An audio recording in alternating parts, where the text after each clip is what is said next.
because I just upgraded the charger on the radio that I have, so we have some hope of actually communicating with them. But at any rate, be aware that's being worked.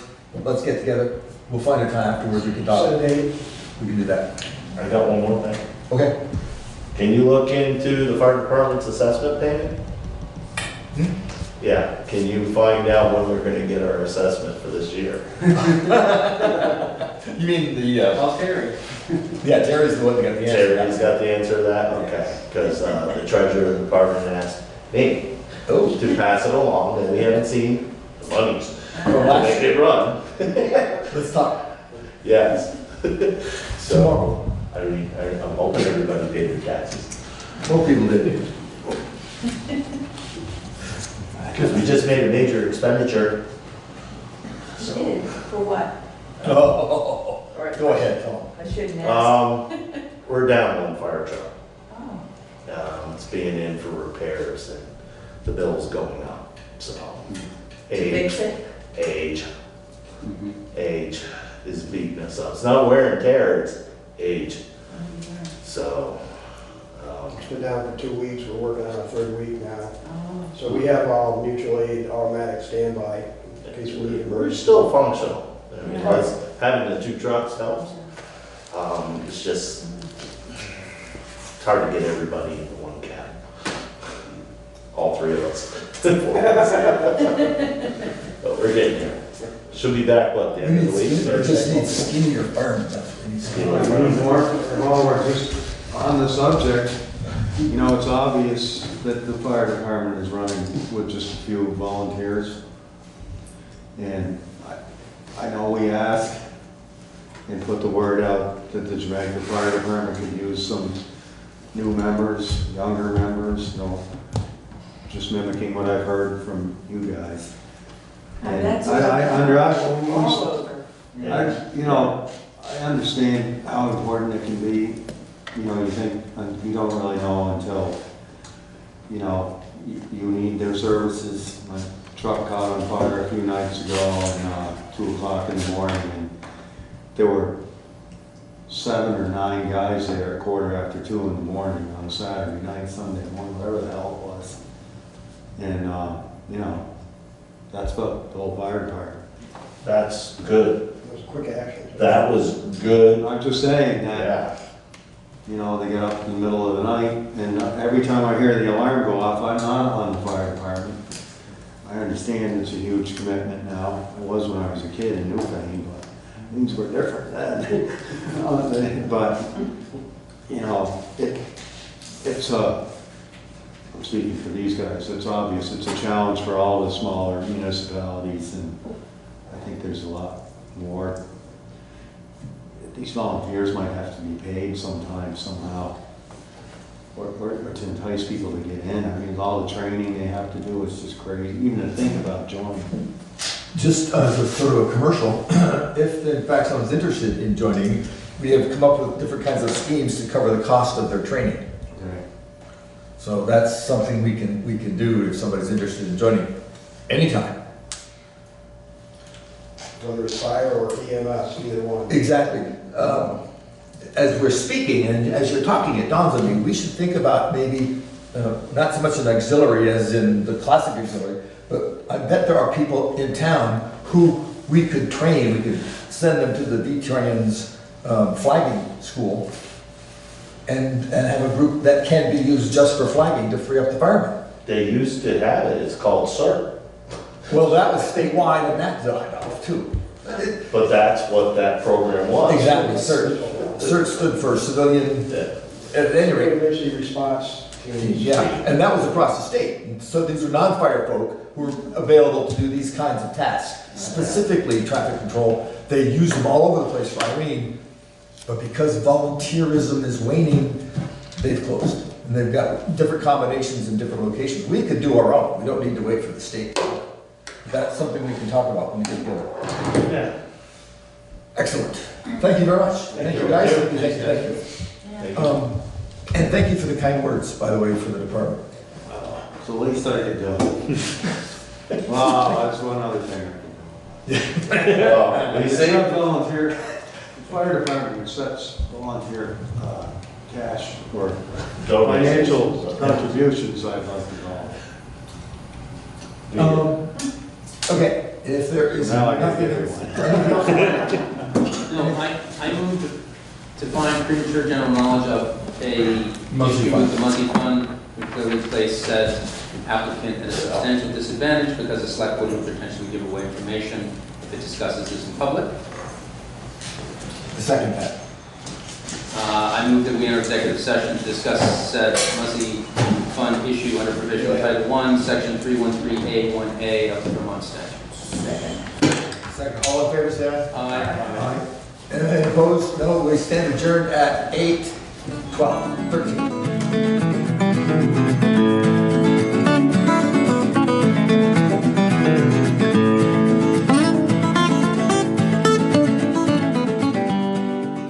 We are returned out of executive session at 8:24. You want me to?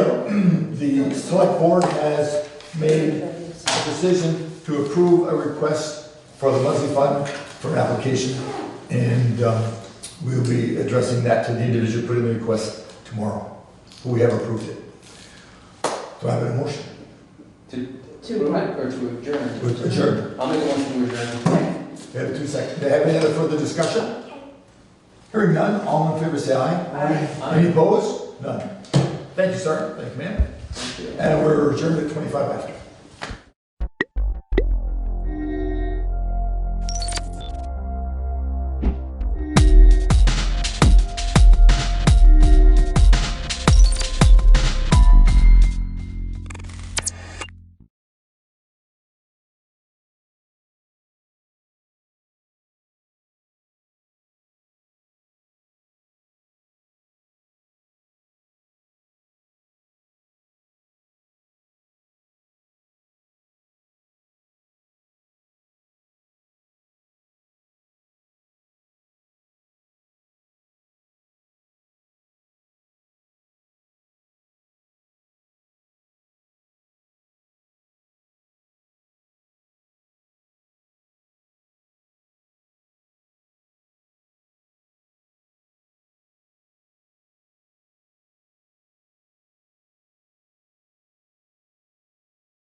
Call the meeting to order at 6:28.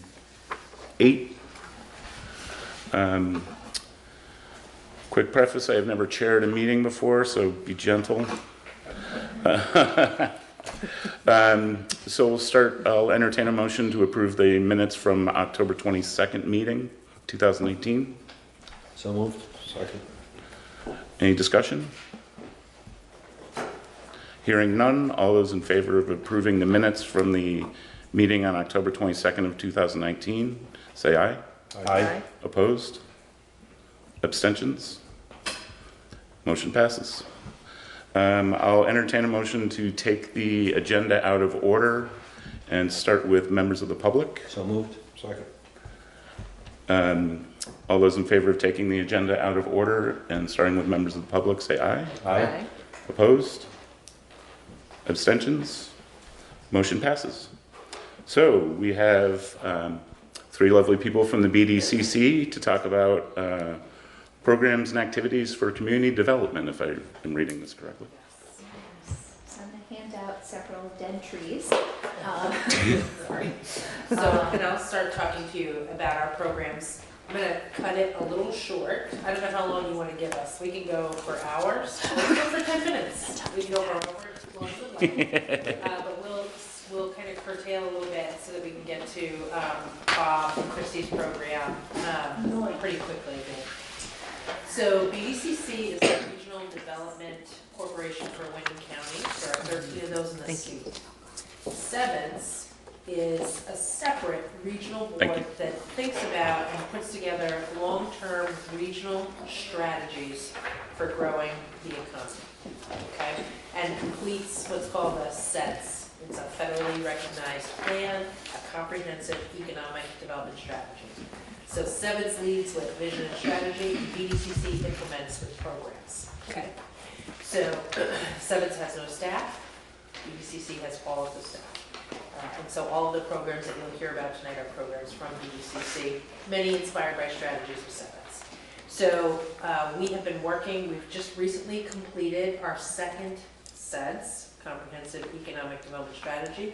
This time, the first one was completed in 2014. It was a 5-year plan. It was for just Wyndham County. This was just completed and it was a 5-year plan.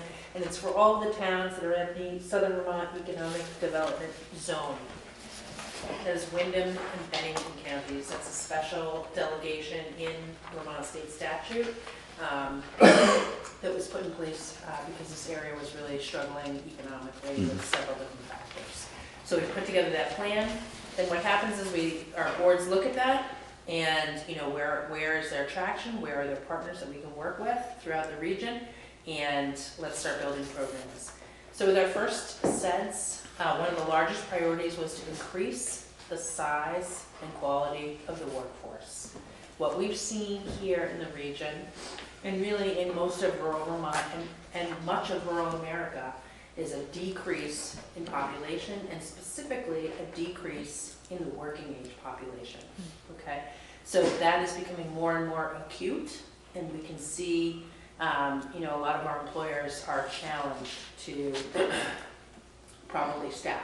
That can inhibit growth, it can inhibit businesses coming here, we're almost at full unemployment. So it's not a matter of, we've got a bunch of lazy folks that aren't working. We literally don't have the people that are here. So we have a number of strategies that we're working on to address that. Retention is one, which is Bob and Christy can talk a lot about, and we'll talk a lot about shortly. Training and retraining for the jobs in the new economy, helping people seek employment as we're seeing a lot of technological innovation in the economy, and then also recruitment. Recruitment is probably our lightest effort at this point, but that'll be changing soon. So we have a number of other different strategies that I would love to talk about, but we were lucky enough to get Bob to join us tonight. So I'd like to start with Christy, who will talk a little bit about her program. And your high school is actually, they are the winner in terms of implementing and helping us really get this program off the ground. So, hi, I'm Christy Beatty. My title is Pipelines and Pathways Coordinator. This is my second year of being at the BDCC, just the beginning of it.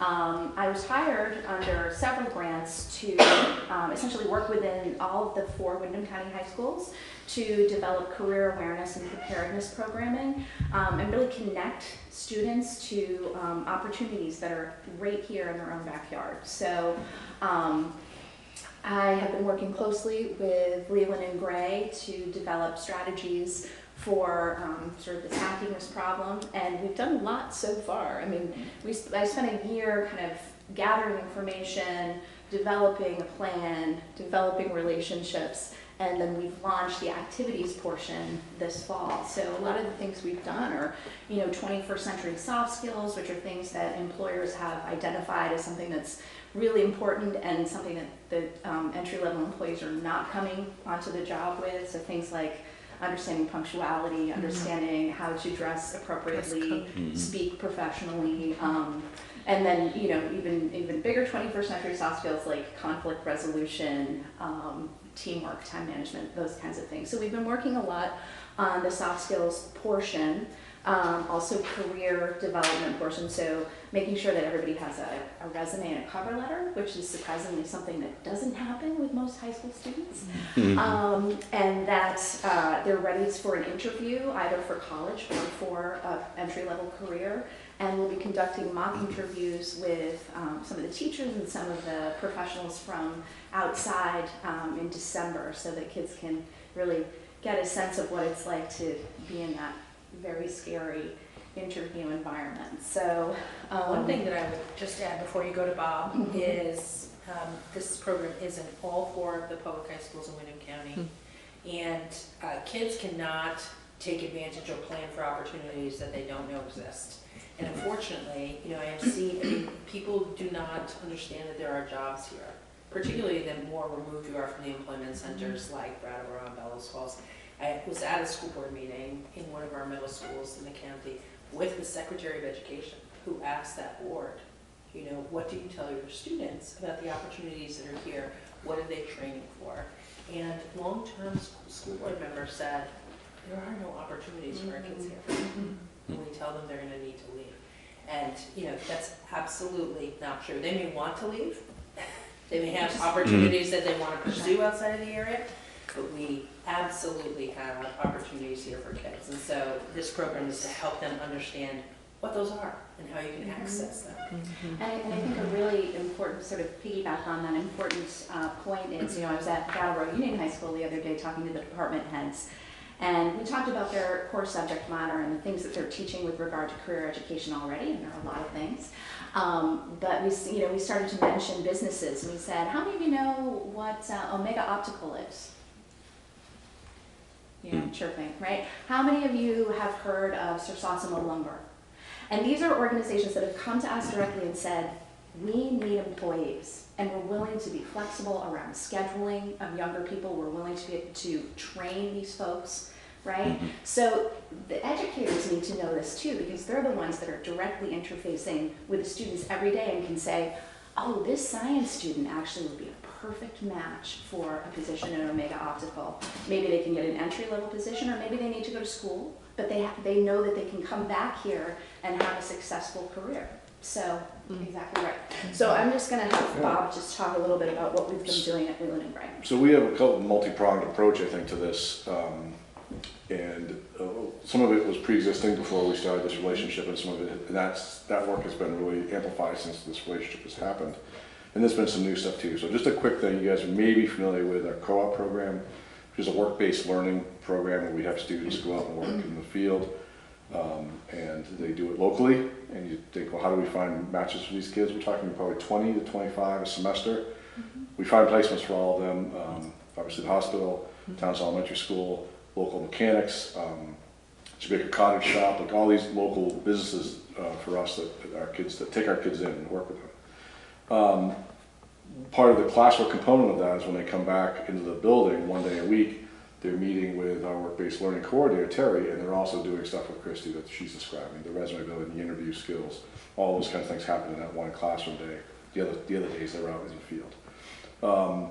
And so that program has been really improved since this relationship has begun. A new element that we've done, the idea of like finding out where the jobs are, just get people familiar with it, is we organized the day that PSATs were happening for our sophomores. We had seniors doing another assessment. We sent our freshmen on buses to Brattleboro in groups of 2 to go look at 4 different businesses, 2 businesses each. They had full tours of the facilities by the people that run them. Our staff went along, obviously as chaperones, but also to like learn themselves a little bit about it. And that's the concept that we're expanding, all paid for by BDCC. The transportation to do that. We didn't have to pay a nickel from local budget to do any of that. So it's good exposure for our kids and our staff. So that's one outreach thing I think we're doing to create that initial piece. The other thing that sort of, and Christy has done, has inspired a lot of us to do some thinking around the career piece. The traditional high school setting, I think we all think about, well, we're placing kids in colleges, and let's list those good colleges that kids go to, and that's awesome, and we should continue to do that. However, a lot of our kids don't go to college. We have probably half of our kids don't leave and stay here and work. And it struck me that we're here really harping on where those kids go to school, but we never talk about the kids who don't go. What are they doing? So it occurred to me that one of the things that we really should do is we should have a 100% placement record. We're small enough, we graduated 45 kids last year. We should be able to account for where all 45 of those kids go. If they're not in college, they're not accepted, and not matriculating somewhere, that they have a full-time job that they're going to, that we are making sure we're providing that support for them on the process to get them the interview skills, to do tours, job shadows, whatever it's going to take to get them placed in whatever place they want to be. That's a great goal. So our goal Really? for this year's graduating class, this is year one, 100% placement. We know where every kid's going. So that's one element. And then so the extension of that, and we had some board discussions of our own last year that had some board members asking us about the financial literacy types of things and trying to figure out where are kids getting that these days? And kids don't know how to do anything.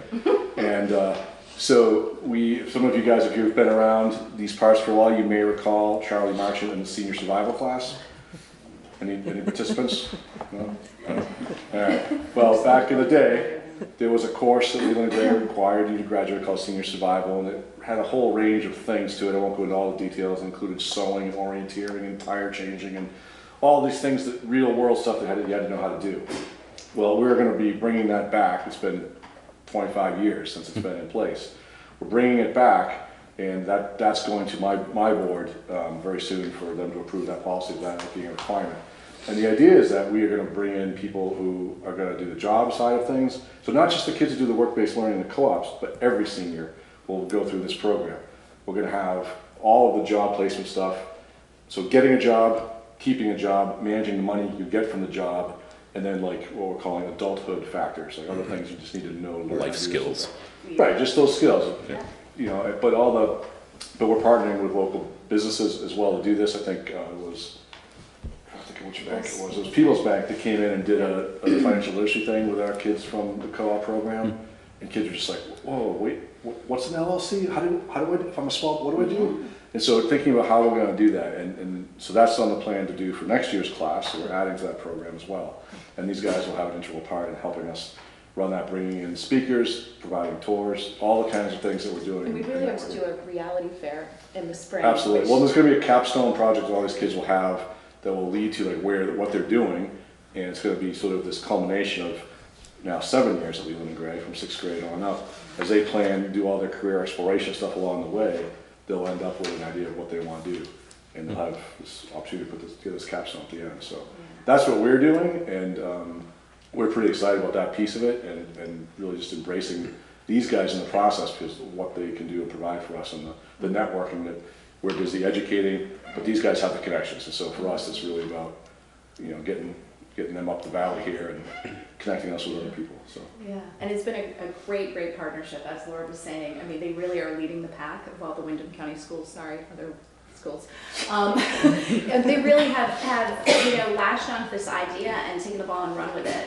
So we've been able to hit the ground running in September, whereas some other places we've had to it's taken a little bit longer. So it's really exciting, and just to have people who are open to the concept of career education being a priority really means a lot to us. And then the final step that we'll hit at some point, we're going to get there, is, as you guys may have heard from Honest, I'm moving to proficiency-based graduation, where instead of earning credits in certain subjects to graduate, you have to demonstrate proficiency in those areas.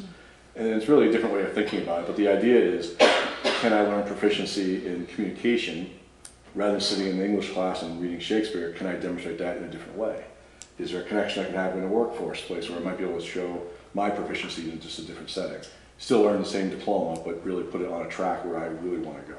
So thinking about that's sort of the next step, and that's maybe a year away, and thinking about how we broach those, but if kids maybe can earn those credits through outside placements, through job experiences, co-ops, whatever. So that's kind of the future. That's what we're looking forward to. Yeah. Pretty exciting stuff for public education. It is. Yeah. So I will go through, can I go through, how much more time do you want us to have? Go ahead and give me a box. 10 minutes. Whoa, wow. You don't have to stay for that, though. We do have a number of other adult training programs. We go in and work with helping, existing workforce upskill train. We do have targeted expertise recruitment program. that is kind of being piloted out of our office. So looking for specialty positions, hard to fill positions, working one-on-one with employers. Those are emerging programs. I'm trying to think of any other workforce. Oh, we have a paid internship program, which has really, for a number of, maybe close to 50%, turned into really a supported pre-employment program. So those can be students from anywhere, but they're Wyndham County employers. So, Wyndham County students or students from away coming in, and we have them get this paid internship, as well as young professionals. So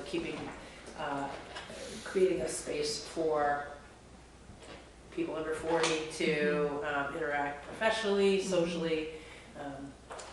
Alex, that we work with, says, if you have a job and no friends, how does it go? I don't know, Oh, but no, I no, I'm not but gonna I say. agree. But yeah. But if you can't have a job and no friends, you're not gonna hang out here. I mean, right, you're gonna end up leaving. You have to Or have friends and no a job. robust social Right, life. doesn't work. So how do we kind of That's make really those true. two things come together?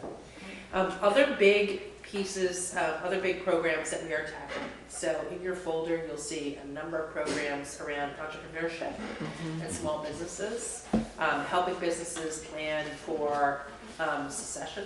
So if your folks are retiring, how do we keep that business open? How do we hand it on to the next person? If you have an idea and you want to start up, if you're looking to expand, if you're encountering a bump, like how we can provide services to help with those things.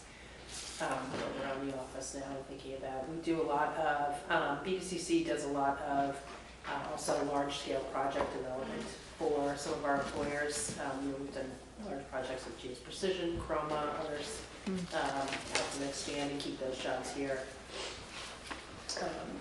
In addition, so with our, we have the Southern Vermont Economy Project, which was a USDA funded project. That ended last year, but it's going to come back again this year. That is looking to build capacity regionally. So amongst our small towns, our small organizations, who often are facing many of the same challenges. So is there technical assistance that we can provide for Townsend that is relevant in Newfane and Jamaica and Guilford? Some examples of that are definitely connectivity. We've had a couple of connectivity summits, bringing folks together to hear different information about how you can expand, what programs are available for financing. We also have done, has anybody been to the Southern Vermont Economy Summit? So that takes place in May. This year is the 4th annual, I think. Yeah. And it's literally for Southern Vermont. There were, I think, close to 300 people there last year. Haven't sent us snows.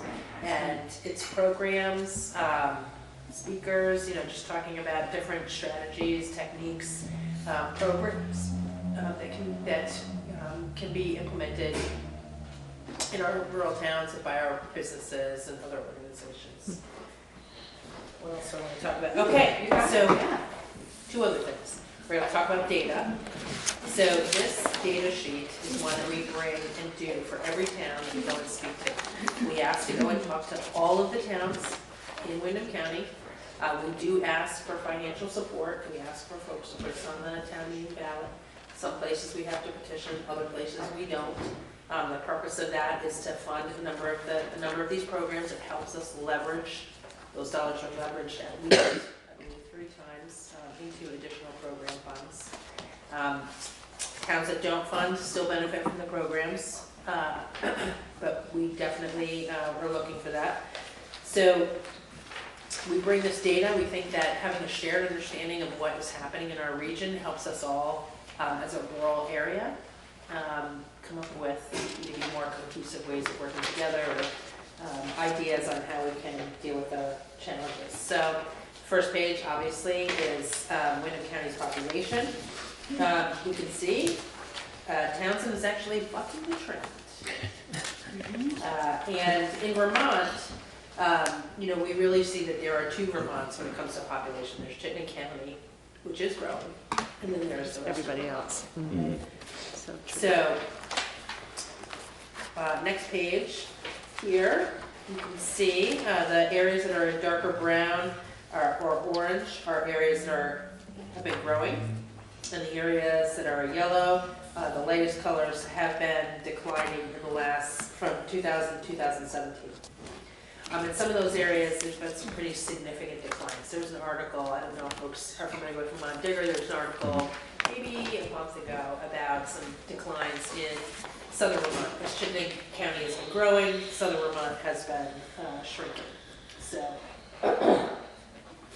excuse me. That's such a bummer to be sick. Hopefully this is it. Here. The blue map is really the concentration of jobs. We see, probably to no surprise, concentration of jobs, manufacturing centers. One of the things that we talk about when we go out is that the thing that we do all share in Windham County is the workforce. So your folks work all over the place. Folks that are coming here for jobs come from all over the place. And so we've got that shared interest in the size and quality of our workforce, right? Which takes us to this page. This is data. The top circle here tells us that there are 450 people from away that come to work in Windham, or in Townsend. In Townsend? Yeah. And there are 385 people in Townsend that leave Townsend to go to work. And there are 41 people that live in Townsend and work in Townsend. Now, this will be plus or minus, but we have this data for, you look amused. I'm a little stunned. There are only 41 people that reside in Townsend that actually work in Townsend. I kind of was too. Yeah, and it could be off slightly.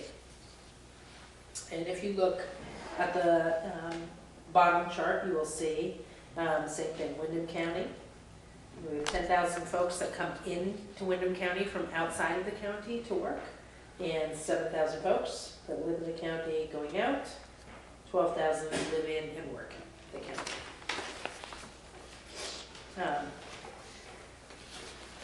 Next set of charts also really demonstrates the shared labor force, right? So when we look at commuting times for your residents, far and away, the average commuting time for your residents is 30 to 34 minutes.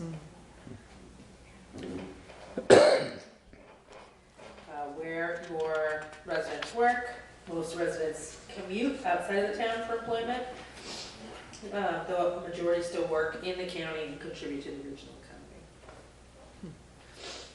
Most of your total number of businesses, so your businesses, that's the last one.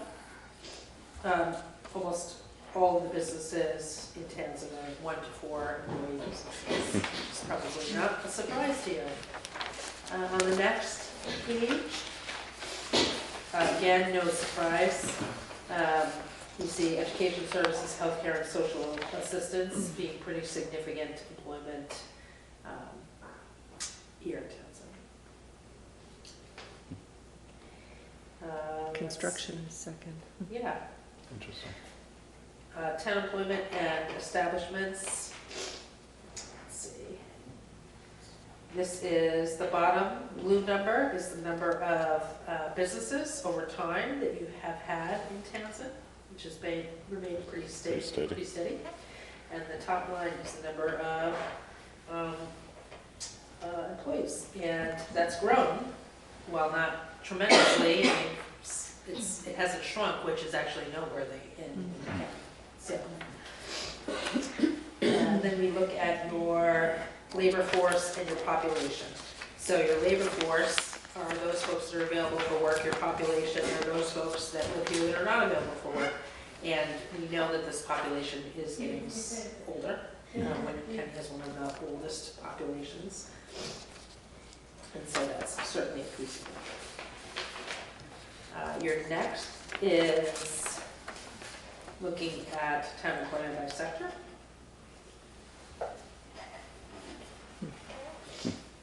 And then your town wages by sector. Wages here are above the county average, but behind the state average. Or this is census data, is that correct? Yes. So 2017, so it'll be repeated.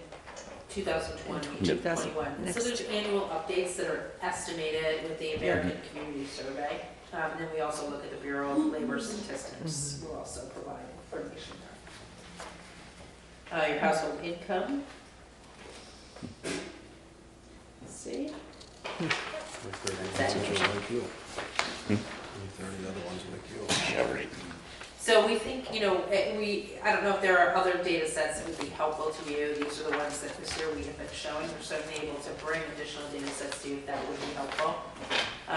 And I think that concludes our program. But we're happy to talk to you about in the folders that you're seeking, that there are a number of different programs that are there, including our annual report, which is really has a lot of information about what we're doing. And what the effect is that we are.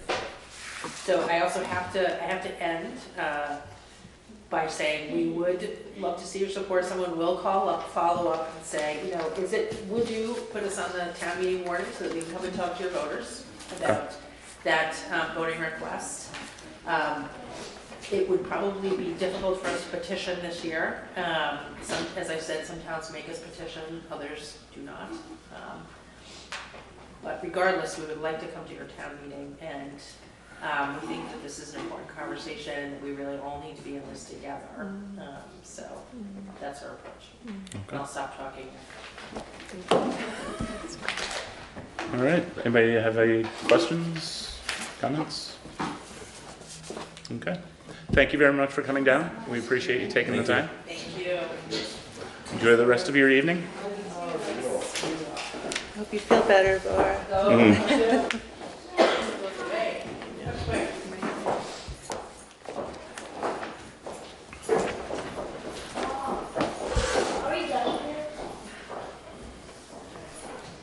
Okay. Go back up to the top of the agenda, additions and deletions. I think we're going to remove executive session for employee evaluations. We have a little more discussion, a little more background work to do before we're ready to jump on that. And then we can move to the warrants. All right. Make a motion to pay check warrant, or payroll warrant number 1, $10,060.48. Second. Any discussion? All those in favor of paying payroll warrant number 1, in the amount of $10,060.48, say aye. Aye. Opposed? Abstentions? Motion passes.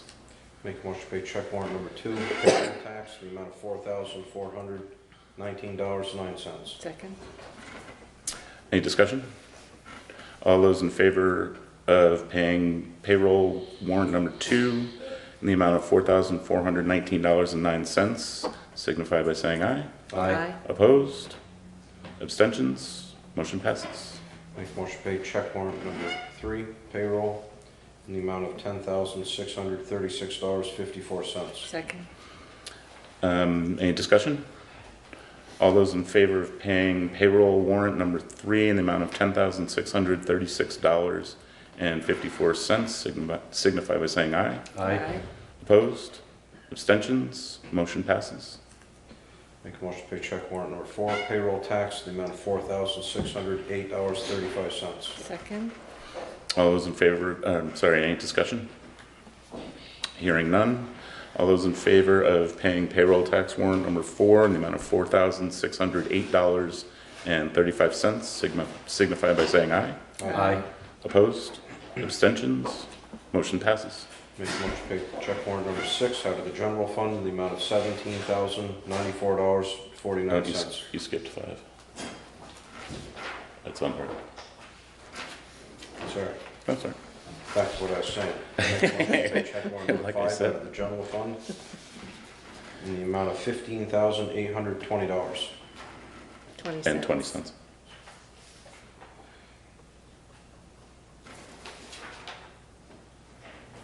Typo. Yeah, it's just, so, $15,820. okay. I apologize. $15,820, Even? Even. even. Second. Discussion? All those in favor of paying general fund warrant number 5 in the amount of $15,820 signify by saying aye. Aye. Opposed? Abstentions? The motion passes. Make a motion to pay check warrant number 6 out of the general fund in the amount of $17,094.49. Second. Discussion?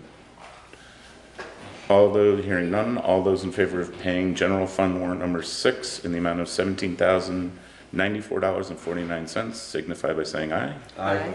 Opposed? Abstentions? Motion passes. Make a motion to pay check warrant number 7 out of the highway fund in the amount of $10,074.10. Second. Discussion? Hearing none, all those in favor of paying highway warrant number 7 in the amount of $10,074.10 signify by saying aye. Aye. Opposed? Abstentions? Motion passes. Make a motion to pay check warrant number 8 out of the equipment fund in the amount of $2,398.44. Second. Discussion? Hearing none, all those in favor of paying equipment warrant number 8 in the amount of $2,389.44 signify by saying aye. Aye. Opposed? Abstentions? Motion passes. Make a motion to pay check warrant number 9 out of the equipment fund in the amount of $179,413. And that is for a brand new Western Star dump. Second. Discussion? It's very nice. I was going to say, how's the truck? Any further discussion? Hearing none. All those in favor of paying equipment warrant number 9 in the amount of $179,413 signify by saying aye. Aye. Opposed? Abstentions? Motion passes. Okay. All right, moving on to reports. Highway? As mentioned a moment ago, we did receive our new truck last week. You'll have to excuse my printer. Oh, that's pretty. Colors are a little off, but that's the picture of the new truck. It's actually red, right? It is red, with a black body. It was lettered on Saturday, and it has been put in Very nice. service. Yay. Also, we're continuing with our ditching work. Currently, we're working on Route 35. We will be continuing our ditching, weather permitting, and we have been working in between storms. But right now, we're in front of Bunny Davis's house, working on a corner that seems to be a problem from time to time. That's all I have. Mm-hmm. Anybody have anything else on that? We do have under here the Cintas uniform proposal and UniFirst. We have repeatedly tried to get in contact with the UniFirst. They are saying that they have 60 days to respond to any issues that we might have and seem disinclined to allow us to get out of the contract. So that's something that we'll have to keep thinking about and discussing and figure out what our options are as far as making that move if we decide to do it. And then moving on, everyone should have gotten a copy of the counter report from town clerk. And we can move to the treasurer, Joe. Your sweep account, you have $1,046,942.41. 30,000 in the checking account, and it's Friday afternoon, so this afternoon, we took in over 154,000 and a half to go in the bank amount. Is that from taxes? Great. Can I write that? Hmm? I'm not familiar with putting that on my minutes. Do I put that in my minutes? Sure. All the money I get is tax payment, just about. Right. Okay, moving on to correspondence. I think everybody got a copy. We got a letter from the State Vermont Office of the Attorney General forwarded to us by the Vermont League of City and Towns regarding opioid litigation. I will read the first paragraph, which just kind of outlines what they're recommending. Dear Vermont mayors, town managers, and select board members, I am writing to address recent questions arising from a notice inviting Vermont cities and towns to join a negotiation class involving opioid-related litigation. We believe Vermont cities and towns should seriously consider joining the negotiating class because it provides a way to participate in recent efforts to settle ongoing litigation against the manufacturers, distributors, and large pharmacies that created the opioid epidemic. The negotiation class provides the opportunity to participate without having to file a lawsuit, hire attorneys, and incur additional attorneys' fees. Vermont cities and towns will be automatically enrolled in the negotiation class unless they opt out by November 22nd, 2019. They give a website to answer questions. It's www.opioidsnegotiationclass.info/home/FAQ. So basically what they're saying is that we will be automatically enrolled in this class action suit, which started in Northern District of Ohio, I think. Yes, in the United States District Court. So the question is whether or not we want to opt out. So I would entertain a motion. Can't have a negative motion. So I guess I would entertain a motion to opt out of the class action suit as described in the letter that I just read an excerpt of.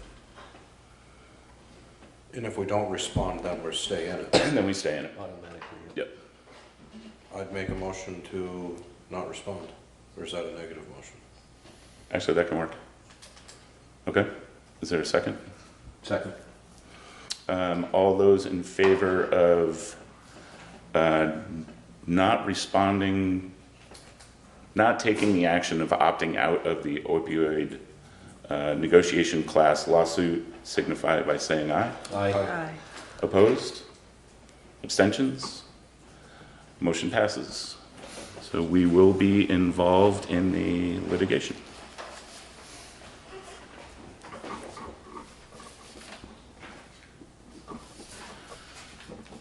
Okay.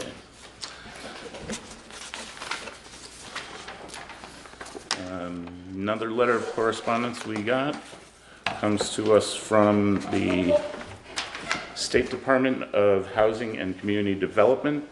It's addressed to Kathy, Select Board Chair, regarding the Village Center designation for Townsend Village Center.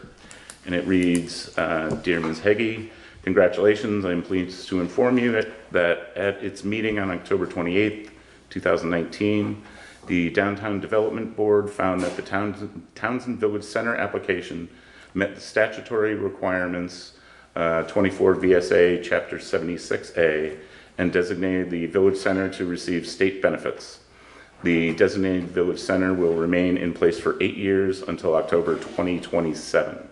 At that time, the town will need to renew its designation. The Department of Housing and Community Development will send out the renewal reminder 6 months prior to the renewal date. And their team will check in with the municipality annually to offer support, share updated information, tools, and resources related to the designation, and ensure our local contract information is up to date. And there are a couple of links that they give. This was apparently sent in an email, so they are hyperlinks without actual email, without addresses. So I'm guessing you can go to the vermont.gov and look up the Department of Housing and Community Development to see what that is all about. And we should thank the Planning Commission for their hard work in getting this accomplished. That's great. Okay. This is, I think, just informational. Chris Medina is the new Director of Operations for Wyndham Central Supervisory Union. We did members of the public. We have no old business. New business. Can someone remind me, we have to convene the Board of Health, which means that we do not film that. Is that correct? Ian, do you know? My recommendation is that it's a public meeting and there's nothing that would go into executive session, that we would go ahead and film it. Okay. As long as it's an open meeting, I'll keep the camera on. Okay, so then I would entertain a motion to suspend the select board meeting and enter into a meeting of the Board of Health. So moved. Second. Any discussion? Hearing none, all those in favor of suspending the select board meeting and moving into a meeting of the Board of Health signify by saying aye. Aye. Opposed? Abstentions? Motion passes. Okay, so we'll put on our Board of Health hats. There was Dr. Schaefer did do an inspection of the residents that we had received the complaint about in the previous, I think it was 2 meetings ago. He does have a couple of recommendations. He is going to do a second follow-up inspection to determine there's an issue surrounding heat. And his first visit just wasn't cold enough to determine if there was a recommendation that needed to be made. So I think we just need to ask Carla to follow up with Dr. Schaefer about what needs to be done for him to take action on his recommendations. Okay. So I think that covers that. So I will entertain a motion to adjourn the meeting of the Board of Health and resume the Select Board meeting. So moved. Second. Any discussion? Hearing none, all those in favor of ending the Board of Health meeting and resuming the Select Board meeting signify by saying aye. Aye. Opposed? Abstentions? Motion passes. Okay. Next item is the fiscal year 21 health insurance budget costs. So we did get a notification from Blue Cross Blue Shield that the insurance rates will be going up. I did come in a little early tonight to work with Carla to see if we could figure out by how much. Fortunately, I think we need a little more information in order to make any decision around that. So just something to think about as we are coming into budget season. The health insurance is calendar year versus fiscal year, so that will roll over on the 1st of January. So we just have to discuss if we're going to keep paying the whole freight on insurance, or if we need to break it up depending on what the increase is. Next up, the Wyndham Central School.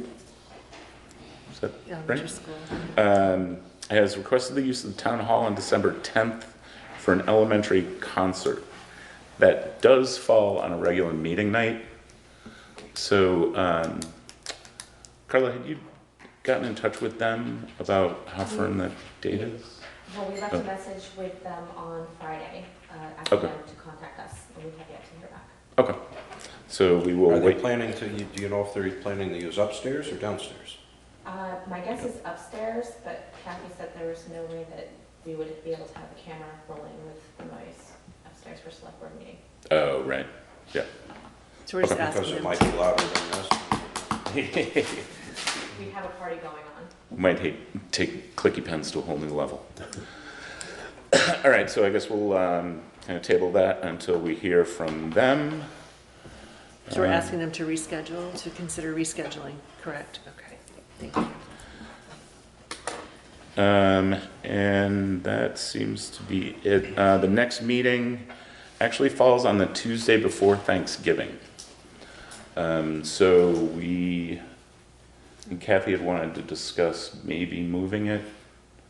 But as we get into budget season as well, it might We could move it last year, I think, was it last year that you said? We moved it to the week after Thanksgiving, which would put us 2 meetings in a row. You had like a 3-day cook on the turkey or something? That Tuesday works fine for me. Works for me, the 26th. The 20, okay. So we have a quorum. So we can leave it as is. Great. So the next meeting will be November the 26th at 6:30. Does anybody have anything else that they need to bring up, discuss? Hearing none, I will entertain a motion to adjourn. So moved. Second. Goodbye. All those in favor of adjournment? Aye. Aye. Aye. Okay, thanks, everybody. Thank you.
The David Pakman Show at davidpakman.com.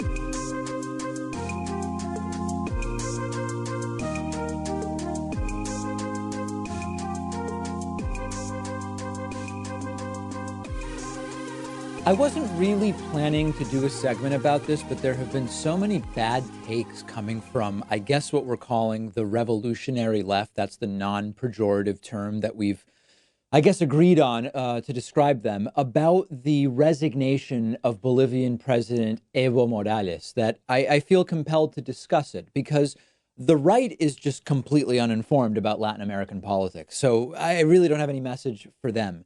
But there are a lot of people on the left that are either misunderstanding or just wrong in their conclusions about what has taken place in Bolivia over the last close to 15 years, calling it in completely black and white terms a military coup. So my goal here is to go through the whole story. Hopefully this will be enlightening. I know I'll be called a shill and all of this stuff, but who cares, right? I mean, We get one shot at doing things the way we actually see them. You only live once, and I'm going to do the stories with the nuance that I think they deserve, because that's really what's missing. The problem is there is too much black and white thinking in general in politics. People are either good or bad.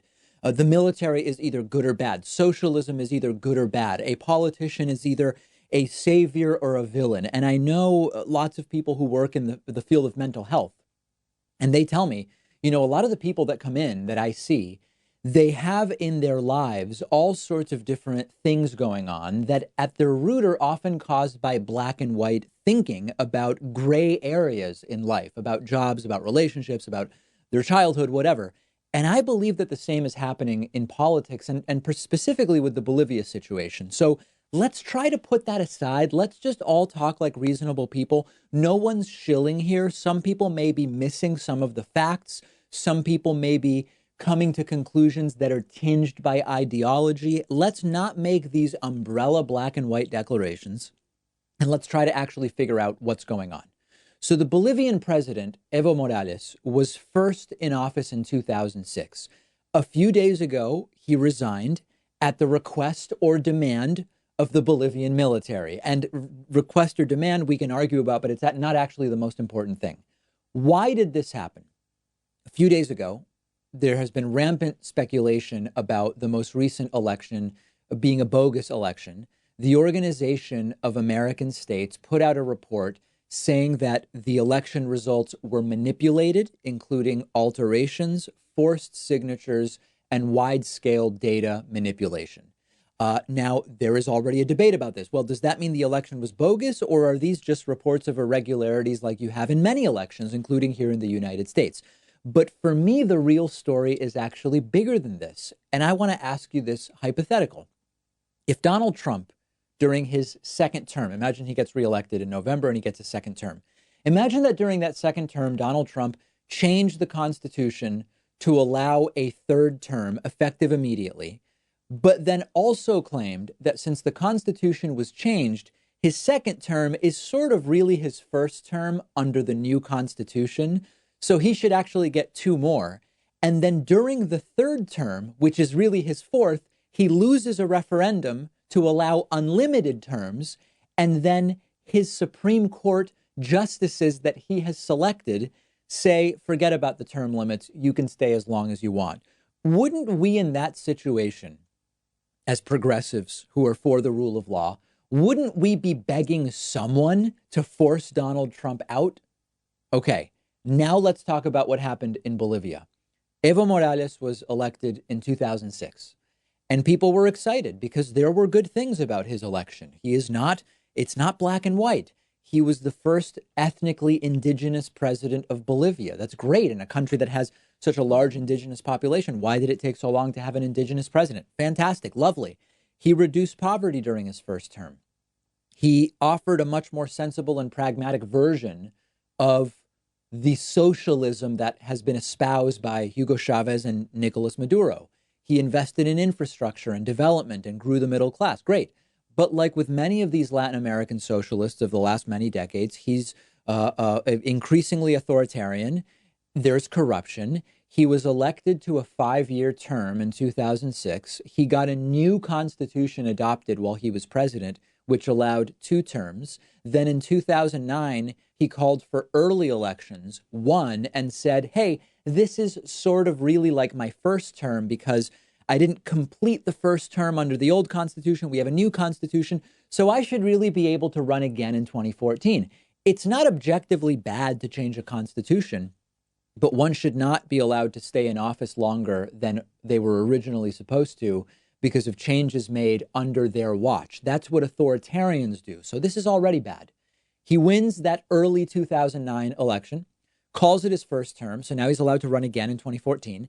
And a court, increasingly under his control, says, yes, he is allowed to run again. This will count as his second term, not as his third, or his first term, not as his second.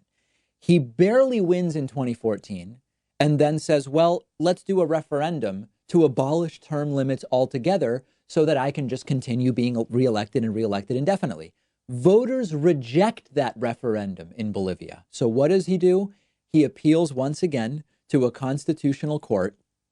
filled with people loyal to him who say, yep, you know what? Running for office is a human right in Bolivia.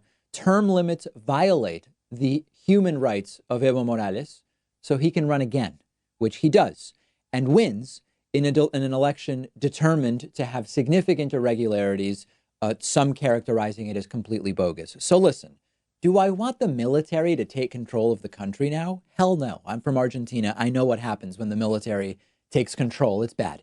Is this a black-white military coup? No. That's an extraordinarily myopic interpretation that completely ignores history in Bolivia for the last 13 years. If an American president did 25% of what Morales did in the election system in Bolivia, we'd all be demanding their removal. You'll hear comments like, well, this all happened because American banking and finance has ruined these countries, including Bolivia. How does that force a president to change the Constitution to remain in power longer? And how does it excuse it? These things are not as cut and dry as the revolutionary left is making them out to be. So my request to you is don't fall for the black and white thinking. And of course, the revolutionary left will say anyone who is not loudly opposed to this is a pro-military coup, pro-American interventionist Yankee shill. Let's be adults, guys. Give me a break. The world is not black and white the way you make it out. Evo Morales did some good things early in his presidency. He also is corrupt. We are also seeing a lot of the same things happen in Bolivia that we have seen happen in other places in Latin America, like Venezuela and others, when these authoritarian-leaning socialists remain in power for longer and longer periods of time. Now, interestingly, the left and right share the existence of these factions who suffer from black and white thinking. On the right, you have these libertarians and small government people who think their black and white principles tell them everything they need to know. On the left, you've got the revolutionary left who suffers from, a version of the same affliction where they see a situation and they say, oh, yeah, the military's involved, so that's bad. And a socialist is the president, and that's good. And he's an ethnic minority. So that's it. That's the analysis. And anything else is completely unacceptable. You're pushed out if you don't fall in line with that ideology. Tell me all the ways I'm wrong on the facts. I'm ready for it. But let's not play these just completely toxic black and white games that unfortunately are happening among a contingent of the left. I've been telling you for some time that the damage Donald Trump is doing in the U.S. is going to outlast his presidency. And this is true both in terms of the practical and the ideological. So as an example, the way in which Trump has coarsened political language and what counts as discourse is going to outlast Donald Trump. That won't be fixed when Trump leaves office. But a more practical example is that things like the alliances with other countries that Trump has ruined will take longer to fix than Donald Trump's tenure in office. It could take years after Trump is gone to repair those alliances with other countries, with international institutions and working groups. David Frum, a traditional conservative, I guess we'd call him, he was a speechwriter for George W. Bush. He wrote an article about exactly this in The Atlantic called America After Trump. And he points out a lot of the ways in which Trump's damage to America is going to last longer than his presidency. One example is, even though Republicans before Trump have won the Electoral College without winning the popular vote, Trump lost the popular vote by the biggest margin in history while still winning the Electoral College in 2016. That's likely to happen again if Trump gets reelected in 2020.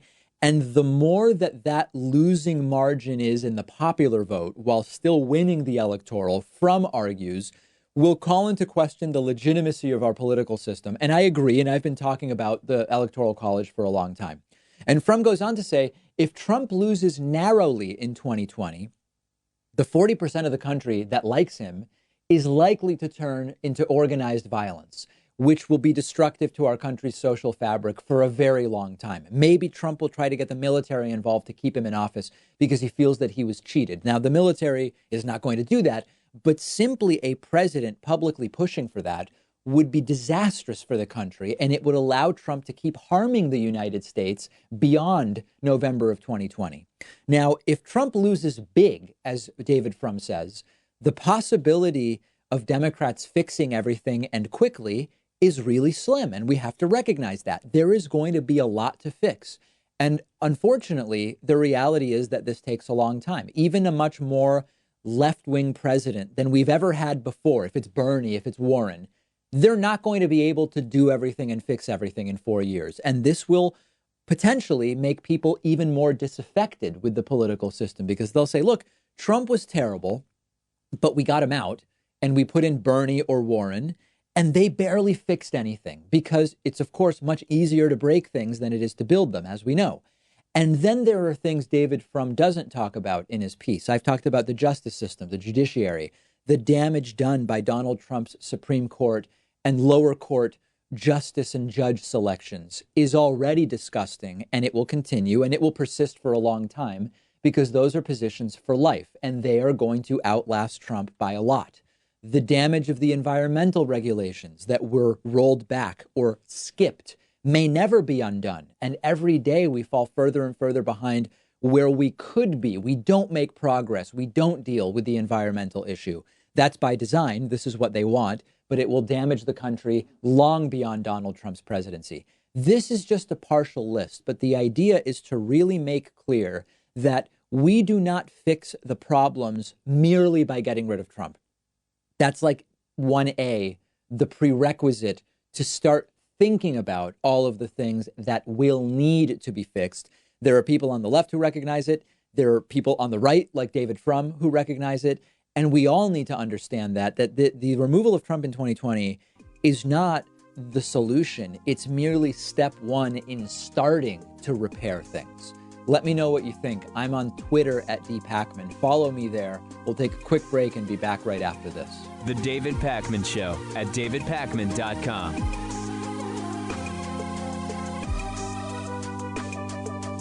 The David Pakman Show isn't some corporate media show with huge advertisers and a media conglomerate supporting us. We actually depend on support from our viewers and listeners. The easiest way, the most rewarding way, the most exciting way to support the show is to get a membership at www.joinpakman.com. You'll receive the world famous daily bonus show for supporters only, the commercial-free audio and video streams of the show every day, and you'll be part of the solution. Because of membership, we are independent and we're able to cover whatever stories we want, whatever stories our audience is interested in, without executives looking over our shoulder. And it's why we've grown from a weekly show to a daily show. Much to the dismay of the Hatriots, we can't be pulled off the air unless all of you cancel your memberships.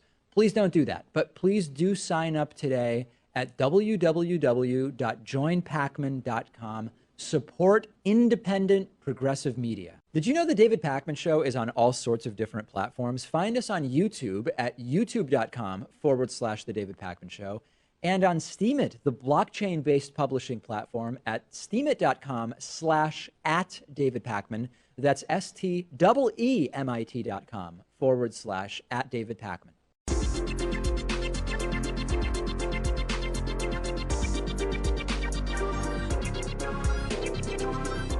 The David Pakman Show at davidpakman.com.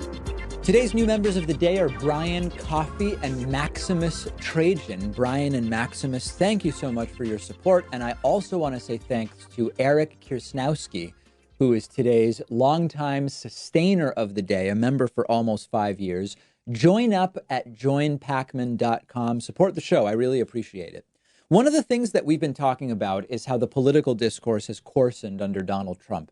But the roots of this actually predate Trump by quite a bit. Yeah, Trump is the anti-intellectual president. He's coalesced one of the least educated and most uninformed elements of the electorate for his benefit. But that was already starting to happen under George W. Bush.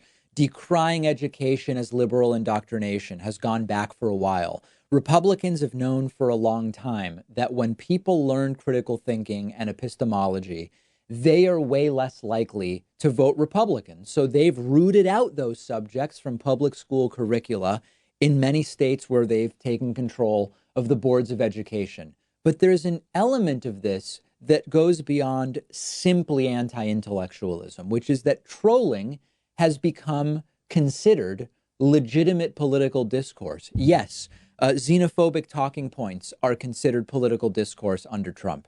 Yes, the stuff that people like Ben Shapiro and Charlie Cork do at college is considered political discourse now.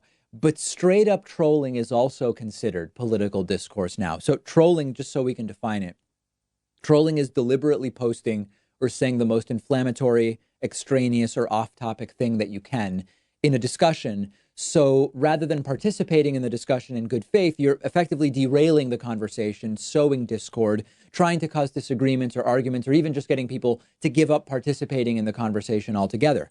And there's a really good piece in Wired by Jonathan Albright who says, trolling is now considered mainstream political discourse. The Overton window of acceptable behavior in political conversations and discourse has been widened to include, as if it were legitimate, overt trolling.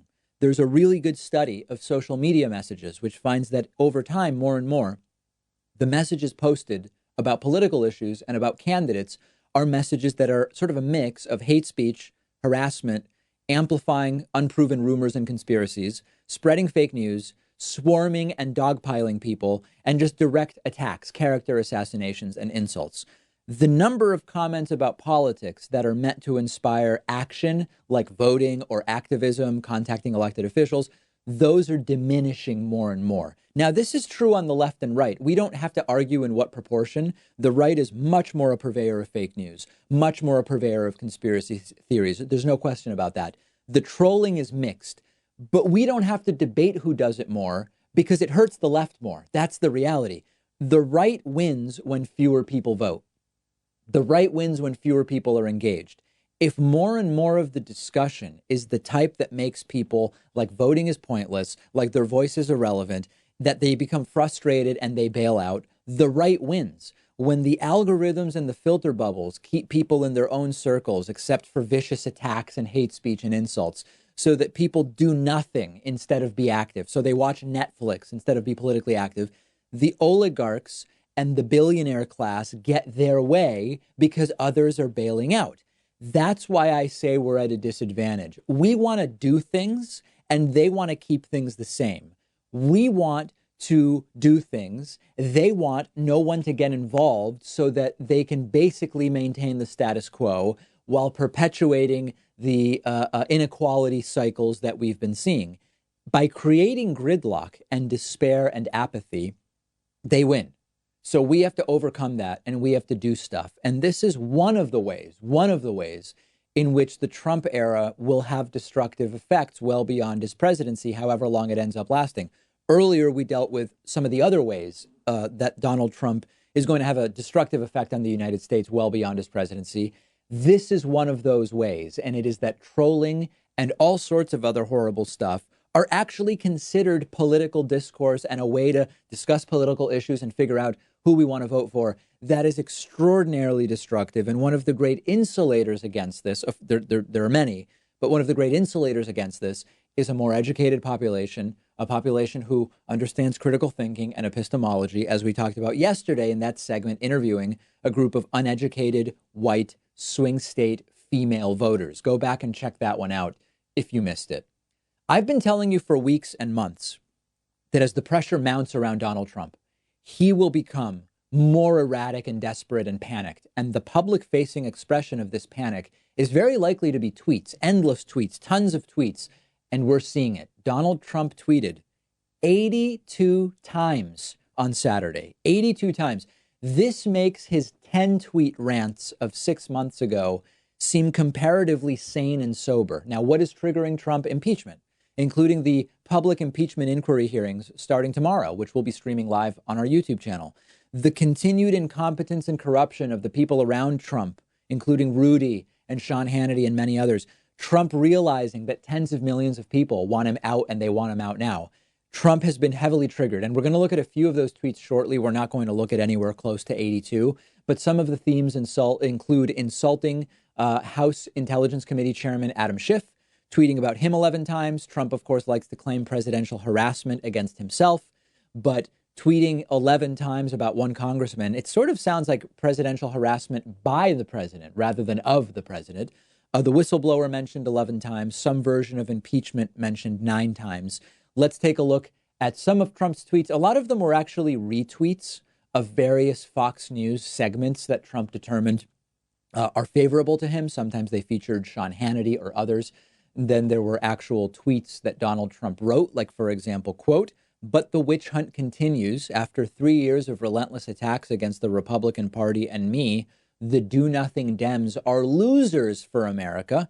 One tweet was filled with nicknames, Trump saying, quote, I recommend that nervous Nancy Pelosi, who backed up Schiff's lie, shifty Adam Schiff, sleepy Joe Biden, and the whistleblower who miraculously disappeared after I released the transcript of the call, the second whistleblower who also disappeared, and the IG be part of the list. Another tweet about the whistleblower and witch hunt saying, quote, whatever happened to the so-called informer to whistleblower number one seems to have disappeared after I released the capital T transcript of the call. Shouldn't he be on the list to testify? Witch hunt. And then, of course, the old stalwart, presidential harassment in all capital letters, which his followers just love, that one getting 125,000 likes. This is a tiny fraction of what Trump did just on Saturday, 82 tweets. How does he have this much time? I mean, I guess he's barely doing anything else, and maybe that's a good thing. But aside from the content of Donald Trump's tweets, which are particularly embarrassing and erratic, one would never imagine that a president would have time to tweet 82 times in one day about anything. If you take the job seriously and you read briefings and history and nonfiction and do all of the things that many other presidents have done, you don't have time for this stuff. Now, as much as Barack Obama read and researched, by the way, he still made mistakes on the job. So how does Trump even possibly stand a chance if he spends his days tweeting? And of course, once again, is the drug issue in the background of this. This type of manic, over-the-top behavior, also common among abusers of stimulants. Donald Trump, according to some who were behind the scenes on The Apprentice, snorts Adderall. He's been pictured with a stack of Sudafed in his desk at Trump Tower, which can also be crushed up and used in ways similar to Adderall. Tweeting 82 times in a day is another sign that is making people wonder about stimulant abuse, because it is not normal behavior. Never mind, by the way, that he says he only sleeps 4 hours per day and often is tweeting in the middle of the night. More signs of stimulant use, or maybe better said, abuse of stimulants. Make sure you follow The David Pakman Show on Instagram for continued coverage of Trump's tweets at David Pakman Show. While you're there, I ask you humbly, follow me on Instagram as well at david.pakman. The David Pakman Show at davidpakman.com.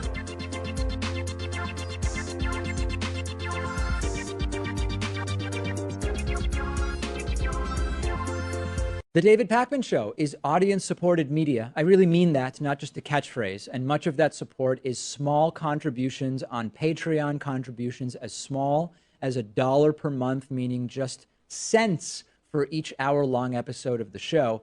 Plus, patrons can also get the daily bonus show and the daily commercial-free TV show by pledging at patreon.com/David Pakman Show. We've rolled out great new perks on Patreon, including free bumper stickers, t-shirts, coffee mugs, and more at different giving levels, as well as exclusive content.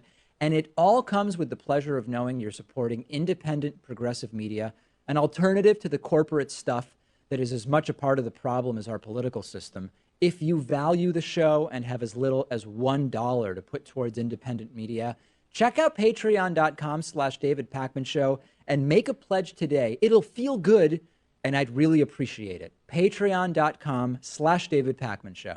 You can follow us on Facebook at facebook.com/David Pakman Show and on Twitter at David Pakman Show. And if you want to reach me directly, no trolling allowed, follow me on Twitter at dpakman. Hope to hear from you soon.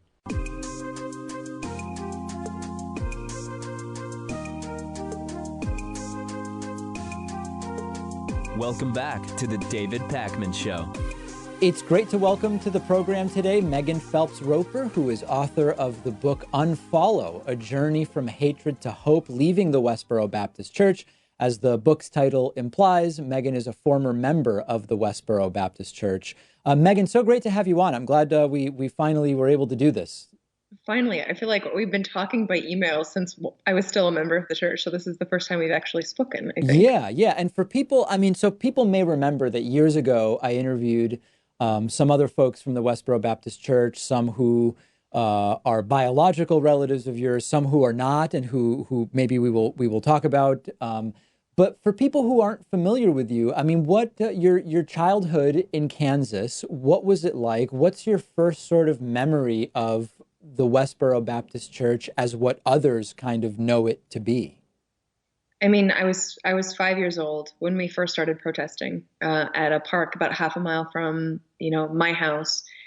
I lived on the block that we shared with the church and several other family members. There was a fence enclosing that whole area. So for me, that space was a refuge. You know, it was filled with people that I loved and who loved me. And then we would go out to these protests. Like I said, starting at this local park and then branching out from there to be basically, everywhere outside of the church, anywhere outside the church was a legitimate target for our protests. And so we would go out there and, obviously there was a lot of hatred on our signs. We would say that it was the hatred of God, not our own personal human hatred. But the hatred that was reflected back at us was ferocious. People driving their cars at us, throwing things, coming after us on foot. I mean, it was not an uncommon thing for a long time. So these are my earliest memories on the picket line. As far as you were concerned, the things that you were protesting were, and I mean, I guess the reason I asked that is the outward facing side. If people are familiar with the protests, they would say, well, these are homophobic protests. These are protests that sometimes are against the military. They're religiously based protests. But like, how did you conceive of them from inside? We saw it as loving our neighbor. We were going to warn people of the consequences of their sins, which was an inherently loving thing, according to our understanding of the Bible.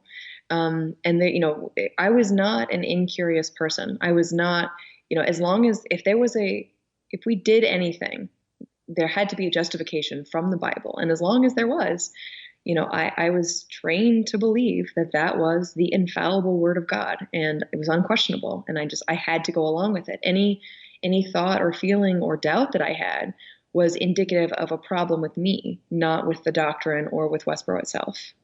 Now, as you've talked about, the fact that you were doing this from such a young age, and maybe this became more of an issue not when you were 5, but maybe more like 8, 9, 10, you had to start dealing with the reaction from people in the community, at least to some degree. Were you sort of like prepared by others in the church for that to happen? And what was the kind of preparation that you were given, or the defense that you were given? Yeah, we were absolutely prepared. And it was something that we talked about this every single day. It looks like, sitting around our living room I'm the third of 11 kids. So we would spend, time every evening reading the Bible, memorizing Bible verses. Honestly, being on the picket itself was preparation, on the picket line itself, because, there you're encountering people who obviously strongly disagreed with our message. And some were willing to, to articulate their positions in arguments. And so we had to be ready always, and that's the Bible verse, be ready always to give an answer to every man that asks you a reason for the hope that's in you with meekness and fear. So it was something that we took deadly serious. And I did too. Because we knew that the whole world was against our message, we needed to be ready with Bible verses, in hand, memorized. You can't, pull out a Bible and start looking things up when you're standing there and somebody's yelling in your face. You have to be ready immediately to give it, to both to exhort and to confute the gainsayers, as my gramps would say, quoting the Bible, of course. And when this happened, and when people would either challenge you on the substance of the protests, or sometimes, of course, it was not about the substance necessarily, but it was you are all terrible people. You're doing something that's horrible. You're hurting other people. Do you recall that as being traumatic in some sense, or had you been so prepared for it and sort of equipped for it that you did not feel it, at least at the time, as a traumatic event? I did not experience it as a traumatic event. And in fact, I remember a moment early on when we were going to a protest that seemed like it was going to be particularly acrimonious and possibly even dangerous. And I was really small. And I remember, and maybe I was just being melodramatic, I was probably 5 or 6, and I kind of whimpered a little bit. And, I think it was my mom who was like, basically, cut that out. Like, the Lord is with us. I experienced, when people would accuse us of being hateful, like I knew that my intentions were not hateful. I knew that I was trying to do the right thing, to do, Gramps would say that, the world needs this message more than they need food to eat, air to breathe, or water to drink. And, again, I believed that. And so when I basically just felt misunderstood. These people are making all these accusations, but that's just because they don't understand. God has blinded them. Really, we're the good guys, and they just don't get it. And you, at least at this point that we're talking about right now, you were 110% behind that as the interpretation of what was going on. At this point, there was not the doubt that later started to surface. Right, absolutely. I was all in. At this point, and when we talk about, when I say your family, people may not know, your mom is Shirley Phelps Roper, and then Fred Phelps, your grandfather. Was your family sort of loving and other than this, which to the outside appears to be a really horrible thing to expose a kid to, but from the perspective from within the church, it was a loving thing to warn people and to save people. Other than that, is your experience now, having seen the way other people were raised and live in the world, was it one of sort of like a loving household in the traditional stereotypical ways? I would say there's two parts to it. There is absolutely, it was full of love and care, and I think of my parents, and I'm overwhelmed with those positive memories and the time that we spent together. And yes, absolutely, reading, other than the Bible, even reading together, my dad would, the way that my dad did bedtime when I was a kid. It's just all these, wonderful memories. But then of course, that hard line biblical stance that we took toward outsiders, that absolutely applied to us inside as well. We were held to an extremely high particular set of standards, and any deviation from that was cause for punishment. And when I was younger, that absolutely included physical punishment, and I would even say abuse. It wasn't every single time, but it absolutely did, frequently enough veer into abuse, at least in my family. And I know that it was, that what I experienced was far less extreme even than what my mom and her generation experienced. Right. So there was that side of it. And there was, the absolute terror that you feel, of going to hell, of what God is going to do to you if you don't 100% toe the line on everything. When I say everything, I really mean everything. It could come down to a look on your face or a tone in your voice.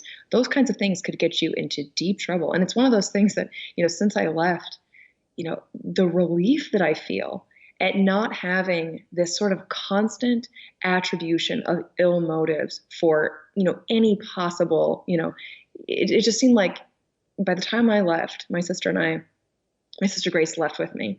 By the time we left, the way we would describe it, we would say, everything that looks bad is bad, and everything that looks good is also bad. It's just there is this wonderful sense of, I'm sorry, I'm going on here, but like there's an amazing sense of community and togetherness, in groups like Westboro. But there's also the understanding, the high cost of deviation of any sort. So you and Grace eventually left, but let's build up to that. First of all, by the time you started experiencing some doubts or questions, I would love for you to tell us when that was and what prompted it. But were there other siblings or cousins or whoever that had also already left at that point? Yes. So my brother Josh, he left when I was 18 and he was 19. Okay. So he was the first person close to me who left the church. I had heard about my, siblings of my mother's, who had left, and they were just understood to be hellbound and hated by God and just essentially disposable. Like, you understand that people who leave they're disposable. They're not our family anymore. There's a passage where Jesus says, "Who is my mother and who are my brethren? These that do the will of God." So the people in the church were a family, and everyone outside of that was not. Right. So, and yes, so there were others. There were cousins, other cousins who had left as well. And so I had these examples, but they were not, you don't take them as an example to follow. You take them as an example of what you want to avoid. There's actually almost the opposite effect. It's not something like when somebody leaves that's close to you.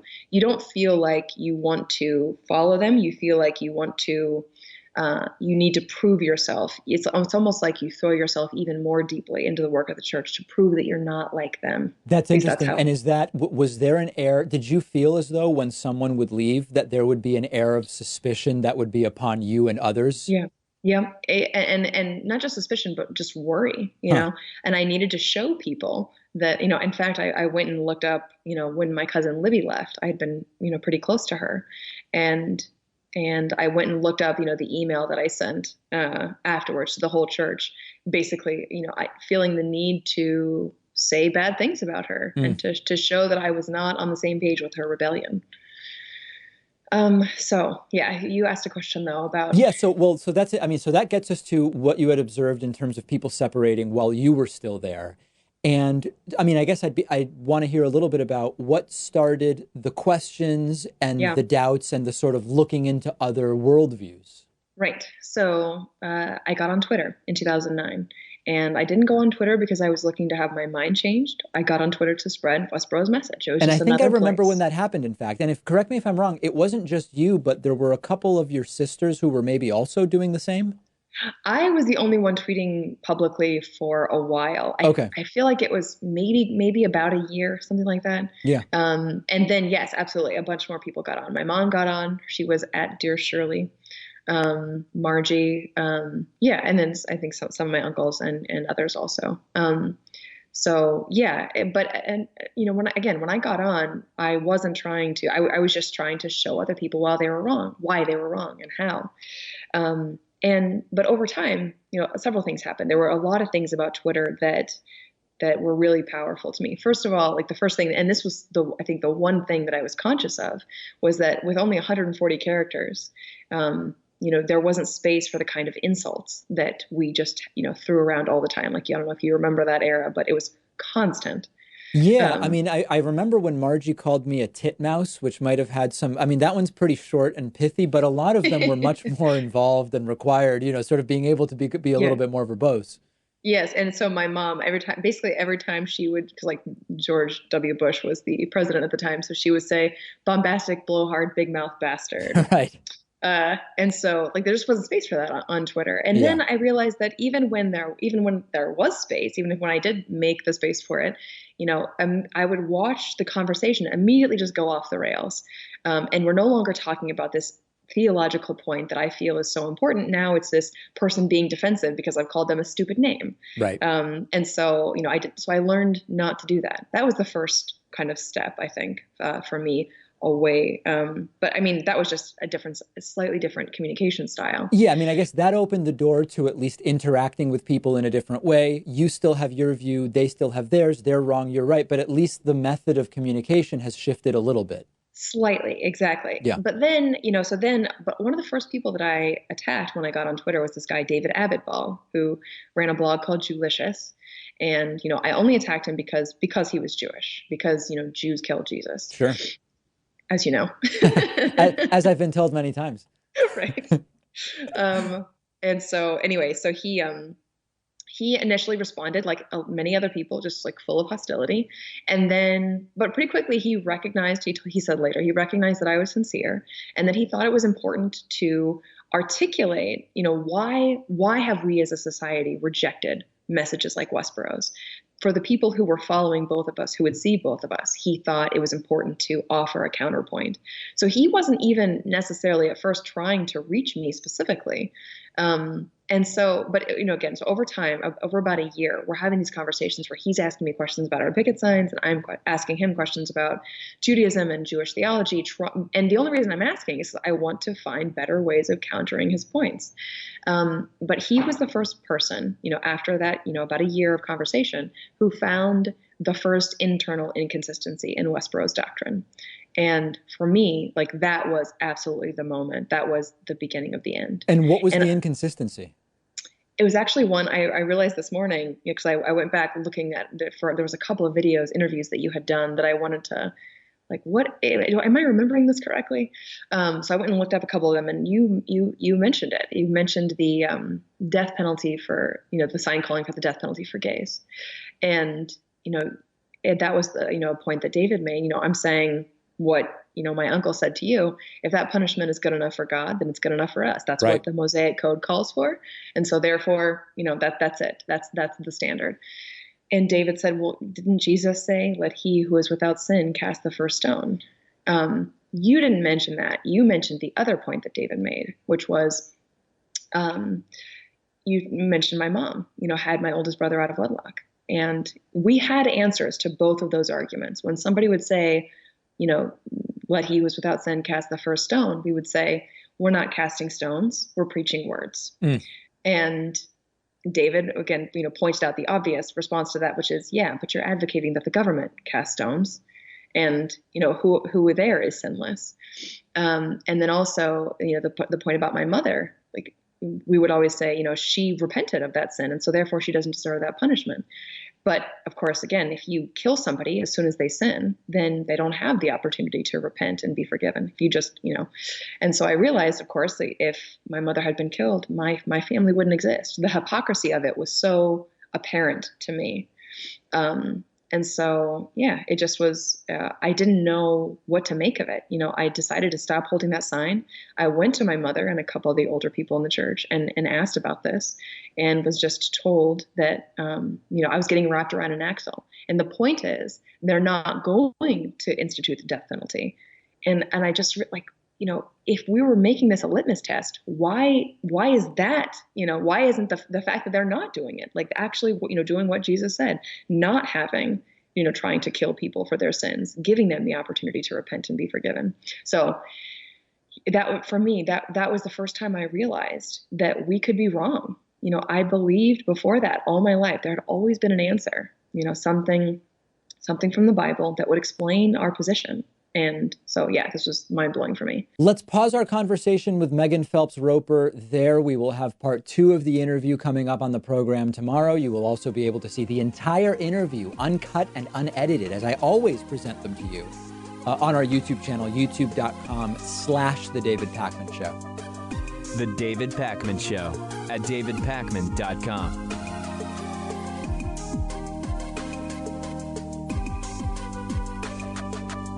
Did you know you can get David Pakman Show stuff, whether you're looking for David Pakman Show coffee for your Chemex French press or espresso machine, or a t-shirt? It's all available on our website, shipping to anywhere in the world at davidpakman.com/gear. The Very Stable Genius t-shirt is popular. The If Ivanka Weren't My Daughter t-shirt is actually popular with kids of all ages. We've got sweatshirts and hoodies with Hatriot Mail designs, more than a dozen available colors. And did I also mention that there's coffee? Oh, and bumper stickers too, plus no bogus supplements. If you're looking for something to give you the strength to lift a school bus over your head or make you live to 200 years of age, you're not going to find it on our store. Check it all out, shipping anywhere in the world at davidpakman.com/gear. If you want a 15% discount, all members and patrons get a 15% discount code. Check out the store at davidpakman.com/gear. If you're wondering, how does the David Pakman Show afford to exist? The answer is mostly through memberships and Patreon. You can support the work we do by signing up for membership at joinpakman.com or pledging as little as $1 a month at patreon.com/David Pakman Show. Perks include the daily bonus show, the commercial-free audio and video feeds of the show, and the positive feelings that come from doing the right thing and making Hatriots cry through your support of independent progressive media. Jump in today at joinpakman.com and patreon.com/David Pakman Show. The David Pakman Show at davidpakman.com. Donald Trump was confronted with more brutal chants of lock him up yesterday at a Veterans Day parade. It has not been so good for Donald Trump at public events recently, other than ones where his audience is either handpicked, like at rallies, or in deeply parts of the country, like in Alabama. Over the weekend, Trump went to Game 5 of the Major League Baseball World Series in Washington, D.C. a couple of weeks ago. He was met by just relentless booing and chants of lock him up. Last week, he went to a UFC fight in New York City, also met with relentless booing. Then he went to a football game in Alabama and actually got some cheers. And then yesterday spoke at a Veterans Day parade in New York City, and it was ugly. The crowd filled with signs like impeach Trump, signs that say traitor, criminal, lock him up. And then, of course, the chants of lock him up, a throwback. By the way, I'm realizing that some people may not know what lock him up stems from. This is a throwback to the chants of lock her up, referring to Hillary Clinton over her emails. How quaint that seems now. During the 2016 Republican National Convention, you might remember now indicted former Trump National Security Advisor Michael Flynn was involved in leading a chant of lock her up.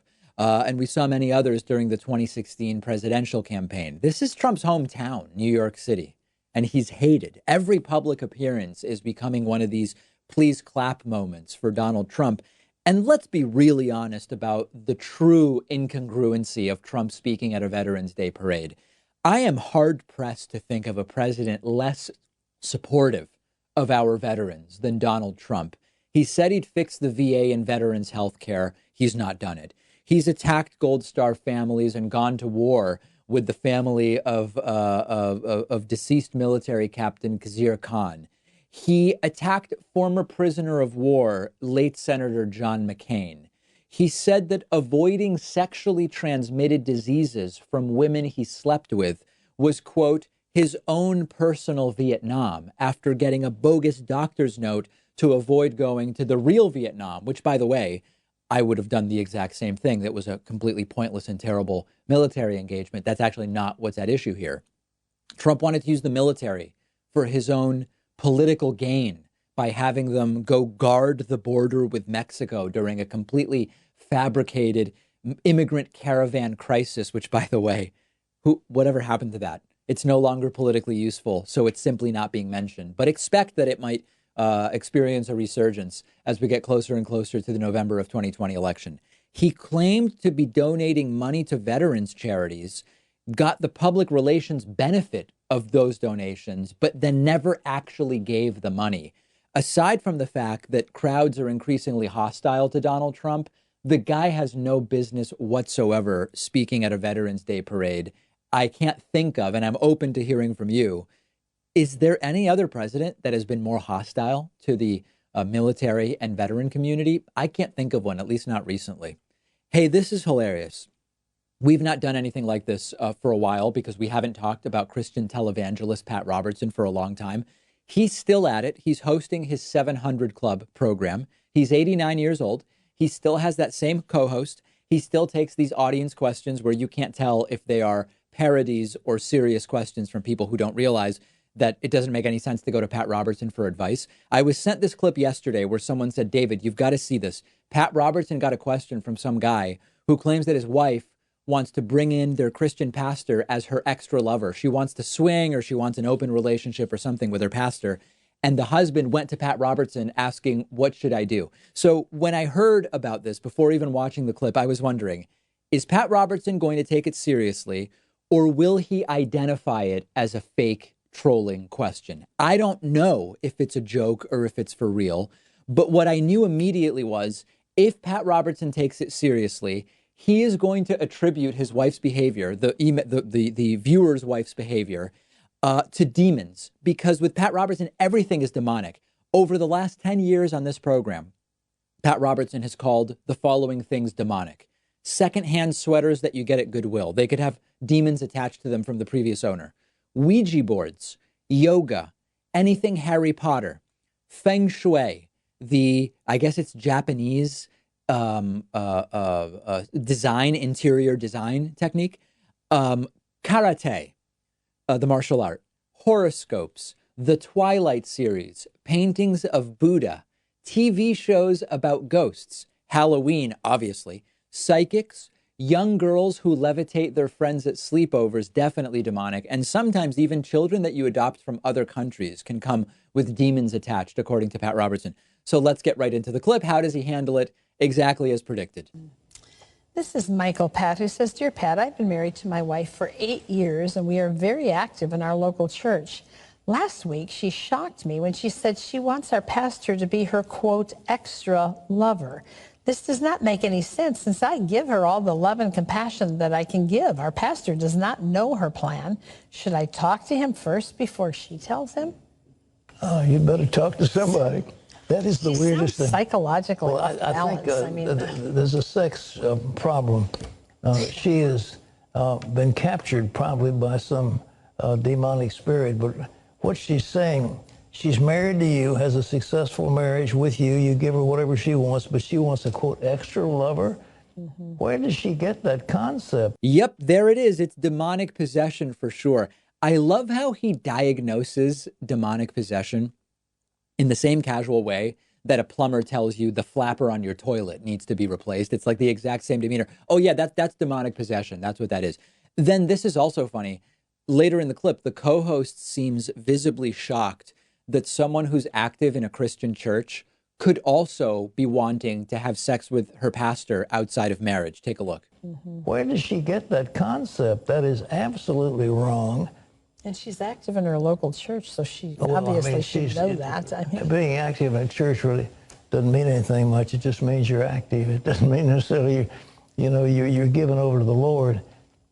You need to talk to that pastor, and you need to alert him to what's going on, and then you need to get that wife to some kind of counseling and deliverance, because she's being captured by something that sounds extremely evil, all right? Pat Robertson actually correct here. I mean, listen, he's completely out of his mind, but he's right. Just being active in a Christian church doesn't make you anything. And he could not be more right about that one little thing, a broken clock right, I guess once every few decades in this case. It sounds to me like the wife needs a good old-fashioned exorcism to solve this problem. So what do you think? Is this fake or not? I mean, on the one hand, who would even write to Pat Robertson with a problem like this? Like who thinks that Pat Robertson could solve any problem? But at the same time, he's still going. He's still on air. So there must be some people that see Pat Robertson as a purveyor of good, sound advice, which may be the scariest thing of all. I want to hear from you. Leave a reply, leave a comment if you're watching on YouTube, or send me a tweet at dpackman, after following me, of course. Do you think that this was a serious question, or is this just a satirical troll? Speaking of satirical trolls, we have a voicemail number. That number is 219-2DavidP. I am going to play a voicemail for you today. It is very short. It's only 15 seconds long. This is either one of our most uninformed callers ever or an absolutely genius satirical voice actor. This, I think, is related to recent conversations about how educated versus uneducated white voters vote in American elections. Take a listen to this. You be the judge. Most ignorant caller ever or brilliant satirical voice actor. So, hey, you weasel-headed little sucker, just because us white people ain't educated like you dumb suckers that think you are educated, this is racial discrimination. Maybe we ought to send you back to Poland. Thank you. So I would think it's real, except send me back to Poland. I don't know where that came from. So I don't know. You tell me. Let me know either by replying if you're watching on YouTube or shoot me a tweet at dpackman. Was that real or was that satire? On today's bonus show, ex-Massachusetts Governor Deval Patrick is reportedly exploring a late entry into the 2020 Democratic primary. Now, you will remember, some of you will remember, that Deval Patrick has been a good friend to the David Pakman Show. I've interviewed him a couple of times, despite the fact that he would always call me Mark, not David. That's okay. Busy guy. He has been pretty good in terms of making himself available to the David Pakman Show when he was governor, and he is an interesting potential entrant with some pretty status quo corporatist stuff in his background, including being the lawyer for Coca-Cola. So we will talk about that on today's bonus show. We will talk about Amazon launching a new grocery store as an alternative to Whole Foods. But hold on, Amazon bought Whole Foods. Now they're going to compete with Whole Foods. Don't worry. I'll explain it all on the bonus show. And a viral video, a black man handcuffed for eating a sandwich at a train station. Officials are now apologizing for what was a really cringy interaction on the behalf of the police officer, I will mention. We will discuss all of those stories and much, much more on today's bonus show. 2 ways to get access to the bonus show. Number 1, become a member. Go to www.joinpacman.com, click the red sign up button, takes under a minute, you'll be in on the bonus show. Second option, go to patreon.com/David Pacman Show, become a patron at least the $5 a month level. You will also get instant access to that world famous bonus show hosted by me Monday through Thursday, hosted by producer Pat on Fridays. Last Friday, or maybe the one before, producer Pat had a story about his pants getting stolen. How could his pants get stolen right off of his body?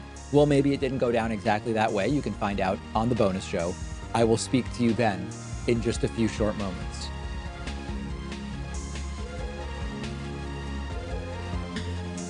The David Pacman Show at davidpacman.com.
I want to point out that the sun shines down its power to all the world and makes the wind blow strong as it will. I want to hope gentle rains can fall upon the land so lovely earth can stay lovely still.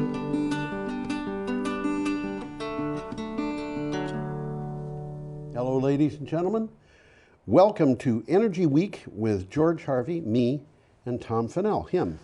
In the flesh. In the flesh. Wearing my winter coat, and I think I'm going to leave it on for a little while. I might take it off. It's actually not too cold in this room, but you notice I'm still wearing my scarf. Well, it got kind of chilly last night. It did, a little chilly, yeah.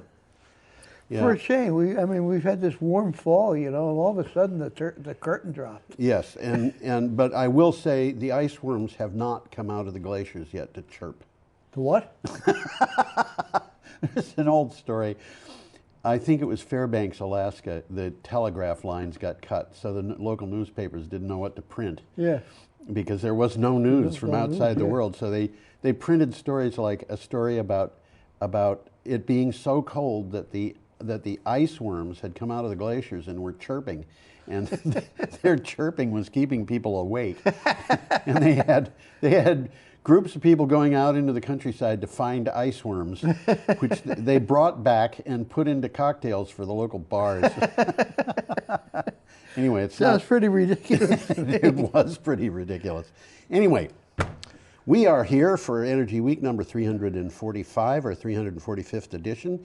And if you like Energy Week, and even if you don't, you can contribute a little to its support, because we need a little support. Not much. We don't need much. No, not a whole lot. The way you do that is by going to brattleboro.tv.org, and you go to the bottom of the screen, and there's a thing that says Support Local Television, and you click on that, and then you either use PayPal or some sort of credit card or debit card to donate scads of money, and at least we only $1. need about $12, right? No, we need about 110.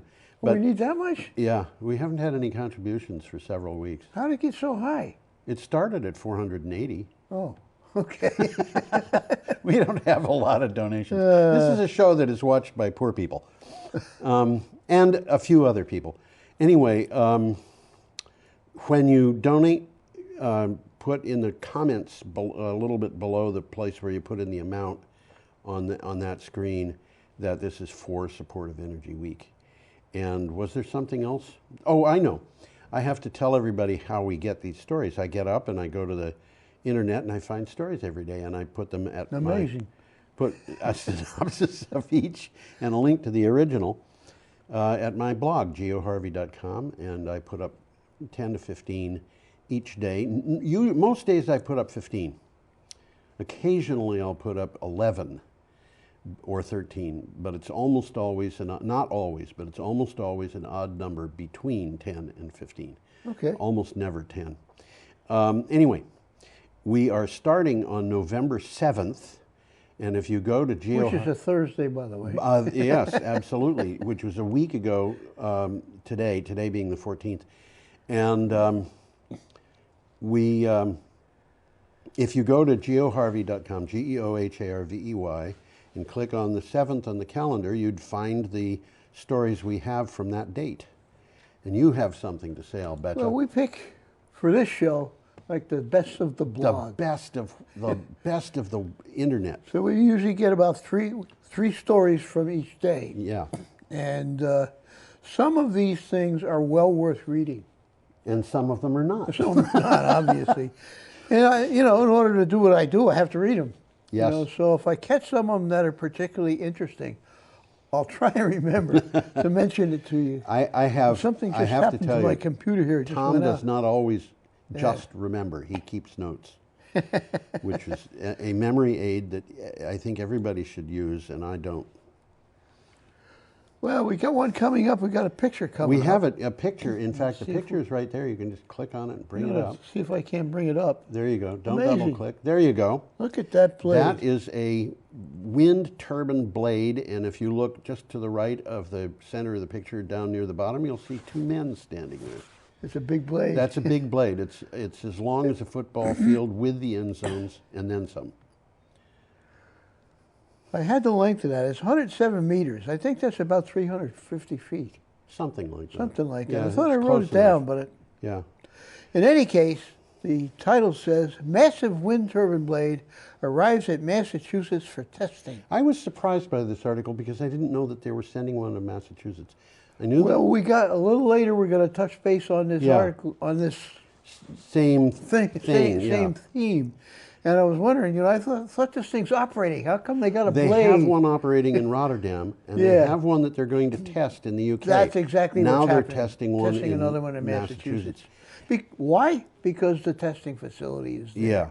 Okay, you have read the title. This is from CNBC, and I will read my synopsis. A 107-meter long wind turbine blade was moved to the Massachusetts Clean Energy Center's Wind Technology Testing Center for testing. Remarkable that they're using that center for testing. The blade, designed to be used on one of GE Renewable Energy's Holiade X 12 megawatt offshore wind turbines, is to be subjected to a series of fatigue tests. And Well, GE's serious about this Haliade. Oh, they sure are. There, I thought about this, and I thought about, there's a picture of a nacelle later on in this thing, and the nacelle went to the UK, and they're talking about the nacelle being the size of 6 double-decker buses. 6 of them. 6 of them. The biggest one I've seen was 4. Double-decker. Double-deck buses. Yeah, and I looked at these 2 articles, and I thought, it's not just that wind energy is better offshore that is causing these huge turbines to be built for offshore wind farms. It's because you don't need to do any road transportation for them. No, these they're shipping by sea. Really hard to transport by road. Well, we saw a trailer that was specifically made to carry these blades. Yes. And the trailer was about 200 feet long Yes. with a gazillion wheels. It was actually a gazillion and 2. Was it? You counted they had 2 spares. Well, a little takeaway from here. As technology develops, the size of wind turbines is increasing. Yes, it is. We've observed that. At 850 feet, this one is currently the world's largest. Yes. Okay? The blade was transported to the testing facility via ship. By a ship. That's how you move things when they're this big. Absolutely. And a big crane. Okay. We got another one coming across, and this is interesting. Yes, it is. This is from CNN. Investors are dumping oil, so why would anyone buy Saudi Aramco? And that's a very good question to ask. Sure is. Demand growth for crude oil is slowing, which is an inconvenient truth for bankers pitching the Saudi Aramco IPO at a valuation of up to $2 trillion. Institutional investors are under growing pressure to ditch oil assets they already own, and the investment case for Aramco seems weak. Well, there's a 2-minute video worth watching on this article from CNN. And a little bit of the background on Aramco. When I was living in Saudi Arabia, Aramco was owned by 7 American oil companies, or 7 worldwide, because Shell was involved. Yes. Okay, and they sold out to the Kingdom of Saudi Arabia. And it's a joint venture now. It's partly owned by the royal family. It's partly owned by the government, which is the royal family. Well, okay, and now they're trying to get rid of it, or at least they want to get some cash. Yes. What they need cash for, I don't know. But to build wind farms and solar farms. Well, it would make sense. Yeah, it well, makes sense for us to do I shouldn't say that definitively because. Well, right now they're sitting on the world's largest supply of oil. Okay. The Saudi Arabian untouched oil is still the world's largest. Wow. And with the price of oil going down and with renewables coming up, they're caught in a bind. And they're going to be caught in a worse bind if the price of oil goes up, because then they're going to be competing against cheaper renewables. They're in a real big bind. Well, Saudi Arabia's state oil monopoly makes more money than any other company on earth. Really? That's what the article said. Wow. But low oil prices, the climate crisis, and geopolitical risk could deter investors from buying into the partial privatization of Saudi Aramco. Yeah. And it very well could. It could indeed. It And could as squash you the say whole- that, I whole think about thing. the fact that, the Russians are being particularly problematical for Americans right now, and their income. They do that well, don't they? Yeah, they're very good at it. Their income is 65% from fossil fuels. Is it really? I'm talking about foreign government. trade here. Yeah, government So, income. as fossil fuels dry up, which I think they will, Russia's going to be in deep trouble. I guess the bulk of their foreign trade income is from oil. Yeah. They're selling oil all and over gas. Europe. Oil and gas. Okay. Well, we got another interesting one coming up here. We this, do. This is interesting There's a picture too. Let of me get fracking. the picture up. How fracking works. Frack you. Not nice, Tom. I'm going to This is scold a- you. This is a schematic of fracking. We'll take a quick look at it. Yeah, the thing on top there is the top of a piece of ground, and then what you got below it is chunks of geology, layers of different kinds of rocks and stuff, and they drill through all that until they get to the point where they're in a layer that they can frack, which is hydraulic fracturing, and they drill sideways through that so they don't leave the layer, and periodically they put the whole thing under pressure so that the rocks will crack, and then they pump in sludge and sand and slippery things and all Magic liquids. magic liquids, things that they don't have to tell us. No, they're trade secrets. It's a trade secret. If we They found can out about put it, it then right wouldn't let under them our, do it. yeah, they put it under our feet and a little ways under our wells, and they claim that none of this makes it to the surface, despite any evidence to the contrary. Well, first of all, one thing I was surprised is how deep the fracking is. Oh. They go way down to about 1,000 feet. Okay. Fracking, I thought it occurred much closer to the surface. And what do you got for a title? This is from Clean natural Technica. gas fracking boom turns bust for a big fracker. Okay, this is from Clean Technica, and the big fracker here is Chesapeake Energy. And just before the show, I went online to find out a little bit about Chesapeake Energy. It was listed as the 309th company in the world, in the S&P 500. Okay. So this is a big company. Chesapeake Energy was one of the first to take advantage of the natural gas fracking free-for-all that sparked last year when the Trump administration opened up more public lands for drilling. Now, Chesapeake is blaming the supply glut for its current predicament, which is pretty bad. Well, quick takeaway, by 2012, gas prices were going through the floor. Yeah. And drilling activity was becoming unsustainable. Yeah. It's economics, guys. It was, yes. And what these people are doing is they're losing a lot of money. And it's interesting to me, Chesapeake Energy was sold, I think it was last February, for $4 billion worth of cash and stock. Now, that means that somebody put a lot of money into this organization less than a year ago. And they're going to get burnt. They're going to get burnt. And it also means that somebody made a bunch of money by selling this, and they had a good reason to get out of that industry.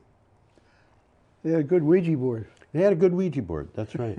Okay, we are up to Friday, November 8th. This is an interesting, very interesting article. It comes from Lawrence Berkeley National Laboratory. Go with the flow. Scientists design better batteries for a renewable energy grid. Berkeley lab researchers developed a versatile yet affordable polymer flow battery membrane that can be used to make possible long-lasting and low-cost grid batteries based solely on readily available materials such as zinc, iron, and water. This is big news, actually. Actually, it is. The flow batteries we've talked about many, many times. Oh, yeah. And they can be big. They can be big, and they can hold... big. Big, big. They can hold huge amounts of energy, but the part of the problem with them was that they were expensive, even compared to lithium-ion batteries. And this is reducing the cost of those batteries enormously. And what that means, in turn, is that... well, the reason they cost a lot of money was partly because they were using metals like vanadium. And they were very specialized parts of the device. Now, you'll notice that zinc, iron, and water are things that people know about. Vanadium, they're kind of cheap. People might not know about vanadium. I remember vanadium from when I was a child. My mother had a set of steak knives that were made of vanadium, and they had vanadium engraved on the side, and I couldn't figure out what it was, so I looked it up. Later on, when I was working in chemical factories, I handled vanadium, but not as much as I handled gadolinium. Figure that out. Well, the backstory here, of course, is that renewables can't always be counted on to generate electricity when you need it. Right. But renewables and storage make a lot of sense. Mm-hmm. When the sun's shining, you make energy and you put it in a big battery, and use it at of night. some kinds. Of some sort. Which could And this be- is a very large battery. Yeah, and a big battery include things like And we're talking about rail two, cars two going little up lakes mountains. here or something like. Yes. Yeah, we saw rail cars, right? Okay, our next item, which is from Renew Economy, has a graph that I will Yeah, apologize for because let's it's low put the- resolution. let's I put the did graph look up here. for a better graph, There but wasn't a better one. there wasn't one that I could find. This is from Lazard. The original is a PDF file. This graph was taken by somebody at the place Renew Economy, and unfortunately, it's a little hard to read because it's low resolution. Why don't you tell us a little bit about it? Well, we have conventional electric resources in the 4 bottom darker blue. The 4 top lighter blue has renewable energy. So this is the cost of energy. This is the wholesale cost of energy, including whatever subsidies are involved, except for, in the case of nuclear, it does not include the potential cost of Price-Anderson or the cost of dealing with waste. That's neat. Well, you know, they get special consideration because they shine in the dark. So Anyway. we're seeing those bars represent a Right. range. That's right. And there are a few things that have to be mentioned here. If you look at that, that is $66 to $152 in the coal bar, which is the second from the bottom. And the bottom one is 44 to 68, which is combined cycle natural gas, which means that in general, you can expect that the price of a base load natural gas plant, the electricity will almost always be lower than the cost of electricity from a coal burning plant, which is why natural gas has been beating out coal. Absolutely. Absolutely. Now, here's the thing. But you take a look up there in the top. Yes. Solar PV. Solar PV. Holy cow. By golly, it looks like... And it's getting cheaper. Yes. Solar PV is almost always cheaper than combined cycle natural gas. And wind power is potentially very cheaper, usually cheaper than combined cycle natural gas. And when you throw on that battery, they don't necessarily get more expensive than natural gas. They do, but it's not by much. Yeah. Really not And by much. natural gas is dependent on a resource that's limited, so the price is going to go up. Solar and wind are on a technology price curve, which means their prices continue to go down. We've talked about that. We are at or past the tipping point, and last week I had a story on about how the applications, the announcements, whatever, of expected new natural gas generating capacity is declining on a monthly basis. Absolutely. And it dropped the in the world last is changing, yeah, guys. it dropped in the last 2 years by almost 40%. And this is an ongoing trend. Now, one other thing that I'd like to point out, Tom, could you put that back up? I just did. The 2 top ones are a little bit unfair, or I should say they really don't match, because these are the wholesale prices of electricity that people are getting by these are the equivalent of the wholesale price. Yeah, but the thing is, a person who's getting solar power, or a company that's getting solar power, well, you'll see that the top one, rooftop residential, 151 to 242, which is the equivalent of 15 to 24 cents per kilowatt hour.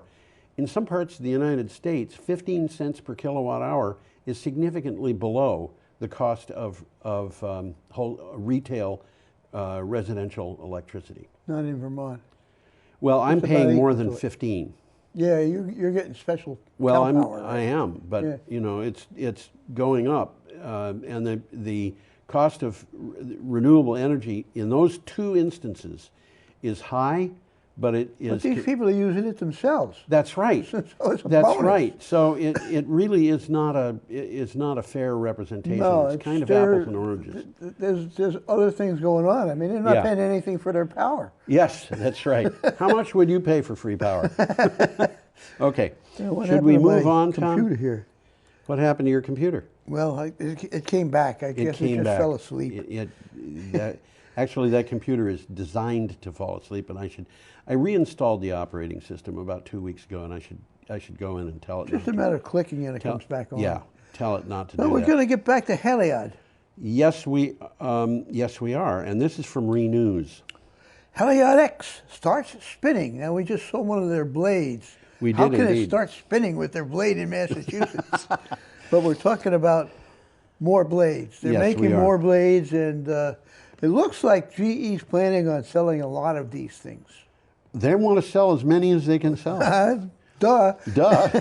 GE Renewable Energy's 12 megawatt Haliade X offshore wind turbine has started turning to generate first power. The turbine installed in Rotterdam will basically at the edge of the water has started turning to generate. Will now progress to the testing phase, said the manufacturer. During testing, it will different types of measurements. Wow. We left those words out. Different types of measurements will be carried. Okay. I'll read it. All right. Go will ahead. be carried out to obtain a type certificate for the Heliod X in 2020. Right. So they're trying. They've sold a few of these things already, but they're trying to get them certified. Well, they've sold a bunch of them. Oh yeah, I'm but just they going to have say to that. get them certified to put them in. They've been selected for the 120 megawatt skipjack, was small. Yeah. And 1,100 megawatt ocean wind projects in the U.S. Mm-hmm. Okay, as well as in the 3,600 megawatt Dogger Bank farm in the U.K. They've got a bunch of these things that are scheduled. They've got to go orders in. for these already. Yeah, and they haven't finished testing, and they will have their testing certificate, they hope, in 2020. Well, we got an interesting one coming up. We got Okay, we're up to Saturday, November 9th. And here's a picture. This is I get a kick out of this. Yeah. This It's is a blimp. Fun. It's a blimp. That's right. That's the HAV, Hybrid Air Vehicles, Airlander, and it's a blimp. Yep, and this is from BBC. You know, when I was a kid, where we lived, for some reason, every morning while we're eating breakfast, going to school, a blimp went by. Really? I don't know where it was coming from. I'll bet it was a Navy blimp.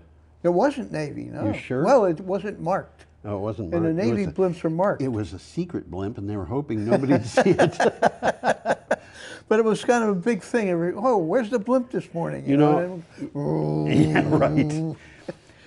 I am told that the reason why these things are called blimps is because somebody really early on, kind of walking by one, kind of popped his finger against it, and it went blimp.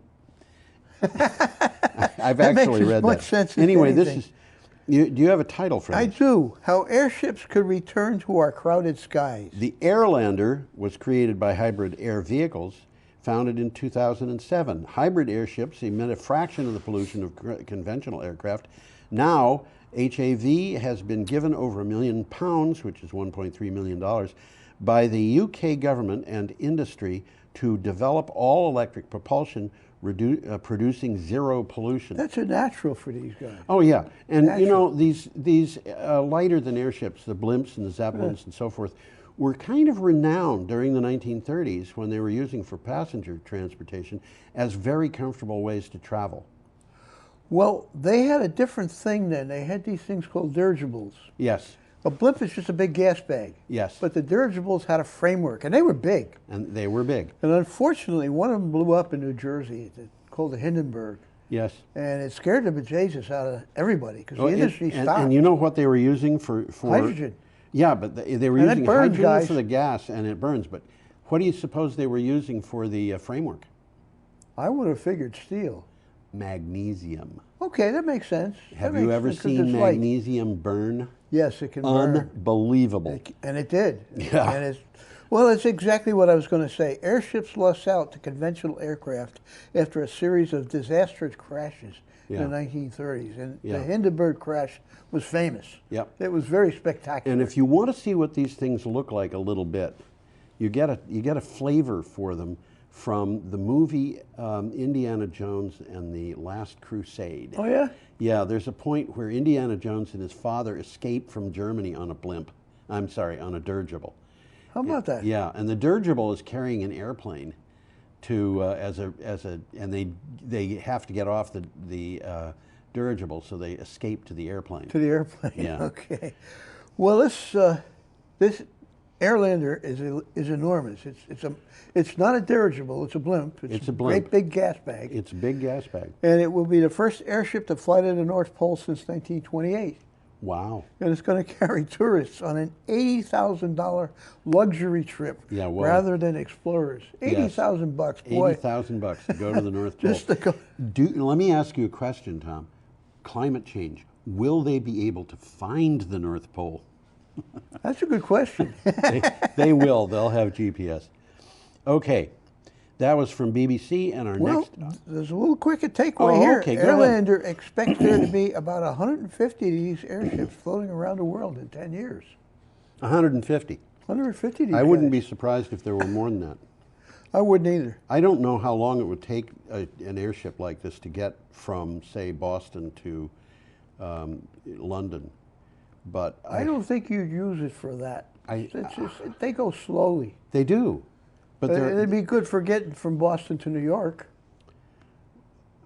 Yeah, but I think that even going across the ocean, they might be really good. I mean, they take you can about put 3 or 4 beds. days. No, they wouldn't take that long, I don't think. Anyway, our next item is from Newsmax. It is that. Yes. Fed, according to the Fed, $500 billion in losses show economic threats of climate change. Now, I want to point out... This is significant. This article and the one that follows it are both about the Fed, the United States Federal Reserve. There were a lot of articles on the 9th of November about the Fed, and I had links to 3 of them, but I only used 2 for the show. A Fed official, this is from Newsmax, a Fed official warned risk managers not to ignore climate change. Quote, the U.S. economy has experienced more than $500 billion of direct losses over the last 5 years due to climate and weather-related events. End quote. Federal Reserve Bank of New York Executive Vice President Kevin Steros said. Now, honestly, I think they're underestimating this badly. Well, they identified 2 types of risk. Right. Okay, one is physical risk as climate-related changes disrupt business operations. And the other one is a transition risk resulting from the shift toward a lower carbon economy. Yeah. This is going to affect people who have nothing to do with this business. Yeah, I mean, this is going to affect the stock, local... stock prices, the cost of operations. The guy who owns the local gas station. Absolutely. And honestly, I could see that going into $500 billion a year. Well, that's just exactly what they're saying. Well, they're saying it has experienced $500 billion in the last 5 years. It's going to go higher. It's going to get worse. Maybe we should go to the next let's go. picture. Let's put this lady up. Yes? She's got an important job, this lady. Yes, she does. She's the Fed governor. That's an important job. It is. She makes more money than I do. She doesn't make more than I do, though. You don't think so? I don't think so. She might make $1 a year. I don't know. Anyway, Fed sees climate change shaping economy and policy. This is following up on what we just said. Right. This is from Reuters UK. Federal Reserve Governor Lael Brainerd said the Fed will need to look at how to keep banks and the financial system resilient amid risks from extreme weather, high temperatures, rising seas, and other effects of increasing levels of greenhouse gases in the atmosphere. Now, the third article, which I did not schedule for this show, basically says the Fed, and it's an extension of this, which is why I put this in instead of not it. The Fed is warning that entire regions of the United States within 10 years will not have a possibility of 30-year mortgages. People will not be able to get 30-year mortgages. Because they can't get insurance? Because they can't get insurance. Wow. And that's the whole coast of, coastal It's going to be areas of all Florida. high rent districts, isn't it? It's The really, coastal, really bad. And, the almost the entire coast of the Gulf, most properties owned by Donald Trump in Florida, of which there's a bunch. All coastal properties on all of our coasts. And properties along the Mississippi River. This isn't poor people. No, this is not poor people. This is everybody. Yeah. And we're seeing that the Fed is getting involved in this. I could just see Donald Trump reacting to this because he already doesn't like the Fed. But the Fed is getting involved and they're saying, look, people, this is happening faster than we had thought. You better get ready. Well, what they're saying here is this is not hypothetical. Yeah. The risks are here. Yes. We have to deal with them. Well, Hurricane Harvey was not a hypothesis. It was something that happened. And Hurricane Maria it was not. Pretty bad thing that yeah, happened. and you just go down the list. That's right. And there was an article today, by the way, about climate change, a study that was done. People were saying, wait a minute, these hurricanes don't seem to move as fast as they used to. I think we'll touch base on that in this show. Okay. Further on down. I will withhold comment for a little bit. We are up to Sunday, November 10th, and we have an item from RTE.ie, which is a website in Ireland. In Ireland, it is. Toll of climate change on Greenland's icebergs is unnerving. Oh, man. The tallest icebergs in the world were towering in front of me, pristine and glistening in the Arctic sunshine. Obviously, I'm using somebody else's words. It felt unnerving to be near them, however. The tallest icebergs in front of us were about 80 meters high. 80 meters is a lot. About 250 feet. Yeah, I think more than that, actually. A little bit more. And the icebergs of Disco Bay were once double that height. So the icebergs are getting shorter. Quite a bit shorter. Well, this Irish reporter was there 2006. Yes. He's just gone back there. And yes.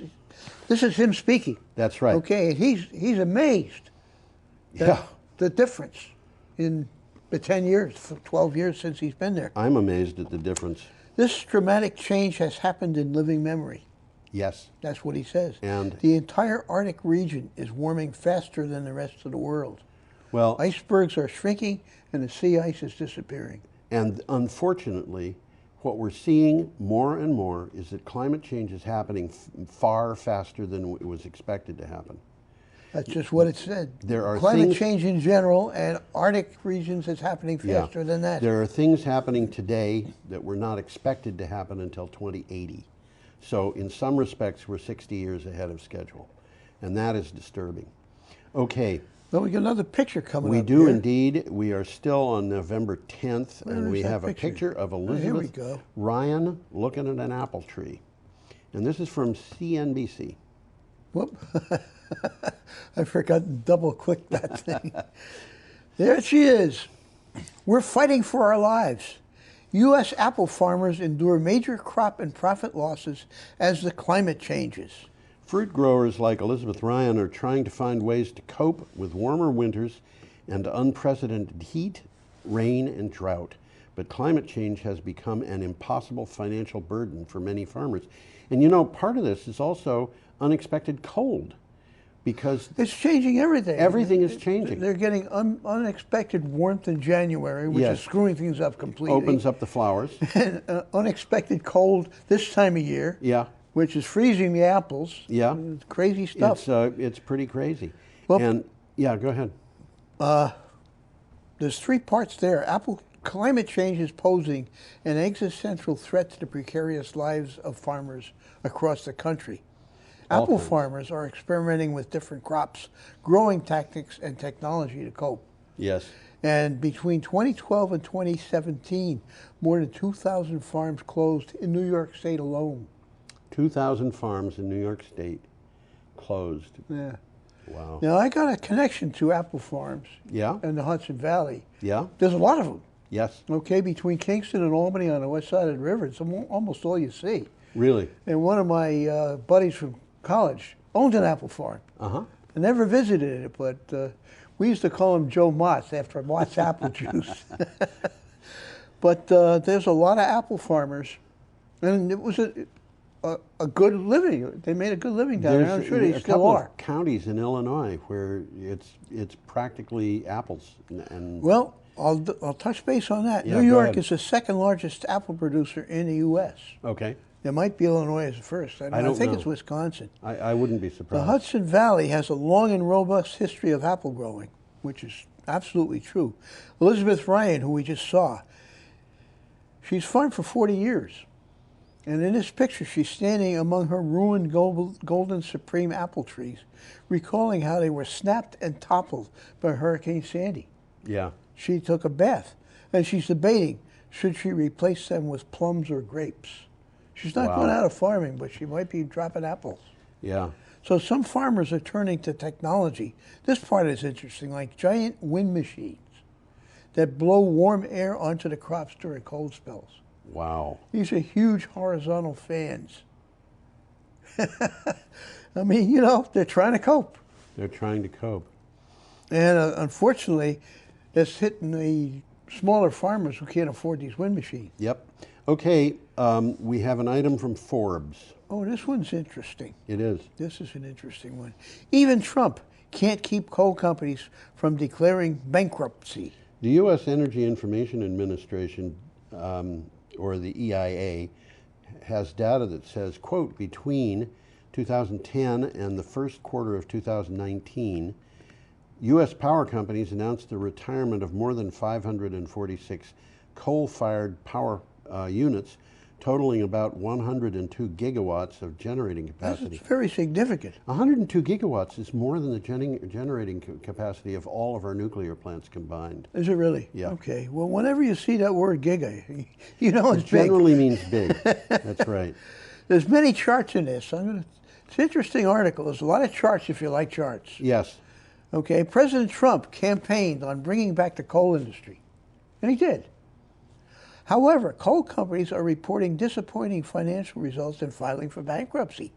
The price of coal has fallen 38% from its recent high in October of 2018 and is back to 2016 prices. And coal plants continue to shut down. And they talk about 3 of them that are going for bankruptcy. Peabody Energy. Yes. Okay. Black Jewel and Murray Energy, Yes. which we've talked about on this show quite a bit. Actually, we've talked about all 3 of them, but we've talked most about Murray.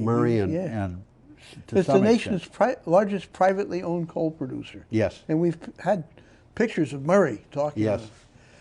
Okay, we're up to Monday, November 11th. We are. This is an interesting picture coming up here. Yep. Let's it get is. it up. Aha, that looks like an iceberg. It does. Rising seas, melting ice, raging fires. Why didn't anybody warn us? Why didn't anybody warn us? Somebody did. Wow.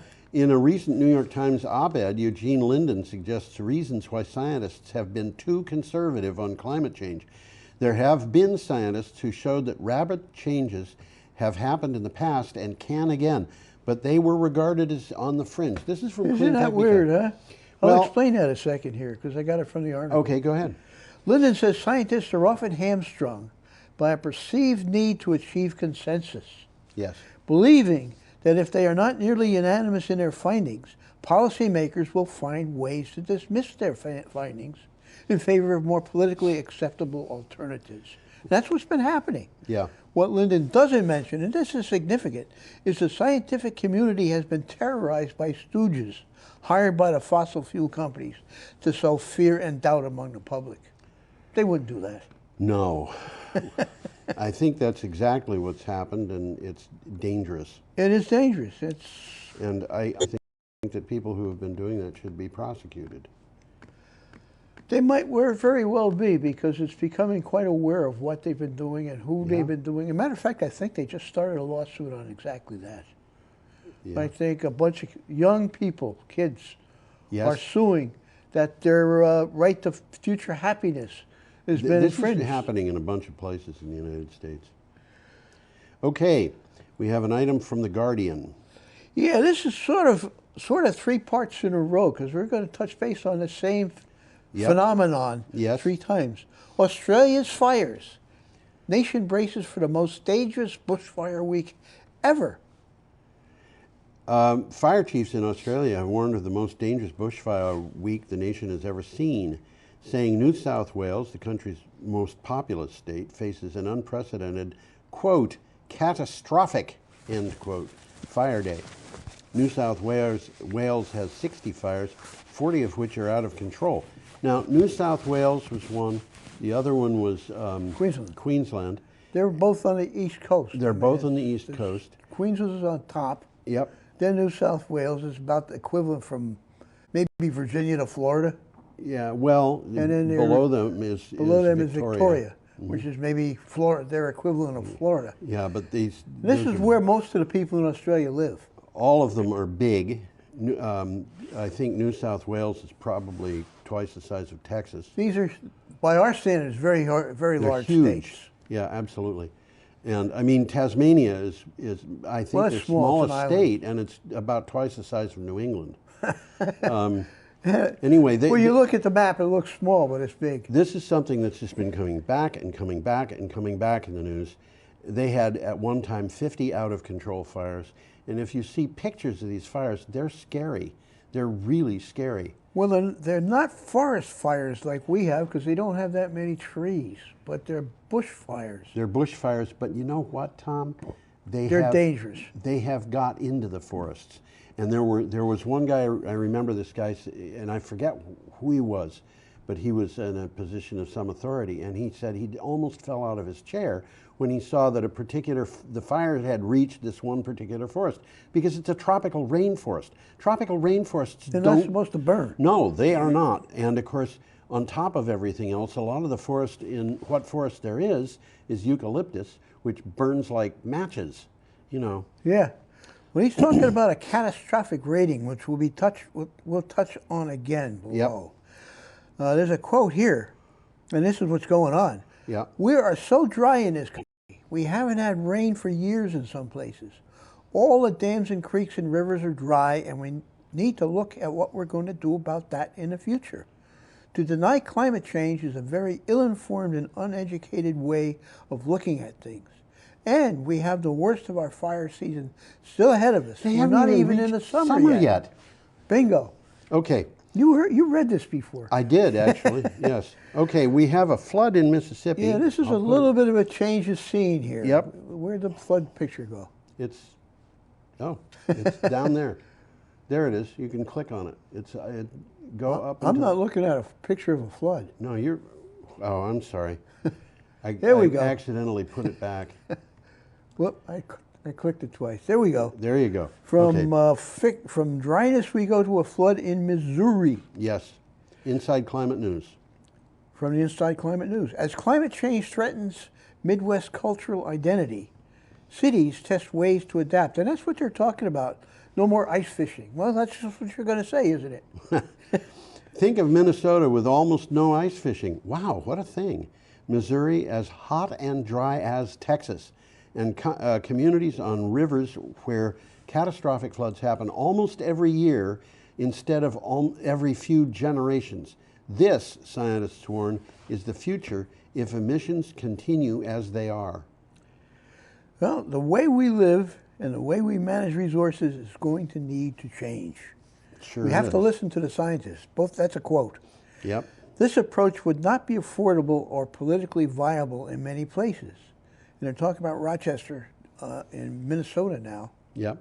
Rochester, with a population of about 115,000, has a thriving healthcare industry led by the Mayo Clinic and a voter base that is predisposed to trust science. And that's what this article is about, what happens in this particular town. And yeah. It's important in Minnesota because their way of life could be changing. Life is big time. Seriously threatened. You know, you can't hunt moose in Minnesota, I've been told, either, because of the problems they've had because of climate change. You can't hunt? Can't hunt moose. Well, we can't hunt moose. Yeah. Moose, all over the United States, moose are in trouble. Yeah. And that trouble is directly associated. Ticks, isn't it? Ticks that are bleeding the moose to death. Okay, we're up to Tuesday, November 12th with an item from NBCnews.com. Yeah, hurricanes are hitting the U.S. more often. And I had trouble with this one. I couldn't copy it. Oh, really? I got the same article from Associated Press, so I got it. But I could not. I could pick it up. I could read it, but I couldn't download it to make my own notes. Big destructive hurricanes are hitting the United States 3 times more frequently than they did a century ago, according to a study. That's interesting. It is. 247 hurricanes that hit the U.S. since 1900. Researchers found the top 10% of hurricanes were happening 3.3 times more frequently. So the hurricanes are getting bigger, and the big ones are happening more often. That's right. And they say here Harvey's destructive footprint was 30 times larger than the average. Yeah. Wow. Wow. Harvey, that was a pretty destructive hurricane. It just hung over Houston for And it was a week. Second 500-year flood in Houston in 2 years. 2 years. Yeah. Or maybe it was the first in 2 years. Well, But there was they got, I forget how much rain in Houston. unbelievable. Unbelievable. I don't think anybody's ever gotten that much Well, rain in the U.S. if you could find somebody who's outside of a 500-year flood zone who died in that, and I have no doubt that you could point at that person and say that person was killed by climate change. I think you could. I think you make a very good case for Yes. that. Okay. Well, let's move along. We got an interesting We're picture still coming up on here. November 12th. We've got a picture from the BBC. This is an interesting article. This is an interesting picture, an interesting article. That's a bunch of Formula One cars. Yep, in 2018. That's not Watkins Glen. I don't know where that is. No, it's not, because I used to go to Watkins Glen for the Formula One race every year. Really? The cars were different then. They were more like regular cars. Yes. There was one guy, he was a Dutchman. He was a count. And he drove it, he was in this race with an old Porsche with a license plate on. He never won anything, but he went every year. Wow. Count something, or I forget his name. What do you got for a title, Tom? Formula One launches a plan to become carbon neutral by 2030. How are they going to do that? Oh, they're going to tell us. Formula One has launched a plan to become carbon neutral by 2030. The intention is to wipe out the carbon footprint of activity at the racetracks, including road and air transport of staff and equipment to the events. F1 says it will offset any emissions that remain that cannot be cut. Well, they got pretty good plans. I got some interesting stuff about what they're going to do. All events will be sustainable. They're going to eliminate single-use plastics. These are like, coffee cups and stuff like that. Waste will be reused, recycled, and composted, and all gas will have a biofuel content of at least 10%. Now, this is an aside. I didn't notice that Formula One engines are the most efficient car engines in the world. Really? Delivering more power and using less fuel, and hence CO2, than any other car engine. Wow. And in the article it says how they're going to do it. Yeah. It's interesting. If you got Okay. the time, read it, because it's interesting. Our next item is from CNN. Yeah, it is that. And it's more about bushfires in Australia. Yeah, we're going to talk about that. This is part 2 of a 3-part series. Right. Australia's deadly bushfires bring threat of long and dangerous day ahead. 2 Australian states are bracing for a day of catastrophic risk as firefighters battle over 100 deadly active bushfires. Gotten from 60 to 100 already, hasn't Well, it actually Well, they went to added another 150. state. 150? 150. Wow. Clouds of smoke can be seen as far away as New Zealand. Queensland and New South Wales have declared states of emergency. I want to point out that if you're in New Zealand and you're seeing smoke from Australia, that's pretty far away. That's like sitting here in Brattleboro and seeing smoke from a fire in Kansas City. Yeah, that's about appropriate. That's about that distance. Yep. I actually checked that. I wanted to find out something that was accurate, and this is absolutely nightmarish. This is an interesting article. Yeah. There's this one. Well, CNN usually does a good job anyhow, but this is one of the better ones. There's 25 pictures. Right. Okay. There's a 2-minute video on the fire. Okay, you can see the fire in the video, and it says as of Tuesday, just in New South Wales, 57 fires were burning. Yeah. And there's probably more happening now. Yep. And we haven't got to summer yet. Okay, we are up to Wednesday, Wednesday, November 13th, and we have a picture coming up, which I can't figure anything about that picture. It just looks absolutely weird to me. Well, I can tell you what's going on. It's a bird's eye view. Yeah, I know that. Okay, they're looking at the top of a mountainside that they took off to get coal. Okay. I think the black things that you're looking at are still coal. Okay. Okay, and the blue things are the tailings ponds, and that's what this story is all about. They're dumping all of their tailings in those blue ponds, which, if you notice, they're going down in the river. Yes. They're going down below, and they're infecting the rivers down there. This is frightening. Okay, this is from Clean Technica. And it's called a coal slurry pond in West Virginia. And it says the proposed new rule would amp up the EPA's war on science. A new rule proposed by the EPA would upend decades of scientific research, studies that have confirmed that air pollution leads to shortened lifespans or that mercury impairs brain function in young children by requiring all that confidential data be made public. That sounded kind of confusing to me, but What it means is if you're going to say this child, we have a child here whose brain has been damaged by exposure to mercury, you can't do that anymore. You have to say, Freddie Smith, who lives at 110 Wilmot Avenue in Haberdash, Wisconsin, has a brain that was damaged by mercury. You've got to be specific. You do not protect people. So nobody's going to do it. It's going to be What too can you complicated. do? Yeah. What can you do? Yeah. So they're doing that to hobble That's scientific exactly what research. they're doing. And It it's, sounds like the opposite of what they're doing. it is absolutely outrageous that they would attempt to do something like this. They're attempting to use people's lives, use people's privacy as a way of circumventing their safety. Well, it's just what they say from the article. This is a full frontal assault on reason that appears rational on the surface, but it's just another way for companies that fund extreme views against protecting the environment to get their way. Yeah. So it's kind of a game they're playing. It's a game. Yeah, it's with a us. very deadly We're the game, and the losers. people who are doing this should be held accountable, in my opinion. I think they should be. And in my opinion, that means going to jail for a long time. Yeah. This is outrageous. This is these absolutely. kinds of people this never is, go to jail. Not necessarily. I hope One so. thing you could do with some people would be to ship them to Brussels and let them stand in trials for crimes against humanity. Ooh. I think there are people in the United States who are definitely guilty of that, and Yeah? they deserve to have that kind of treatment Yep. because they are killing people. Should we go on to Let's something move else? on. We got another one coming up from The Guardian. We have an item from The Guardian. Climate change, do more now or risk catastrophe. That's warns catastrophe. Catastrophe. I didn't know that. Warns the Energy Agency. The world's existing climate policies will not be enough to end the upward march of record energy emissions, rising beyond 2040 without a grand coalition of governments and investors, according to the International Energy Agency. In 2018, we set emissions set a record. This is from The Guardian. What do you have on that as a thing? Comment? I've got things to say The about deep this. disparity between words and action risks failing to cap global temperatures. In order to be in line with the Paris targets, there is a need for huge efforts in pushing clean energy technologies. Mm-hmm.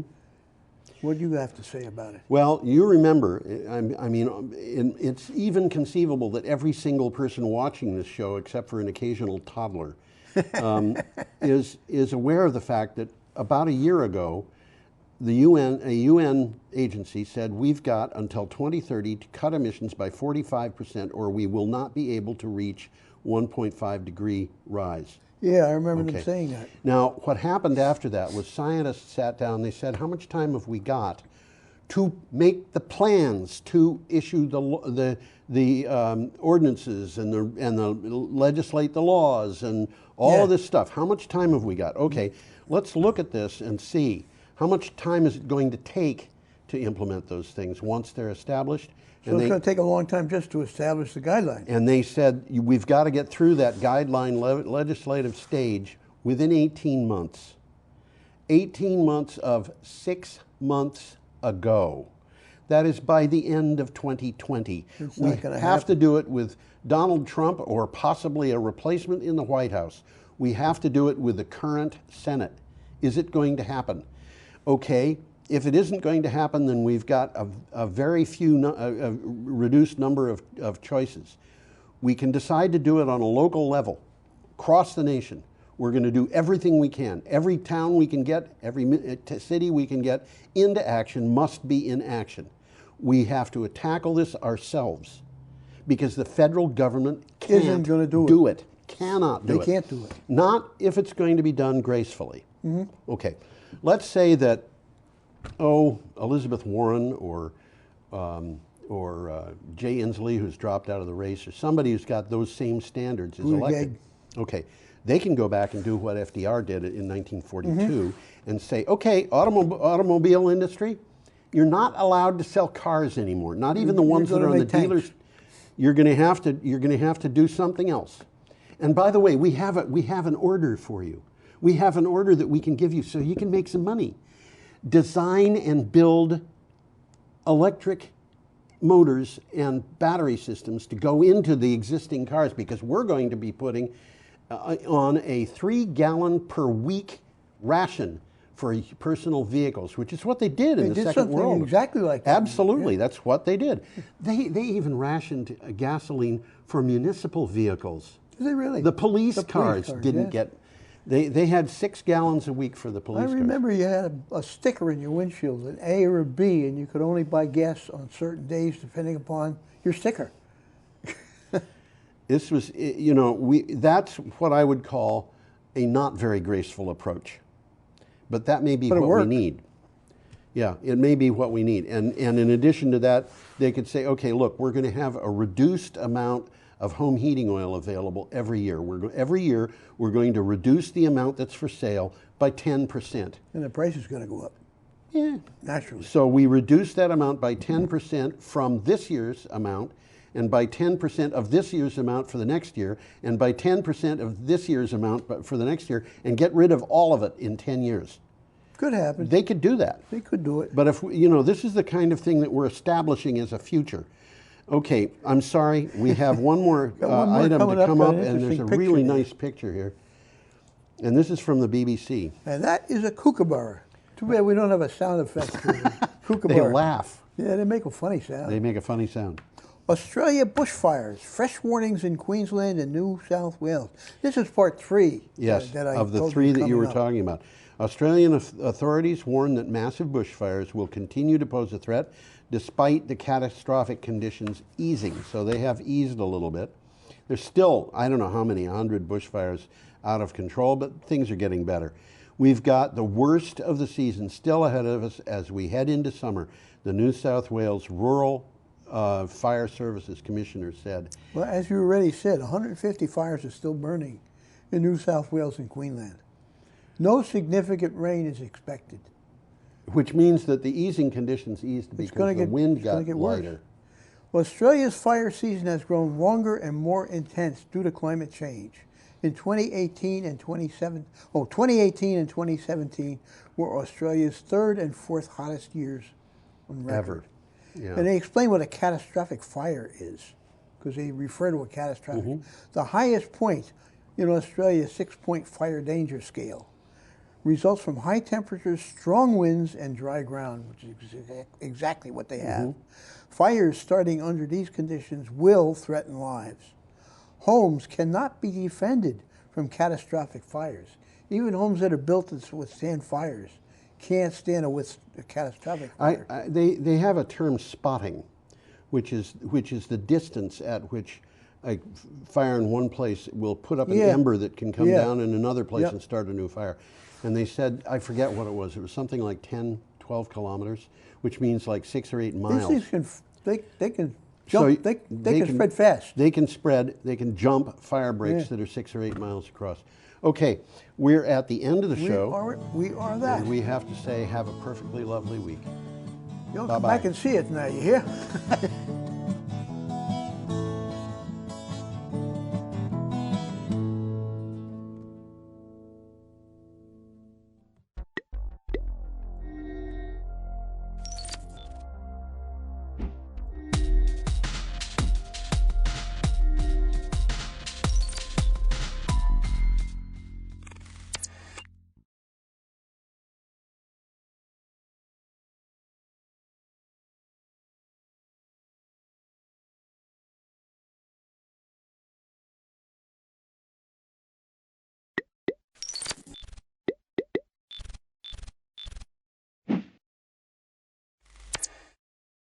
Thanks for joining us.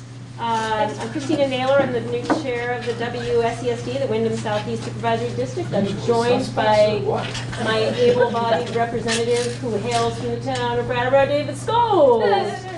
Do we need a sign-in sheet? We do need a sign. Well, maybe we don't. I think I can. Well, I don't. There's only one name I don't know. Actually, David, could you get put a sign-up sheet going around just so we can get all the names of the attendees for the minutes? So we have the WSCSD board. Did everybody see this? Julianne, do you know where this in paper that David's looking for? Oh, we got it. found it. That's a trap. Oh, sorry. Great. Ooh, living life on the edge here. Got it.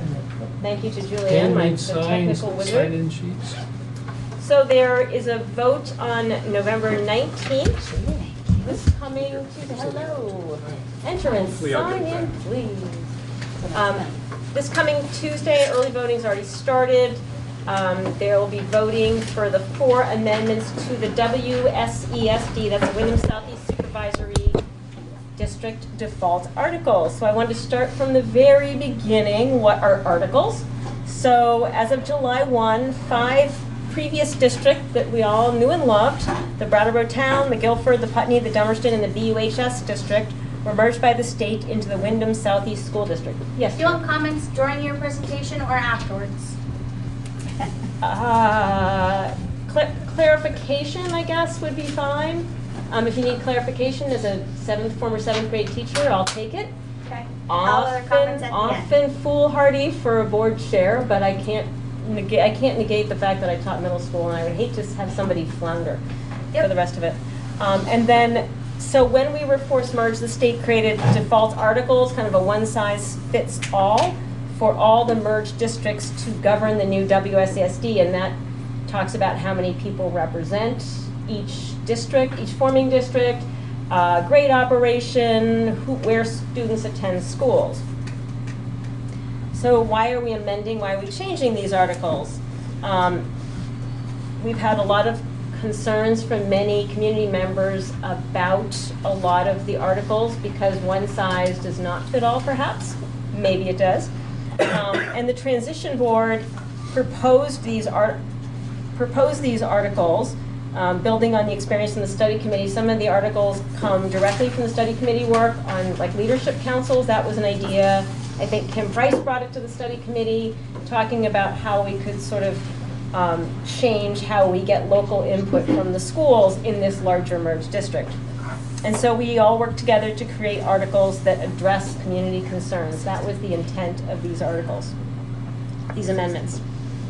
So the first article amendment is on representation. So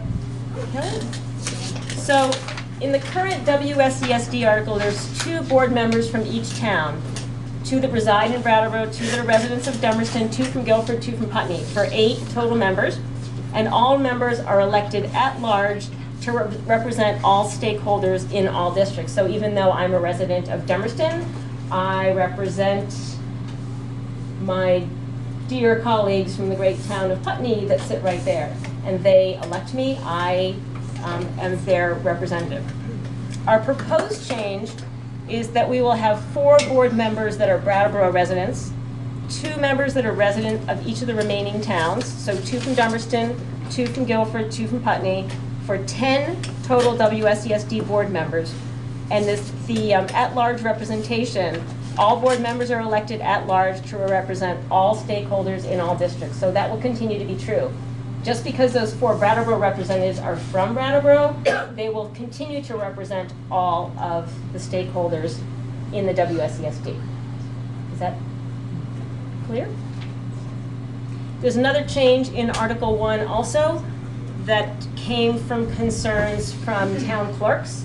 The AOE had given guidance that the ballots that after voting, so on any election day or town meeting day, after the clerks run the count all day and run an election all day, they are supposed to drive with those ballots with another representative to Brattleboro to count the individual WSDSD ballots.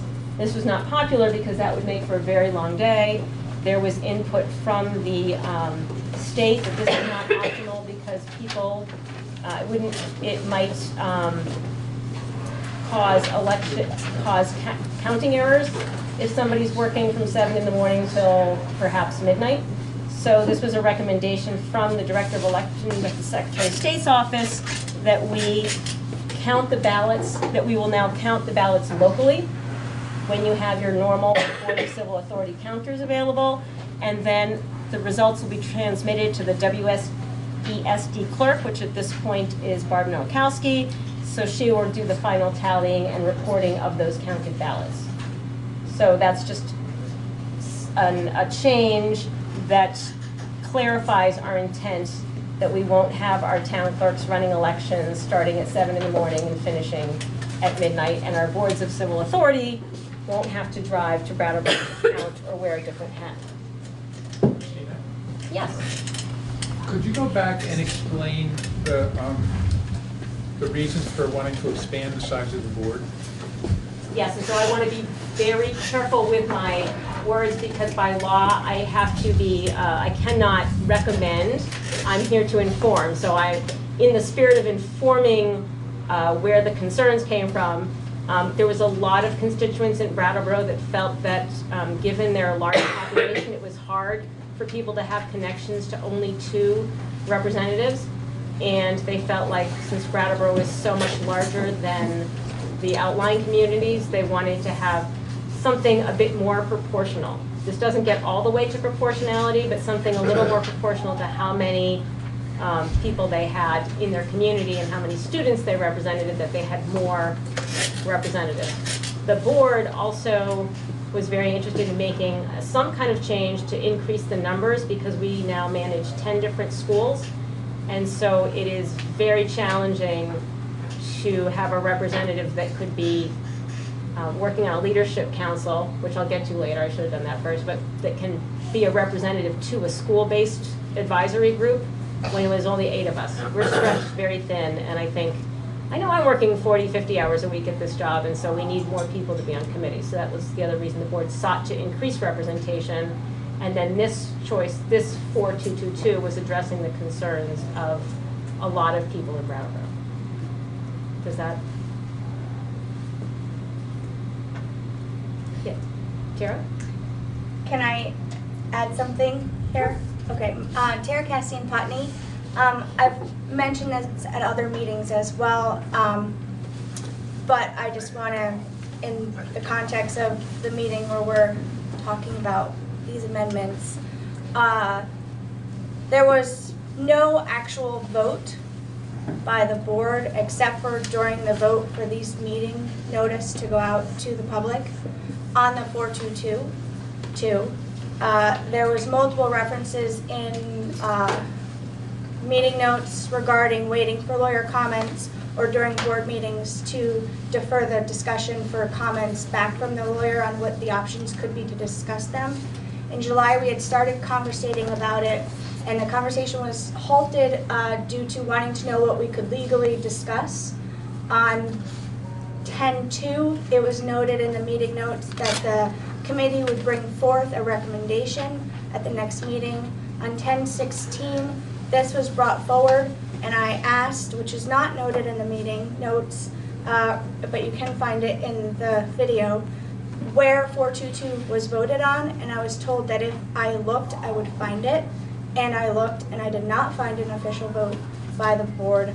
I would urge people to really question, I would have liked to see where the board members were. I would have liked to be able to comment on that as a Putney resident on the addition of 2 members to the Brattleboro residents, and be able to have a discussion on what actually works for the 4 different towns that are part of this merged district to cause or have equality of voice on the board, not necessarily a representation of the voting populace. And that's all.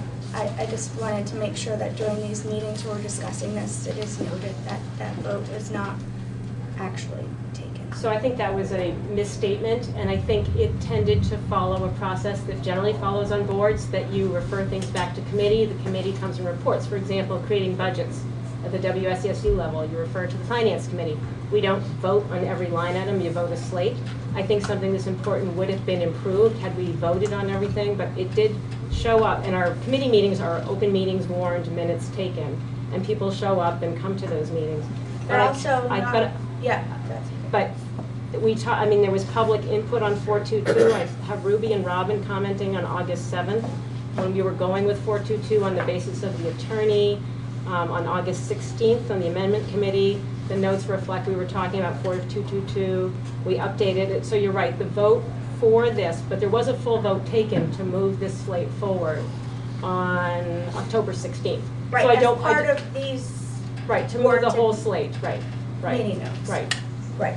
Right, that was the warning. This was the finished product. We didn't have the finished product before that because the lawyer going back and forth with the Secretary of State. And that's what the meeting AOA. notes reflect, is waiting for comments by the lawyer. Right. So determine if we could do at large about the voting. There was so much back and forth. This was like a constant So there struggle. wasn't really once the lawyer had commented on what was actually able to be voted on or discussed, there was no discussion. That included the populace. It was, here's what you are going to be voting on. Well, I think, yes. Yeah, I think that's really an unpleasant or an unfortunate characterization. It sounds like we're jamming it down someone's throat saying, here's what you're going to be voting on. Well, I specifically asked on 1016, please let me, and I was told that you please let me voted on speak, it. Please. Yep. The process mostly took place in committee. When we brought the whole package forward, we didn't vote on any of them. We didn't vote on whether school closure should be delayed 5 years. We didn't vote on the removing of grades. We didn't vote on any of them separately. Everybody knew what was in there, and everyone's vote clearly expressed that they understood this as a combining of all the controversial aspects of this merger into a package that was acceptable to everybody and would take those conflicts out of the board process so that we could do the work of representing everybody and not have to be worried about, gee, is this going to happen or is that going to happen? And we didn't separate out any of them. And looking with hindsight, it's great. It would have been nice to just vote on every single one of them and have everything out in public, lots of conversations. But we spent months and months and months on this. We came to a conclusion that everybody in the board pretty much recognizes the way to go forward. So they approved it, and now it's in front of you. So I just don't want the characterization that we never voted on it because we voted on a slate, just like we voted on 35 policies the week before to start the school. So But we I voted did on want a to slate. discuss it at the 1016 meeting, and it was shut down via the comments by a representation that it had already been voted on. So that would have been the time where I, as a public person, could have commented on it instead of just being shut down and not been able to talk about it.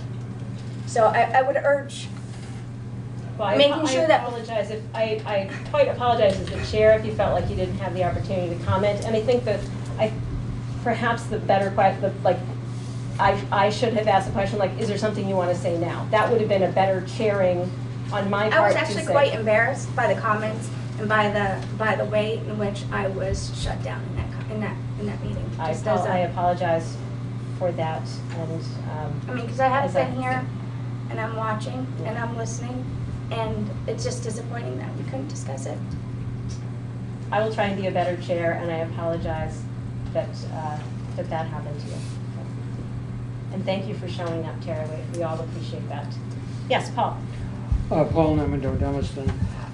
I share some of her sentiments also, in the sense that I don't deny that you did the work in committee. I don't deny that you've been talking about it in committee for a long time. However, I would have liked to have seen some discussion on the entire board level of these various articles that are being amended, just so that you could see where the various representatives stood. And so you'd know how people from Putney had voted, you'd know how people from Guilford voted, you'd know how people from Brattleboro voted. And just to have the interaction and to bring the committee discussions to the board and have the board, because the committees aren't filmed. So the public as a whole did not have an opportunity to partake in the decision, not in the decision-making process, but in the in hearing what the logic was and commenting on that logic. So I think You know, I think there was a lack of, for lack of a better word, lack of transparency in pushing, and it felt like it was a push forward. So, I mean, there were policy and amendment committee updates at about 10 meetings that I did give that, and you know me, if somebody wants to comment, I think this board has been pretty liberal in assuring the public gets heard. So I will try and do a better job on big issues like that. Clearly, there was some ancillary issues that were dragging this board down a little bit in terms of getting this work done, and so I apologize on behalf of the chair, who could have done a better job putting the agenda together. Well, I don't think you should assume that, you know, the whole responsibility, but on the other hand, I think it's a lesson to be learned in terms of if you're trying to convince the public. I think the more information you can get to the public, the better it is, and the less done. At least if it's done in committee, let the discussion, the general discussion, take place on the board level, entire board level. Yes, Jody. Jody Normando, Dummerston. Do you want to continue on this line, or would you like to get through your program and come back to this? Because I have some comments also. Okay, I'd like to do this and then we can. Okay. So the next article changing, the second article considers grade operation. We have schools that operate different grades. For example, you're sitting in a pre-K through 8 school. Guilford is a pre-K through 6 school. The current articles say that there can be no change in grade operation for the first 2 years, and after 2 years, the WSCSD board can make a grade change operation by a majority vote on the board. The proposed amendment changes say there'll be no change in grade operation for the first 3 years whatsoever, that before a grade change is made, so one of the concerns, this comes from the concern from the room I'm sitting in right now, that there be some discontinuation of grades 7 and 8 down the road in Putney and Dummerston, and the students would be sent to BAMS.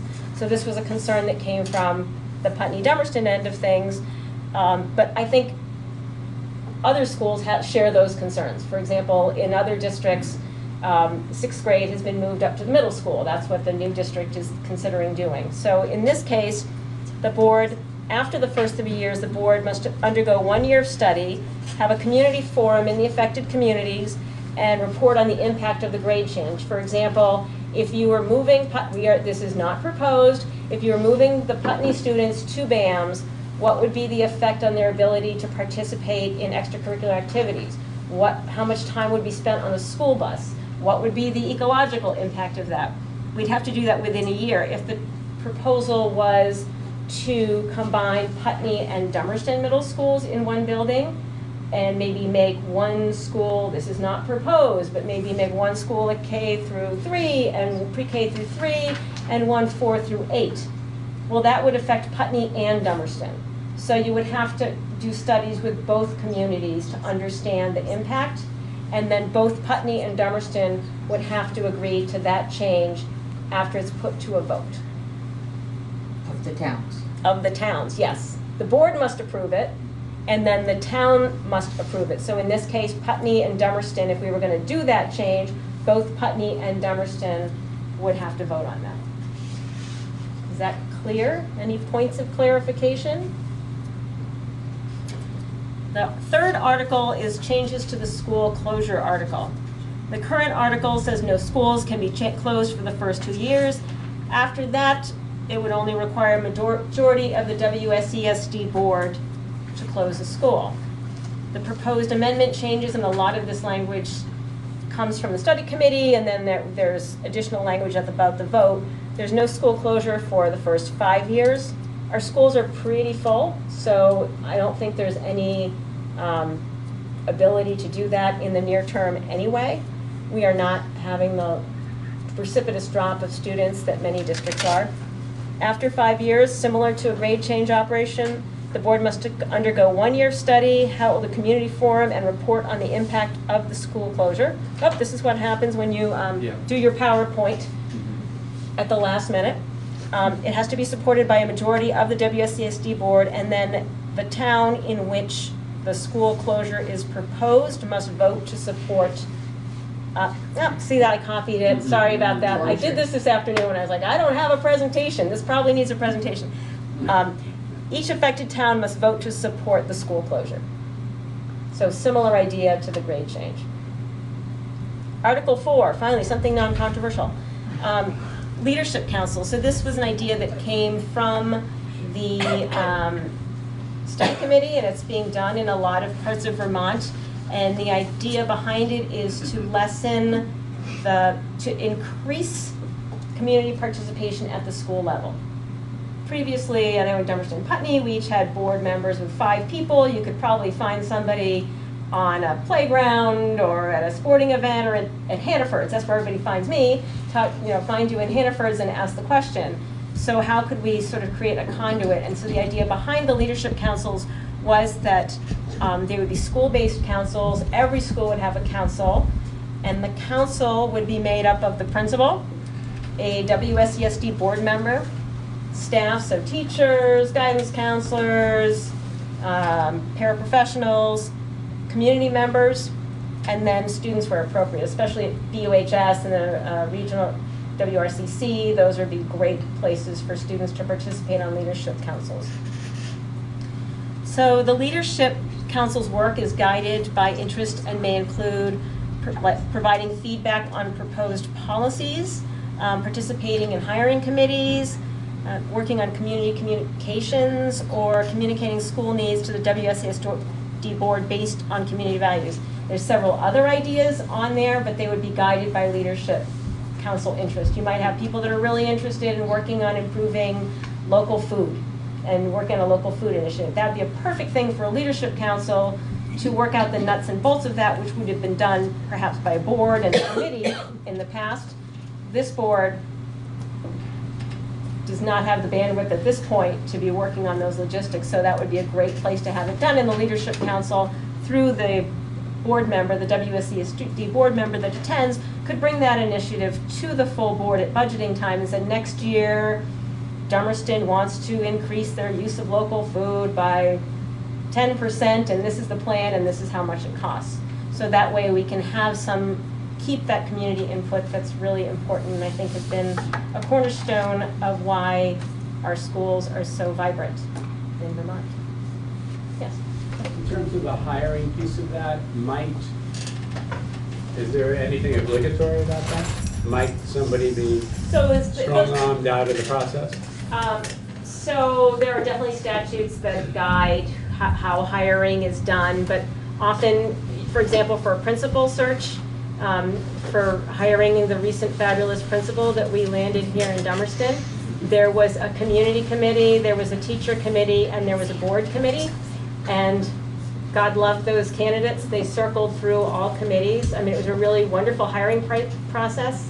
And then all the committees got together. So the leadership council would be a quick place that we would go, though we're not letting her ever leave. But I mean, other schools might have a retiring principal along the way. So it would be the logical place to put a hiring committee. The hiring is done by a principal for the school, by the superintendent, but you have oftentimes citizens are part of advisory groups for that. Did I answer that? I think just not anticipating an issue, but might somehow the politics at some point be such that the superintendent and principal didn't include the council, a leadership council that really wanted to participate. Oh, I think that could happen, yes. And so I think that and some school communities might be just fine with that too. I mean,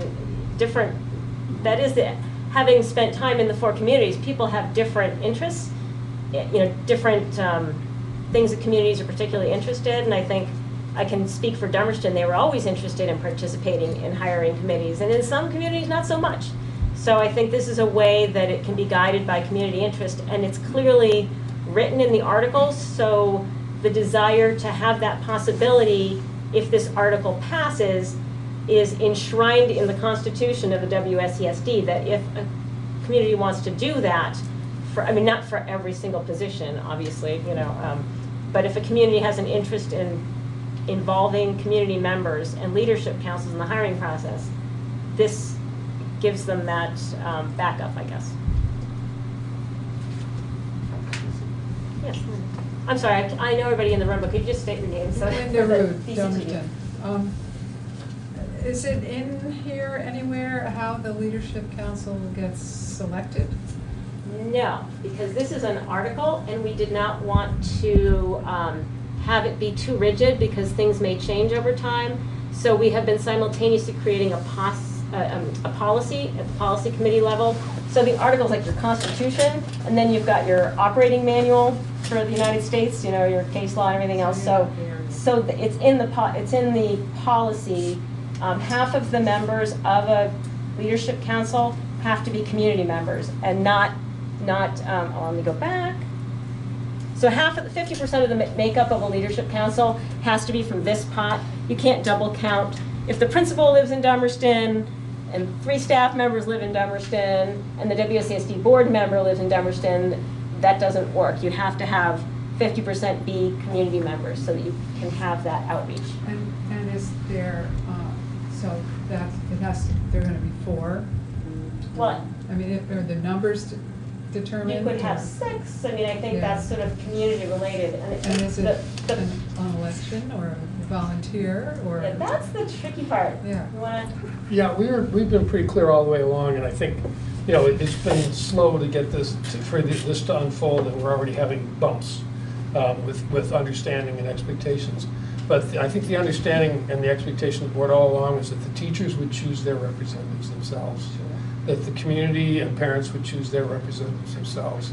The process would go through the principal because they would gather the information and then take the letters of interest. But we're not getting, so we're reconsidering that, and probably at the next meeting we'll reconsider and put some steps in place, and maybe we can just start over again. But the intention is for the teachers and the public to self-select and be basically volunteer. The board formally has to appoint everybody. That, you know, that ultimate process, that process we're legally required to do. So that's our the plan. We're kind of making it up as we go along and figuring out what we're doing wrong as we go along. So that's the intent behind not making the Leadership Council article language too, well, it is clunky, but to make it too prescriptive, because, you know, once you start a process, then you figure out, oh, we didn't think of that. So policies can be changed with 10 days notice, and we don't have a town vote. We don't have to send it all to the towns and vote. So we're feeling our way through and trying to make it work. Yes, Tara. Tara Castine Putney. I would recommend, as part of your revamp of the program, I know through conversations we've had in Putney is that a lot of the teachers didn't recognize if this was an option for them. So maybe having a directive from the Wyndham Southeast Supervisory Union sent via email to the teachers in all the districts saying, hey, this is happening. Because I know we've enlisted some people that are like, wow, we can join conversations. And so I would recommend that. And the teacher lever, because they all have emails through the system, so you should be able to send an email that way. I'm sure that's one of the methods that we used. I think tomorrow, I think at noon, our communications council, is that what? Is meeting, and one of the things that they're going to consider is how to do an outreach program for staff and for particularly for the public, but for staff as well, because we haven't been able to do it. We've been doing this basically, so we haven't been able to get to these other things, and it's not going the way we wanted, and so we're going to have to start over again. But once the amendment's in place and it's really clear, this is the law, this is the Constitution right here, so now we have to do it, right. Thank you. Hopefully we'll even have time, but I'm not going to count on that. Jody. Can I go back to representation, please? Of course, somehow I knew you wanted to. Jody Normando, Dummerston. I still have a lot of concerns about this representation article. And those concerns come from the study committee and being involved with it since 2015. And seeing where Brattleboro could in fact overpower the smaller districts. I was pleased when the state board, which I haven't been pleased with most things about them, but I was pleased that they gave us the default articles of equal representation, 2-2-2-2. And because everybody is supposed to represent all students and all towns.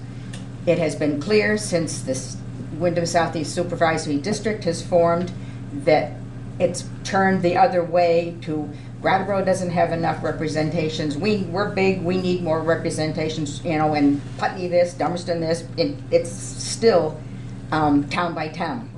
And I know the board needs more representations. I was all in favor of giving them more votes, but still keeping the equal representation. And I also know that in your procedure, you did straw votes. And 4-2-2-2 was not the winning straw vote.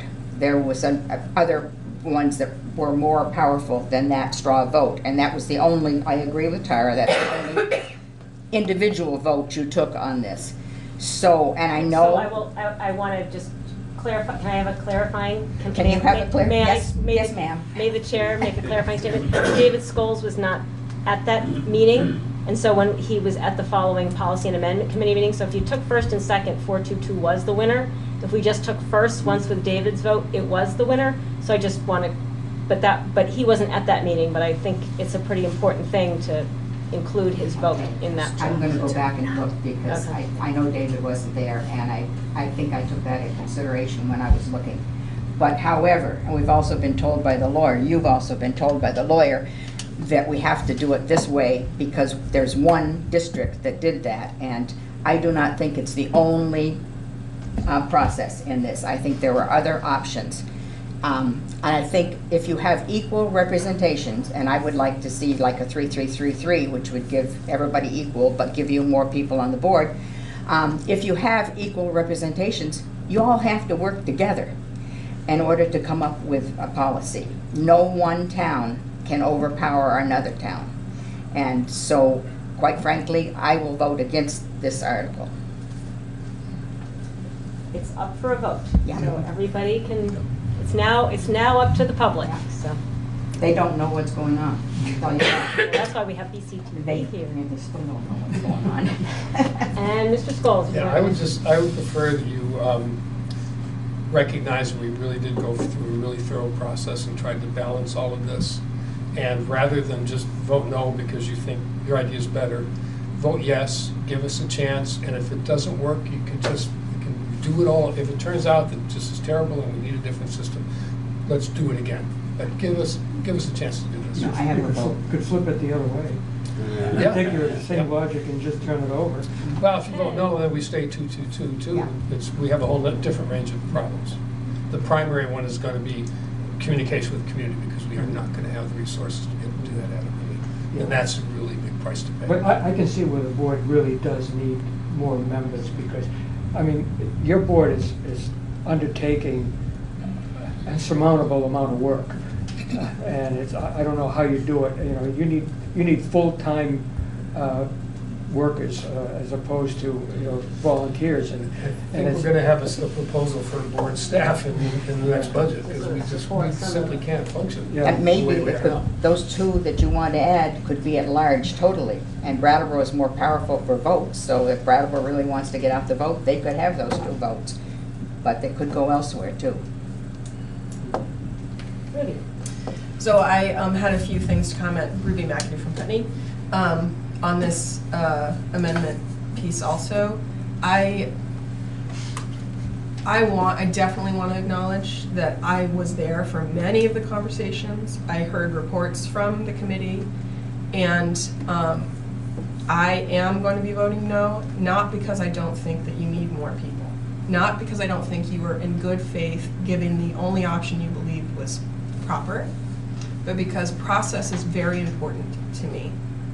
And I do believe, and I understand that if you feel aggrieved by this as a board, but I do believe that the process was not followed, and what was stated in minutes, that it would come back for a vote to the board, was not followed, and that it was voted in this slate doesn't cut it for me. This was a very important piece, and it was stated it was important for many people to understand, do you vote for it, do you abstain, or do you vote no? I wanted to see that. I wanted to understand it, and that didn't happen. So there's that. And the second piece is that I would just urge your board. I realize you guys are in the hot seat all the time and everything. I mean, I've seen these turf discussions. It's horrible. You guys get it. And if we are saying things that don't feel right to you because you feel that you tried your best and you didn't mean to pull the wool over our eyes and you feel like that's what we're saying, I would just urge you to realize that some of the ways in which reactions to this particular point have come across, I'm perceiving them as dismissive. So saying, yeah, no, that was there and it's not, go look for it, that's dismissive. Saying something along the lines of, that's an unfortunate way to, I don't like that characterization, that's dismissive. This is how we're characterizing it, this is how we see it. And so I'd like to acknowledge that I don't think that you guys are, it may be that this is completely the right way to go, and it's the only legal option presented to you, which I think is actually what would have come out of the committee. But that it was promised all along it would come back for a vote and it didn't, feels wrong to me. And I would rather vote no and have it be something that over the next year is worked on. And it's unfortunate because 8 is too small a number, but that's just where I come down. Thank you. There's a point of clarification. I wanted to be clear that there was a vote, and it may have been done as a better vote, but I just wanted to be clear because it would not be right of the board to have warned this without a vote. Right. And so while I'm taking exception to the fact that we could have done the vote differently, but the board did act appropriately. There was a vote. The vote was 8-0 for this slate of amendments. So, that's why I'm reiterating, because people keep saying it was never voted on. No, it was voted on October 16th. And so that's what I'm trying to be clear about, that the board did not take inappropriate action and this shouldn't go through. I don't disagree with that. It was the process leading up to that vote, which I believe that vote wasn't what we as community members who are watching was expecting or was essentially told would happen. So I don't disagree. I mean, I'm not going to vote no because I think this is illegal. Yeah. I'm going to vote no because I didn't like the process. So this is a good clarification, but I still stand by my own feelings on it. That's why it goes to the community. You get to have a voice in this. We're just trying to get something out there as a board. So I did not mean to, but I just want to be clear. I just want to say we followed the rules. So could have done a better job. As I said. And I just want to add that we also spent an astonishing number of hours. And one of the things that happens when you're really familiar with something is that you just kind of assume that everybody else is too. That understanding or the development of it and all the little details and things that happen along the way. And the other thing that was happening, which is we haven't really mentioned at all, the reason that the vote is on November 19th and that we did all of this when we did it was because we had to have it done by 40 days before that, or it would have been Thanksgiving, or it would have been Christmas, or it would have been January. But it wouldn't be January because then there's February vacation, so we wouldn't have had it. It would have been town meeting day, and we would not have had any of this formalized. And so we were under not just the pressure to try and figure it out and to do it right, but also, and it would be legal, but also constantly pushing against the calendar and trying to get it done. And I mean, again, it wasn't a perfect process. Obviously, if we could do it all over again, we would have run through, and especially if we hadn't had a zillion other things coming at us, we would have taken the whole meeting and talked about every single one. But it just, there was so much else going on and so much else pressing, and it seemed, I think, to all of us that this really is the way we need to do it. And so this is the path that we took, and I would really prefer that you support it because of what it is, rather than not supporting the process.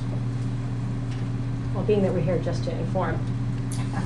I can't say that? You can't say that, but. Can you edit that out, Rich? Yeah, that is an important distinction. That is an important distinction that we didn't know until I'm sorry. like right before we had to warn it. that in order to, because we thought we could wait until January to do it and have elections simultaneously, pass the amendment and vote. And the Secretary of Elections came to us like the week before and said, no, you have to do them as separate votes.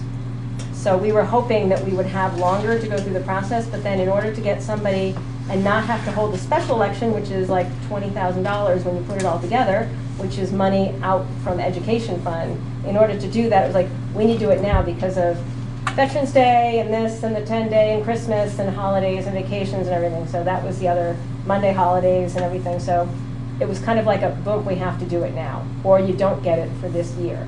So that was the other thing that sort of came out of it. It's a world to me now of all the calls to the Secretary of State's office. Paul. Paul Normandow. Regarding the legality, you know, and so you made a reference to the legal options, and you've got an attorney, Mr. Ottinger, who has taken one stand. However, I am a little skeptical. You know, you can talk to two lawyers or three lawyers, and you might get three different opinions. But my my point is, I don't think the Agency of Education would have let this proposal go out with a 2-2-2-2 without vetting it through their attorneys and allow this to go through, because many communities are doing same, you know, they're not taking into consideration populations in terms of assigning representation. So I question the results of the attorneys and the concept that it's illegal.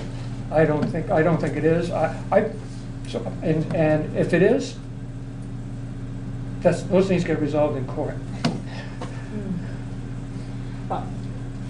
So anyway, I think the characterization was he felt that this was the most legal. You know, I don't think he said. Is there most legal and less legal? Yeah. More likely. Yeah, sure. Because when you decide in court, that's how you decide. Like, what is the most likely to survive a court fight? Which, you know. So that, I think that was his. Looking back on, you know, I talk really fast during those conversations, so I'm very stressed because they're not cheap. So, but I think that would be a better characterization of what he advised us. But in any event, I don't think the Agency of Education would have let this come out if it was patently illegal. Yes. Roger, sorry. Roger Turner, Dummerston. How do you transition from being a person from Dummerston who's taking Dummerston's interests at heart to being a person who is now considering the needs of all four towns? And how do the interests of Dummerston, how are they actually represented then in the end in a vote?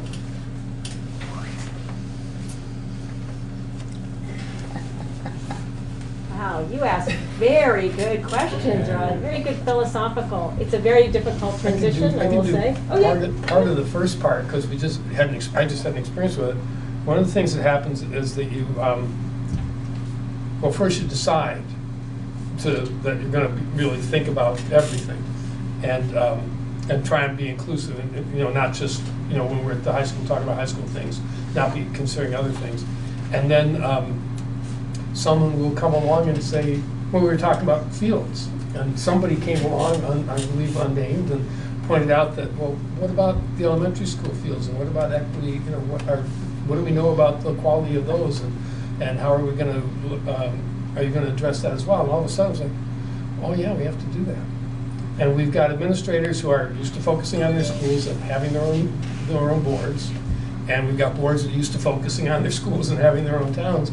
And everybody has to readjust. And I think that one of the things that's going to help us, or helped us so far, is that we're getting good input from the communities, and we're doing everything together. We're going to do the entire budget process together. We're not deadling committees off doing that. We're all working on committees now. We see each other more than once every 2 weeks, in fact, more than once every 2 weeks. And it's building sort of an identity of the board And, you know, it's us against the world now instead of us against the voters of whichever town, or the people that come forward and are consistently critical from this town. So it's kind of, it's a gradual process, but it really is, it's a consciousness process. And I think when we start doing the budget, it's going to get very concrete. I think I'll follow along to say that we have a programmatic and performance equity committee that is just sort of getting going, but took too long. Time's up. Love that. Steal that bell. I'm going to borrow that bell long term. So it sort of is highlighting the programmatic differences, and so it might not be that everything is going to be exactly the same, but when you say, well, this school has this, are we giving the same opportunities to this other school? So when you can look at data, for me, when I can look at data, and I love kids, I want all the kids to be successful, so when you have the data to say, wait a minute, this school really needs some support academically in math, we need to put resources towards that school, and you look at the results of the school and say, wait, are they really doing what they should be capable of doing? Are we really bringing those kids up in the way that we need to bring all of them? That's a really helpful thing to me to see. And then, you know, one of our things was, wait a minute, we need to get pre-K into Dummerston. That was one of the acts before. And so I take that learning piece and bring it to, wait a minute, let's make sure the pre-K opportunities for all the communities are pretty equivalent. So that's a really important thing that we know is good for kids. And so let's make sure we're supporting equivalently throughout the district pre-K. That would be a goal of mine. So, you know, well, some things are easier. Just to follow up, I think that the equal representation is a good response to the potential for towns acting in their self-interest. And so in that respect, I think 3-3-3 would even give you 2 more people to help you work. And the other thing I just reflect on is in the Reformer Sports page in the last couple of days, there was a summary of the winners of the Athlete of the Week award for the fall. So it was all the local schools. All the winners were Bellows Falls or Brattleboro. There was no Leland and Gray kid who won. There was no Twin Valley kid who won. You know, and why is that?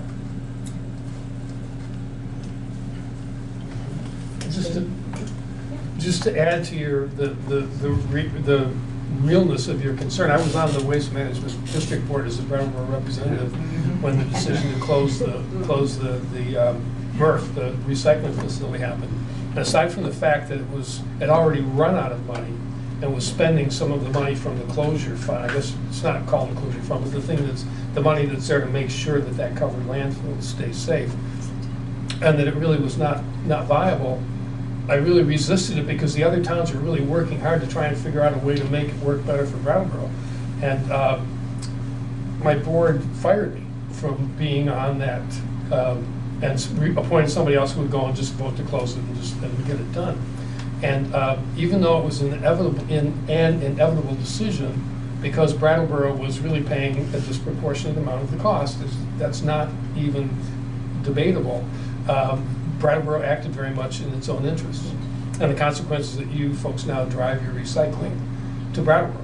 But if Brattleboro had said nothing, the same thing would have happened. It just would have been a few months later, because it was not viable. And without the MRF, you can't justify the trucking.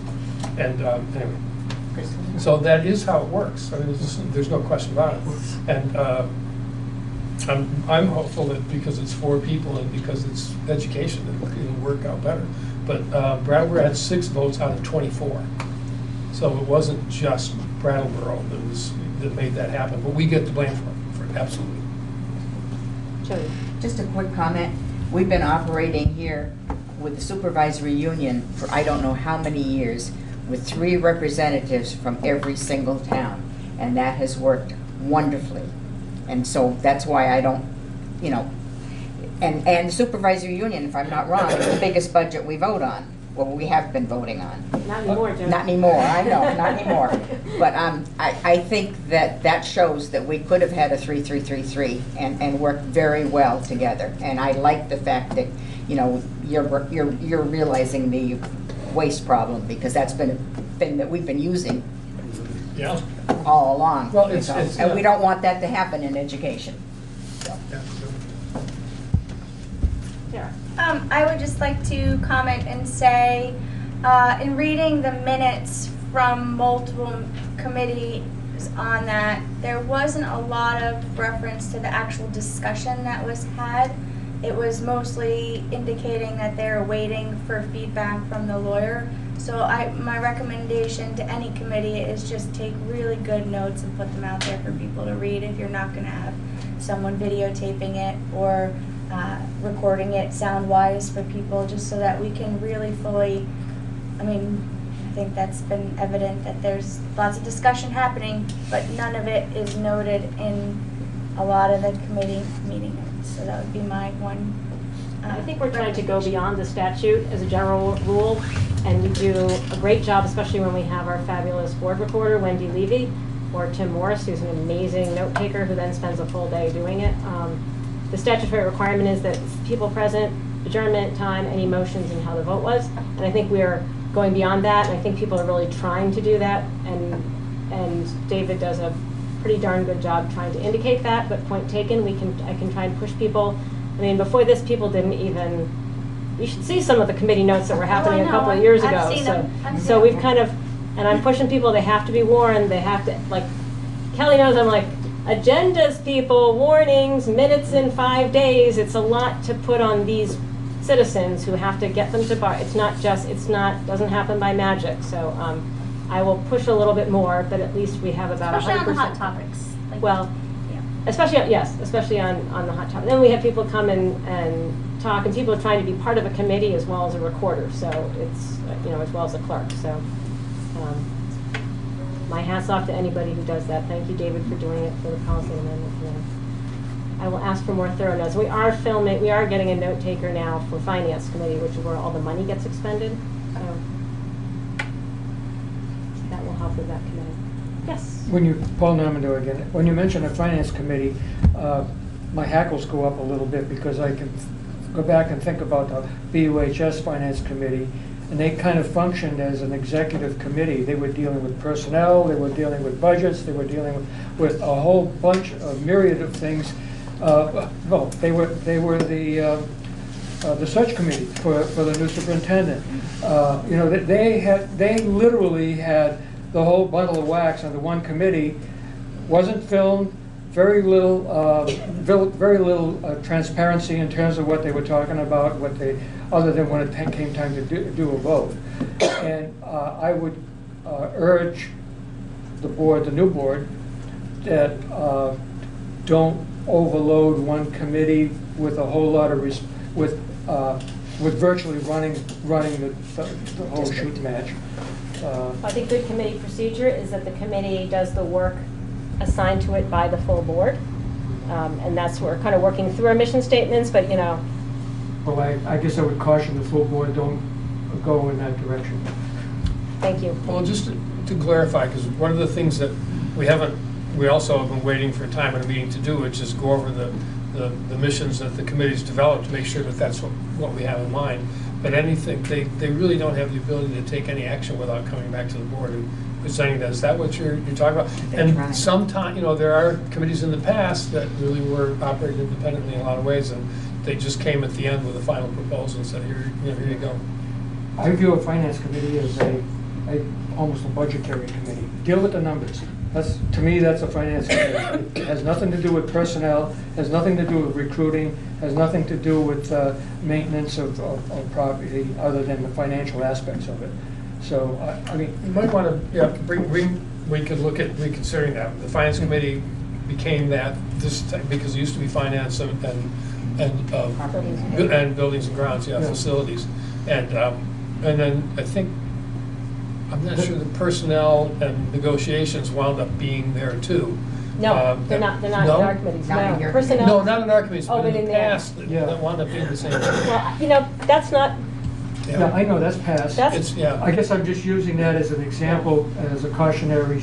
I think our committees have been, for the most part, pretty good at following those guidelines, and I've sat on committees that maybe started to veer, and I've tried to veer them back to say, wait a minute, this is not our purview. Our purview is X. And so, Well, is the current finance committee in charge of buildings and grounds? yes. That was an original assignment from the summertime, which was the historic. I would rethink that. Yeah, that too. surprised me to find that out. Because that discussion came out with, when they're talking about the fields. And it seems like, it was preordained from that committee to come out with a recommendation. I know you may take issue with me because I know you're on that committee.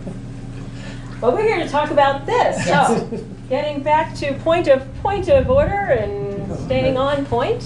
Yes, Tara. Question 2 and 3 were modified during the 10-16 meeting to include and parentheses, things. I don't see that in here, so those were not made as part of the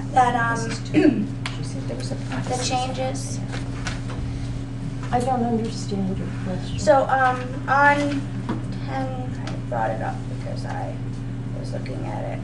On 1019, they voted, some discussion ensued on the criteria for closing school. Tim suggested adding and a semicolon in a few places to help clarify the language on school closure criteria. You had indicated she would ask Barb about her to make the adjustments to the wording prior to doing it. Those final last grammatical changes, I would say, to clarifying grammatical changes, the board voted to send me and Emily Murphy-Cower, who's the queen of all grammar, and who else was there that morning? I don't think it was me. I don't think Was we're it there. Annie?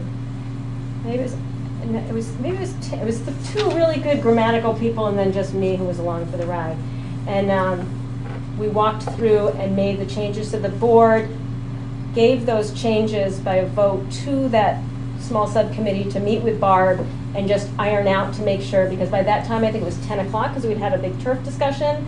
So went to the grammatical king and queen and Barb and just made the last few changes. They were semicolons, parentheses, and things like that. So that's how that. Will they appear on the vote on the piece of paper that we're voting on? Or yes, they appeared. That was the final. Just not in what was warned. So Not in this. Is this the ballot? This is the ballot. So these are the final changes that were made when we grammatically sat through with Barb. I see after occur you have And there were things like, there were different ways of saying, there was one sentence, so there were two different ways of saying the same thing at the bottom, something about time related or. But weren't there? But there aren't literally ands. like 2 words. There aren't ands and colts. There are semicolons and ands that were supposed to be added. But then we sat down. So. And then you changed it and you just added that all the following occurs. Is that the change that you made? I am not going to answer that off the top of my head because I was there at 7:30 the next morning after being until a meeting at 10:30. So it was the final grammatical brushing up was given to the subcommittee to do with Barb in the morning because it had to go out by 9 o'clock. So that it committee happened. It just doesn't. It didn't happen as you envisioned it the night before. Right, they were grammatical changes, and so nobody could think grammatically at 10 o'clock at night after a heated turf battle. I knew I'd manage a turf pun before the night was out. It was a big grassroots effort on the turf. We hope. I've been waiting for that one.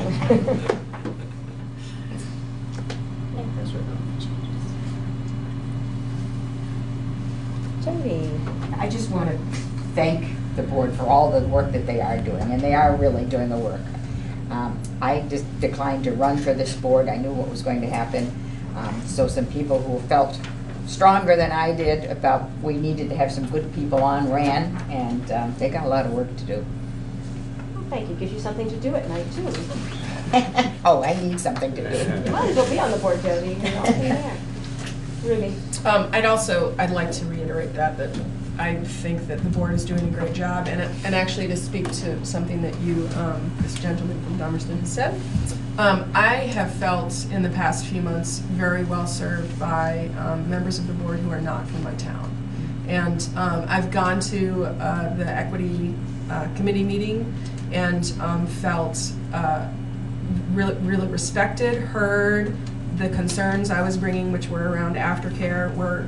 There were like very concrete discussion points back, and it's made me feel like when I consider a reality where Brattleboro would have more members than my own town, I'm less anxiety ridden about it because I've seen in action that these people really are serving my kid. And so from that piece, I have confidence that however we go forward, I feel confident, at least in how I've seen the practices of this board, that all of our kids and all of our communities will be served well, regardless of where the representative is from.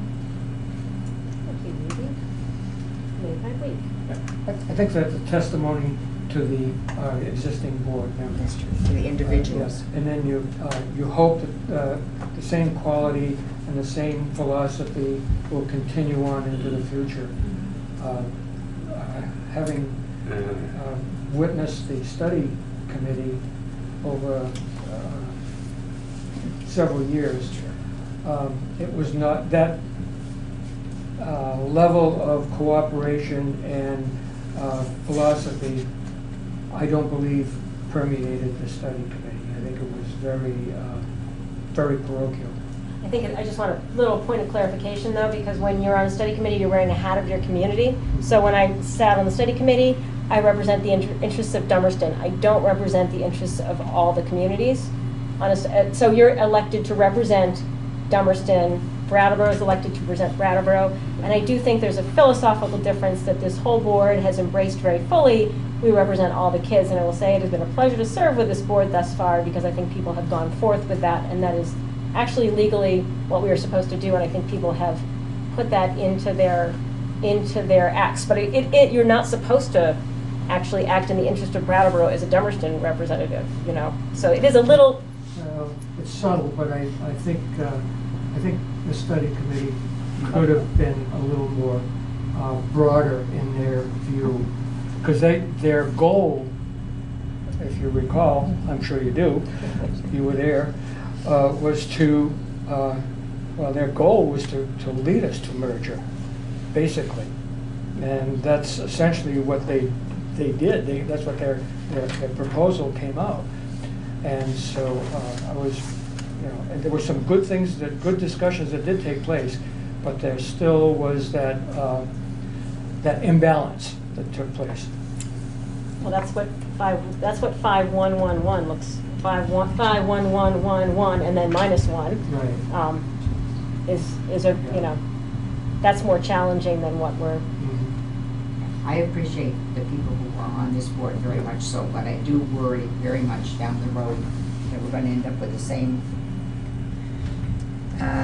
people. Some of the same cast of characters? Some of the same cast of characters. I just want to get through, I really just want to get through this and make sure the public's questions are answered.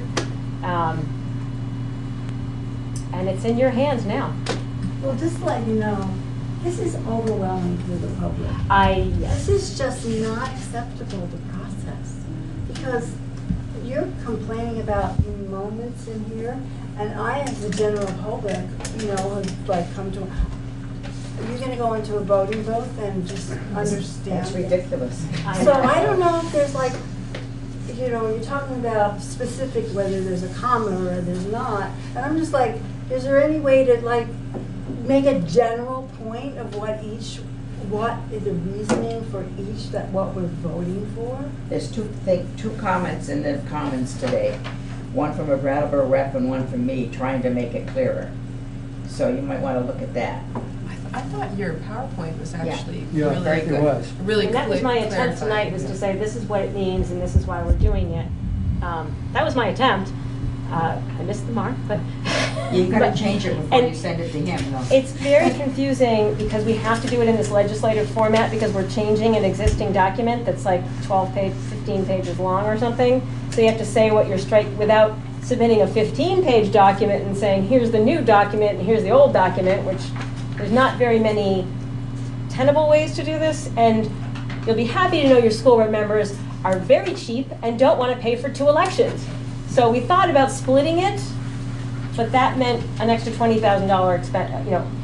$15,000 probably expenditure to print the ballots and run the elections. So we didn't want to spend an extra $15,000, so figured we'd do the best we can. So And we also didn't want to, we wanted to have the election of the board members on the town meeting election day too. We didn't want to have a separate time to do that because people would show up. But another aspect of why this is, why we have 2 opportunities to explain this to the public, it's gets in the media, but it's really, really complex and difficult, is that rather than, after they told us we had to merge, they said, and you have, what, 3 months, was it? How many? I can't even remember what a short time it was. It was a very short period of time. And there were several efforts to get an extension to that. The political pressure in the legislature was such that we couldn't get an extended time to actually do all this work while the initial boards or the legacy boards were in place, so that we could figure this out on the way and make take time to really explain it and go through it. It's really it's been an incredibly jammed together process. And it's confusing to us who've been part of it for 5 years, so I can imagine it's been confusing to us who've been part of this for 5 years. I can imagine people who don't have a clue. Well, you folks have been paying attention to a lot of it too, because I see you here. Yeah, you came. Yeah, could you make these slides, the ones that have the green and the blue? There's one for each of the articles. Could you make those into a one-pager that people could? I mean, because you're doing what you're supposed to do. You're not saying vote one way or the other. Right. You're saying this is the change. Yeah. So that could be passed out at, in schools at the ballot box.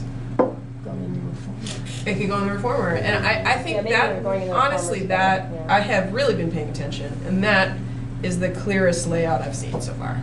And I think that I would hope that would help people who really haven't been paying attention because they got stuff to do. It's not anyone's fault. But I am afraid that people just aren't going to show. So I will send this, thank you for the suggestion, I'll send this over to communications and say, can you get this in the reformer in some way and clean it up so it works a little better, but that's a great suggestion to try to. Yeah, that's because we still have. With the appropriate. We still have some I'll time, make the and the committee's meeting tomorrow, and they've generated a much better list of outlets, so it's possible to get out. Christina? Yeah. Yes. It might also be helpful for people who haven't been able to come to meetings and so forth. The term grade operation is packed with a lot of meaning, and it would be wonderful to have a definition of that available. Okay. Company, Change any in the grades. materials that are being school. made available, but also, I don't know if it's possible to have that on the amendment for, on the ballot. Yeah, I guess they're all printed, but. That's one of those 40 days. But it's one of those things, you walk in and what does that mean? I have which grades are operated in each school. I'll think about that, but anyway. It's a big one. Yeah. Yeah. We didn't want to add anything to that ballot because we were already weighing in a lot of words. So. I'm just saying a lot of the decision-making bounces back to that term. Yeah.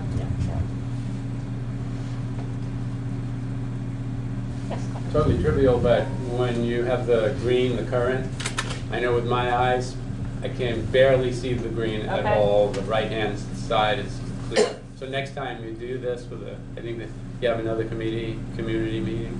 Tomorrow I can change my font color.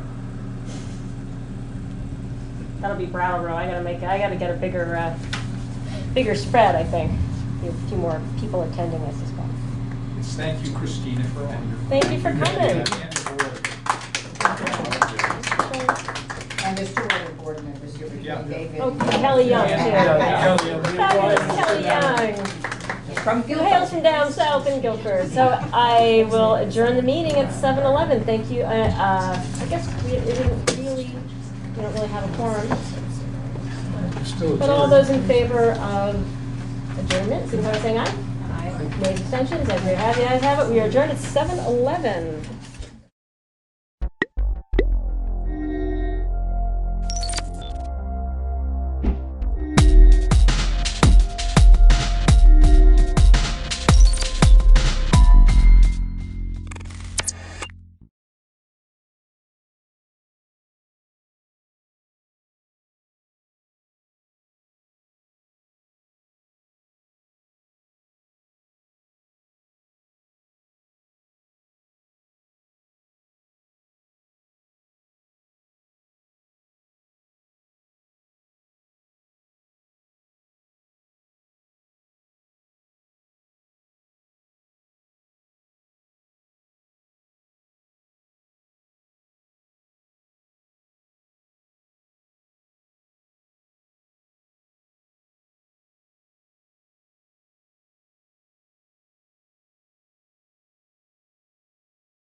I'm Attorney General T.J. Donovan. With me today is Justin Jiren from the Chittenden County State's Attorney's Office, Dominica Padula, who is the Chief of the Attorney General's Criminal Division, and Major Ingrid Jonas from the Vermont State Police.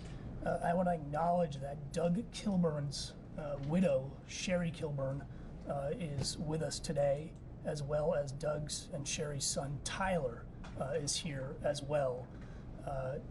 Tyler and Sherry will have a statement to make to the media after we are done. I want to thank Sherry and Tyler for being here today. Earlier this week, I met with Sherry and Tyler to inform them of my decision.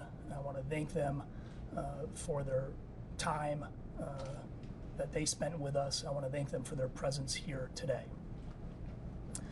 We are here to announce our conclusion of the review of the use of force incident involving Burlington Police Officer Corey Campbell with Douglas Kilburn.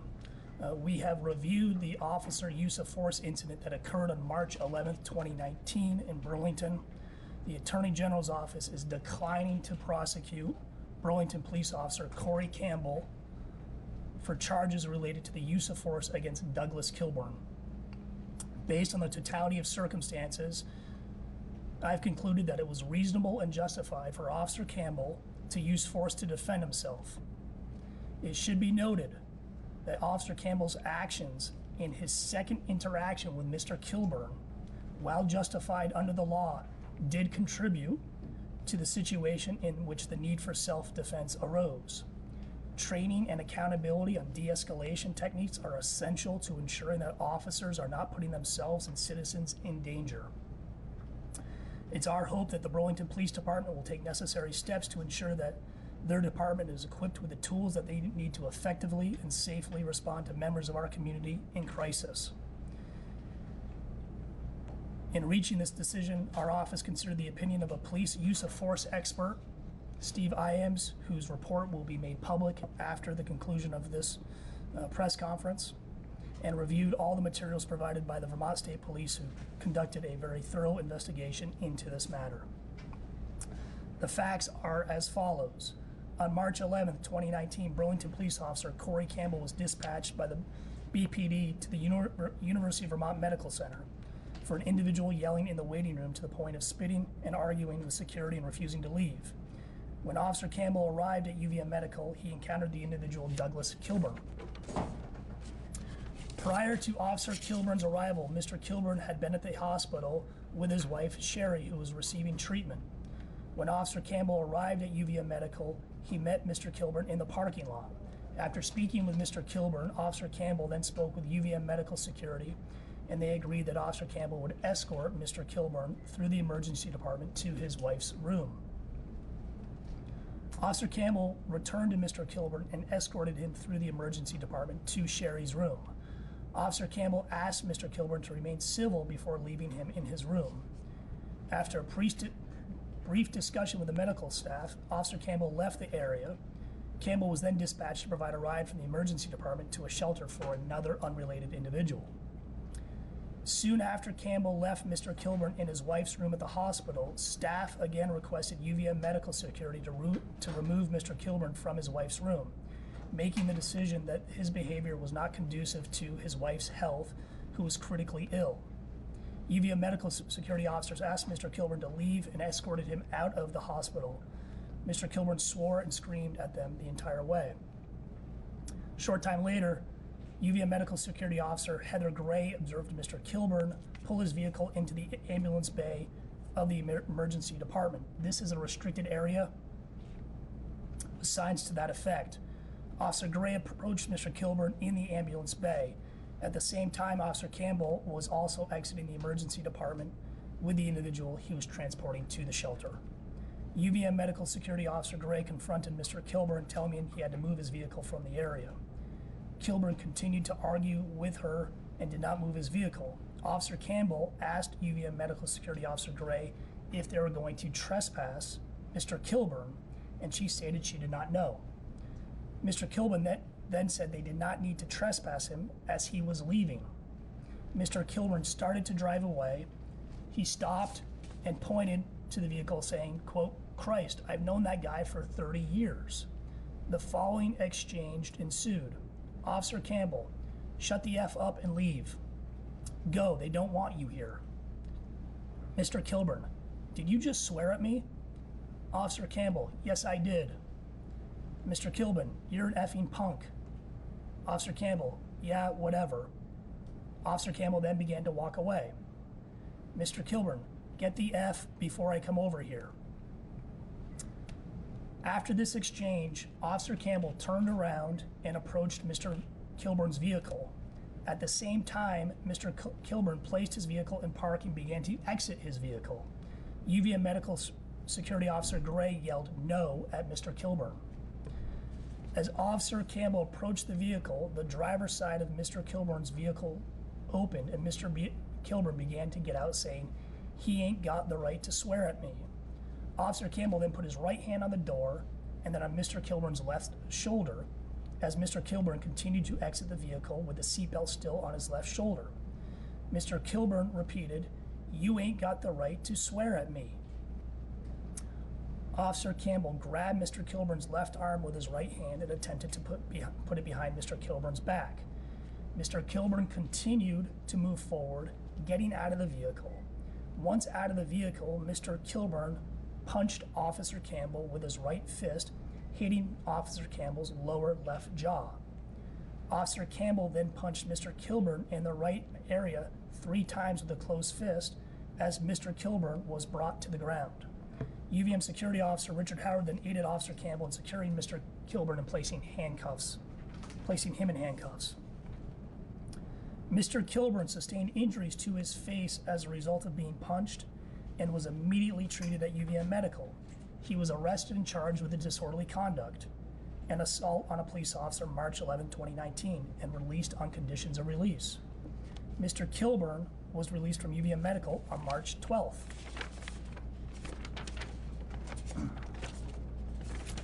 On March 14th, members of the Burlington Police Department conducted a welfare check at the request of Sherry Kilburn. At Mr. Kilburn's residence, officers found Mr. Kilburn deceased in his bed. The Office of the Chief Medical Examiner of Vermont conducted a final autopsy report, and Vermont Chief Medical Examiner Dr. Stephen Shapiro made the following findings, quote, "Cause of death, undetermined terminal mechanism due to multiple underlying conditions. Contributory cause, hypertension, cardiac and cerebral vascular disease, obesity, skull fractures due to blunt impact. Manner of death, homicide, struck by other." The medical examiner, by law, has only 5 options to choose from in the manner of death category: natural, homicide, accidental, suicide, or undetermined. Dr. Shapiro included in further clarifying statement that homicide is a medical, not a legal designation. The Attorney General's office, in thoroughly investigating this matter, consulted with Steve Iames to review this incident specific to police practices and policy. Steve Iames is a highly recommended expert on police practices, including use of force, and has trained law enforcement on these issues both here in the United States and abroad. Mr. Iames evaluated both interactions between Officer Campbell and Mr. Kilburn. In the first interaction, Mr. Iames noted that Officer Campbell demonstrated empathy, patience, and professionalism in regard to Mr. Kilburn. However, that was not the analysis of his second interaction. In his second interaction, Mr. Iames noted 2 factors that precipitated the onset of Mr. Kilburn's assaultive course of action / behavior directed at Officer Campbell. According to Mr. Iames, the first factor was Officer Campbell's language, quote, telling Mr. Kilburn to, quote, "shut the F up and leave, go, they don't want you here." And the second precipitating factor was Officer Campbell's, quote, return to Mr. Kilburn's vehicle after walking away. Mr. Iames noted that, quote, officers should not use profanity when verbally interacting with citizens, and that contemporary police training policy and practice generally prohibits officers from using rude or profane language. However, Mr. Iames concluded that the above precipitating factors did not create, quote, a basis or justification for the assaultive behavior directed by Mr. Kilbourn towards Officer Campbell. In Mr. Iames' opinion, quote, the closed fist strikes delivered by Officer Campbell in response to Mr. Kilbourn's initial closed fist strike were, quote, in self-defense based on adequate cause and provocation, and were generally consistent with contemporary police training, policy, and practice. Under Vermont law, a person who kills or wounds another in just and necessary defense of his own life, quote, shall be guiltless.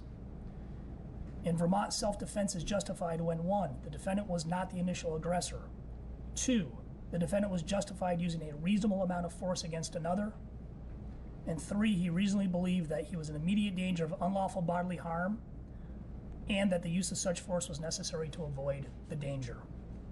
In our analysis, based on the totality of the circumstances, we concluded that it was reasonable for Officer Campbell to use force to defend himself. Officer Campbell was not the initial aggressor as Mr. Kilbourn delivered the first punch, a closed fist strike to Officer Campbell. Second, Officer Campbell was justified in using a reasonable amount of force against Mr. Kilbourn. Officer Campbell used a closed fist to strike against Mr. Kilbourn. Officer Campbell did not employ any other weapon in his response to being hit, and Officer Campbell was reasonable to believe that he was A, in immediate danger of unlawful bodily harm, and his use of such force was necessary to avoid this danger. Mr. Kilbourn had already been assaulted, and Officer Campbell's force was necessary to avoid this danger from continuing. It should be noted that while Officer Campbell's initial interaction with Mr. Kilbourn showed exemplary tactics and compassion, his second interaction did not. Officer Campbell's use of foul language and antagonistic behavior did not de-escalate the situation, which ultimately put him in a position when it was necessary to physically defend himself.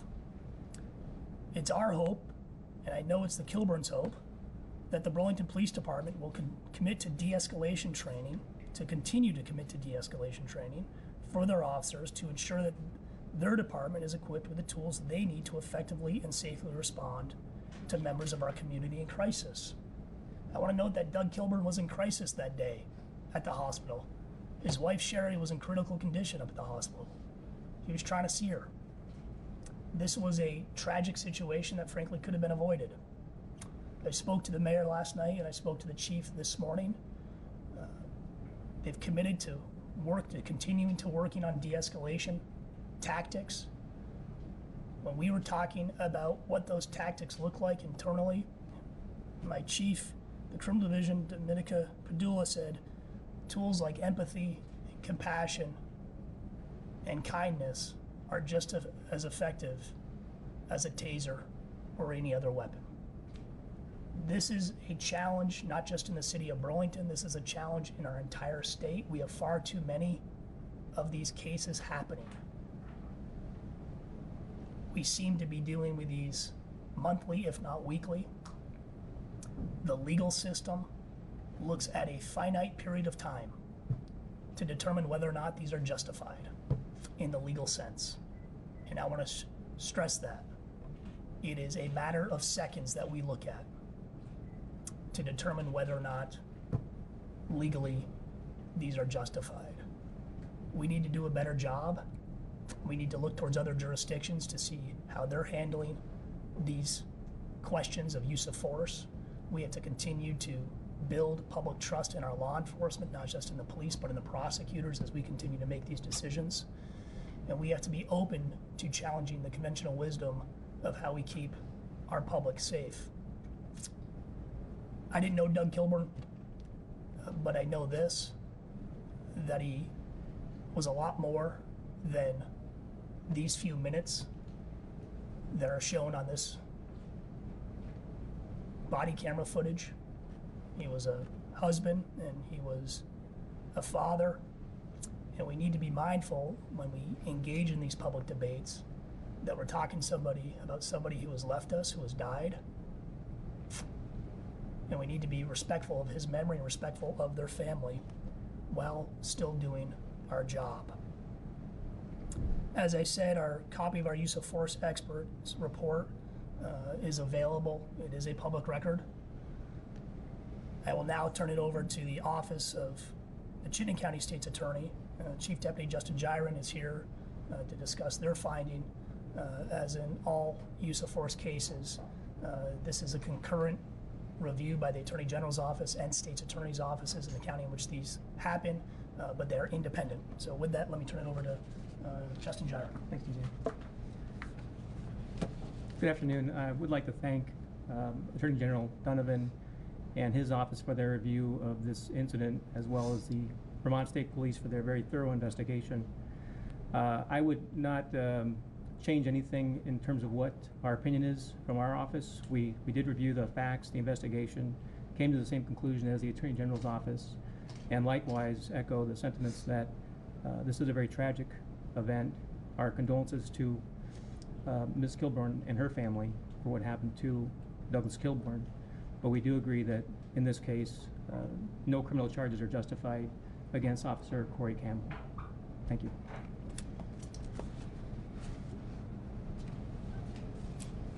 Before we open up to questions, I want to acknowledge and thank Major Ingrid Jonas from the Vermont State Police for being here today, and thank the Vermont State Police for conducting a thorough investigation into this matter. I want to note that on all these cases throughout our state, we look to the state police to do these types of investigations. I know they remain committed under the leadership of Major Jonas and Colonel Birmingham to continuing to develop not only the best practices, but the emerging best practices in this nation to best police our communities in a safe, transparent way where communities have trust and communities feel safe. And we have work to do, and we acknowledge that. So with that, let me open it up to questions. Douglas Kilburn died while facing, as I understand it, a criminal charge for disorderly conduct as well, and I think an assault on a police officer. Was that charge against him justified in light of the body cam video, which showed that he seemed to swing at the officer in response to the officer putting his hand on his wrist? So I believe that was brought by the State's Attorney's Office. I'll let Mr. Gyron address that. So yes, the review of the body cam and the investigation, the subsequent investigation by state police, wouldn't change the decision to charge Mr. Kilburn as we did. Obviously, the charges were dismissed after his death, but there's no reason to think that anything we learned afterwards would have changed our decision to charge. It was dismissed by a judge or by your office? By our office. So it wasn't really dismissal, it was more you opted not to charge. There's no judge who found probable cause, is what you're saying? Well, I think I think the court had found probable cause because we filed the charges, so we had to dismiss the charge. So it wasn't, we didn't just bring it. There's an affidavit on file? There should be.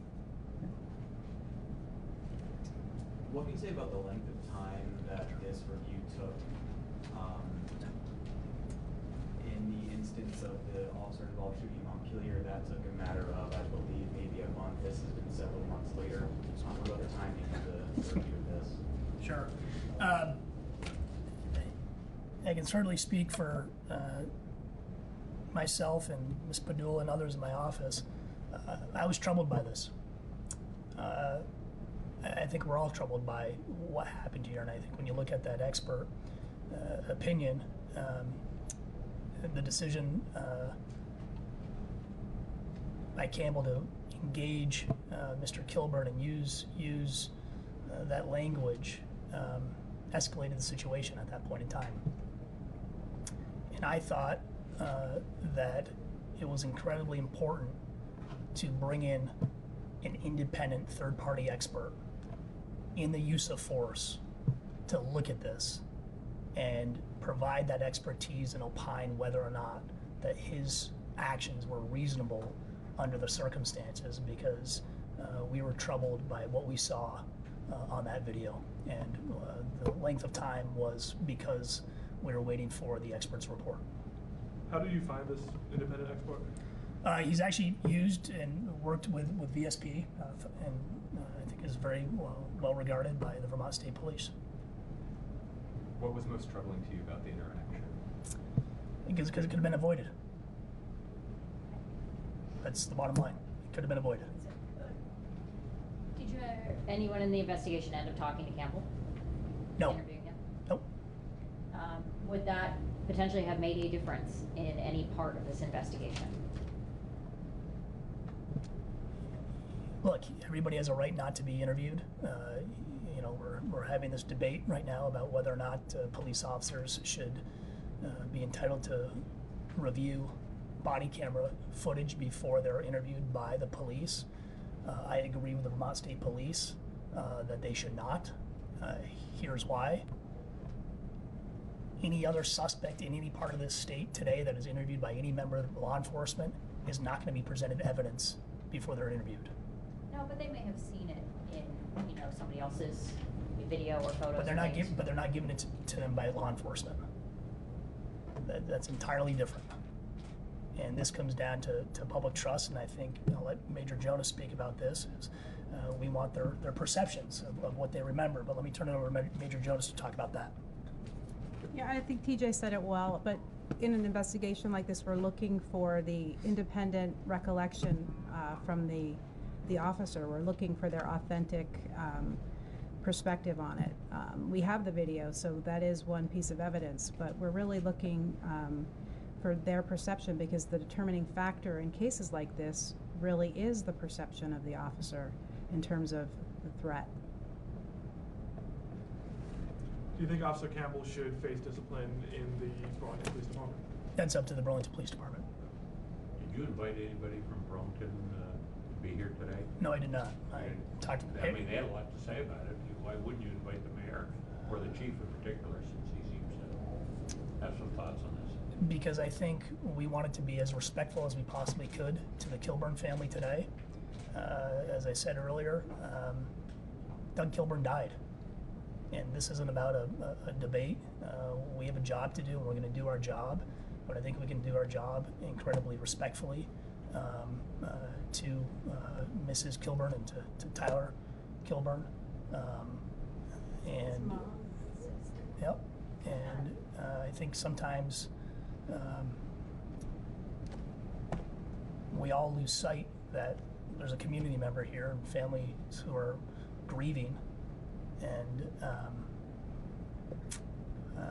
I talked to him, I informed him of our decision, had a very productive call with both the mayor and the chief. They are committed to policing the best possible way in the city of Burlington. And as we said, we all can do better.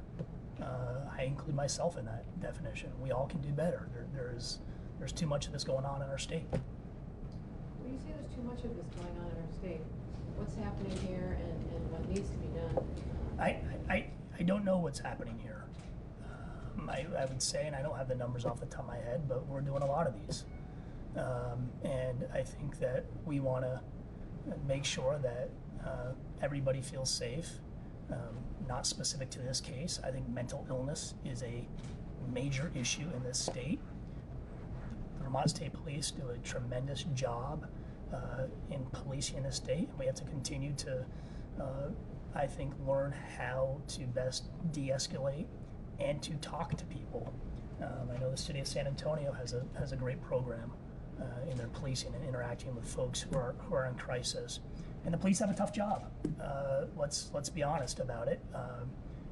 When there's a crisis, the police are called. And we have to have a conversation in our state about, do we want the police responding to everything? Because they do respond to everything, and a lot of those calls are mental health calls. Or do we have community outreach? Are we willing to fund those programs? Are we willing to train on them? So it's a complicated issue. I don't think there's any easy answers, but I think we all remain committed to doing this better, to making sure that Vermonters feel safe, to making sure that Vermonters feel safe to call the police. And that comes down to public trust. You mentioned trust in your opening comments and everything. I'm just wondering, you and your predecessor are like 1 for 45 now for filing charges against police and use of force cases. In one case you did file, called a grand jury. no grand jury in this to let the citizens in Chittenden County determine whether this conduct was proper or improper, rather than you, who has a record of not prosecuting. Well, we look at the facts, and that's our job. And you talk about transparency and the need for transparency, you know as well as I do, the downside to a grand jury is that they could indict, or they could not, and then nothing would be released. No, you can release. Nothing would be released. A grand jury proceeding is secret, Mike. You and I both know that. You are free to talk about it. Your predecessors have talked about grand juries. I would respectfully disagree with you on that. I'll show you. And I think our job is to make decisions based on the facts, to do it in a transparent way that the public, while they may not agree, can acknowledge and understand the reasons why we made a decision, and to do it in a way that is, as I said, transparent. So whether people agree or disagree, at least they understand the factors and the facts for which we made our decision on. In mid-September, when refiling the charge against Aida Gurung, you said the community hears the evidence, all the evidence, and they get to decide. If you were very interested in the community weighing in on that case, what's different about this one?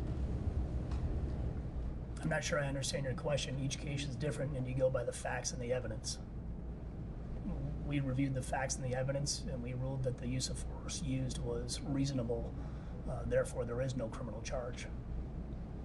So, question, this is the second case that I've heard where you've said at a press conference similar to this one that our scope of the law is too limited in situations like this. But yet I have yet to see anything legally change as a result of that. And as you mentioned in your comments, we keep coming back to these kinds of cases. Yeah. At what point do we actually take a look at what our law says is allowed and change it if we're going to keep coming back to the same statement at press conferences about use of force incidents? Sure. I think you've had some conversations this session. I think this is incredibly complicated. I think there is no easy answer. And I think what we struggle with is the facts, which I articulated, really come down to those matter of seconds. And I think there's a whole other story that we try to tell about why was Doug Kilburn at the hospital? Why was he struggling that day? What was going on with Sherry? And I think understanding the full context of the situation is incredibly important. But when you get into the use of force and whether or not something's justified, you're going to look at those seconds where force is presented, and then the question is, was that reasonable how this person responded to that force directed at him or her? And I think, I know California has changed their law, and I'm not endorsing the change in California. What I am endorsing is a conversation about it. Would you support, if that conversation comes up, expanding that window like California has done? What I would support is a conversation and to challenge the conventional wisdom of our current practice. And what that means, Liam, whether or not that's going to be a change, I don't know. What I do know is this, that we have to take a critical look at our system and to get all the facts and the evidence and see what works. You seem to have an issue, though, or at least are troubled by some of this. So supporting a conversation is easy, but supporting change is more difficult. So, where would you come down? Well, it would also be unreasonable to support change when you're not fully cognizant of all the nuances of the law, and I'm not there yet. And I think we got to do more work, but I think any prosecutor, any police officer, any member of our community is going to be troubled by this. Somebody lost their life. I'm troubled by that. How is the law too limited? Because you look at seconds and you look at use of force, and it's the force directed at you, and whether or not the force that you respond with is reasonable. And in this incident and many others, that is a matter of seconds. And I think that when we look at the totality of circumstances, somehow expanding that and looking at perhaps at some of the other factors is something that we should do. The other part is to acknowledge that just changing law is not going to solve this. We have to do a better way of building trust in our community and responding to mental illness in our community. Would your decision in this case have been different if you had been able to look at the wider? I don't know. It depends on the standard of law. It depends on the standard of review. And I made a decision based on our current law. I'm confident in my decision. My point simply is that I am troubled by this. Anytime somebody loses their lives is troubling. We have to legally justify it or not. I don't make any of these decisions lightly, and it troubles me. Was any, oh, sorry, no. Keep going. On a different subject, what did you say to the City of Burlington when you called them up during Del Pozo's press conference? Say that again? After Douglas Kilburn died, Brandon Del Pozo hosted a press conference in which I understand you made a call to city officials during the press conference to say something. During the investigation, you wouldn't comment on it, saying the investigation was ongoing. I'm wondering what you said. Well, generally my private conversations are my private conversations, but I think what I most likely said was, let the process play out. Did they? Yeah, they did. I mean, Aiden and Derek looked at the reporting. You know, they looked at the mayor and the chief had been trying to maybe like slow the release of the medical examiner's report. I mean, was that part of your review at all? The actions taken by it? We did not review the actions of city officials. Do you have any comment on? Will you? No, I won't. Why not? I think that we have to be mindful and respectful that somebody lost their life. Doug Kilburn died here. And he died with involvement with a member of the police. That triggers a review by the state's attorney and my office. And if we're talking about public trust, then you have to let the process play out. And you have to let this process play out as it would in any other case. And I don't think in any other case would you have had that type of press conference, frankly. And treat people with respect, treat people fairly, and do your job. And I think that's what we should be doing. Why not go and check to see why the mayor and the chief were trying to redirect how this thing was being done? I'm not. You're going to have full transparency. Our review has concluded. Whether our review is concluded. The governor's office had said that the interventions by the city officials were borderline unethical. Do you feel the same way? As I said, I don't think you would have seen that press conference in any other case. And you want to treat people fairly, you want to treat people respectfully, you want to treat it like there's anything else. At the end of the day, you let the process play out. And you let independent prosecutors, investigators do their job. That's how you build the public. I'm not sure I understand, because you said you felt like they let the process play out, but it also sounds like you didn't see the press conference as appropriate. Well, I think I'm being incredibly clear. I called because I was concerned. I called during the press conference. That's been reported. I told you why I called, and since that day, the process has played out. Did you look at all at the medical examiner's report? I mean, the chief and the mayor were raising questions or concerns about that. Was that part of your review at all? No, other than that it was a piece of evidence. The medical examiner, as he said, it made a medical diagnosis.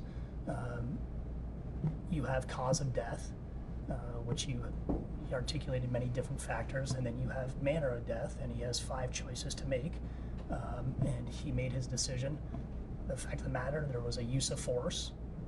That then triggers a review by us. We then determine whether or not a crime occurred. So we've talked about this press conference, but I don't think you've addressed the fact that the mayor and police chief reached out to the Department of Health chief, which is what the Scott administration officials were questioning is, ethical or not. Do you think that decision to reach out and question the results of that?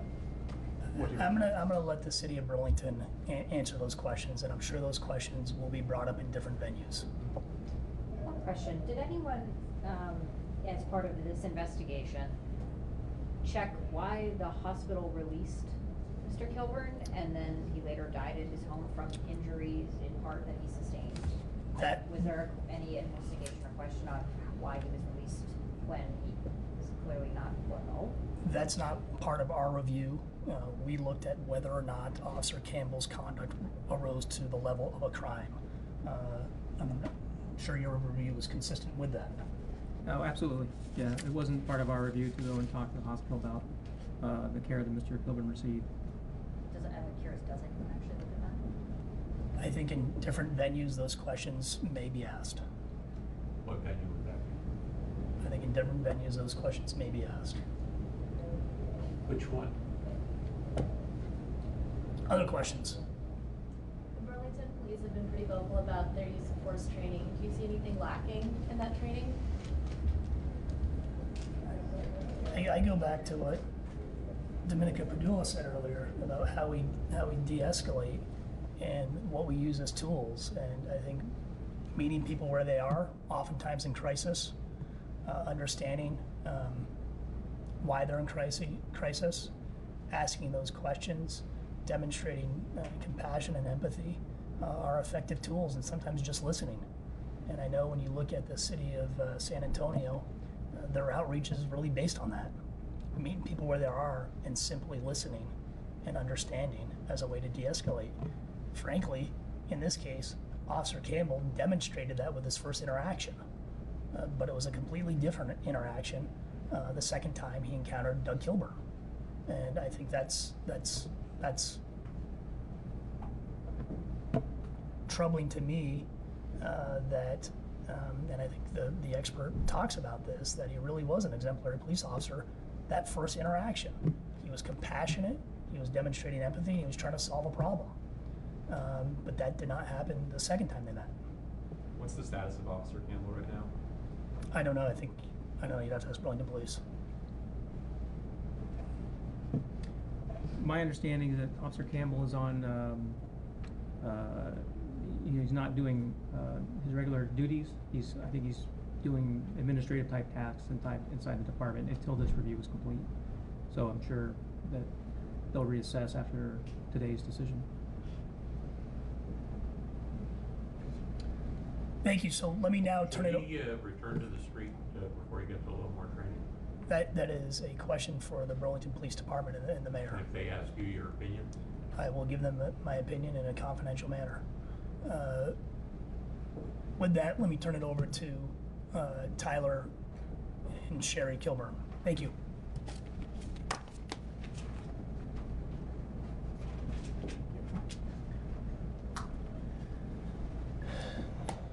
To begin, I want to thank TJ Donovan for giving me the opportunity to speak and address you all today. I'll be reading a statement, and I personally will not be answering any questions at the conclusion. While we do not agree with the decision that was made, I would like to thank the detectives and TJ Donovan's office for the hard work, dedication, and compassion they showed my family. What happened that day between my father and Officer Campbell was a tragedy that was further corrupted by the insider politics of Burlington Police Chief Del Pozo and Mayor Merle Weinberger. When emails were sent demanding that the Chief Medical Examiner change or alter his ruling, you willingly interfered in an ongoing investigation, and this behavior can no longer be tolerated. I find it appalling that you, as a Chief of Police, would interfere with an ongoing investigation with cooperation from the Mayor's office. You take this career path knowing you must always hold yourself to a higher standard. You failed, Mr. Del Pozo. Mr. Mayor, you failed. You failed by allowing the Burlington Police Department to use and abuse your office to further their agenda. I beg of you to do better. I'm not asking for perfection. Just be better. Improve so that no other family has to endure a tragedy such as this. Be better so that we can keep our family members alive. This cannot happen again. It's your job to fix it. Now you need to fix it. My dad was an incredibly loving man. He was an avid sports fan and was incredibly talented musician, among many other wonderful traits that he had. Please keep in mind that in recent times, after suffering multiple strokes, that my dad struggled with his mental health. It was a daily battle for him, as it is for most of us. He was winning this fight. He was getting better each and every day, with hard work and dedication. Every day was an improvement. I implore each and every one of us to remember that my dad was so much more than the few seconds that changed our lives forever. He was so much more than the few seconds you all judge. He loved my mother with every inch of his being. He loved his mom, his dad, sisters, aunts, uncles, cousins, nephews, friends alike. He loved life, and he did not deserve the treatment that he endured. I cannot begin to fathom the fear that was racing through his head that day. I wish I could have taken all the pain away. I would do anything to just have 5 minutes back so that I can tell him how much I'm sorry and how much I loved him. I'll never get that chance. My dad needed help, not handcuffs. For everybody that's going to be watching this, if someone needs help, help them. This is not a problem with one solution. It involves each and every one of us. Be understanding that everyone has their own battles, their own demons. It's time we start lifting one another up, not degrading someone's life and legacy. Give a helping hand when it is needed, and don't cast judgment upon somebody that you know little to nothing about. Show compassion to a stranger on the street because they look like they're having a bad day. Because we all have no idea what each individual life is going through. We are all human. In closing, go home, hug your loved ones, tell them that you love them, tell them that they matter. One day, the people that we love dear will be nothing more than the memories that we share. Cherish the time that we have. Thank you.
Good morning, BOHS. Today is November 18th, 2019.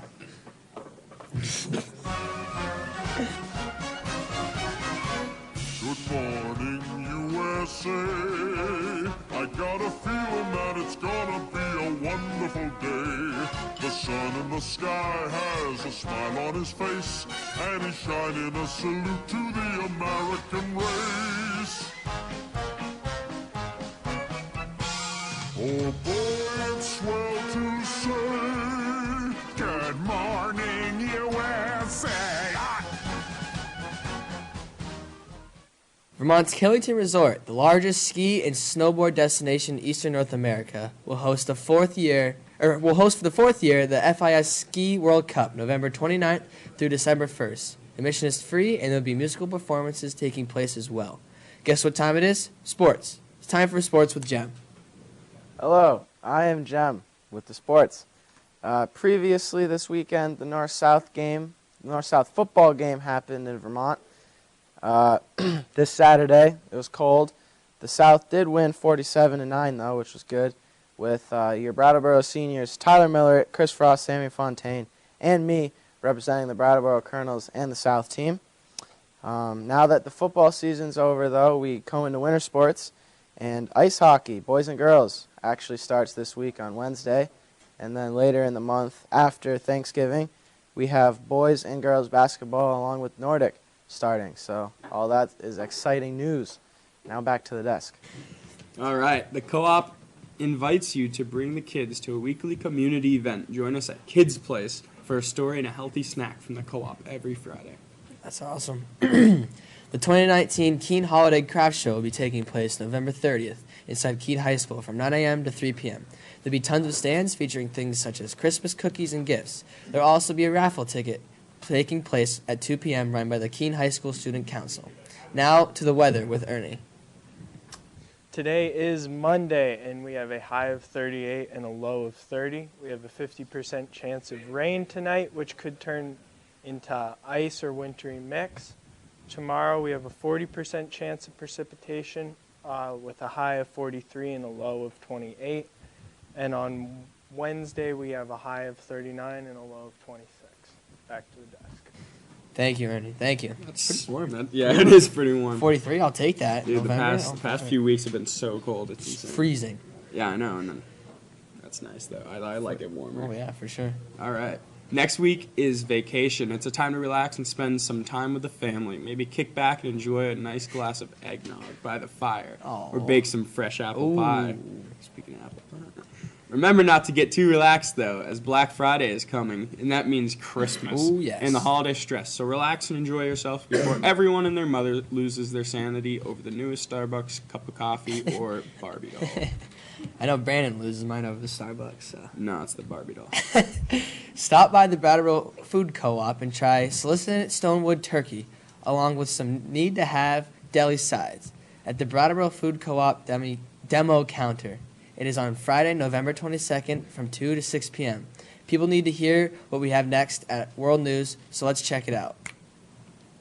Trump stated that he likes the idea of testifying in the impeachment inquiry against him.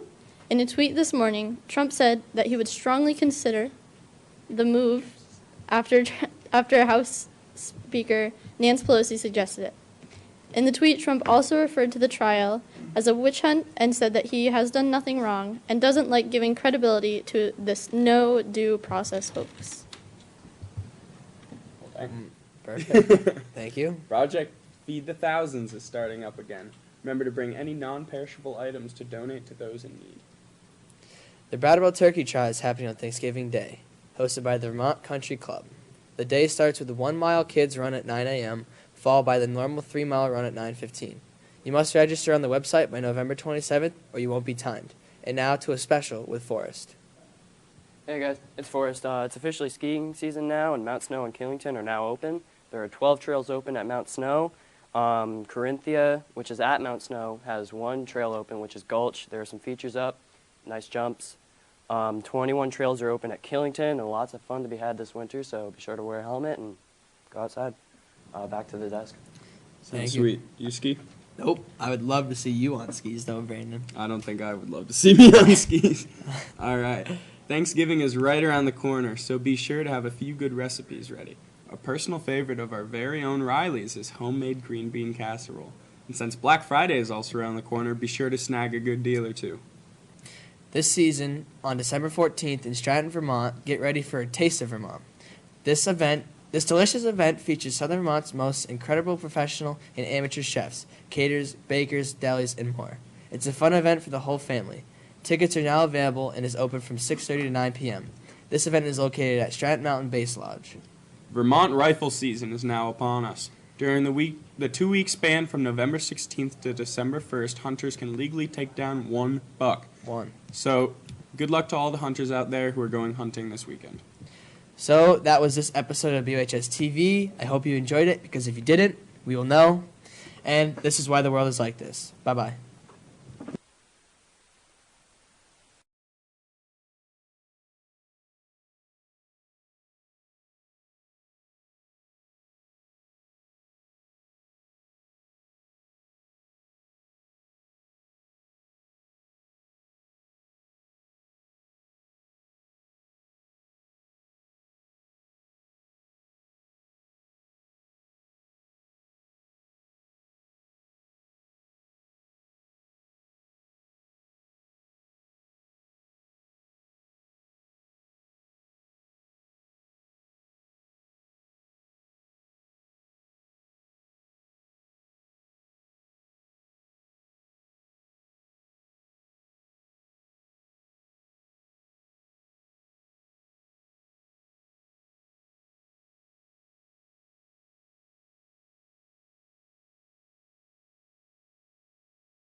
Good evening and welcome to the November 12th, 2019 Select Board meeting. We know the meeting has been properly warned because we entered into executive session at 5:30.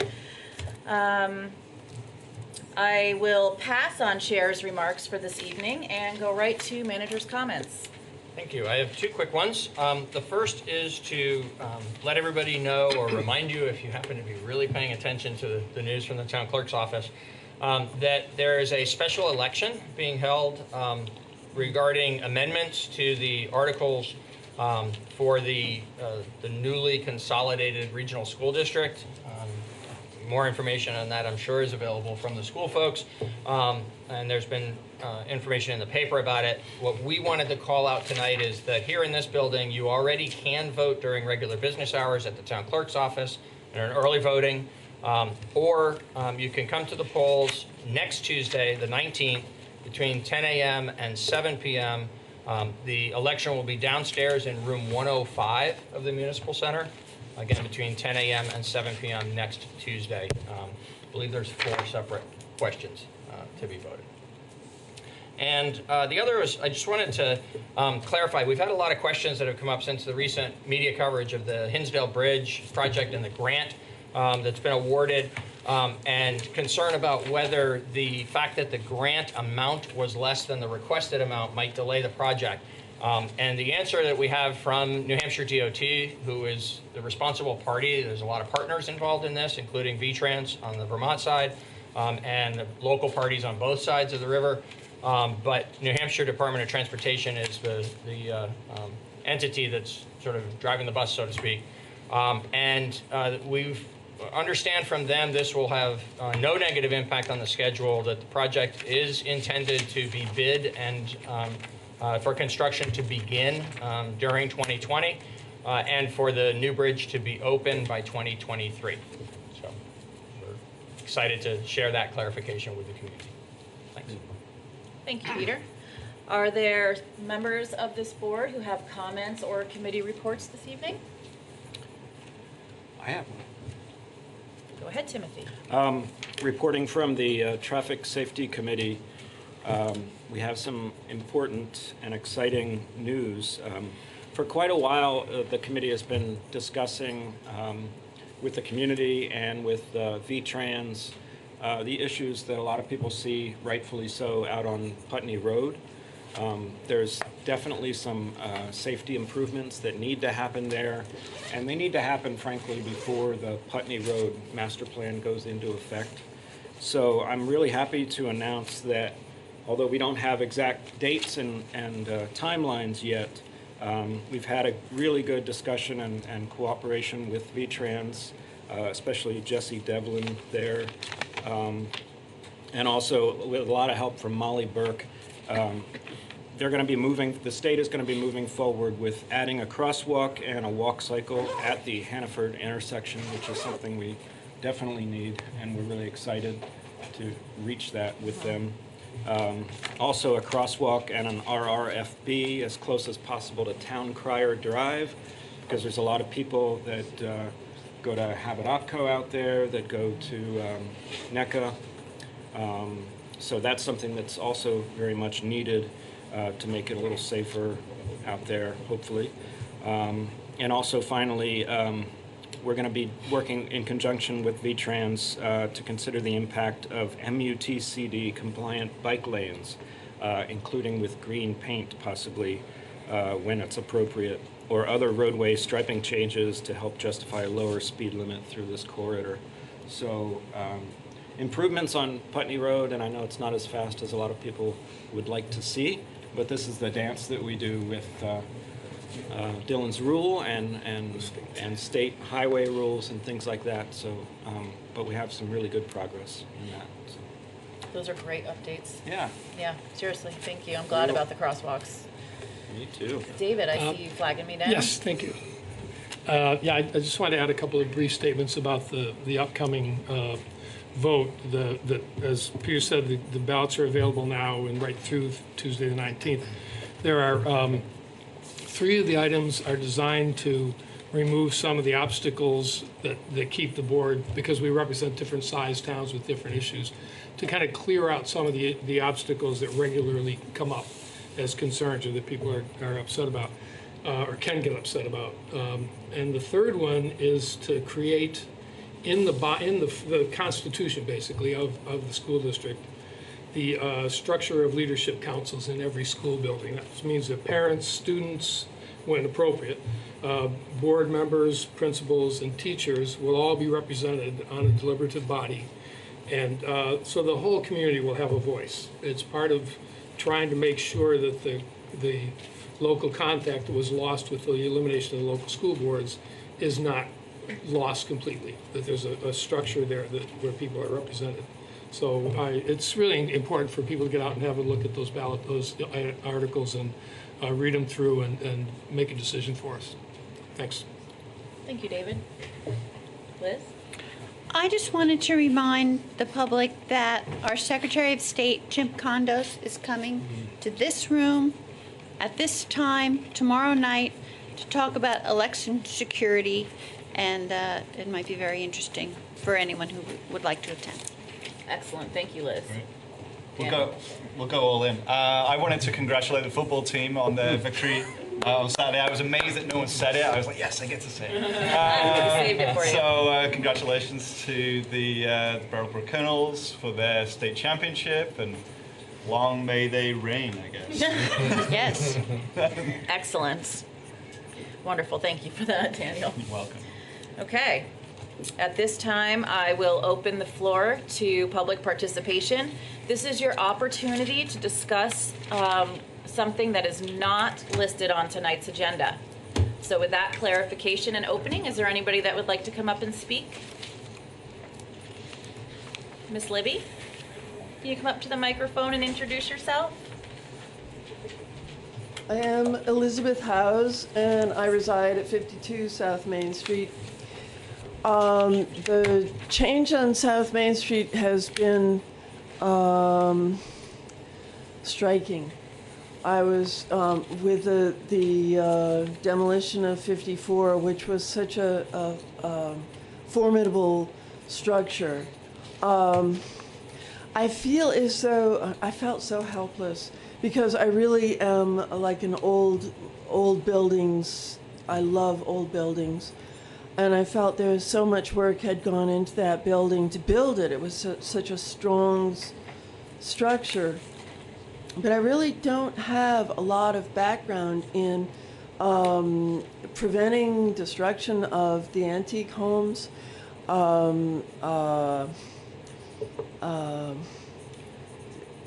being able to fund up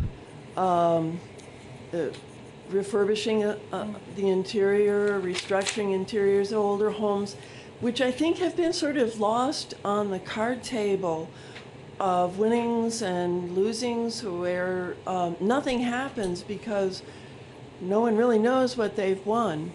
So it's kind of hard to scramble up the keys to move forward with cleaning up and strengthening the insides of these old homes. The restoration of the two buildings on Canal Street a couple of years ago and reestablishing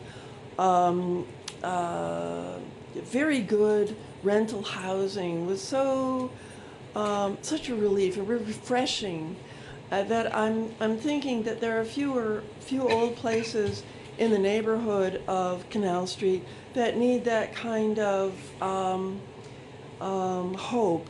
And I'm working on a little project. I'm not really downloading, but I'm working on a little project to redo the inside of the old Sportsman's into a lodging for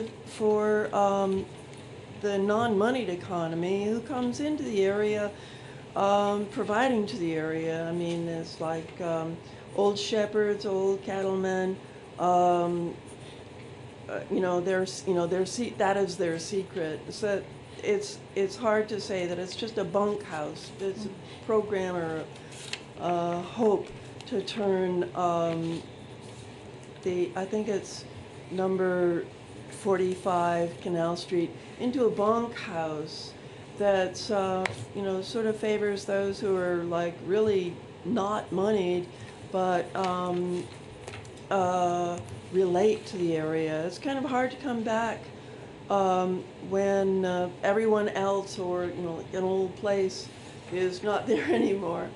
And I think there are some people who sort of feel like, you know, the old places belong to their grandparents and great-grandparents, and they like to buy into the antiquity, you know, to coming home. So it's, I'm trying to say that there's that place in, you know, Prayerful Hopes for coming home, coming back into New England. It's kind of rough and old because, you know, you're nostalgic about the 1700s and 1800s, but I think it's a really strong place in our hearts, you know, for belonging. So my project now is the bunkhouse, and I thank you for your time. Thank you, Ms. Libby, for your heartfelt comments as always. Are there other members of the community that would like to speak tonight on something that is not listed on the agenda? Okay. Seeing no hands go up, we will move directly into our business for the evening. Our first order of business under item 6 is authorization for the town to join into multi-jurisdictional opioids litigation and ratification of attorneys retainer agreement. I want to kind of frame this a little bit and make some clarifications, and my frame is going to say that we are not going to enter into any formal votes this evening. There will be no decisions made at this meeting, but this meeting will be an opportunity for the board to discuss as community members, and for the community to discuss with the board kind of what's going on, what's been put out there, what our feelings are in general, and a formal action will be taken on this item next Tuesday, November 19th. So within that framework, I would open up the floor to a member of the board who might want to discuss this topic, who wants to kick it off. Oh gosh, not me. Okay. I certainly have some things to say. I will kick it off. My voice is... As people are probably aware or somewhat aware or have heard through the grapevine, Brattleboro has been offered opportunities. I say that because there are 2 opportunities on the table of lawsuits to join into. They are both at the national level. One affords us a little more identification as somebody special, meaning they actually care that there is a town named Brattleboro in Vermont involved in the lawsuit, and the other is more of just a mass communication. Our lawyer is not here tonight, so the way that we all speak on this board is about as slightly more educated in the sense that we've been in more meetings than members of the community, but otherwise we're just going to kind of be off the cuff. Yes, as you may have read, there are implications for pharmacies in both lawsuits, and here's what the role is that they're looking at. The best way I can describe it is I can compare it to my career in banking. When you are a bank teller or a customer service representative or anybody in that field who kind of sits in between higher up bank officers and customers, you have an obligation to be a whistleblower, which means you have an obligation to report if there's an internal member of the bank that's always kind of doing things that aren't considered norm. It's outside of your policy, it's outside of your training, and you have an obligation to report customers doing the same. Failure to do so is called willful blindness, and it carries heavy fines and it carries legal implications. A pharmacy has a similar role, to report doctors that seem to be writing a whole lot of things and to report clients who are maybe receiving things. When we're looking at pharmacies, we're not saying these pharmacies caused the crisis. We're saying, hey, were there policies in place, sort of like what I just described, and were they A, being followed, or were there B, actually none in place? There we have made no commitment to what pharmacies we're looking at and which pharmacies we're not. At this moment, we're looking at everybody in a discovery sense. We are not looking at anybody in a suing sense at this time at this table. Those are my clarifications. Any other board members want to jump in?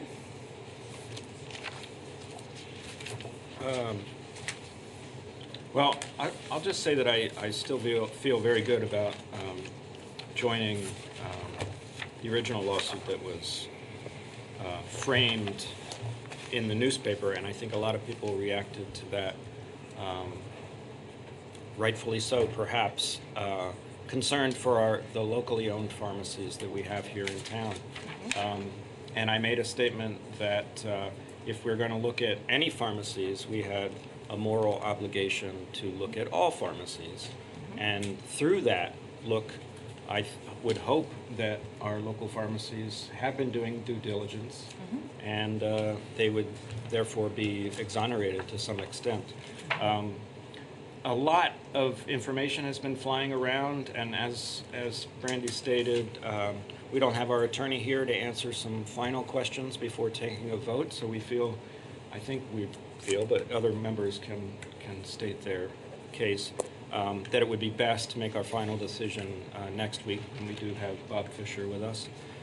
But I want to just personally say that I'm feeling like it is less likely that I'm going to support suing our local pharmacies, for the main reason that within this lawsuit there are quite a few, and it's 175 pages, and it's been a while since we've had it, so I have had a chance to read it all. Somebody asked me that question the other day. There's some pretty eye-opening examples of national pharmacies not following due diligence, and That's pretty... a nice way of putting that. I was going to say disgusting examples. Carry Yeah, on. eyebrow raising. Let's just put it that way from my verbiage. But the lawsuit, contrary to some initial reporting, I just want to point out that the lawsuit in Bennington does name a locally owned pharmacy in Bennington. However, that pharmacy and that pharmacy that's locally owned is not doesn't have specific examples listed like the national pharmacies do. So they're basically just grouped in with the other pharmacies. So when I look at these specific examples, to support suing our local pharmacies, I really feel like we have an obligation to be in a strong case, and the strong case rests with these specific examples that are documented, I think. So it makes the case actually weaker to include our local pharmacies from the information I have so far. And so that's why I'm leaning personally away from taking that action. Now, it remains to be seen if we should be including pharmacies at all, but we need to have that's sort of a two-step decision that we have to make, because that's a larger discussion to have. So that's my initial, before I lose my voice again. I hear that. Throw that out. Thank you, Tim. Daniel? Yeah, it is a really long document. You know, as Tim said, it's 175 pages long. And it's still available on the town website in the supporting documents section on the select board page to look at. I think, like, if you're out there at home or you're in the audience tonight, or you're reading about it in the newspaper in a few days' time, it's important that you at least give it a glance. It's not actually that hard a document to read. It's not written in legalese. It's just kind of long. And it's long because it's looking at an entire supply chain from, manufacturer, distributor, pharmacy, benefits manager, and then I guess that's it. But for me, some parts that were important were at the beginning. There's some graphs with data on the number of dosage units of opioids that were. They're all different, right? Because it's distributors, manufacturers, retailers. But that's a document that shows that, we have Rite Aid on there, we have Hotel Pharmacy on there, we have Walgreens on there, we have Brattleboro Pharmacy, and we have some other people. And it doesn't indicate wrongdoing, but it also, I think, should ask us to do our due diligence as we're doing to make sure that we can, to the best of our knowledge, ascertain whether or not local pharmacies ought to be named in any lawsuit that we join. I'm downtown a lot, and I had 3 conversations in the space of about 15 minutes earlier this week from people in the community asking, are you really going to do this? And the answer I gave to them was, well, we're thinking about it, and we need to think about it, and we need to take it seriously. And we are taking it seriously, and it's probably frustrating for members of the public that we haven't taken any definitive action at this point. And I'm sorry that we're seems like we're kicking the can down the road, but behind the scenes, we're doing our homework and doing our due diligence, and I think it's really important that we do that. I also think that within that 175-page document, there are some places to look. I have a select board Facebook page. I don't know if you guys know that. It's true. No. And I made a post on it the other day where I detailed some specific page numbers to take a look at, where it describes what the pharmacy's responsibilities are, what allegations have been made against pharmacies. Mostly, these are talking about national chains and talking about things that happened outside of the town of Brattleboro. And I think that folks taking a look at that so that they can understand the picture will help us have a really good conversation in this town about whether this is the right thing to do. I'm taking my responsibility seriously, and I'm trying to the best of my ability, make the right call, but need to be informed. So the information is out there. Please take a look. Thank you, Daniel. Liz? I just wanted to mention that what I've gathered is these are shocking revelations, and we may or may not recoup some money. But I think what was made clear to me was one of the important parts of this litigation is to stop these practices from continuing. And I think it's very important that all of this is brought to light and all of this can stop. And I think that is one of the central goals of this litigation. Thank you, Liz. David, do you have anything you want to add? You haven't spoken yet. This is pretty. It's up to you. Yeah, these are pretty thorough comments. I don't know that there really is much I can add, except that the one organization that's still being left off the hook, and the one that gave birth to this problem, is the FDA, when in 2001 they, with no research evidence whatsoever, and for the first time in their history, with no research evidence whatsoever, approved the use of opiates for long-term treatment of pain. And that's what opened the floodgates, despite the fact that the FDA didn't do anything beyond that. Under pressure from the pharmaceutical industry, they made that finding, which opened the doors. And they're still being left off the hook. Thank you. Tim? Do you mind if I say one more thing? I don't, and then we'll go to the community, but unless somebody else has one thing.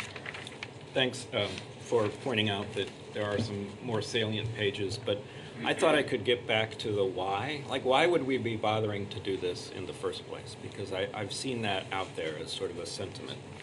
And just to add on to what David said, right around page 6, if you're following along at home, which is unlikely, but page 6, it's pointed out that Americans represent only 5% of the world's population, but we consume 80% of the world production of prescription opioids. And that's not because we are in more pain than the rest of the world. It's because it's been marketed to our part of the world, and successfully, possibly with some large organizations backing. The one part I wanted to just point out as part of the why we're doing this, and I'm going to substitute the town of Brattleboro in this. This is point 12 on page 5. So it says the town of Bennington, but I'll just say Brattleboro because it's true for us. The town of Brattleboro is now having to allocate substantial taxpayer dollars, resources, staff, energy, and time to address the damage the opioid scourge has left in its wake and to address its many casualties. Fire and emergency medical services are overutilized because of an increased number of opioid-related overdoses. The burden on law enforcement is substantially increased by opioid-related crimes related to prescription opioid theft, diversion, and sales on the black market. Courts, social workers, schools, treatment centers, intervention programs, clinics, employee benefit plans, and others directly spending on opioids and opioid antagonists have all been harmed. Nearly every aspect of the town of Brattleboro's services and budget has been negatively and significantly impacted by this defendant-made epidemic. So I thought that was a pretty good paragraph to underline as to the why we're bothering with this. Thank you for that, Tim. I'm going to open things up to the community, and I am going to echo Daniel's comments about, I would really encourage you to read this, even if you take it in bits and pieces and chunks, because reading this really brings it home for anybody who's too far away from the ground to feel like they fully can digest what's going on right now. At this time, I'd like to open the floor to members of the community that would like to speak on this topic. Who would like to go first? I thought people were going to be running for the mic. There we go. I was braced. Franz Reichsman, Brattleboro. Hi, Franz. My opinion, which I've taken a number of years to come around to, is that as long as drugs are against the law, this problem will not be solved. If you go back 100 years to when they decided to make drinking alcohol against the law, you will see quite clearly that that did not work. And in fact, it spawned organized crime. It gave organized crime a foothold in this country that it did not have prior to that attempt. As well motivated as it may have been, although I do enjoy a glass of Pinot Noir now and again. I really think that's the root cause here. If you're going to talk about root causes like the FDA not doing its job to review the change from acute to chronic pain, all that kind of stuff, I think that's interesting, but that's not the root cause as far as I'm concerned. The root cause is that if you're trying to make these things against the law, you're going to fail, and you're going to breed all the problems that go along with it. Opioids in and of themselves are not that harmful, considerably less harmful physiologically than either alcohol or tobacco. And there are known ways to maintain people on tolerable doses and allow people to lead productive lives, and some of those are being done, but not with nearly sufficient evidence, in my view. So I think this is an important discussion. Lawsuit, no lawsuit, fine. But I think people globally need to realize that, as Chris Rock once said, people want to get high. And if you think you can step in the way of that, you're fooling yourself. It's a natural human trait to want to change the way your brain works. 4-year-old kids spinning around to make themselves dizzy show us that that's what people like to do. And I just don't think you can fight it. So I would say a program similar to what was done with great success in Portugal is to decriminalize and treat and provide ways for people to lead productive lives whether they take opioids or not. And I'm hoping that our society will move in that direction. Thank you. Thanks, Franz. I happen to share your viewpoints. Other members of the community want to speak at this time on this topic? Yes, please. Hello, HB Lozito, Brattleboro, District 2. One, there was a really great Wednesday Humanities lecture at the library last week that I know was recorded by BCTV about this topic. That was really wonderful, so a plug for checking that out if folks haven't seen it. And my other comment, I guess, is really a question, which, Brandy, you made a distinction between discovery and suing. And I know the lawyer's not here, so this may be a lawyer question, but if you could share with us more about the distinction between those two things and what the differences are in those processes and sort of what we might get out of each of those things. Yeah, I'm going to tell you what I think the differences are, and then next week Bob can tell me in public that I was wrong or not wrong. Does that sound good? So in my perspective, Discovery is pure due diligence, right? Everybody's in the discovery phase, and then you hope that through the discovery, through what you discover, people who have no need to be remaining in the lawsuit drop off. Now, there's a legal term for that. I think it's dismissed from suit, but I'm not positive on that. And then at the end of discovery, you have your core people that clearly showed signs of either willful blindness or negligence. By people, I mean companies, and then you move forward with just that core group. It's really kind of, in my moral opinion, bad practice to enter into discovery saying, we're only going to investigate you guys because you're not local and we believe in our local. I will tell you that my deep hope and sincere belief is that through the discovery process, that local, pharmacies, they come in, they pass the green light check, they're dropped out, and we're left with a smaller subset who either don't have the correct policies in place or are showing willful blindness or negligence to said policies that are in place. And then we move forward with the suit with those.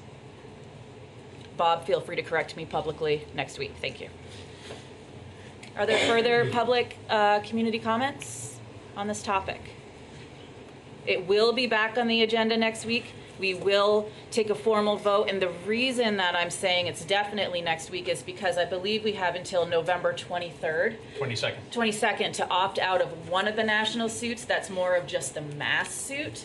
And since next week's meeting is the 19th, that's really like the end-all, be-all for our opportunity to take formal action. Maybe we could say for the public's benefit, like what the difference between these two suits is, just in summary, like. We can pretend to. So this is what I don't know. Want me to describe it? Let's let Peter try. So the suit that we first became involved with, and as you've heard tonight, it's not fully formed yet in how it would be filed on behalf of Brattleboro, but there's a really good example of how it's likely to be filed. It's the one that everybody's been referring to that was filed on behalf of Bennington. That suit is a national scale suit being pursued by a group of attorneys who are representing individual entities, dozens if not hundreds of individual entities across the country, but they are filing an individual lawsuit on behalf of each plaintiff, and there's data that's relevant to each individual lawsuit that is specific to the community that lawsuit speaks to. So Bennington's lawsuit is speaking to Bennington's impacts, and Brattleboro's lawsuit at the time that it would be filed would speak to Brattleboro's impacts. While we've been working on defining how that might move forward, and there's been much work done by the members of the select board and very thorough research being done by Bob Fisher, the town attorney, and advice that's being provided to the board about this. While that's been unfolding, about 10 days or so ago, we got a letter from the Attorney General, Vermont Attorney General, advising all municipalities in Vermont that there's a national suit related to opioids that is been filed or is being filed that is a class action suit that includes, as a class, all municipal governments across the country, unless you choose to opt out of that litigation by November 22nd. What the town is weighing, and what Bob Fisher will provide further advice about, and the board will make a decision about a week from tonight, is does it make sense to continue on in both of these, along both of these avenues, or does it make sense to pick one and not the other? I think it's all but certain that we're going to be involved in opioids litigation of one type or another. Yes. But the significant difference between the two is the class action suit speaks with one voice to all of the municipalities and very broad impacts to communities across the country, which means we also not only have a less specific, a case that is less specific to Brattleboro's circumstances, but also much less say in ultimately how that moves forward, versus the other suit that is more individually tailored to Brattleboro's impacts, and on which Brattleboro would have some significant say in how it moves forward, how it is pressed on by the attorneys. It still would be a very large-scale case. It's still in a court, I believe it's called the multi-district litigation court out in Ohio, that deals with these kinds of federal lawsuits when there's a bunch of different locations that are involved, but it would be more specific to our impacts and our desires for how this might move forward. Does that feel helpful as much as it can be without Bob being here? Does that open up any questions from members of the community? I still want to give another chance to speak, and we also will speak on it next week as well. But just know that when we speak on it next week, we're going to have to take an action regarding opting out of the more mass suit. Okay. Seeing no further comments from anybody on this topic, I am going to go ahead and move forward. And our next topic moves us right into the budget. The blue binder. Budget season kicks off officially. Take it away, Peter. Thank you, Brandy. So, for those who don't have the blue binder, I want to just remind everybody how you can follow along. If you haven't yet, people out in the community, if you haven't yet gone and taken a look at the proposed budget, you can do that, and you could do it in real time tonight as we're talking about it. Is it also on the desk up here with Jan? If you're It is for those people in the room, yes. Perfect. There is some information there. That's not the whole budget. But the entire It is one budget. copy of the whole budget. Oh, all right. Okay. No, that's what's in the binder. Both sides. Yes, it's double sided. Got it. Okay, that's why it's thin. So yes, there are handouts being passed around to those who are in the room. For those of you at home, if you go to the town's website at brattleboro.org, on the right-hand side of the homepage, there's an area called News. It has several things listed there, one of which is FY21 proposed budget. If you click on that, it takes you to a page that has a number of different documents. This evening, we're going to be talking about the budget message and the proposed budget, the first and the third links that are on that landing page. And specifically, within the proposed budget, we'll be talking about the revenues for all different departments, as well as the proposed expenditures for the Public Works Department and the Recreation and Parks Department.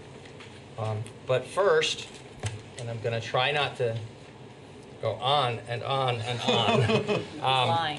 Often, let me say this in my own defense ahead of time, that it is normal that on the first regular meeting in November, I present the budget and summarize it so that everybody has an opportunity to kind of think about this particular year's proposed budget in the big picture before we start talking about details. We had a situation last week where we had only 3 select board members, and so as you know, there were a number of different items that got rolled over to this week, including the one we just talked about, and 2 more that'll come up later on the agenda. And the budget overview was deferred as well. So tonight, I'm going to try to move quickly through the overview, but I think it's important that we actually do provide this summary, because it is the broad context within which we'll talk specifically about those revenues and about 2 of the departments this evening and about all the other departments as we go forward in the weeks ahead.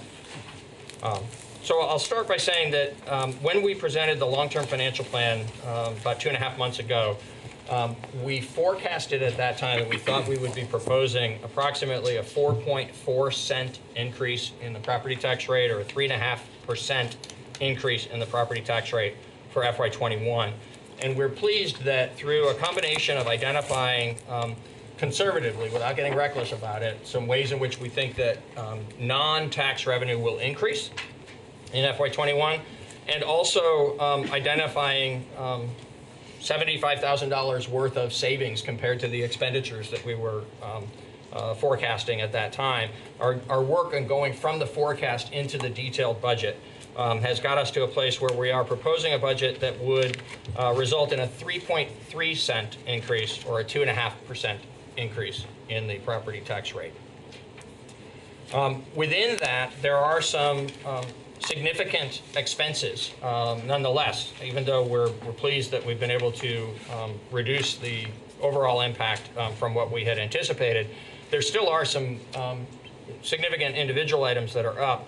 One that we'd like to call specific attention to, because it will be discussed a little bit later this evening as we go through the Public Works budget, and is something that we think there is a ready, longer-term solution for in terms of relieving property tax burden, is stormwater management. So the state of Vermont has passed a series of measures over the last few years that have significantly increased the burden to local governments and others for stormwater management, for drainage systems that take stormwater that falls and handles it in ways that are more sophisticated than simply channeling it off into the nearest stream. And so while these are best practices, this is good for the environment. Nobody's quibbling about the fact that it's the right thing to do. In fact, this is catching up to regulations that exist in a lot of other states already and have for quite a few years. The impact to the cost of providing local government services is significant, and we knew that it would be. We now are starting to be able to put real numbers to that concern. And in this budget, we're requesting that you fund $60,000 worth of additional expenses. We've always had some expenses in the Public Works budget related to stormwater management, but because of the additional requirements and the things we need to do to meet the state mandate, we're asking for $60,000 of additional funding in particular ways that Steve Barrett will speak to in a little while. The good news part of this story, other than the positive benefit for the environment, is that we've learned at Town Fair this year of a mechanism that other communities have used that is very applicable to Brattleboro's circumstances because of Interstate 91. To address the things that other communities have used to address this sort of significant new burden. And it's called a stormwater utility. So we're all very familiar with the water and sewer utility in town, where there's a separate enterprise fund, fees that are paid related to water and sewer consumption in town are what pays for the operations of our water and sewer services rather than taxes and general revenues. A stormwater utility functions the same way, but the basis for the calculation of the fee that is paid by an individual consumer of stormwater services is the amount of impervious surface that they have within their facility. So think of the difference, for instance, between an undeveloped parcel that's mostly grass versus a shopping center that has a large expanse of asphalt on it. They might be similar sized parcels, but they have very different impacts on stormwater management. One of the most significant type of facility that impacts drainage in our communities is roadways.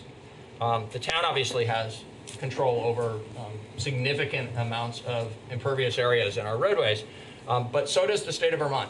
I-91 runs through Brattleboro, and so what we've learned is there is an agreement that's been reached. There was actually the potential for some litigation around this.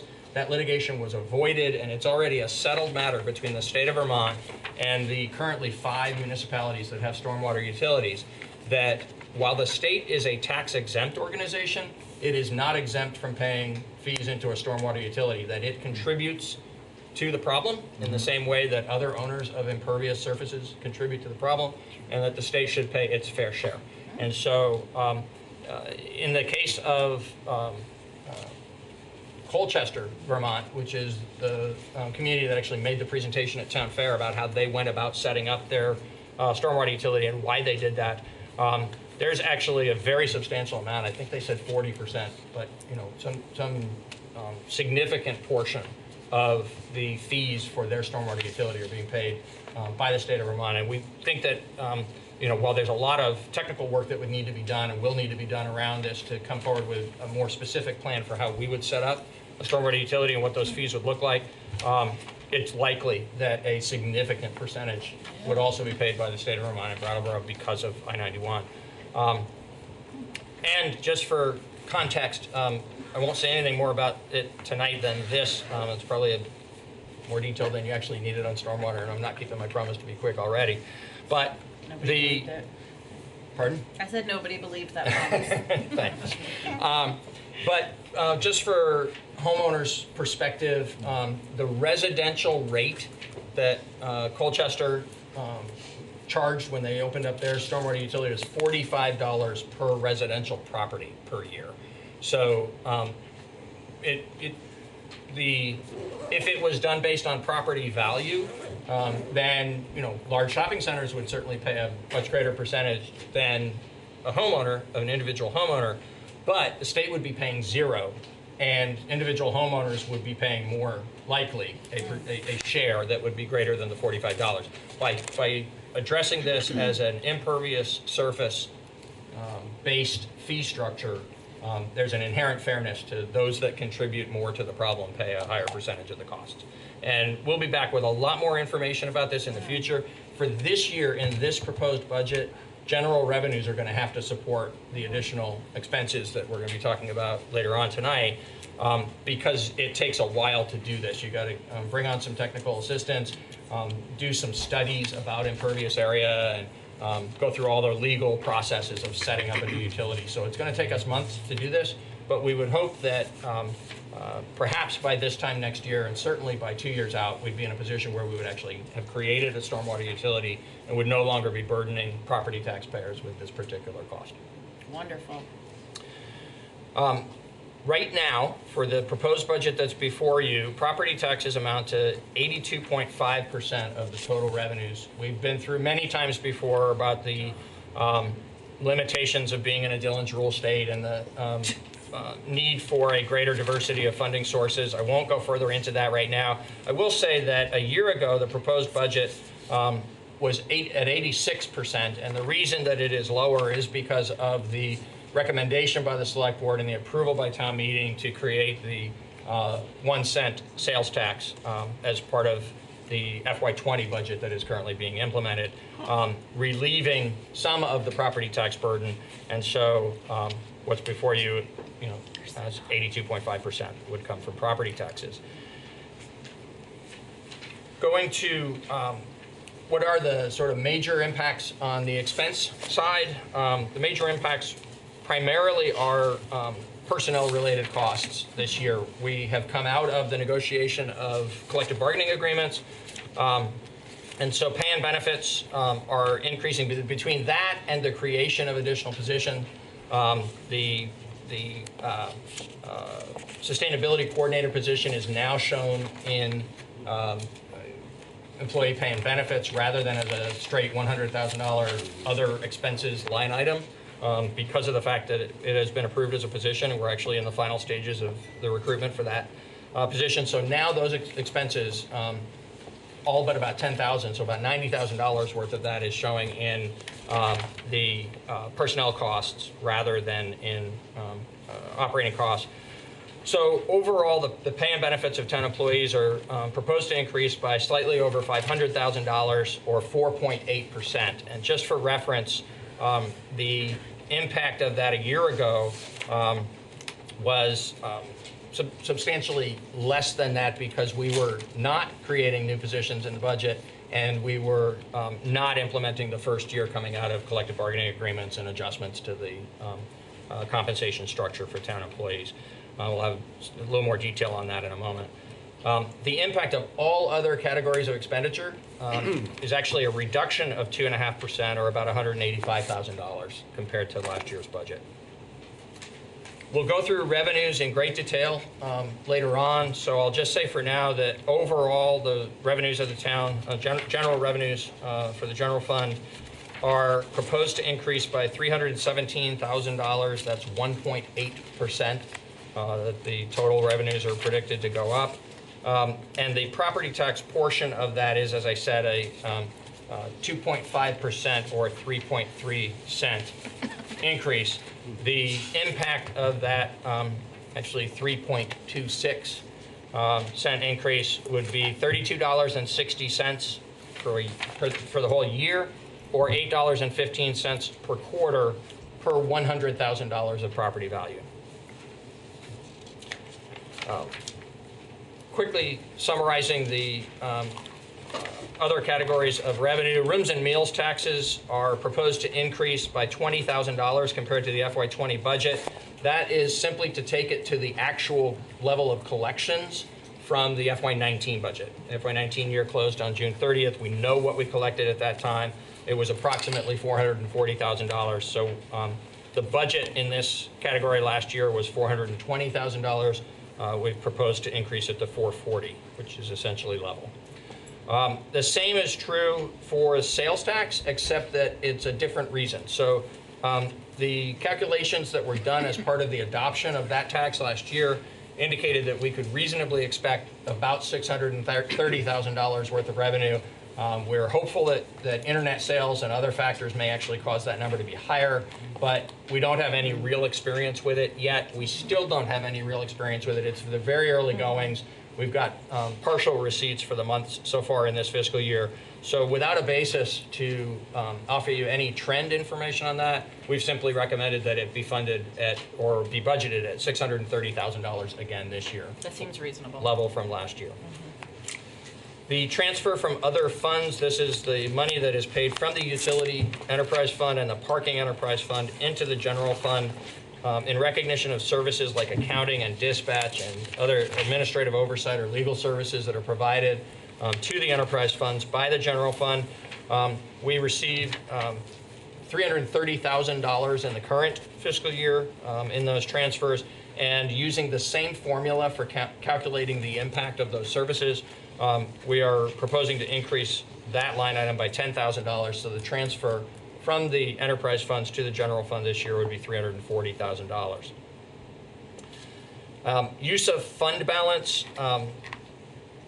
There's a calculation that we do that we'll go into greater detail later on around maintaining the 10%. There's a guideline that was adopted years ago by the Select Board to set aside 10% of the unassigned fund balance in the general fund for unexpected expenses or some situations like Tropical Storm Irene, to be able to have some flexibility in those dire circumstances.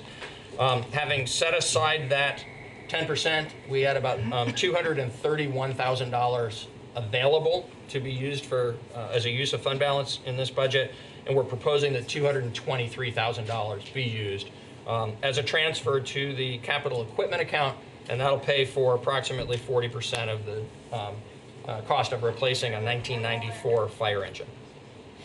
Peter, do you mind if I ask, can you throw out the number for the 10%, where that lands us right now? Yes, I can. I need to just go to a different part of the same document. It's just great to have that number. $1.8 million. Yes, it is. So there's the 10%. Thank you. 10% figure is $1,816,262.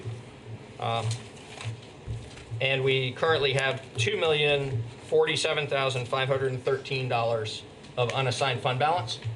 And so when you subtract the 1.8 from the 2.0, what's left is $231,251 available for transfer, and we're proposing to use all but about $8,000 of that. Okay.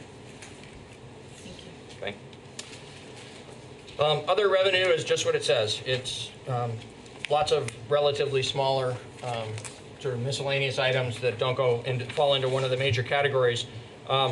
There's two things I'd like to call out. While overall there's an increase from $1.549 million to $1.576, a relatively modest increase of a relatively significant number. There are two smaller impacts that I think are worthy of note. One is a $20,000 increase in voluntary fees paid in lieu of taxes, which is an area where we've been working to try to create some additional revenue. Frankly, the climb is steep and slippery for that because of the fact that we just don't have any authority within which to require people who are tax exempt to make a pilot payment. But we have had a couple of situations over the last couple of years where people have agreed voluntarily to do that, and that has increased the expected revenue in that line item to by $20,000. And in addition to that, in the collective bargaining agreements with the employees, one of the things that changed this year, we talked about it quite extensively when you were approving the renewal of the health insurance program about a month ago, is that employees will be making a contribution to the cost of the premiums for health insurance. And in this first year of reintroducing an employee contribution, the total expected amount of that is about $20,000. So we've created a new revenue line item that shows that $20,000. The town will pay the full amount of the premium, and that will receive from the employees as payroll deductions an amount that we expect will be about $20,000. I noticed that. Do you mind if I throw out a... No, please. Is that sort of the proper place to put that? I mean, it seems odd to me to consider that revenue when it's sort of So we a believe that donation it is for the. into, I'm sorry. and I'm not saying it's the wrong thing. It's just my brain has trouble with thinking of that as revenue because it's a cost share almost. It is, but because the town provides the benefit and pays the bills to Blue Cross, keeps it we cleaner. do think it's appropriate rather than showing a smaller cost from the town, which would, when you think about future years and looking back at histories of budgets and properly reflecting the town's finances, we think the full cost of the premium ought to be reflected there, and the amount of the employee contribution ought to be reflected as a revenue that the town receives to help pay for the paying of the premiums. Okay.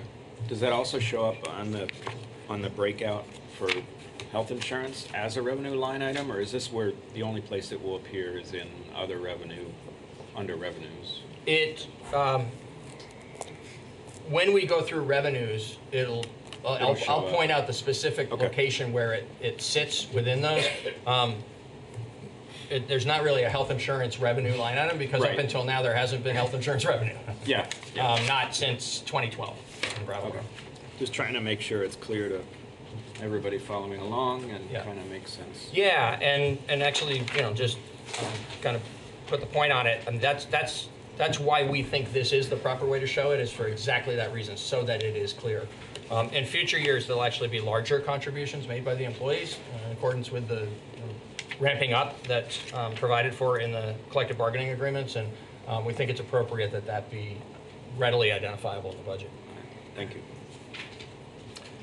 Switching to expenditures, again, obviously it's a balanced budget, so the expenditures overall are proposed to increase by the same amount as the revenue, $317,426 or 1.8%. Staffing, I've mentioned the collective bargaining agreements for the non-union employees. So the collective bargaining agreements have a variety of provisions that we're adhering to in the proposal that's before you. And then for non-union employees, there's two separate things going on here. One is that we've projected a 2% across the board pay increase. That's the standard amount that we've had in recent years. It has some years been just slightly higher than inflation, and other years been just slightly lower than inflation. And we don't have any reason based on financial forecasts to believe that next July will be in a different circumstance than what we've been in for these last several years. So we think 2% across the board pay increase for non-union employees is an appropriate prediction. But in addition to that, as you're well aware, we've been looking into the equity of the pay for non-union positions, both in and of themselves, sort of in the marketplace, and to a greater degree, specifically in comparison to union positions, comparable union positions here in the town. We are receiving advice on that, outside advice about how to make the determinations of what appropriate adjustments might look like. We're not ready to bring all that forward to you yet, but we needed to bring forward a budget. And so what I've done as what I think is a responsible placeholder, but I would ask that neither the board nor the public believe that this is an estimate, because we don't have anything yet on which to base an estimate. But I think it's a responsible placeholder to have $30,000 set aside as a potential salary increase line item.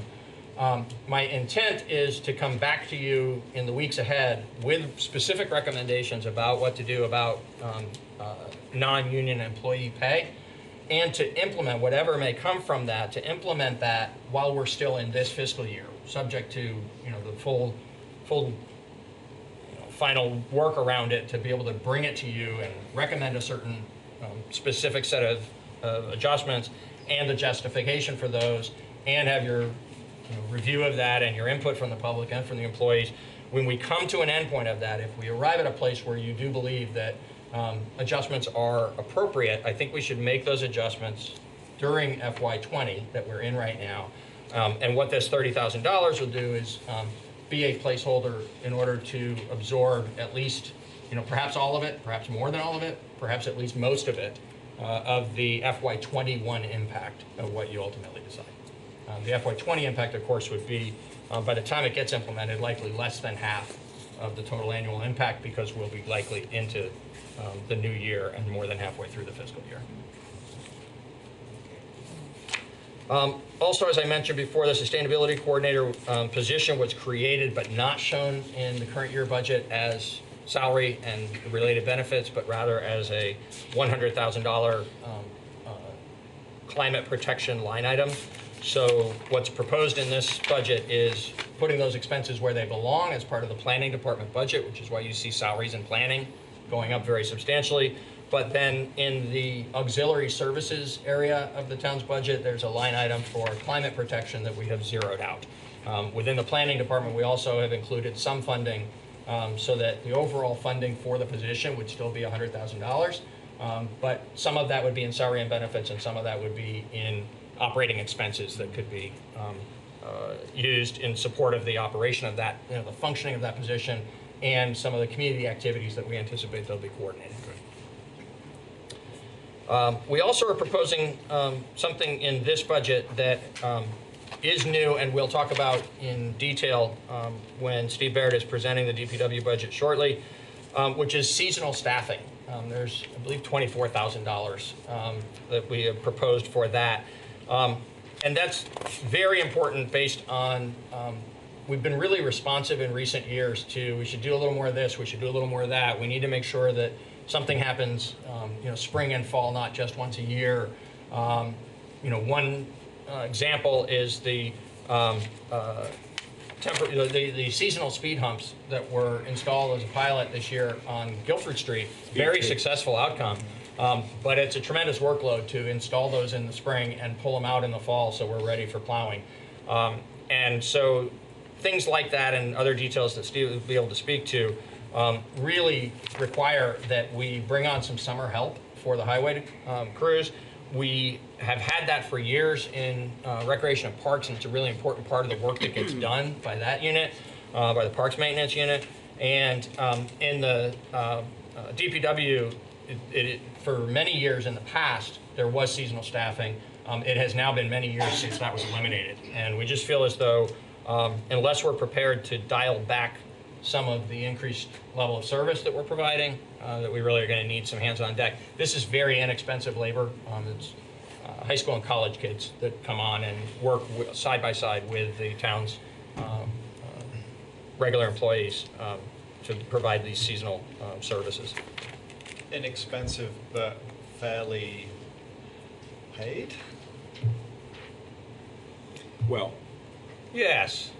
they work less hours, probably. So I guess let's leave a deeper dive on that for when we talk about non-union salaries. I would suggest there's a substantive difference between a student providing summer labor who's going to be certainly paid in accordance with all the applicable rules, but not necessarily with the same, from the same point of view in terms of determining what's fair for such a person.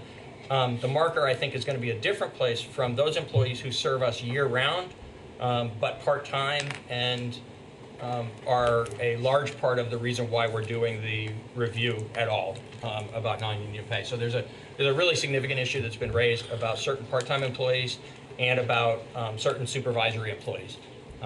And we'll get to all of that. I think that there's a less compelling argument to be made about increasing the pay for seasonal employees, but we'll address it. We'll bring that forward. Moving to employee benefits, we have great news about the health insurance program. So relatively speaking, I don't know. Relatively speaking, because of the forecasted increases being 10%, and because we're actually coming in at 7.7, actually, I'm sorry, no, take that back. It was 7.7 a year ago. Because we're actually coming in at 3.1, the increase is still, because it is one of our largest categories of expenditure, or accounting for almost 12%. It's 11.9% of the expenditure budget that pays for the health insurance program.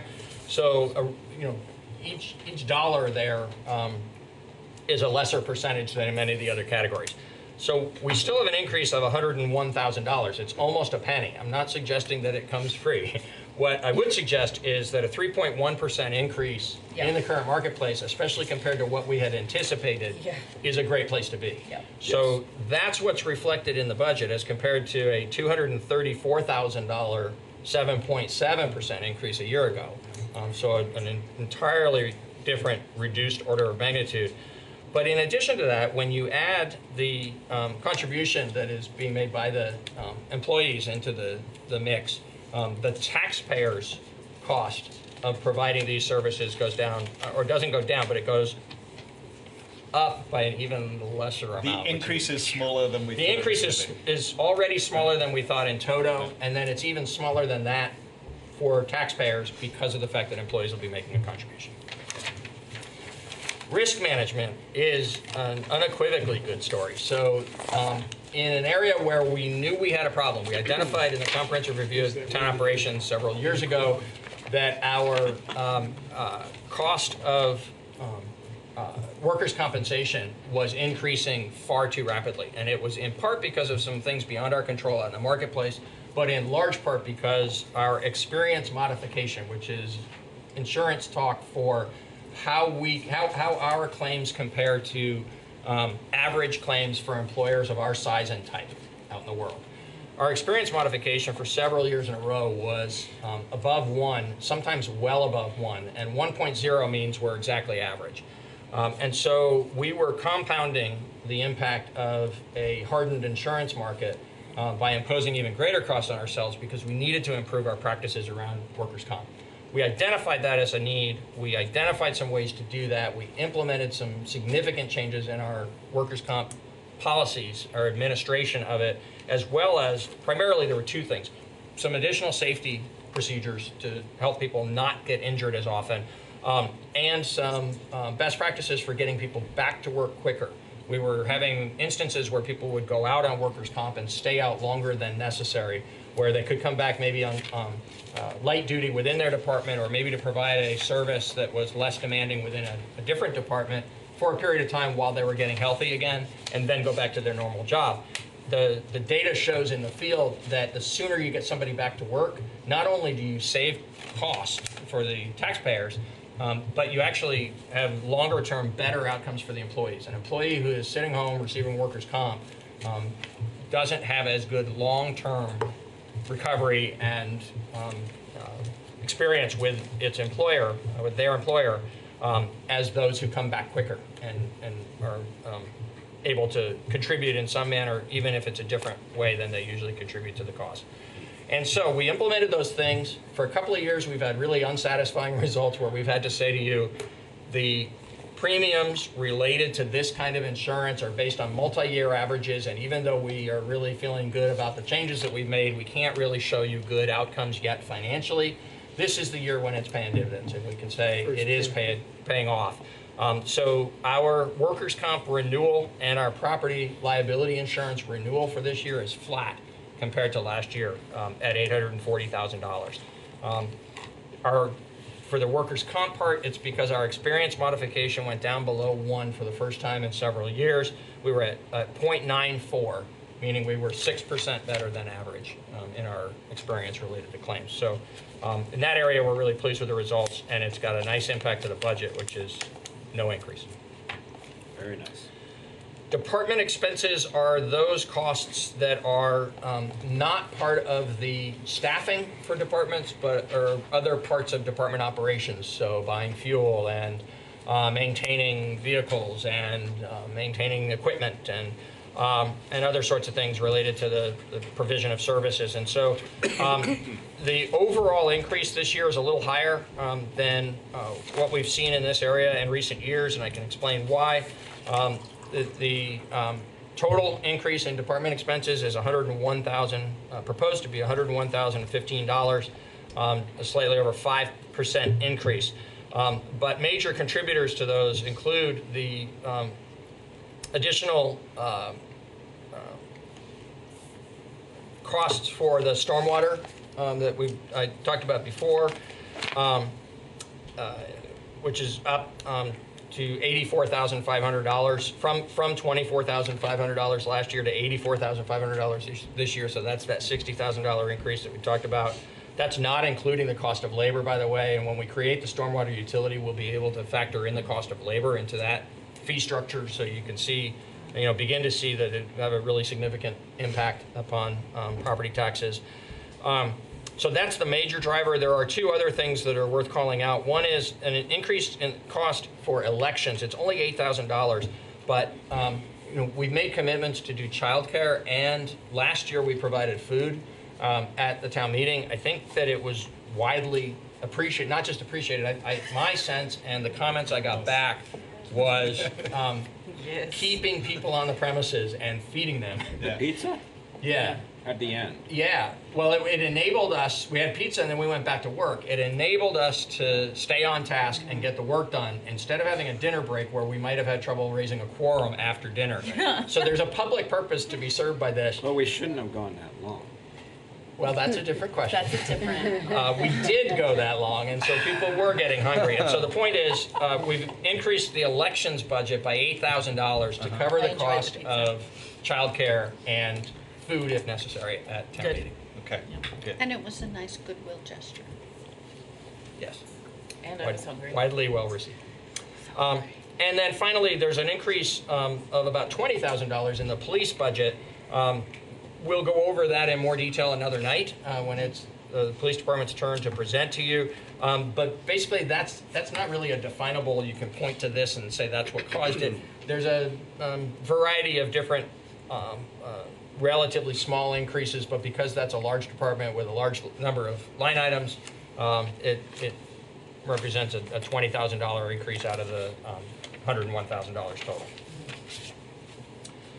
We will talk in great detail next week about capital equipment and capital projects. So for tonight, I'll simply summarize that we are proposing an increase in the funding for capital equipment and a decrease in the funding for capital projects. Both are very significant magnitude, and we hope, for reasons that I think you would probably appreciate me describing next week rather than tonight. Yes, please. Doing it all over again next week. Yeah. We hope this will be the last time that there is such a wild variation in these, because in accordance with the 25-year capital equipment plan that we've unveiled last year, updated this year, and that we'll describe in great detail next week, we believe that relatively level funding of equipment is the way to go.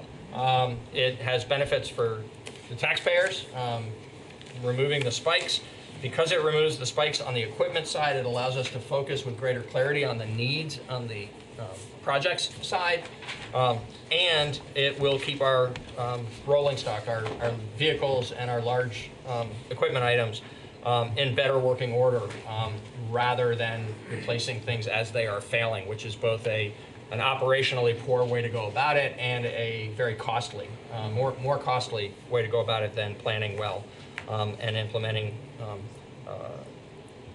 replacements when either there is substantial trade-in value or when something is approaching the end of its life rather than having failed. So we'll get back to that in greater detail next time. We'll also be talking, and this is an important foreshadowing, I think, just to mention, on the capital project side, with that greater degree of clarity that we're able to focus on, what the needs are for capital projects.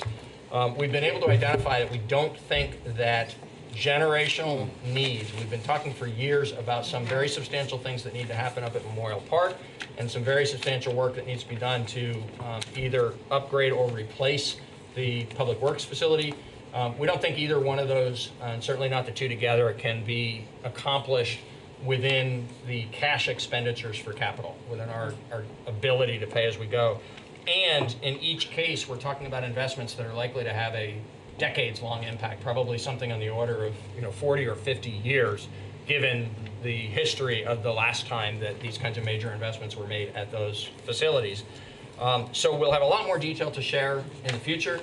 Right now, it's just a heads up that we do intend to develop a plan where we can propose to you a bond that would pay for those projects that would be not issued for a couple of years out yet, We talk about it related to the debt service expenses. There's an opportune moment coming. I believe it's in 2023. I'll get there in just a moment.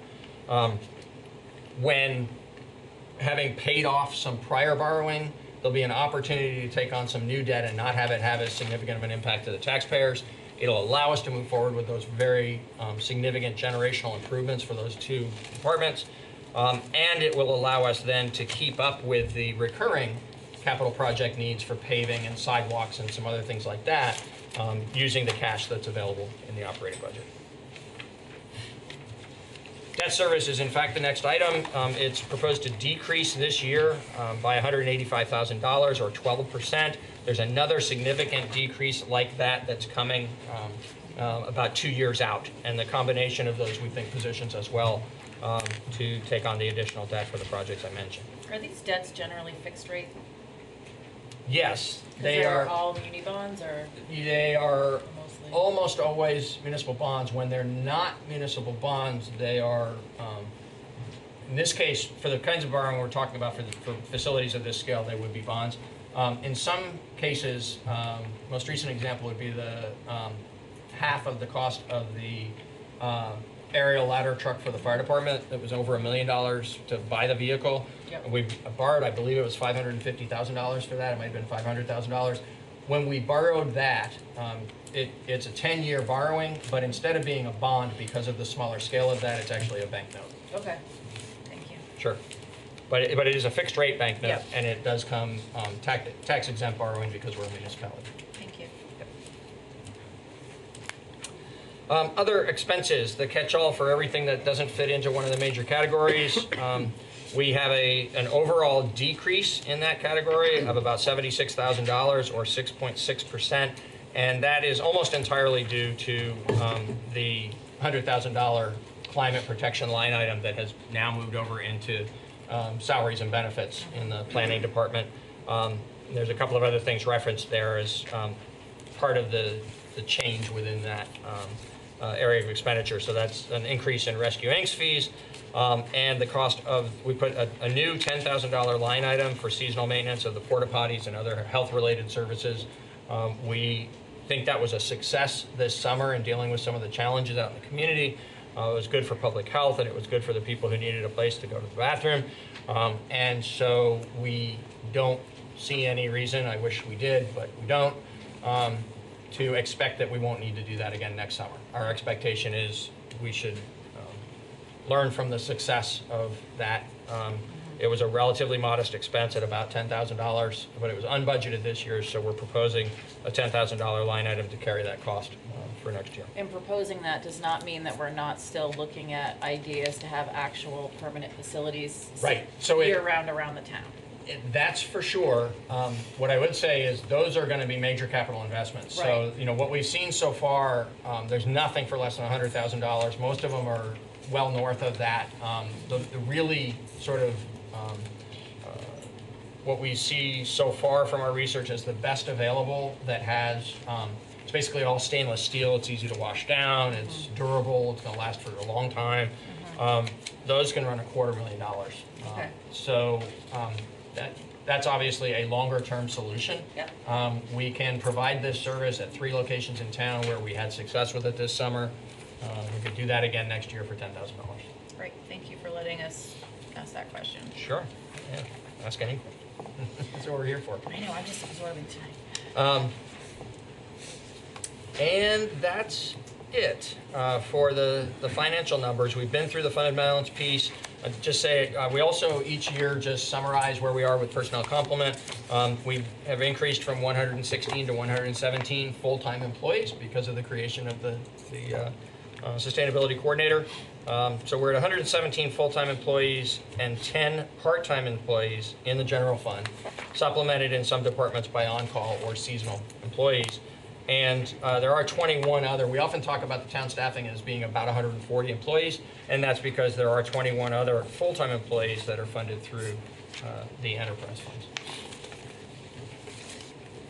Happy to answer any questions or move on into revenue. A couple questions. One about the fund balance. When when we formalized this as a guideline, I think it was 5 or 6 years ago, and the budget was around $15 million. And we accepted the Vermont League of Cities and Towns recommendation that we set aside 10%. That's an arbitrary guideline, clearly. But $1.5 million seemed like a good idea. We'd recently had the Irene experience, and we were really glad to have had some money in the bank. So we accepted that. And I think as I look back at it now, the purpose of this is for non-recurring expenses. But it continues to increase every year. And from where we started, around 15 million up to now 18 million, it's like 16 to 18% increase. But it hasn't gone up because of the non-recurring expenses we might need to spend it on. It's gone up because salaries have gone up. That's a recurring. Right. Health costs have gone up, and we have added purposefully to the capital the amount of spending that we do based on revenue for capital projects. So I'm wondering if it makes sense to just stick with that 10% arbitrary guideline for non-recurring costs when and continue to let it go up at a percentage basis rather than just setting it for a few years at 1.5 million. And so I'd like us to think about that, or maybe you and John and Patrick talk about it, think about it, and say why that might not be a good idea. Sure. But the main reason I'm asking that is the second thing that I noticed under the capital projects, there's nothing in there for the pool. And that's correct. And for the uninitiated, I can't remember how many years ago it was, but Carol might remember exactly, that we were presented with 3 things that needed to happen at the pool. Right. One was the leaks, we fixed those, and one was the damage to the deck. Yes. And the condition of the deck, and the third was the pool house. Yes. And the pool house was always put off because it was the most expensive. And I'm not sure that I could find, if I look back through all the years, I could find a capital plan that actually listed the pool house specifically on there. Right. But there was a clear intention that sometime in the next few years we wanted to try and fit that in there. And I was just looking, and it's not in the capital budget in the foreseeable future. And this is a facility, aside from the fact that it's really old and really dingy, it also is a facility that's used by young children primarily. We provide a lot of services for young children through the rec department, but I think the pool may be the one that gets the most use. And particularly our most vulnerable children. And the pool and the park is where they get their lunch. I'm not sure if they get breakfast too or not. Yeah, breakfast and lunch now through the obviously through the school and the town services. And it's a really important component, and it's a long-standing promise that was going to be fixed. And if we went from, we've got 2 million, and instead of putting 10%, 1.8 in, we put 1.5 in, we would have another $250,000 or so. And I don't know if that's enough for the pool house or not, but it certainly would be a down payment on it. Yep. So it's really 2 things. One is that I would like to see that pool house in this year, and we find a way to do it, and to just reconsider the way we view the fund balance.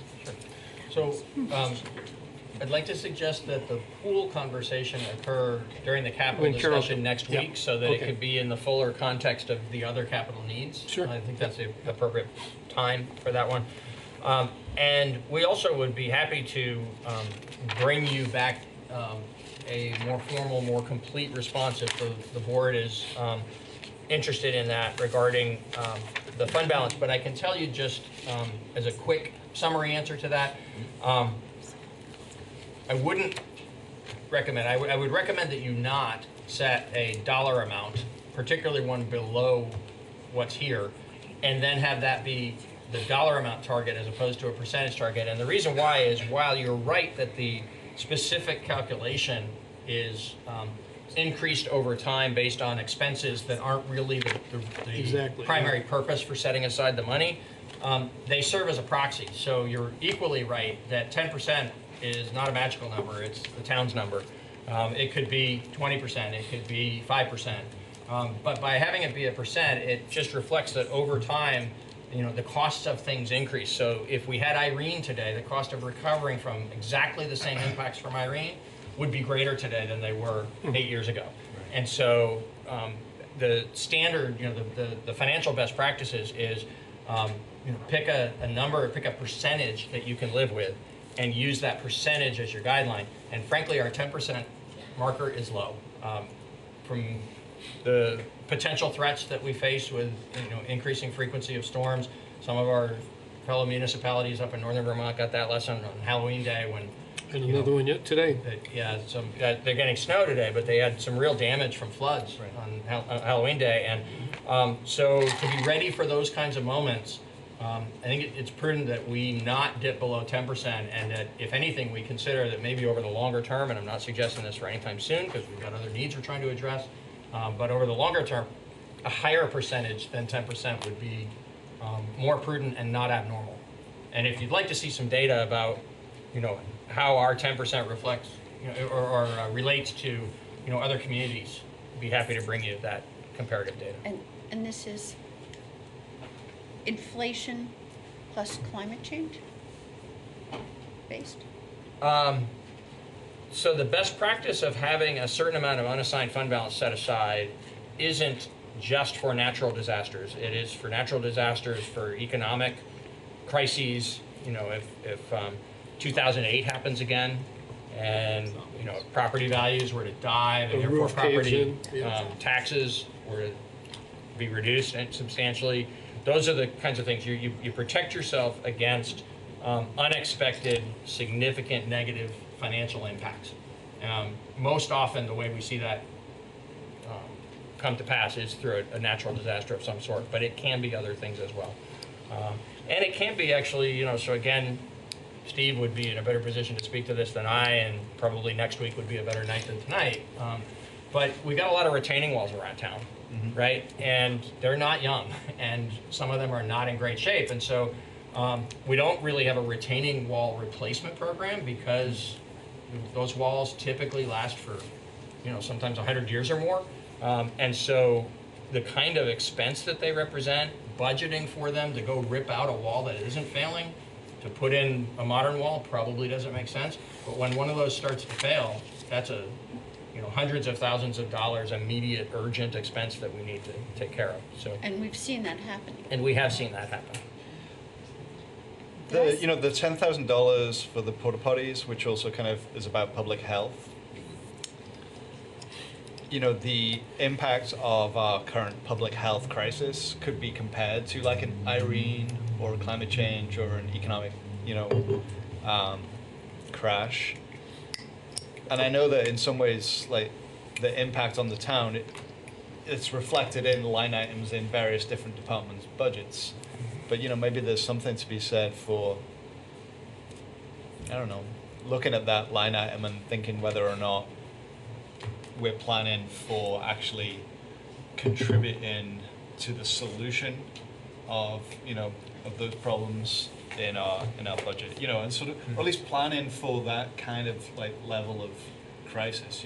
That if the 10% of fund balance is in part an attempt to provide us with a nest egg so that when we have a natural disaster or some other kind of disaster, we have something to go to and we don't just all crumble.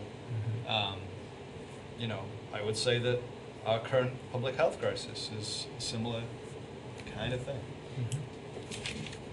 So next week is capital budget. Is there a night that discusses fund balance?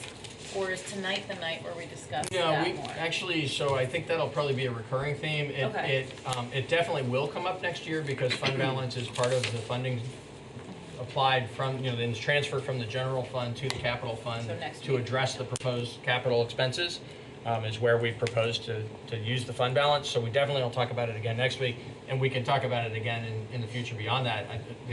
This discussion about the porta potties, for instance, is something I think is likely. We'll make a list of issues, as we always do, of things that have come up. So tonight it includes fund balance, it includes the pool. The pool, the house, it includes the porta potties, and other opiate crisis-related expenses. And we'll come back to those, other evenings as you deem appropriate, or at the very least at the end, once we've been through all of the department presentations and we get into mid-December, and then we move on into the new year, there's always 3 or 4 meetings where we're just kind of wrapping things up and taking that list of unfinished items and narrowing it down until you get to an approvable budget. Did I see a hand go up in the community, or was that just maybe it's Kurt's? Did you want to come up and ask a question? I'm sorry if I ignored you for a little while. It took my brain a minute to register that I saw this. I thought I did. Probably didn't recognize me because I don't have my bow tie on. That's what it was. Casual day. So where in the budget is cybersecurity hidden? That's a good question. There are IT-related expenses that include cybersecurity, in addition to a variety of other, software maintenance and other kinds of IT-related expenses. There is not a line item that speaks specifically to Okay, because what I saw was computer maintenance, computer supplies, right? But nothing that seemed to relate directly to cybersecurity. We outsource that with remote login access, right? So there's a yes to that, and it's all of our patching and related work around that is done by a company with whom we contract, and there are expenses from those various IT-related line items that pay for that contract. Some of what they're doing is related to firewalls and other aspects of keeping our systems secure. But we don't have a separate line item for that. Okay, so it's drawn from all departmental budgets? Yes. Okay. And it's managed primarily by Patrick out of our office. So there's a coordinated way in which the relationship with the vendor is managed, but the costs are paid by each individual department based on the amount of users and equipment that they have. All right, thank you. Plus, it's security, so we have to keep it secret. Okay. All right. Oh, you want to go to revenues? Yeah. Pat's ready to go to revenues if the board is. If There's a hand ready, then I'm ready. Are you ready, Tim? As long as, I thought maybe you were going to throw it out. Franz. Yeah. If they For the relate to overall- what we've already spoken about, then you should ask now. And if you feel like it relates to revenues, then let's wait. And I'm sorry that I'm having a hard time hearing. It's this heater behind me. It's very loud. It's Peter? Franz Reichsman from the Finance Committee. Oh, that's better. Thank you. I'll wait until the janitor is seated there.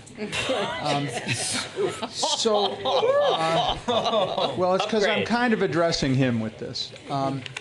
As I recall, we were going to devote like $1 million a year to infrastructure projects. That was kind of an ongoing goal. And this year for the capital projects, we see a substantial drop well below that level. Right. So that's one part of my question. Okay.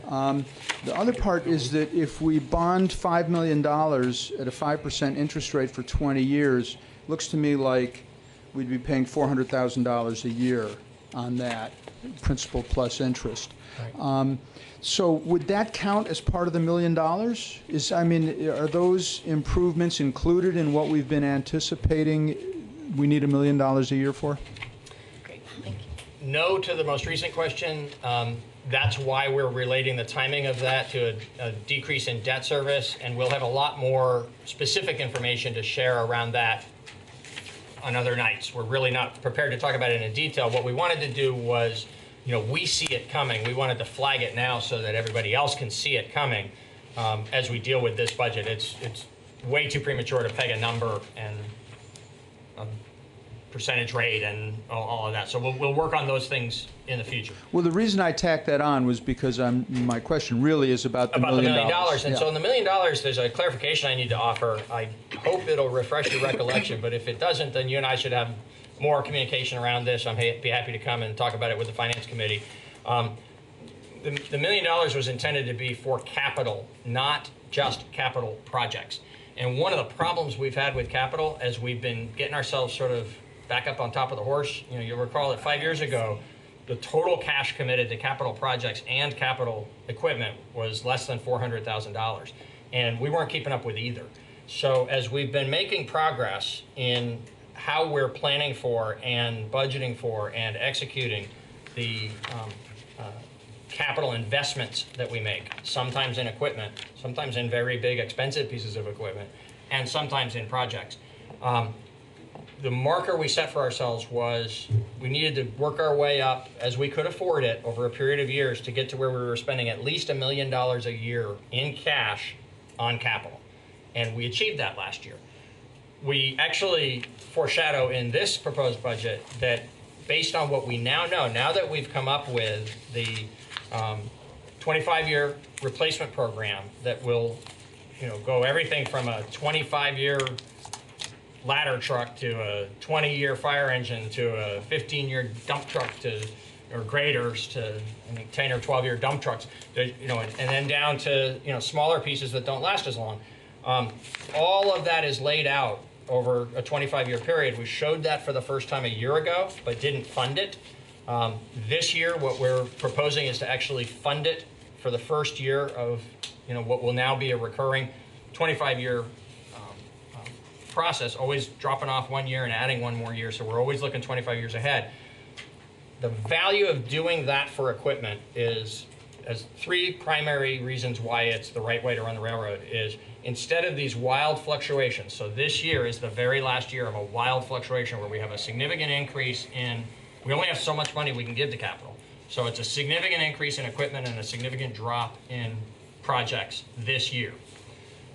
From here on in, by doing a almost level, going up just a few $1,000s a year in the funding of the capital equipment program, we can much more clearly see what our wherewithal is to address our needs on the project side.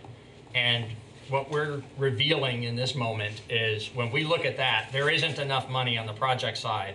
We're going to need to slowly over time, that same kind of a goal that we set for ourselves almost 5 years ago now, about 4 years ago, to go from $400,000 a year up to $1 million a year towards capital. What we're saying is we think we need to go from $1 million to $1.5 million over a period of time, not in a hurry, but as we can afford to do it over the next several years. And that $1.5 million will be for the combination of what is starting out at about $750, I think. We've got a real number in these documents, $750,000 or thereabouts for the capital equipment, and then just going up very slowly over time, and then the balance going to projects. And what we're saying is we can afford to do a fair amount of paving, have a good, robust paving program. We can afford to do sidewalk work and increase that a bit over time. Those are going to be recurring project expenses. Outside of that, there's a few other things we can afford to do, but something like upgrading the facilities for the next, there's part of what we're talking about doing at Memorial Park is in the rink, replacing equipment that was originally installed when the rink was created in the 1970s. So it's been that long since we made this kind of an investment, and we need to make this kind of an investment again, but we're not going to need to make it for decades. And the same thing is true at Public Works. If you've been to Public Works, you know the condition of the facilities there. We've identified that as a major need, both for safety and for just proper functioning. But now we're getting our arms better around the magnitude of it. And what we're saying is, we don't yet know the total figures. We don't yet know exactly the timing, but we're going to need a bond to pay for those 2 projects. And the debt service on the bond would be in addition to the $1.5 million that you're looking for? Yes, because the debt service, the timing that we're trying to hit with that would relate to a year when debt service is decreasing significantly. It won't be decreasing by $400,000. No, it won't. But where it's decreasing by well over $100,000, and we can kind of, work that puzzle. And the other thing that you know well and others may not is because of how municipal borrowing works in Vermont, the biggest year, the most expensive year is the first year. Instead of having level funded over the period of the debt, you pay for level principal payments over the life of the debt, but you pay for the interest that's owed based on how much is outstanding. So you start off at a figure that can be daunting, and that's the right way to do it in terms of the transparency to the public when a decision is being made about affording the debt service. But the good part of that is every year thereafter, And for the larger investments, it's a pretty substantial decline every year thereafter, and that debt service payment goes down. So unlike a car payment that we all might make or a mortgage payment we all might make, there's a different structure here that makes the pill hard to swallow at the beginning, but it gives you the flexibility to manage taking on additional debt as the larger ones fall off the budget. Thank you. Thanks, Franz. Any other questions from the community while we're in this pause? I will say we are going to take a break at 8:15, so let me just toss it out there. Hello, Alex Fisher, District 2. I was wondering who does the layout of the budget?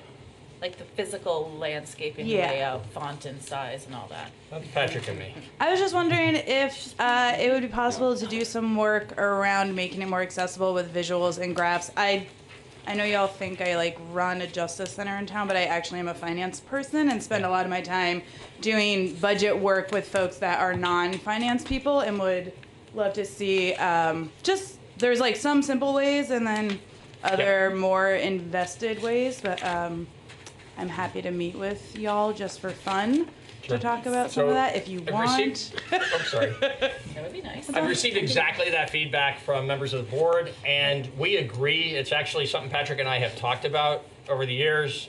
Again, we produced the document, and so that's been one of those things we've been intending to do and haven't yet accomplished. We've received private encouragement from our bosses, and now some public encouragement. We'll be looking at ways to provide some visual representation that's more accessible to a broader array of folks across the community. If you have examples She's that you'd like to send, that would be great. I do have example. I mean, yeah, I'm also saying like I've also produced budgets that look this way, and I'm starting to produce ones that look other ways, and the amount of conversation and engagement is significantly different in terms of people's understanding of key pieces. And I think also with that is the concept of budgets as moral documents and the idea of where the values of the town being invested. And it's so hard to find things in this, and yet like on the one hand I appreciate all the detail all the time, but also it's hard to kind of figure out some of the broader values-based questions that one would ask. So let's you and I meet soon. Great. About that. Yeah, that'd be so fun. Talk about it Thank further. you. Thanks, Alex. David? Just and further encouragement for that, I think what Alex said about the values of the community, and when you produce graphs that target those, it makes it really obvious what they are, and it's information that people are looking for. So I definitely want to double down on that recommendation, and also point out that since the town report won't have to have a school budget in it this year, there'll be plenty of room for pictures. Does that mean no pizza? No, it doesn't mean that. It never means that. Okay. What's pizza got? The town meeting, sorry. All right, where are we at now? Well, we can go into revenues, or we can take that break you were talking about, whatever you prefer. I think we'll take the break now. This seems like a All good right. idea. And so let's meet back here by 8:10. Good solid number, right? Okay, thank you, and welcome back to the meeting. We have taken a break, cleared our minds, and anything else that needed to be cleared, and we now resume. Peter, can you let us know what we're resuming into? We are resuming into revenues, which is Excellent. on page 1 of the detailed line item budget. So We that's, haven't made it very far then. Just kidding. so we've got 4 pages of revenues, I believe. Let me double check. Yes, we do. So what we'd like to do is spend the next little bit going over the 4 pages of revenues with you. There are department heads in the room who have responsibility over some of those lines. And then when you are satisfied with this initial presentation, at least on revenues, we'd like to move on into the Public Works departmental presentation and the Recreation and Parks. Great, thank you. So beginning at the top of page 1, the items, I don't think we want to spend time looking at, line item by line item. What I would call out is that the items of change on page 1 include the in lieu of taxes increase of $20,000 I already mentioned. The meals, alcohol, and rooms increase of $20,000 that I already mentioned. The $374,329 for taxes, property taxes. That's a slightly different number than what was in the summary because of the other tax items that are reflected elsewhere. Okay. Down to the bottom of that page, $1,000 increase in projected dog license revenue and $100 increase in liquor and tobacco license revenue. Otherwise, this first page is unchanged from the current year.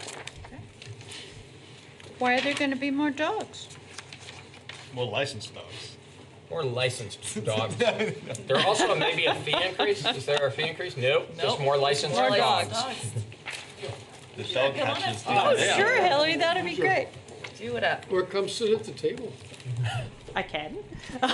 If there are more questions, I'll sit at the table. For this one, last year was one of the first years, since I've been there anyway, the first year that we had 100% of the previous dogs actually renew.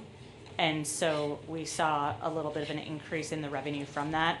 And we're anticipating continuing to make calls and send multiple letters to get that. And so in anticipation of 100% renewal, we upped it a little bit. Great. Thank you. Dog it. I was going to say Worcesterful or something. Move on before the dog puns keep going. On page 2, planning permit fees are projected to decrease, not from actual renewals, but we've been a little overly optimistic in recent years. We've had it, you can see, a $30,000 a year followed by a $29,000 a year, and we've been budgeting $50,000 each year. We think it's just time to get more realistic there. We're still actually being on the optimistic side, but we're projecting 40 instead of 50. So that's a $10,000 decrease on the budget. This is where you see the employee insurance contribution show up to $20,000. And then very small increases, $1,200 for reimbursements at the library, and $1,000 for increase in non-resident fees at the library, $2,000 decrease in miscellaneous revenue. All of those related to trying to be more accurate based on the trends rather than anything that's changing in the policies. Great. Okay.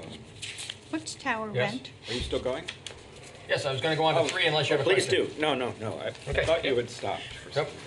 So fire is the next category. There's no changes. We propose each of the 4 fire sources of revenue to be level with last year, or this current year. Municipal center, a slight decrease. There is less square footage being rented in the municipal center by the state of Vermont, so we've got a slight decrease in rental revenue. Police revenues, a small and calculated change in the rental income based on another year of inflationary increase to the rent that's charged to the reformer, and a significant decrease in upfit reimbursement. So over these first, I believe it's 4 years of the, maybe 3, of the reformer's lease at the police facility, we've been getting reimbursed for the reformer's share of the upfit expenses from the project, the construction project. That ends halfway through FY 21, and so the annualized revenue is decreasing by 5634. It will decrease again in the FY 22 budget by 5634, and then that will be gone. Police outside revenue is down by $10,000. The reason for that is we are doing less and less outside details, just based on staffing and the needs of the community. We refer almost all requests for outside details from the police department to Windham County Sheriff. Any questions? Yes. You ready for questions? Just on that page? Sure.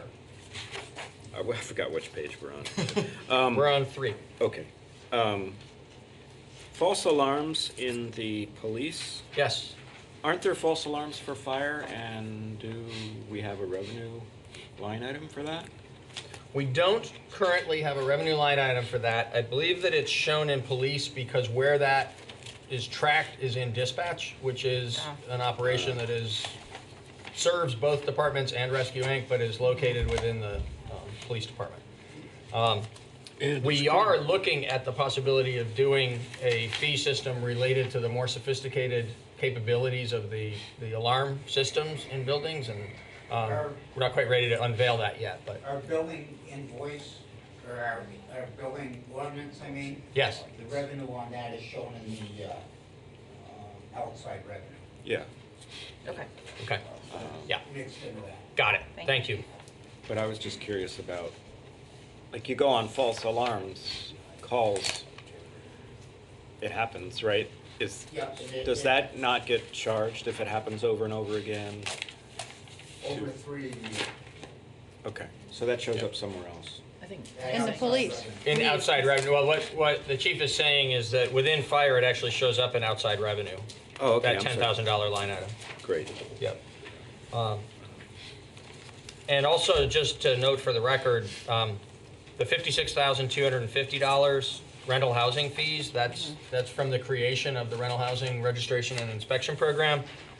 We promised in bringing that forward and in the manner in which you approved it last year, that the fee structure would be level for 4 years, so that everybody pays the same fee on the first cycle through, and then we'll reassess whether or not that's sufficient for the next 4 years. And so it is level funded this year at $56,250. And on the final page of revenues, the state current use payment is again just to reflect the fact that we've been collecting a little better than $170,000. We've only been budgeting $160,000, so we're increasing that to $170,000, which is a $10,000 increase. There's a variety of small increases and decreases that net out to an increase of $3,000 in recreation and park fees. If you have any questions about the details of those 8 or 10 different items, Carol's here and can explain that. And the utility fund transfers I mentioned in the overview, they're increasing slightly based on using the same formula for services provided by the general fund, but applying that to a year's worth of inflation, and it comes out to $10,000 worth increase in the reimbursement to the general fund. Okay. Quick question. Please. What's that reimbursement at the top of FY 2019?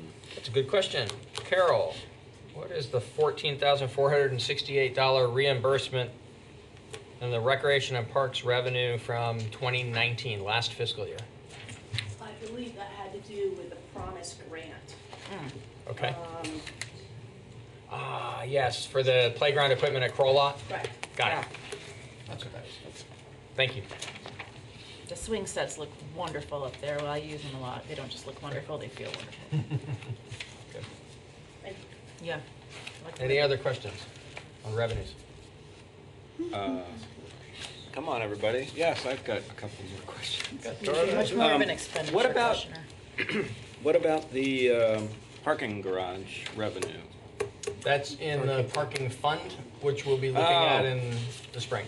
Okay, and a related question to that. Weren't we trying to line up these funds a little bit? What was the update on that? So I think what you're thinking of is we've got some significant investments that need to be made in the utility fund, plus we want to update the ordinance for the utility fees. Sure. And we had been planning to have a special meeting in October around that set of issues, Right. which would have had the benefit of providing you and the public with some insights into what's happening over in that utility fund while you're making decisions about this budget. It's possible we still might be having that discussion before you're done with this budget, but it wouldn't be until very nearly the end, and it might be not possible at all to have that overlap.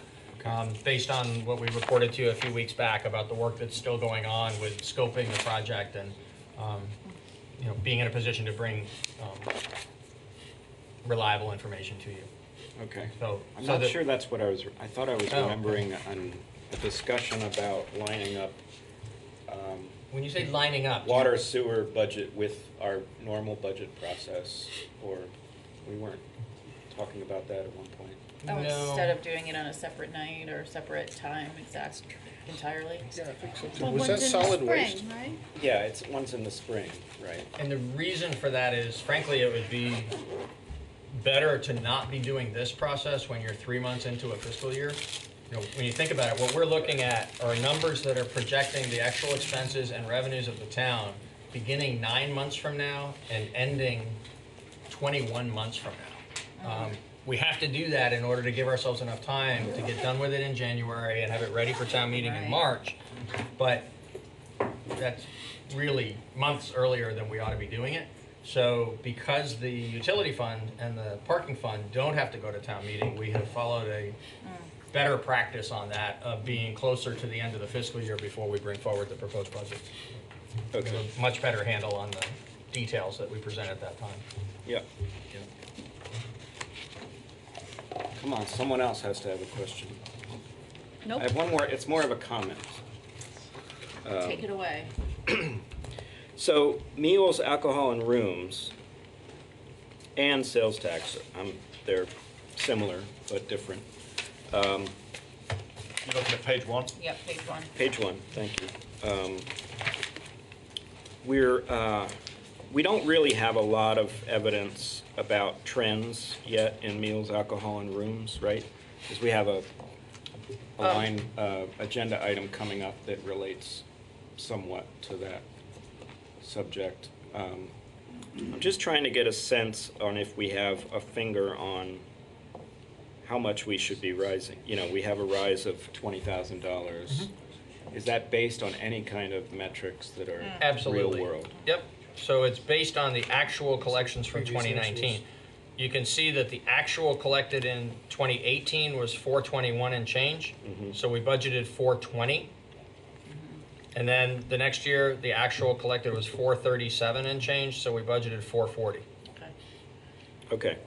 It's and similarly, we're locking in the sales tax, even though, where are we at with that kind of, do we have any measurement? We have such partial data at this point that it would be a distortion at best to offer it to you. So, I mean, it shows in the monthly report, and we can talk about it at next week's meeting when you see the monthly financial report if you want to review it. But what we can certify to you at this time is it isn't yet fully implemented in a way that we're getting reliable data that we could say, well, what we're getting is approximately X per month. We just don't know. Right, and we really don't have any hints even. No, and we have a concern, but we Is there can't a- measure that concern, that this first year might actually lag the 630 based on the fact that there's kind of some, shakedown that occurs to make sure that everybody is operating in accordance with the requirements and submitting what they have to submit to the state, and then the state is sending it back to us properly. And until that hits an equilibrium, right now what we've seen is we know it's not everything that is owed to us, and we're not sure exactly where the state is in whether they're just catching up procedurally or whether there's going to be a period of months at the beginning of this thing where we don't get the full monthly allotment, and then it kind of catches up to that with compliance somewhere in the first fiscal year. To the degree that it's the latter, we're going to under-collect the 630. The reason we think it's still responsible to put in 630 for the next year is that the calculation on which the 630 was based is still a reliable calculation. It's just based on a whole year's worth of data, and we're not sure we're going to get a whole year's worth of receipts in the first year. By my recollection, it was a little bit conservative.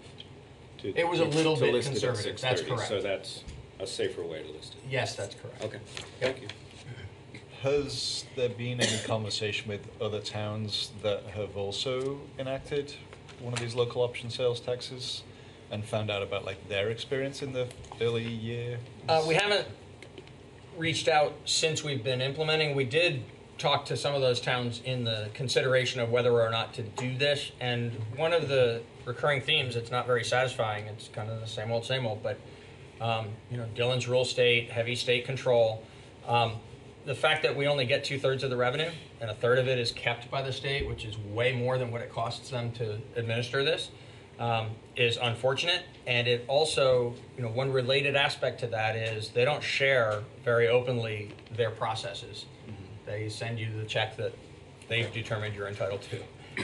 They do list, they do break out meals, alcohol, and rooms eventually, but it takes a couple years, Right. it seems. We've been in touch with the folks at the state that are responsible for this part of the program and responsible for determining what we're entitled to, and received satisfactory answers. I've not actually spoken directly with them. I think Patrick has, but I'm not sure. I know John O'Connor has, and Patrick's nodding. So, both Patrick and John have had some communication with the folks there. We don't think there's anything going on here except it's just slow to roll out. Right. It's going to be a little while before it's fully implemented and we can count on the revenue flow sufficiently to project future revenue flow. It would also be super handy from our perspective, from all municipalities, to actually know what percentage, for instance, is Airbnb versus traditional hotels, rooms, etc. So, but we just, as far as I know, there's no way to get that data. As far as I know, there's no way to get that data. Okay. Interesting. Interesting. Yeah. Yes, that would be interesting data to look at. Thank you. Are all there for any that. other questions on revenues before we move into departments?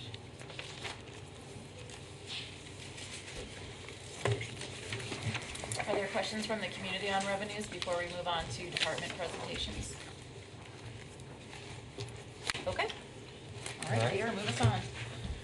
Please. Steve?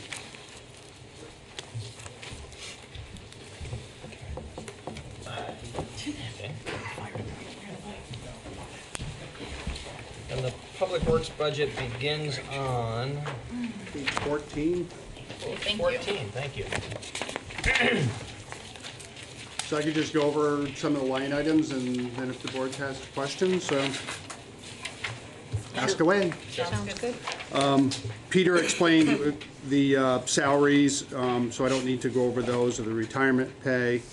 We get to the overtime, there's been an increase there to better reflect the actual cost. If you look back across the overtime numbers, the actual, 119,000, 126, 102, and we've been budgeting 92. We're just raising that up to reflect the actual, and it's really the, Good. I guess we'll call it climate control, right? So moving on, That's true. one of the items that Peter also touched on was the seasonal help, and that seasonal help's important to us. For many years that we did have seasonal help. They assist the full-time employees with the stormwater catch basins. We can actually go out, bring them as laborers to install new sidewalks. So there's quite a bit of savings there, and it's quite helpful. And it's a lot of the tasks that we just, quite frankly, don't get done. So we think it's a good investment. We talked about the pay. The pay is basically anywhere between $11 and $12 an hour. Most of the, it's college or high school. It's 40 hours a week, which is important to those people getting seasonal employment, where a lot of the jobs they get are only part-time. So we've had great success in recruiting people for those jobs at the cost of the seasonal help. So Which is- the season is summer? The season can be, like with college students, they get out in the spring, and then usually through August, somewhere in that area. We figure it's 10 to 12 weeks on average, and usually we get probably 8 to 10 weeks.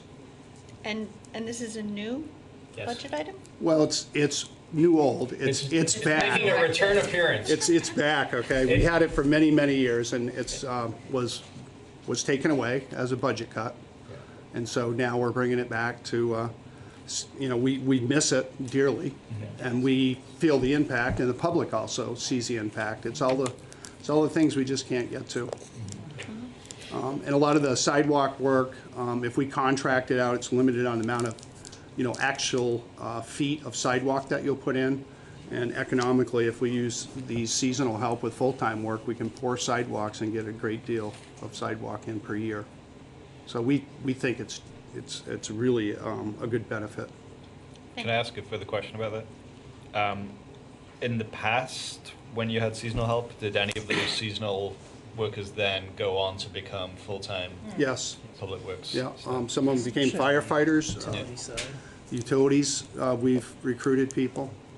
We've had some people that stayed with us all the way through college and then went on and did different careers, but we've actually had people that went to college, graduated from college, and then came back. Great. So but again, we haven't had the program in a while, so. Yep. Is this hopefully men will- and women? Men and women, yes. Yep. So it's been good. So moving down, I'll just kind of highlight things. Professional services, that's when we will hire an engineer, or we may hire a company to come in that specializes with certain equipment or advice. This is primarily, though, for engineering, so we've increased that by $2,000. Our equipment rental, that supplements the equipment that we have. We rent some equipment because it's instead of buying another backhoe, for instance, we can rent one, and we have good arrangements that we pay for the actual hours used. So it saves the town money versus going out and making that investment to buy more equipment. And pretty much we're level funded here all the way down through with the telephone, the copier, postage, office supplies, clothing, safety equipment. Those are all pretty much level funded. If we go to page 15, the top item is Public Works bridges. We have approximately 30 bridges, and then we have thousands of culverts that are large culverts that need to be repaired. That comes out of this line item. We've increased it slightly by $2,000. There's a $12,000 line item for bridges. And that's any kind of repair or new membrane put on a bridge or anything of that nature. The stormwater, if you look at the first three items, pipes, grate, risers, that's an existing account that we've had for years to try to keep the existing drainage system, stormwater. In Brattleboro, where our stormwater is separate from our wastewater, so this is all the rainwater and the catch basins. But this money is also used for any of the culverts out in the country. We have 38 miles of gravel road. It's also assist us out there too. So that's where we've, with the new stormwater regulations, we added a line item for engineering, stormwater upgrades, and permits and compliance. The engineering would be for design of systems. Also, we hired college interns to go around and evaluate our whole system just this last summer. So we may do more work with that with interns. And again, with basic design, everything has to be designed and approved and built to a certain standard. The stormwater upgrades, that is actually the physical work, the work that goes into stabilizing these ditches and culverts and pipes. Permits and compliance, we have several stormwater retention systems that are permitted, and there's fees associated with those that we have to pay to the state to regulate those particular stormwater systems. Can I ask a question on that? Sure. It's actually mostly a clarifier for anybody who's watching that hasn't been following along. So that extra, basically $60,000 that's we're seeing as an increase in that budget Yes. is state mandated. Yep. And the state did not offer us offsetting funding for that. It's coming out of our pockets. There are some grants available. In fact, Dan has put in for some of the grants. So that and we just recently we had a grant this summer, correct? Right. We did a section of Bonneville Road from Beek to the town line. Awesome. That was grant And funded. that value It's was. about $25,000 to $30,000. Okay. So there is. We've got another one coming on next week's budget. Yeah. Next week's agenda, we'll have another grant that's related to this program, but the state is not funding adequately to pay for all of the additional requirements. Thank you. I just wanted to clarify that for people who might not have been following along throughout the year. And isn't that what you were talking about earlier, that we're going to recoup with the next year? Exactly. So just a quick hit on that. So the increased cost this year is $60,000, which is about half a penny, a little bit more than half a penny impact to meet that state requirement.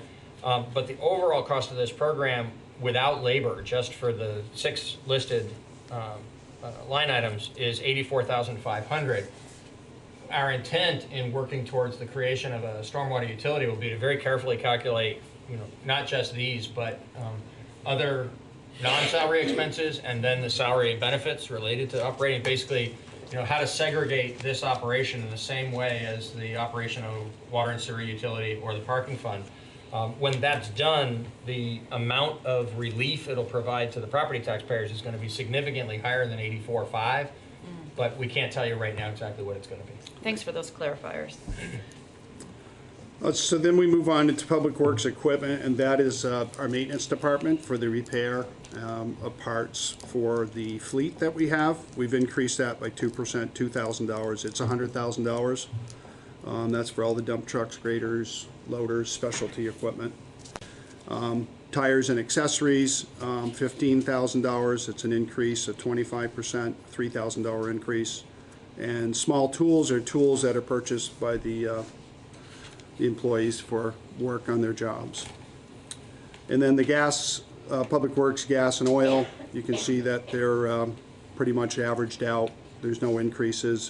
For gasoline, there's 8,000, diesel's 80, and lube and oil is 7,500.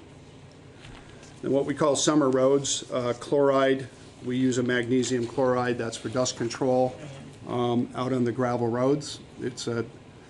There's a twofold benefit to that. Not only does it keep the dust down, but it also keeps the fines from washing off the gravel roads. So that's money well spent. It's usually done in the springtime after we do our final grading. We'll chloride it, and then sporadically, depending on the amount of money we have, throughout the summer for dust control. And then one more time in the fall to stabilize the roads before we go into the winter.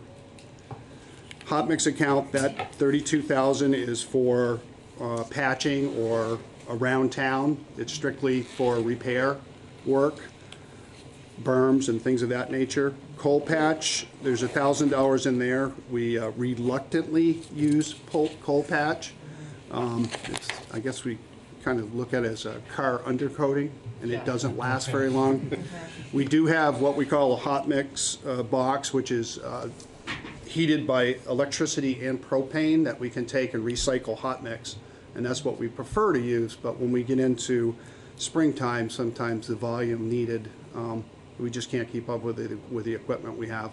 So that's why there's a line item for coal patch. Sometimes it's just necessary, or in the middle of the night when you need to make a repair on a road. In the middle of the winter, you need to put something there. The gravel account, we've gone up slightly, $2,000 to $34,000. That is used on the back roads. We try to apply as gravel in different spots that have problems, and of course, every year you lose a certain amount of your gravel roads to washing and to wind. Guardrails, that's for ongoing. It's a $12,000 line item. We've increased it by $2,000. That's to fix various sections of guardrail throughout town. And the sidewalk repair, that is a line item to repair sidewalks in town, sectional, just sections of sidewalk. Retaining walls, this is just a small fund to some of the smaller retaining walls that we have. If we have a larger wall, this money can also be used for planning. So like say we had a wall that was in a situation where we felt it might need to be replaced another year, we want a good estimate. Sometimes we'll use this money to get a design on something, so then if we get a grant or we get funding, or if the wall fails, then we know how much that's going to cost. And generally this is for the real small retaining walls, not the ones that we discussed earlier, the larger ones with the 6 figures. Street markings, that's level funded at $12,500. That's to put street signs up and all the other various signs throughout town. Broom materials for the sweeper, it's $3,000. That's just for the street sweeper itself. Traffic safety, that's a line item that was added a few years ago. That's where the speed tables came from that we put on Guilford Street. And the RFDs that are in town, that's what that line item's used for. And usually we go to traffic safety, we come up with a directive or an idea, and then Public Works utilizes those funds to support the decisions that are made at traffic safety. You gave an acronym for something just then after the speed tables you said. Rectangular rapid flashing beacons. Is that the black Those are the box? pedestrian push buttons by the Creamy Bridge. Okay. So those cost about 10,000, Okay. 8 to 10,000 if you're going to purchase one. And the traffic safety's already voted to install one over by the Common near North Street, in that area between there and Bradley. Oh, that's nice. So it's just That's a kind good of, idea. it's just kind of having a catch-up year. So we have them as you come into town on Route 30, when you come in from Route 9 from Bennington. So we have one up by the hospital. So this will give us one on the entrance coming in from Route 5 into the village, we like to call it, at slower speeds.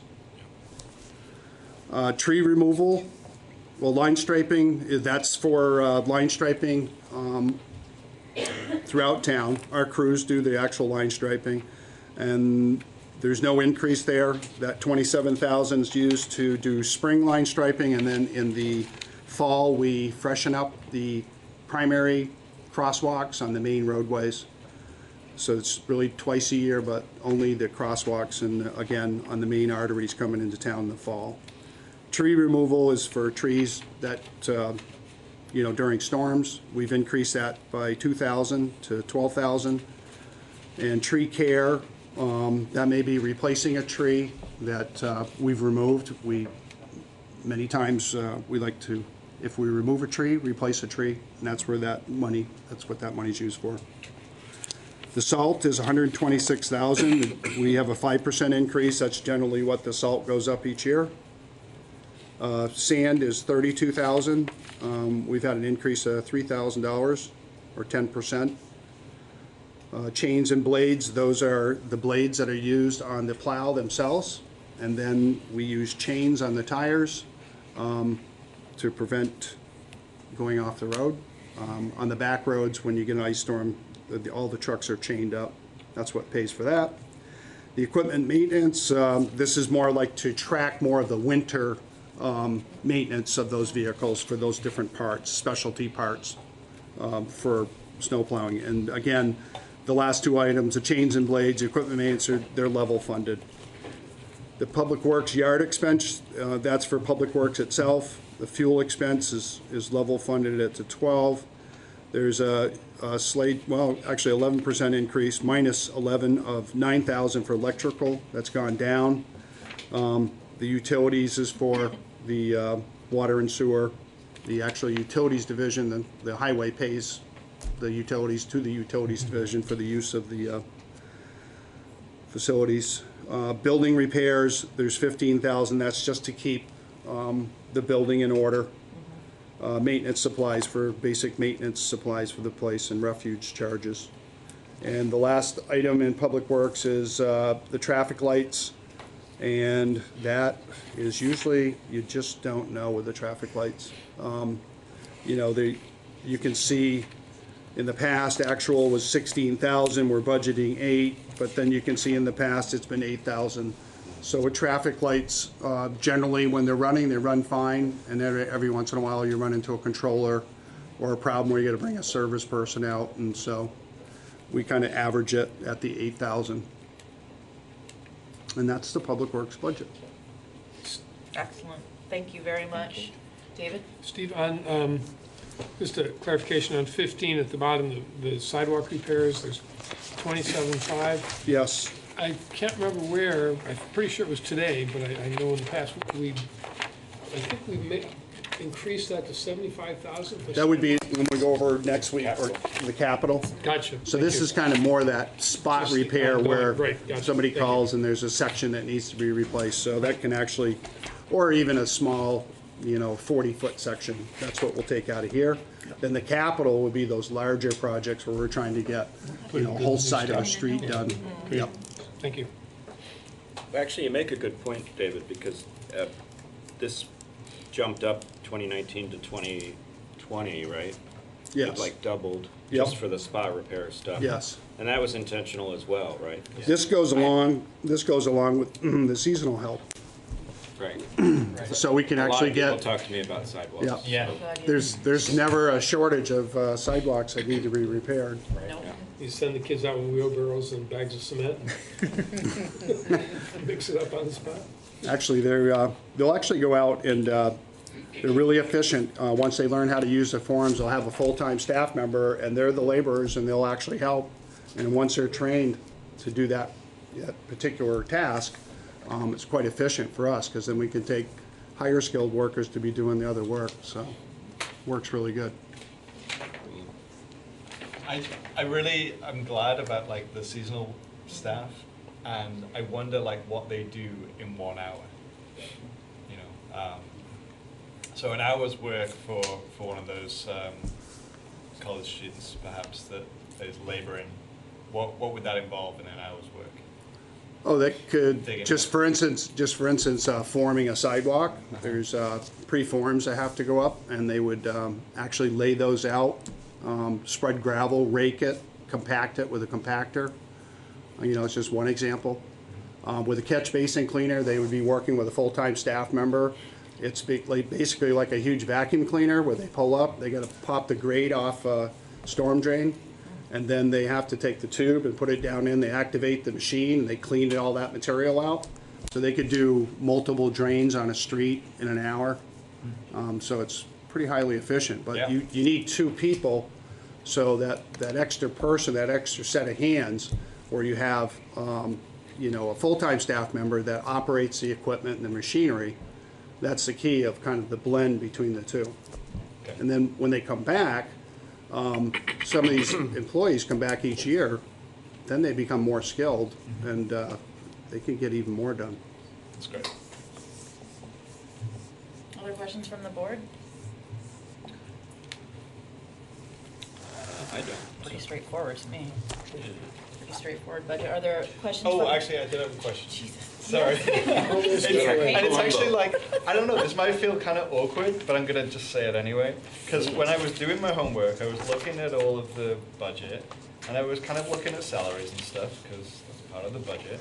And I looked at the department head salary for Public Works, and I was like, why is the department head salary for Public Works so much lower than everyone else's? That has been a question before, I hasn't asked it, that Tim? question last year. So I bet you Steve asked that we asked question. it. I have the answer. The answer is that it's not only funded through the general fund. Correct. Jeez. Half of Steve's salary is paid here, and the other half through the utility fund, because he's responsible for both operations. And the reason why I was asking it was because I was like, oh, why is Steve being treated so Yeah, well? we've all been appalled at one point or another on our I know, I felt the sympathy. until we learned. So, Okay. Questions from the community for Public Works budget? Nope. Nope. Nope. Okay. Thank you. Thank you. Very much. Thank you so much, Okay. I'm going to point out that Steve has been on the town clock now for 12, 13, 14, 15 hours. And he deserves every one of those Thank you. dollars, not the hours, Well, but maybe the Dan. No, wait, too. starting at What about Dan? Maybe. 5 to 5. No. Did you get to come in late today, No, Dan? Dan was too. No? No. Both of them. Okay. At this time, we're gonna move into. Oh, excuse me. I thought I felt a sneeze coming on. To the Recreation and Parks budget, and we have Carol Lott coming up to the table.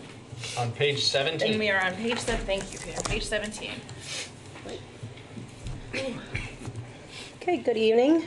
Hello, Karen. I'm going to take a little bit different approach than what Steve did, and I'm going to give you a nutshell of what Rec and Parks does, and so that you can have an idea of how this money is spent. So if you just bear with me for that nutshell presentation, and then I'll field any questions that you might have. The Recreation and Parks Department is asking for $800,185, which is just under a 1% increase, which comes up to a total of $5,571. What we spend that money on is staffing. It was a big chunk. There's 8 full-time employees. There's the director, assistant director, program coordinator, administrative assistant, park supervisor, and 3 park maintenance staff. We have 40 seasonal employees, and that seems to be a theme here this evening. So 40 seasonal employees in both the summer and the winter. Summer is the bulk of our seasonal employees. And those are, again, high school and college kids. They work at the swimming pool. They might be lifeguards. They might be water safety instructors. They could be a cashier or checkers, the one that are taking the bags as people are coming in. Then we have seasonal park maintenance that are hired, again, like the college kids that are come on board in mid-May. We have day camp staff in the skating rink. We have skate guards. We have cashiers. At the rec center, we have evening supervisors. And as I said before, we have summer day camp and program staff. The department relies heavily on volunteers. We wouldn't be able to operate if we didn't have the volunteers in our community. People are giving back to the community. And the bulk of that is through youth sports. So whether it's a basketball season or soccer season, or in the spring when we do lacrosse, small fry baseball, softball, we rely on parents helping us out. That also includes down in the senior center. That really helps make us, helps us tick on the volunteers giving back down in the senior center. Then we use a lot of volunteers at our special events. Most recently, ski skate sale, our carnival activities, 4th of July activities.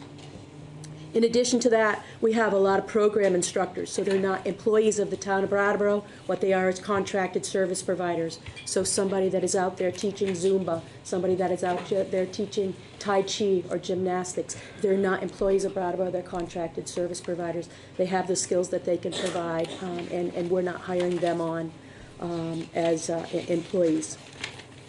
As far as programs that we offer, we have 9 youth sports, over 20 after-school and summer programs for youth, over 15 adult leagues and programs, over 15 special events, and over 30 activities, programs, and special events for senior citizens. In addition, we coordinate the use of our facilities with 13 different community organizations. We take reservations at 16 different facilities. So if you say, "What's the facilities? Are you renting?" Just up the road to Brattleboro Common. You might rent a room at the rec center. You might be renting the Kiwanis shelter at Living Memorial Park. That just to give you a highlight of some of the areas that we do rent out. In addition, we maintain over 130 acres of parkland. That includes, playgrounds, buildings, and utilities in each of these green grass areas. 20 mini parks. So when I talk about mini parks, I'm talking about a Kroll lot. I'm talking about Elliott Street Playground, South Main Street, West Brattleboro Common, all those different areas. 5 traffic islands, 5 cemeteries, all the facilities within Living Memorial Park that include what includes the 300,000-gallon swimming pool and a skating facility. So we're also responsible for the maintenance of the inside and the outside of Gibson Aiken Center. So that was what my money is spent on. If I break it down into the different categories, we talked about staffing. I had very little changes in my expense budgets, but most of that is in the area of salaries, fuel, electric, utilities, and the big one is minimum wage. Because with hiring 40 people, minimum wage is a big thing that I'm working with on a yearly basis. If you would like, I will go down line item if you wish, or I'd be happy to field questions, because there's a lot of repetitive things. Electric is electric, utilities is utilities, and I don't want to bore you with that repetitive. I wanted to give you the nutshell approach. Thank you, Carol. Thank you. Are there questions right off from members of the board? Got a quick clarifying question. So you were talking about the kind of contracted program staff, like the Zumba instructor. I don't know where I find that in the line. That's more what you'll find in the revenues where we're paying out instructors with the program fees. is actually an item that is not in this budget. I'm talking about like wait. Okay, no, go ahead. So the way that works is, Carol can tell us the exact percentages, but 80-20. 80-20. So you sign up for Zumba, and you're going to pay $100 for a session of Zumba, and the instructor is going to receive $80 of the $100 that you pay. We're going to receive 20. The relationship that the town has with the Zumba program is going to be reflected in $20 worth of revenue without any expense. I see. Got it. You'll love Zumba. Yeah, I think I would. We have it on Mondays and Thursdays. It's my niece. I'm afraid of it. It's really nice. While I have the mic, maybe I'll just ask my other question. So Yes, it's please do. about wages, the theme.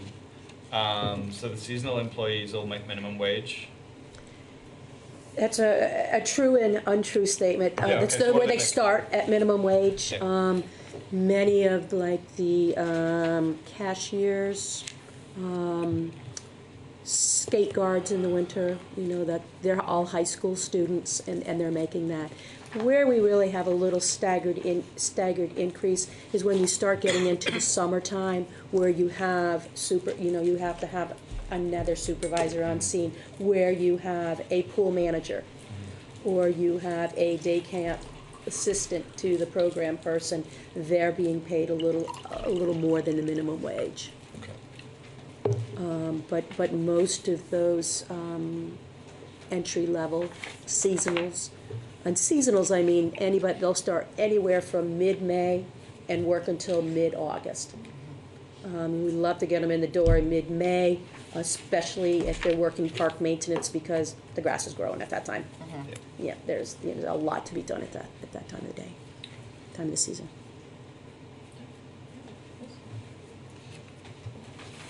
Tim? No, I think I'm pretty happy. I'm gonna- Thank you for a very complete picture. I'm going to withhold any questions I have till capital. Great. Yeah. Let me ask a question about volunteers then, if we so you use a lot of volunteers in order to do all the stuff that Bratt Parks does. Is that a satisfactory situation in your view? I think it would be unrealistic for us to think that we would be paying, so for example, let's just use soccer for example. We have 18 teams, you have to pay 18 coaches. I'm not going to sit here and tell you it's not easy to get volunteers sometimes. Yeah. It is a challenge, and it's not just here in Brattleboro. It's across the country, people's time it's not there like it used to be. People got double jobs and stuff, but we need to rely on it, is the parents giving back and spending time with their kids and providing that opportunity. Do you ever partner with like Time Trade or anything like that to try and find people to come and work on the stuff? On different projects, not so much for youth sports. Yeah, right. You haven't used. I know who's on Time Trade. I'm like, Yeah. With youth sports, it's especially when you get in the third and fourth and fifth and sixth grade level, you gotta have a little bit of knowledge for what you're providing back. Yeah. So that eventually you can come home with your opening statement tonight with that state titles. So that if somebody can share that That's knowledge. right. And to give kudos to the high school football team. Those kids are giving back too. We have a very strong flag football program that runs on Sundays. And the kids that are running that program is, Chad Pacheco out there on Sunday with his guys from the football team teaching the young kids how to play football. So they're giving back. So it's really nice to see that. Early recruiting. Excuse me? Early recruiting. Well, you can call it what you need. But it's good, right? I mean, sort of like what I was trying to get at with the seasonal employees for, DPW as well, like that there should be like a continued relationship, almost like an apprenticeship that then leads to something, right? And that there are employment opportunities in our town that are like worth holding on to and, building on, I should hope. Yes. when many people say, what do you offer for the teenagers? And I say, employment. When we're hiring 40 people, that's a lot in the summertime. 40 teenagers being employed by the town of Brattleboro to provide the services that we provide. It's pretty awesome. It is pretty awesome. Yeah. Got to give it up for your revenue too, because you have pretty strong revenue. That's right. Are there members of that community that have any questions for Carol? Okay, we'll see you again very soon. All right, thank you. Thank you, Carol. Thanks. Okay. As we get ready to move on, I'd just like to double check that the 4 things that I've got written down as things you'd like us to come back to address in future meetings are the Living Memorial Park swimming pool, the fund balance guideline, the funding of the porta potties, and what I wrote down is versus solutions. I'm not sure that I fully get it, but you and I can talk some more about it. Public health. Yeah, sort of that longer term perspective of what are we doing to work towards not having to do stopgap measures is what I understood you to be talking about. Yes. So we'll have some further exploration of that. And then better visuals to support the data that's in the document. Yes. That sound right, David? Complete? Pool versus pool house, is that right? Oh, it doesn't matter. Yeah. It doesn't matter, Same okay, thing, yeah. yeah. Okay, just want to make sure we got Got that. it. Yes. Awesome, okay. Just have a procedural question, I'm not sure it's procedural, but snuggled between Public Works and Recreation and Parks Yes. is regional Regional. taxes. Yeah. What Yes. night are we discussing that? That's at the last of the. That's everything else night? That's December 10th, when we're discussing. Okay, good. Yeah. The potpourri of all the little departments plus Yeah. other topics. I could just see like losing that because it's Yeah, we won't lose that. We'll. it's nestled Yeah. a thin piece of meat Pet between those peeves. 2 pieces of bread. But it's a really unsatisfying meal. Okay, I'm gonna take this, Very When lean. you see I'm gonna try to take control of this conversation. ordering for not much. Move us along to item C, which is resolutions for a new bank account. Now, this sounds like something that can be fast. This is gonna be really fast. So Great. it's all laid out in the written materials, and just for the benefit of the public, what I'll say is there is a resolution document that has to be approved by the select board for us to be able to open up a new account. We need to open up a new account because we're changing providers of our HRA benefit as part of our health insurance program. So we're asking you to please approve the resolution in the form that it's presented to you. Excellent. Perfect sense, glad to do, I'll make the motion, even no problem whatsoever, but I'm wondering at the same time, Yeah. is this the point where we would like to start, ask the staff to look into the sustainability practices and the investment practices, particularly around fossil fuels of our banks, that the banks that we do business with? Do we want to It's start that there? moment if you wish. I think actually that's a discussion that ought to be had as a discussion of Yep. which institutions we have relationships with. At this moment in time, I think continuing to, opening this account at the place where we already do banking is the right thing to do. Oh, yeah, no question Yeah. about that. I just Yeah. wanted to, just Great. put that on the radar at some point, and Sure. have a look at those. Further questions from the board? When the school district rolled out their HRA, it was really problematic. Do we get any feedback? This is a couple of years ago. Do we get any feedback from our staff about whether the HRA works okay for them? It works great. It has not been problematic for us. We've had it in place, I think, 4 years now, and it's been very successful. We actually get lots of positive feedback from the employees about the health plan in general, this part of it and the basic coverage from Blue Cross. The one nuance to that can be a little trickier for people is there's a place in the, along that continuum from $0 to the deductible amount, which for families is at $8,000, right? But a significant portion of that is picked up by the town through the HRA. There is a place along the way where first dollar coverage of prescriptions is provided, but you're not yet in the, so you haven't hit the deductible, and it can get real tricky for people if they pay for it themselves and then try to get reimbursed. Yeah. And so there's actually a separate card, like a little credit card that's an HRA card that people can use if they're in that space in between the out-of-pocket expense for the family and the deductible amount that's then going to kick them into Blue Cross, where the prescription can be purchased with the HRA card. We haven't, that part's more complicated for employees, but we haven't heard a lot of negative feedback about it. Good. Peter, does Richard's group manage all of this for us? Yeah. We don't have staff in-house handling the... There's a combination, actually, in terms of the administration of it. There are staff in-house that are handling the oversight. The details are actually the contractors. So there's the administrative oversight by our department. There's the technical oversight by Richard, and then there's the actual service delivery by the variety of contractors that are involved. We aren't paying individual claims, so we're not paying attention to individual family circumstances. That's getting paid by the providers. Thank you. I got a form here, burning a hole in mine. She's excited to get us to sign it. Yeah. So Oh, Go. sorry. You want a motion? Yes, I do. I thought David was going to do that. Yeah, he was Well, I asking was. me, and I was passing it on to you. Thank you. I move that we adopt the community bank authorization resolutions as presented. Excellent. David has made that motion. All those in favor? Aye. Motion carries unanimously. Okay. Here we are.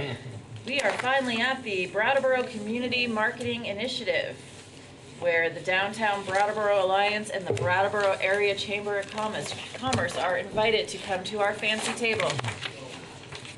It's not that fancy. If it's fancy, if I say it's fancy. The microphone, yeah, that's what's fancy. It's still got that big pimp in it. It's upcycled. It's upcycled. It's thrifty. Frugal. Shabby chic. Thank you so much for hanging out with us until whatever time it is now. And I'll let you just kick it off and then we'll have our questions. Okay. So this is the second time that we're coming to you, but I thought it would be helpful to go over the process again. And I'll start with round one. So after the town meeting discussion, we, the Chamber and DBA, put together an RFP for a marketing firm to answer to figure out what it is that we can do for a community marketing initiative. And that RFP was put together as well by a project team that we assembled. And the first round project team was assembled. We then brought in 9 different proposals that answered the RFP. And we then put out a Google form survey to even more community members. And then we picked a final 3, had interviews, and didn't choose any of those proposals. We then tweaked it just slightly, the RFP, assembled another project team. So this is round 2 with 10 different people on the project team. We then put out the final 3 to another group of 7 people, community stakeholders, so the Google form again, and got feedback from them. We had phone and in-person interviews, and then the project team chose a final recommendation to the 2 boards. That recommendation was communicated to the 2 boards. The boards came back together with questions that they wanted answered. So we then went back to the final candidate. They answered those questions, and the 2 boards voted in favor of offering the position to, or offering the contract to Penniless Project, which is the proposal that was given to you all as well. And so that is how we got to where we are today. And then Kate is going to tell you a little bit about the proposal and the marketing firm. I'm hoping you still all have your nice color version that we gave to you. Penniless Projects is out of South Newfane, and they have a team, which you can find on page 1 and 2, of Damian Licks, Maya Segura, and Lynn Barrett. And they're the ones that are going to be the primary people that work on this project with us. As you can see, the main thrust of the project is Love Brattleboro. And they have gone through, and this is the actual proposal that they gave to us. And they've gone through and did various sort of plays on Love Brattleboro with whether it's the craft beer, recreation, parades and festivals, events, as their sort of overall theme of showing us what they could do with Love Brattleboro.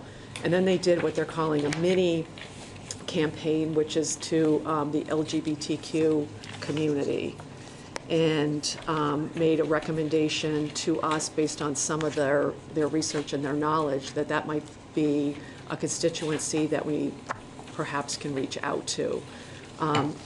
Part of what they are recommending is we'll have different graphics so we can tailor it to whatever we want to do, whether it's the craft beer, whether it's recreation, where it's our fields or our festivals and parades.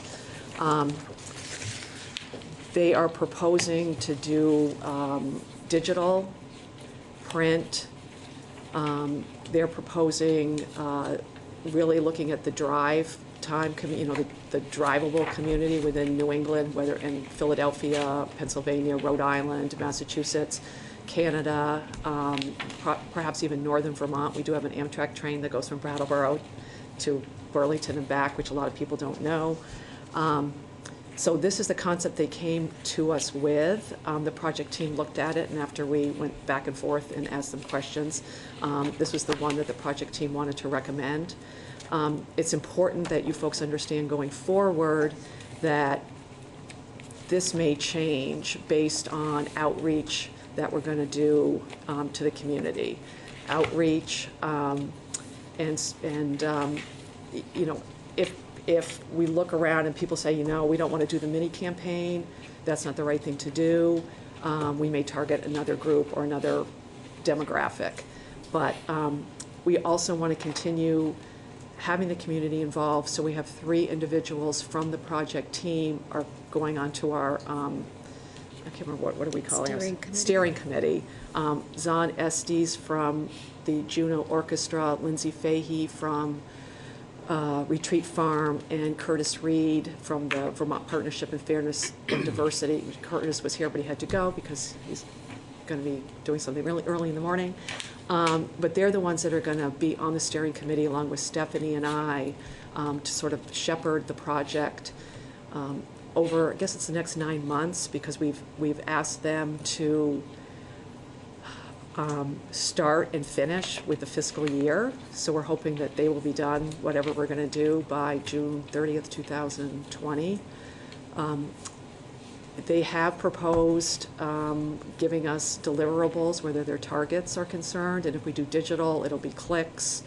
We're going to have a landing page. That's part of the proposal, and we'll see how many people come to the landing page, click through.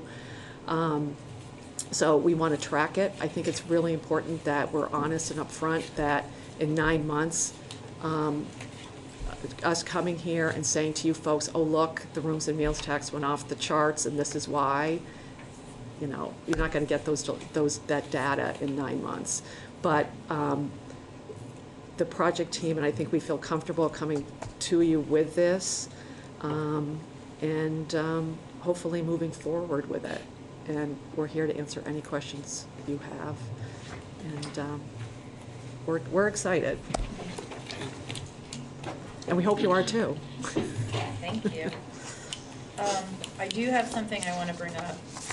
So I'm looking at the mini campaign, which is really focused on the LGBTQIA community. Yeah.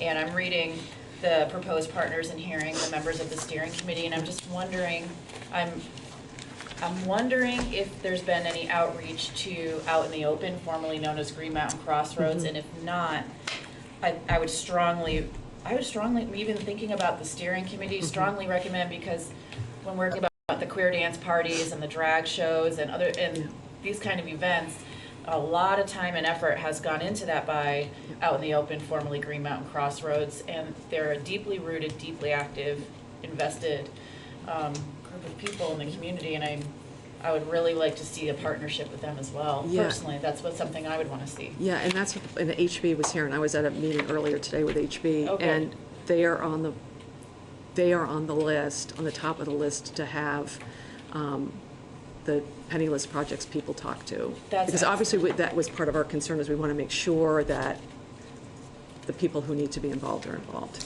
So one thing to remember is that they put together a proposal without doing a deep dive research into the community. This other, in putting together, in answering an RFP, the marketing firms are only going to go so far in terms of their research. So their first step is answering the question of who is their target audience. And so when Kate said continuing the community input, is market research, is what are we already doing, what are our assets, how can we wrap that up all into a package in a much deeper dive. And so I thoroughly agree with you that if we're talking about our target audience, we need to be, number one, making sure that we have those assets in the community, and making sure that what are we already doing to get that target audience here, and on and on and on. And so that's the work that they're charged with. I appreciate that, because I will say that on page 8, under the scope of work, where I don't really think we want to use words or phrases like homosexual couples anymore. Like, I was a little cringy, and from doing marketing at BSNL, I think even a scratch dive into researching your audience would know that word is a no-go, really, around here. It's cringy. Yeah. In that. So I'm glad to hear that you've talked to HB. I have no doubt that they would. We have not talked to HB yet. Oh, okay. We will. But you They're mentioned on the talking. list. They're on the Yes. list, because I have no doubt that they will be very direct about how they want to be represented through this work. Yep. Yeah. Meeting out in the open. Yeah. Can I double down on that? Okay. So when I read this, so not so much the documents that you prepared, but the ones from Penniless Projects describing the project. I'll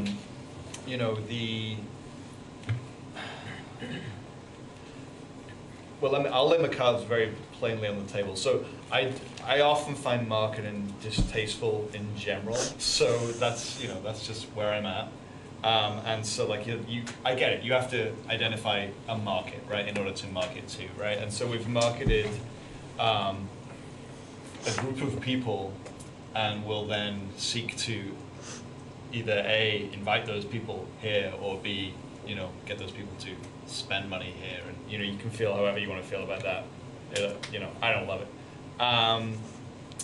And the way in which this proposal was prepared by a marketing firm that is local enough to know, but did not engage in even the tiniest bit of outreach to the preeminent rural LGBTQ organization in Brattleboro, and an organization that is already bringing in hundreds of people every year that are spending money, that are staying in our community, and they're not coming here because they've been marketed to in a way where they saw a poster or something.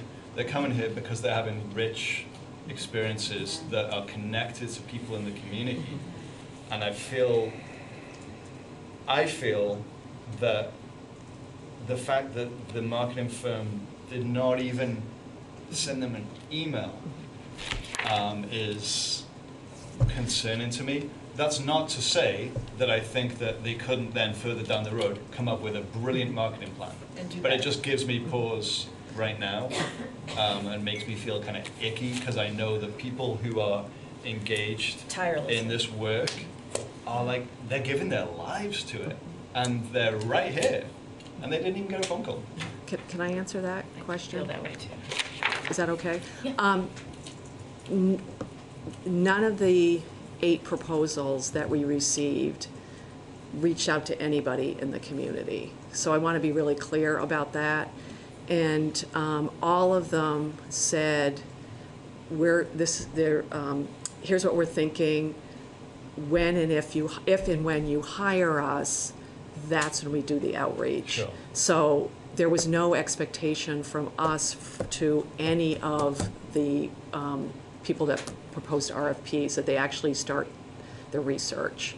So I just don't want that to be held against them or any of the 8 people that gave us proposals. Yeah, I suppose, if I could have my way, what I would like is if we do go ahead and, say, yes, this is what we want to go with, that they really do need to make some very robust efforts to connect with existing organizations that are already doing this work in our community.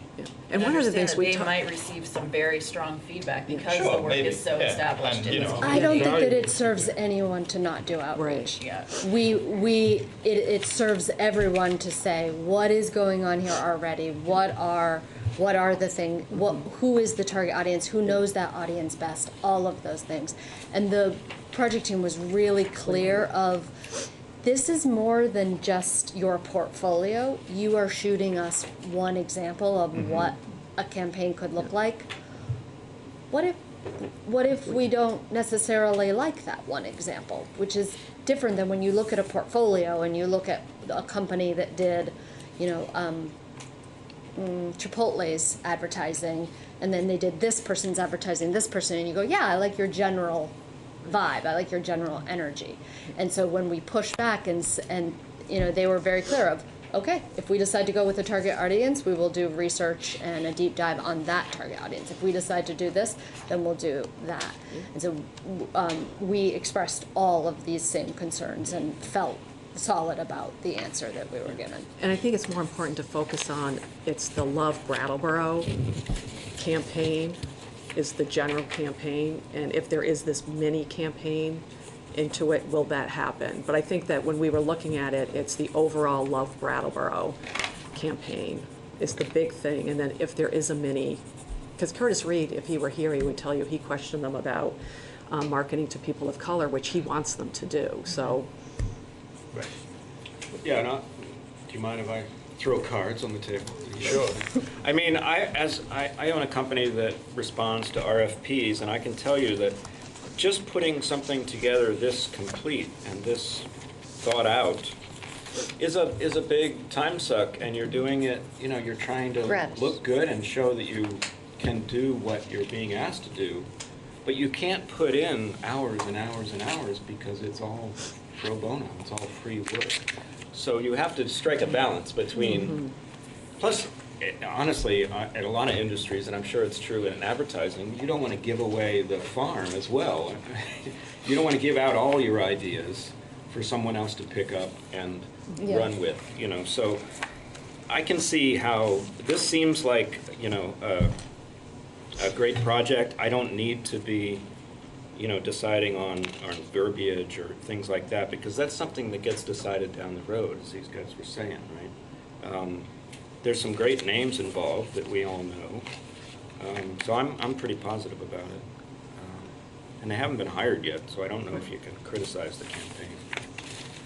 Right, but also the proposal that they put together is an example of what they think they can do, What their thought is. what they're all about. And so I want to see stuff in there that I feel excited about, and I just think that this town and this area's LGBTQ community is really, really an important part of what makes this place, and so it brings me back to my ickiness about target markets and whatnot, and that's I don't know, whatever, that's me. But I would like to think that any campaign, if it did target an LGBTQ market, would do some very, very robust community connecting before it did any of that work. What about the rest of the scope? Because as Kate pointed out, it's more about the overall. Yeah, I love Brattleboro. Sure, why not? I mean, obviously, I think it's fine. I'm going to stop talking so someone else can talk. Really nice. So, as the person at town meeting who suggested that you come before the select board for this review, I want to thank you. And I, I just want to note that you've come here twice, that you did this process, you weren't happy with it, you came again, and I appreciate that rigor. And I think it's going to be fine. I also happen to know the people at Penny Hills Press, and I'm sure they're very professional and they'll do the right thing. I had a question. I don't know whether you can quantify the answer, but what was missing in the first group that was present in the second group? Do you know? Can you tell me that? Just at my own curiosity. First group seems so long ago. I think there was more, especially one of them that we liked but didn't like, was we liked the concept but we didn't like their graphics, and there was sort of an unwillingness to work with us. Two of the ones, there were actually 3 finalists, and 2 of the ones revised their proposals and resubmitted. One of them, when we said to them, we like 75% of what you're doing, will you work with us on it? They said no, and we're like, well, that's not the way it works. But I think the other 2, Artists, right? There wasn't anything. Yeah, I'm trying to think. That's a good question. I think there was no common theme. It's kind of like hiring a person, because they are people, so you are hiring them. So there wasn't really a common theme. It was each one raised red flags for us for different reasons. And so this was the clear winner. Right, for the second time around. Yeah. Great. Well, thank you very much. Yeah.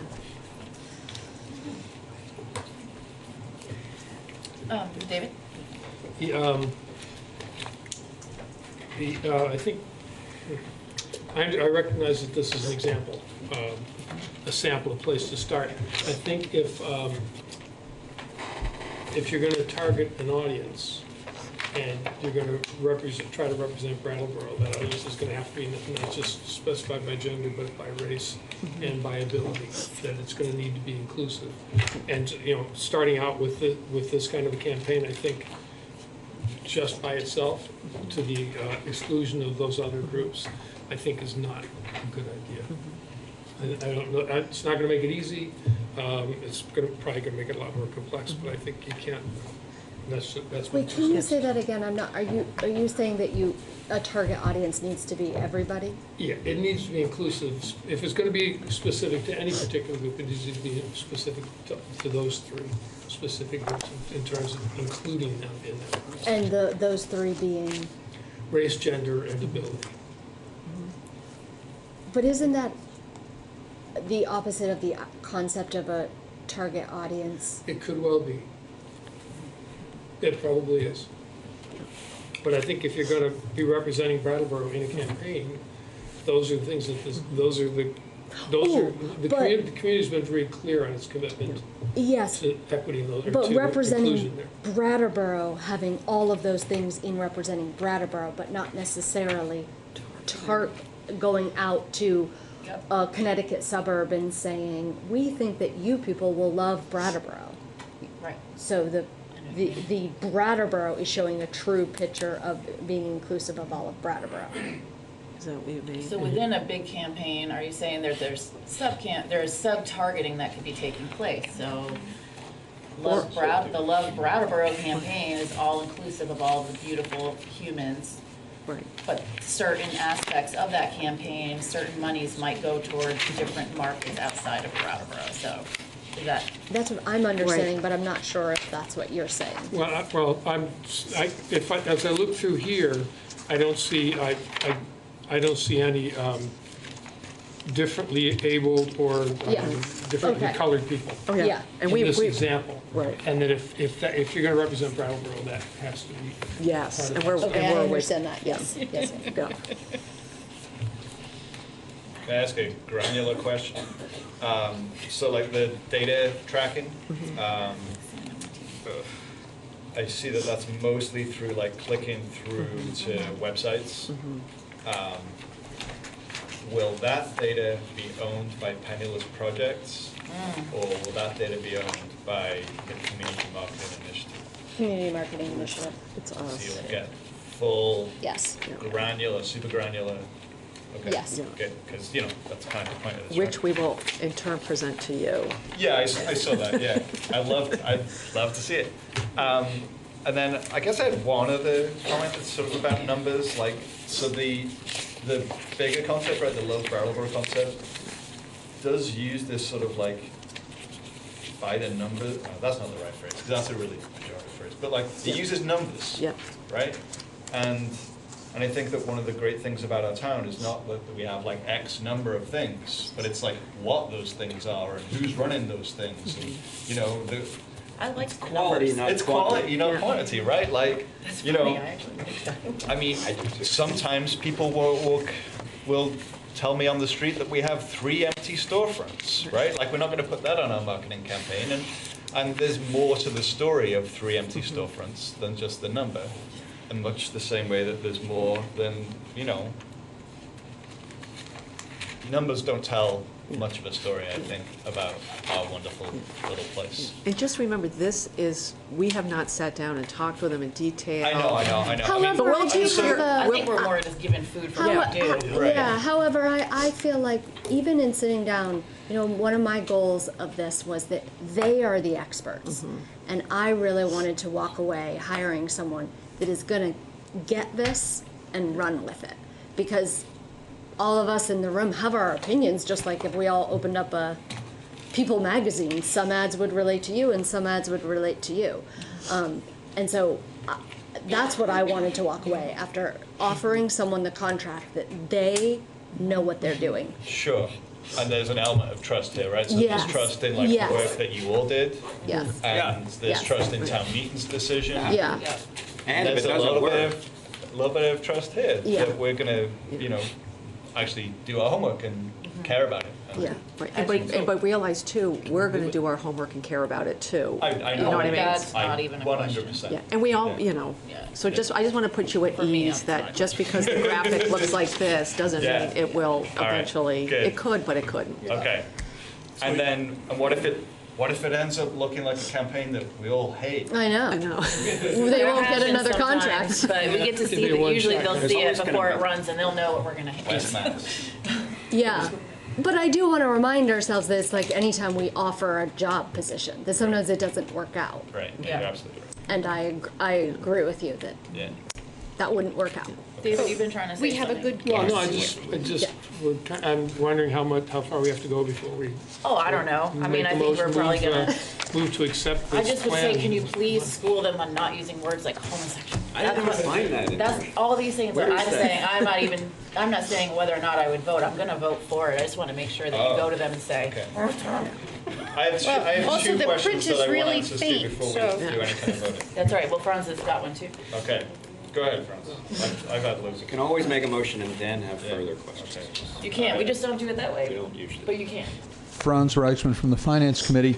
I just want to point out that Liz, as the proposer for this motion at town meeting, was piggybacking that on the back of her tenure on the Finance Committee. So I'm just pointing out what a powerful institution this can be.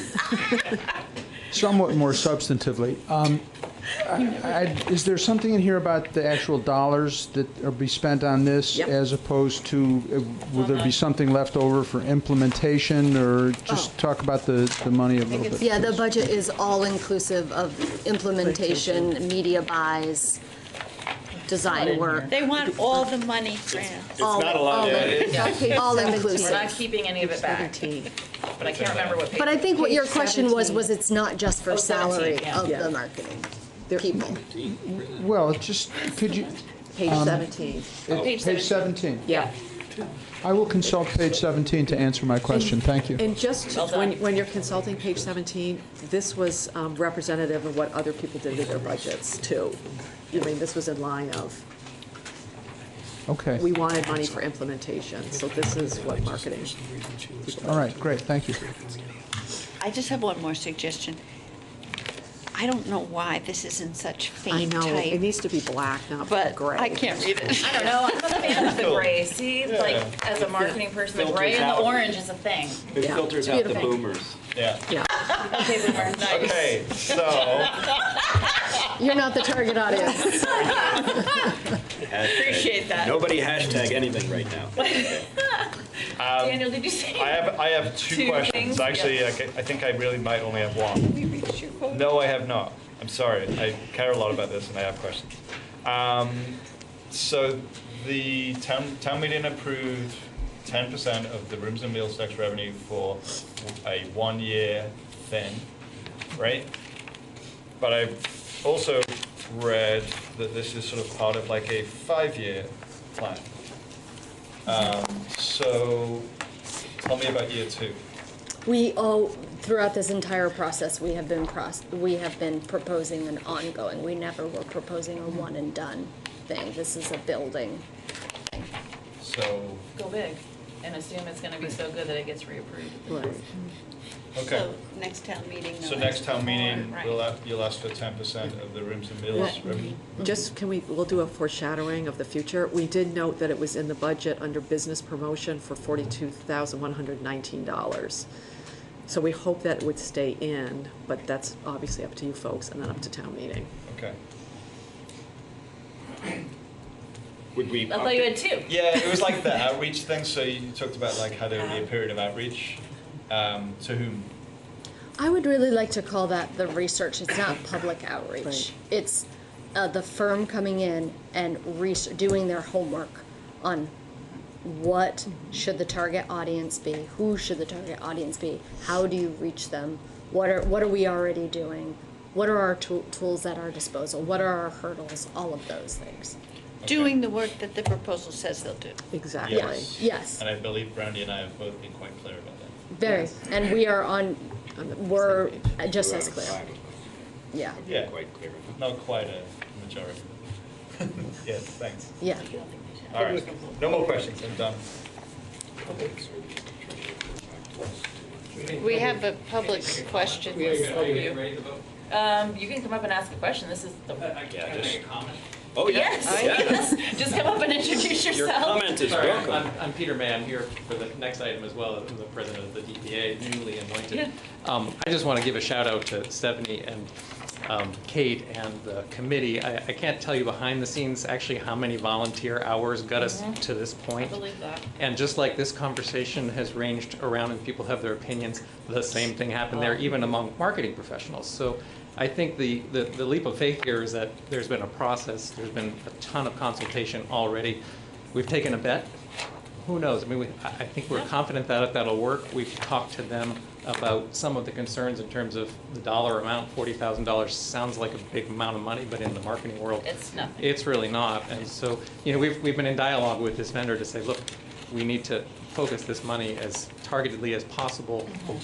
Digital probably over a lot of print and ads and I was things like glad to that. see that, yeah. And so those kinds of things are taking place. But mostly, I just want to give a shout out to these two. It's also an opportunity. And we'll talk about this a little bit, to collaborate between the DBA and your chamber. And actually doing this helped us, we had to actually overcome some differences of opinion about which proposal we should take, what are the risks, and we ended up coming with a unified recommendation to you. So that, to my mind, was also really a good progress from my standpoint. So Great. Anyway, thank you for spending the time on this. I know it's gotten late, so. Thank you. That's okay. That's what we do. Adam, I want to say it's great to see the two powerhouses in town at the same table. There's a lightning bolt going. Great. Don't you think? No? I was making. That's Okay. a good point. Supportive faith? Yeah, Thank supportive you. faith. Okay, are we ready for a vote? Yep. Who's gonna do it? I think Liz should do it. All right, I think that's Just true. folded up my paper. Sorry, but that does seem right. Okay.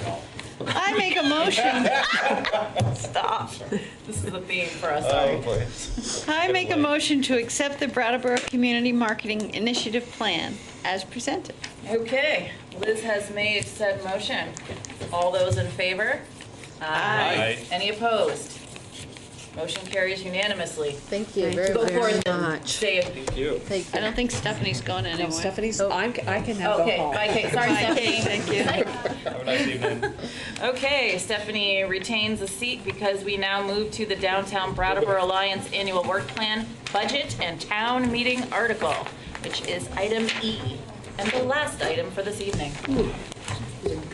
Hello again, Stephanie. Thank you. Thank you. And reintroducing Peter, who I'm very excited. Aaron Skaggs is also our new vice president who's in the room. Aaron, welcome to join you. Hi, Aaron. Do you want to come and be You've at the been table called with out. us, or- You're welcome to. You don't yeah. have to. Chair. No, right here. We've got plenty of chairs, whoever wants to sit. So just by way of background, as a reminder of how we get to this point, as you know, the DBA is the downtown organization for the DID, but in terms of process for the budget, every year the board creates a draft budget, and it then goes to the members for input and questions and thoughts. Then it comes back with any tweaking, and then it goes back to the members for a vote. And then it goes from the members to the board. Right. And the board And approves then, it and then the brings board it to you. approves it and then brings it to you. So that's the process that we have to go in, and every single step of the way it was unanimous on the budget. Something different that I did this year is I gave you a look at all 4 years, and hoping to see a bigger picture of where we're headed and how we're growing each year, and because we all found that really helpful. In terms of the budget that is proposed, the FY21 budget, it looks very similar to the current budget that we're in. And so I thought what would be helpful is to look at where we've been in the last 4 months, because we're 4 months into this current budget. And then to talk about any specifics that you have about it. Okay. Okay. And now I just need to find my notes. Okay. So the last 4 months, this summer, we created a Summer in the Streets program along with the town, and we accomplished 10 different pop-up gigs that happened all over downtown, and that was really a way to put creative energy that we are in this town out on the streets. And then we also did work supporting you all in your great work of installing porta potties around the town and helped to magnify that. So those are a couple examples that we did this summer. We also spent a lot of time on the community marketing initiative that we just proposed, and we ended this summer with the Alley Lane pop-up project, which was probably one of the best things that came out of that was a partnership of all people who have never worked together, came together for the AARP grant that funded that. And so 3 artists of Ask the River that will be doing the permanent installation on the parking garage, Experience Goods, VCP, Brattleboro Area Prevention Coalition, and DBA. And so we just had an incredible experience of starting from the very beginning to the very end, creating an event that wouldn't have been its way, that wouldn't have the outcome it had if it wasn't for each person at the table. So that was phenomenal. We then moved right into our fall with the annual meeting and the membership drive. We are on track to have increased membership. So if you remember, DBA's membership is automatic with property owners, but then we do have the mechanism to have $25 a year members. And so we're really working on increasing that to be able to be very representing of the entire community of downtown. We took part in the Town's Better Block Challenge and partnered with the library in creating a project that would really magnify the smallness of our town and the walkability of our town, and to remind people that they don't need to park at one spot and then get in their car and park at another spot, depending on where they're going. And that was a great project. Then more recently, we have for the first time ever fundraised around our flower program and had great success. We had a donor say that they would match up to $2,500. So we did a 24-hour digital fundraising campaign, ended up exceeding our goals. So we raised the full $5,000 via the GoFundMe campaign and still got the $2,500 match. And then on top of that, an anonymous donor said, well, what about the people who don't do it digitally, the people who would want to write a check? And so they offered a $2,500 match for any checks that came in to DBA for the flower program. We also partnered with Girls on the Run, a local landlord, and Hope, and a local artist, Hope Phelan, to do a mural, and we installed a mural in the alleyway between Ruggles and Hunt and Echo Restaurant. So if you see a theme, the overarching theme is a lot to do with art and a lot to do with partnerships. We work with BDCC in the state on the State of State program, and also had the opportunity given to us for the state of Vermont to do a promo video that they choose which towns they highlight, and they chose Brattleboro, and that just came out. It's a 1-minute promo that they will use in promoting Southern Vermont and Brattleboro specifically. And that takes us to Brattleboro, which we just finished with 51 stops, about 300 trick-or-treaters on what was thought to be possibly a canceled Halloween night, and it ended up being actually really wonderful weather for it. And we did all that program type work and a lot of events driven work, all as well as our digging in and working on Brattleboro coalition work. So whether that is with ongoing conversations around housing issues, ongoing conversations around childcare issues, all things on continuing to cultivate Brattleboro to be the town and the community that we want to be living in. We prioritize those conversations and we make sure that we're part of them. We also have been looking a lot at where is Brattleboro going, and so one of that kind of takes us to bike trail work a lot. There's some stuff brewing around that. And then it also right now is looking at a potential huge grant from the Boston Federal Bank and visioning a 10 years. Where do we want Brattleboro to be in 10 years? And this grant is wanting to fund work towards that goal. Lastly, I just like to touch on social media. So Facebook, we're really continuing to do great work. We increased our followers by 487 just in this fiscal year in 4 months.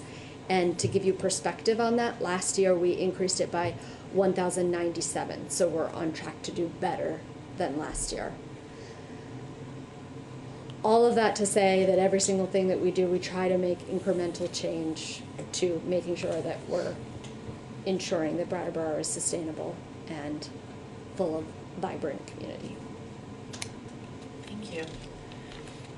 I think it's really important that you talk about the events that you put on, and I know that I've attended the Halloween. I don't know that I'll go neighborhood trick-or-treating. My kids are young. Last year we tried to go neighborhood trick-or-treating and it was a nightmare because I just couldn't see them. So this year we did downtown instead, and it was so lovely. My favorite part was the spooky Harmony Tunnel, Harmony Law Tunnel. It was, the kids were like talking about it for the rest of the night. It was very spooky. Totally missed it. Oh, you missed out on that. And the reason I think it's important to keep driving that home is there is, as you know, kind of this current of discontent that we only care about tourism. And that's always a hard pill to swallow in Vermont, because Vermont is largely a state that's driven that way. So I really like that you continue to, the Summer in the Streets was great, like continuing to do those really like grounded in the community things is really important. And I'd like to add that with Summer in the Streets, it felt really good because we paid all of the musicians. And Yeah. so often artists are asked to donate their time, and we paid each one, I think, like $50 Yeah. an hour to perform, which felt really good. I bet. Yeah, and it's required fundraising to do. That's fantastic. So Yeah, that felt the like work around the community being more visible has been, I think, has been extremely noticeable. Thanks. What was Summer in the Street? Oh, it's parties. Summer in the Streets was the idea that we want to put creative energy out on the sidewalks. And so we did 10 different pop-up gigs. So that could have been a face painter. It was Tai Chi. Aaron was out there with the giant twister game in Pliny Park. Guitar players, You were fiddle there. players.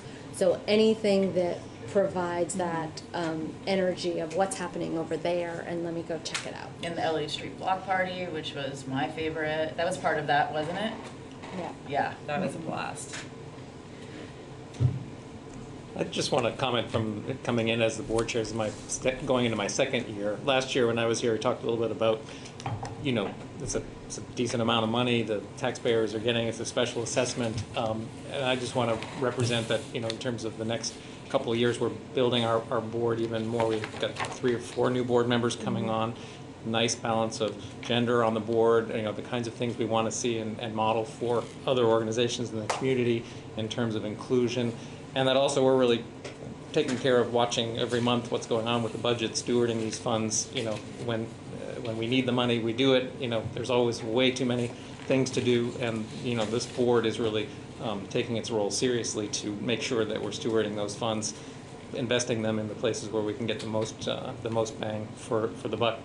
And again, I just would thank Stephanie publicly for you know, for the amount of time, the amount of meetings she comes to, and you know, when I see her, she's very engaged in the community, and people will come up to her on the street and just give feedback on things. So I'm really pleased with the trajectory of where we're headed, and just want to reassure you that the board is also taking its role seriously. Thank you for that. Can I ask a question about the board? I think I might have just answered it. Well, Liz answered it. I wanted to know who was on the board, or I mean, we don't need to know like super detailed, but like how many folks you mentioned? So we have 11 board members now. Okay. Actually, we after town meeting realized, hey, we didn't have them on our website, so people couldn't find them. So we put the names up on the board, and I've asked actually Stephanie to put her own name on the website as well. So and I think those kinds of transparency things, you know, those are on my agenda. Yeah. You know, going forward, getting minutes up on the website and things like that, so that people understand what we're doing. Right. And then I was kind of curious about the mix of folks on the board, because I think sometimes, you know, we're under the misunderstanding that the DBA is about the downtown businesses, but it's the Downtown Brattleboro Alliance. And so I was wondering if the board represents a fairly, you know, varied cross-section of who's downtown, not only business owners. Yeah, do I want to take that? Or, so, I mean, I think that, you know, because we're funded by the downtown property owners, you know, we want to make sure that we are responsive to their needs. And then secondarily, but also a cool, even one, is the businesses themselves, who are part of the thriving community that we have here that we want to preserve. And then I think the other categories that I look at are who are the employers, you know, the big employers in town, and, you know, because we're trying to draw people who are both visitors to the community, who are residents of the community, to make their experience downtown that much more exciting, and also businesses that might want to relocate to the community. So I think, Daniel, that it's a mix of all those things, and as I'm looking at the board over the next 3 years, you know, balancing that, I think we have a pretty good balance right now of folks who have, you know, then you want to have people with business acumen and lawyers, you know, who are guilty of that. You know, so it's a nice mix right now, and we're keeping an eye on that. Okay. Thanks. Could you just explain what the DID assessment is and where it comes from? Yes, that's the property tax assessment that's put on all the DID property owners. That's the piece that ties to our budget as well. Yeah, I The mean, rest of this stands alone. The 80 is also an expenditure in our budget, both a revenue line item and an offsetting expenditure. I would imagine that's why we're here to vote on that. That's why they come before you with their proposed budget exactly, is so that everybody's on the same page about what the work plan is for the year so that you can then support the piece of it that is funded through town taxes. And are we doing that this evening? If you're ready to do it this evening, Or you no. can do I'm it not this just evening. asking. We'll be back before you, as we get closer to putting the town meeting warning together with the specific language for the, the individual town meeting warning item that speaks to this. But if as a budgetary matter, you're satisfied with what you've heard and you don't need to hear anything further, then you could give your tentative approval to it. If you'd rather, Is this something that's generally voted on at town meeting? it's always voted on at town meeting separately as an individual item. And as a town budget matter, the last couple of years it's been much smoother. Historically, there were some bumps in the relationship between prior leadership of the DBA and the town. And so there were times when it was 3 or 4 visits at this time of year, but the last couple of years it's been 1 visit, and you could proceed on that basis if you're satisfied with what you've seen tonight. Right. And so I would ask what the board, oh, there you are. Oh, I have a quick comment. Yeah. This was just about Brattleboro. This is sort of like a pleasant comment. So I found it also to be a great experience. And I was looking at my calendar, realizing that next year, I think we dodged a bullet with the weather. So, I mean, we dodged a raindrop with the weather. And I think the word is spreading, and it's going to be even bigger next year. And it falls on a Saturday, and it falls in a full moon. Realize that. So that's even spookier, right? Something all right. And I know I've already scared Peter with this idea, but I'm going to bring up further down in the year the idea of maybe closing off a street or two for the parade. I think it would be a great idea, and it does cost the taxpayers money, but we could maybe work something out with a shared cost commitment. Who knows? But I've been looking for some excuses to maybe close the streets once in a while. Yeah, I actually miss when Gallery Walk used to close the street. Yeah. We're in favor. Right. I think it did that. That'd be Yeah. great. So, I think it is a lot more vibrant. I think it's a good excuse to think about, pedestrian streets and that kind of thing. So, just wanted to throw It's a that out novel idea to think about pedestrians. there. We don't have to talk about that now. But So what is the It's a very board's pedestrian pleasure? idea. It's a very pedestrian idea. nice. All right. 9 o'clock, Joe. Your pleasure is to vote. What about Oh yeah, yeah. I think Liz? so. Yeah. Daniel? All right, then who wants to make the motion? Do we have language? Yeah, you don't need to formally approve just this line item, Okay. but an indication from the board that you don't need further information on this, that you're Okay. satisfied with this, and it'll just stay in the budget. Okay. I think provides the assurance to the DBA that they need and the feedback to staff that we need. Excellent. Because then you do a general vote for the entire budget? You don't go line by Absolutely. line? Right. Okay, got Correct. it. God, we try not to. And that won't happen until the end of January. Right, okay. Perfect. Yeah. Okay, So we have just a consensus. let's just take a consensus vote of sorts. Does anybody who feels that we're good to go with what we've seen tonight, please raise your hand. Aye. Aye, aye. For anybody who's not watching, all hands were raised. Thank you very much. Thank you very much. Thank you very much. I also Okay. did want to recognize, and I apologize, one part of my work is to obviously greet and welcome new stores into town and new people into town. And Nash and Lita are not new to the community, but we are very warmly welcoming them to We're the very downtown excited. community. And I appreciate you coming out tonight. Yes. Say the name Thank of you. the store. In the name of the business. Yeah. Josa Kitchen. Right. Thank you. They're moving somewhere. Where Provisions was on Yeah. Elliott Street. So that's between You the are? used bookstore and Peter Haven's on Elliott Thank Street. you. Yeah, let's. And we're so excited. Everybody's talking about it that I talked to, so.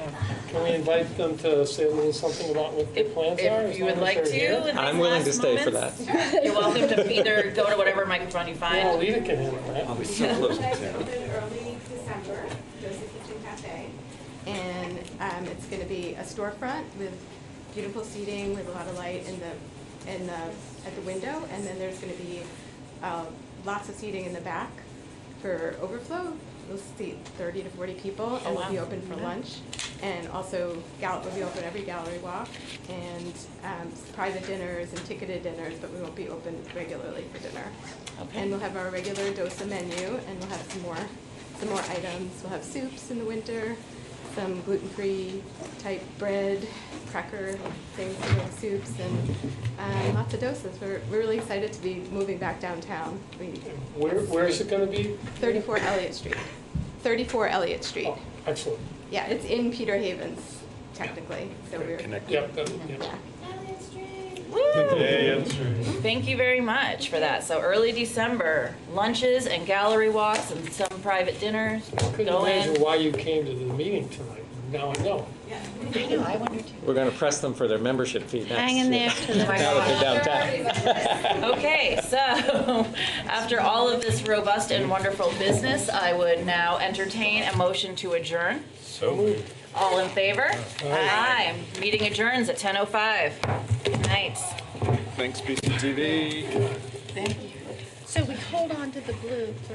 Please do hold on to the blue. I'm gonna give mine to Jan. Put stickers on it.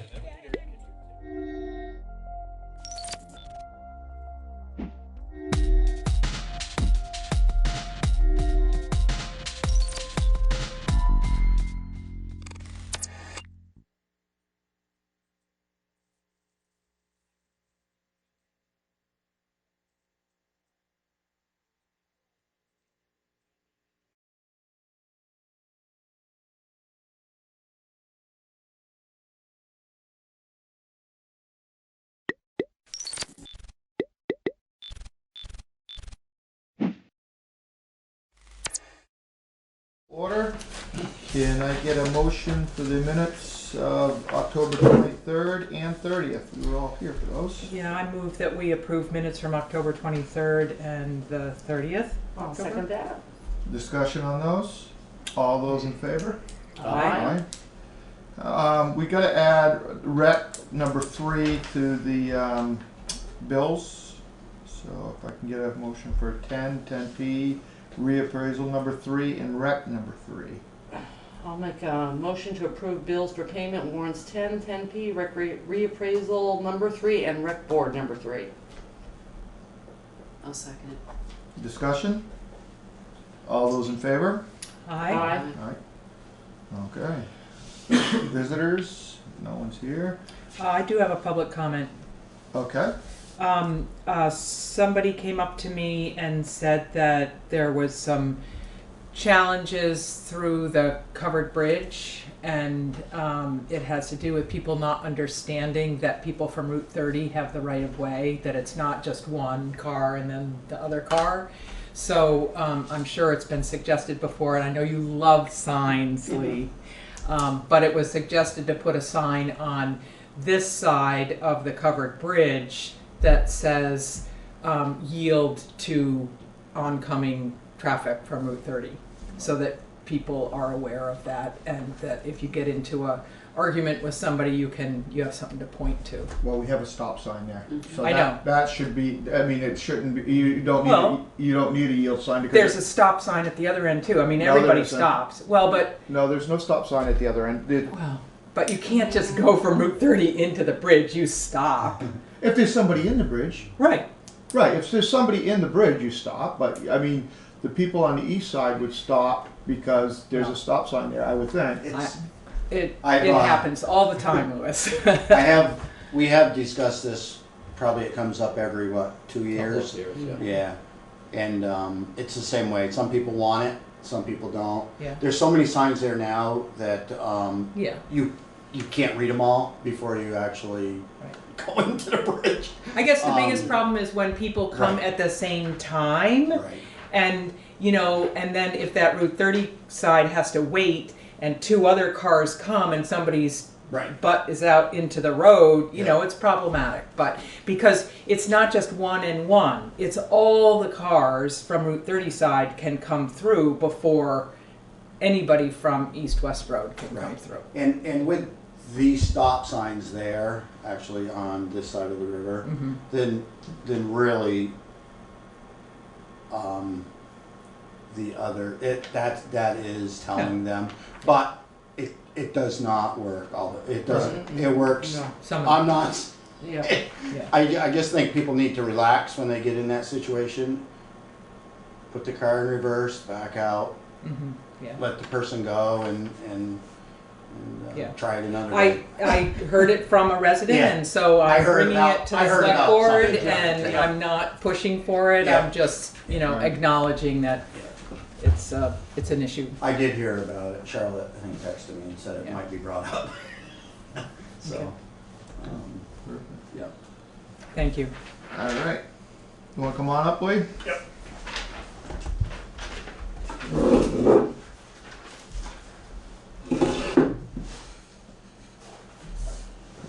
Okay, so the Better Roads Grant Program. We are planning on applying for a grant. I'm not 100% sure of what. It's either going to be stone line, grass line, ditching, or I'm checking on Dutton Farm Road as far as where the gravel meets the pavement. The water runs from the top of the hill all the way down to that point. About putting an underground pipe up through with a couple inlets to try to keep that from washing. I'm not sure if that's even eligible, so I do have to check on that. I would like to do something, even if it's not as big as last year. But, Johnson's Curve, the speeding, I heard about that. We did put up 2 35-mile-an-hour speed limit signs, and one is at the intersection of Houghton Brook Road and Johnson's Curve, and the other one's at the Putney Town Line, because that's where they're having the issue, is right there on the flats by the old orchard. And I think Terry might be dealing with the Sheriff's Department. Sheriff's Department knows, they know you were putting them up. I emailed the person that complained, let them know that they were gonna go up, and the Sheriff's Department was aware of it. And when all of it got settled down and the Sheriff's Department had time in there to please email me back and give me an update. So, since you just put them up, this past week, there's not enough time, so. And I didn't get a response back, so, and Mark also from the Sheriff's Department, Sheriff, wrote him too. Okay. So, we've kind of handled that one. There's a box culvert from the state of Vermont. I didn't actually see that email or what they are talking about. It's just past Johnson Curve. There's a there you can't. It's a state culvert. It's a box culvert. Oh, okay. I've got the pictures. You can't see the culvert, so it's a picture with where the culvert should be, and they just want to have us know about it so we can let the state know. So the state will clean it out. The state hasn't. He went to the state to try to have the state clean it out. Really got no response from them. They said they'd look at it, and that was a year ago, and it's still. And when it backs up, it fills up. It's not draining like it should be draining. And this is on Route 5 then? Right. It's the one that, Yeah. right, they have an excavator sitting there now, the state does. Yeah. So Okay. maybe they're addressing it. Yeah. So, fill me in on what a box culvert is. It would be just concrete on all 4 sides. I see. So Okay. it's, that's where they get the box from. I see. As opposed to a metal Right, round. where we did this year was a 3-sided bridge, so the bottom doesn't have concrete. I see. It's just concrete on the 3 sides. I see. Thank you. Yeah. I did also have to talk to the state today because there's some trees down at the Old Ferry Road boat landing that are coming down in the access road.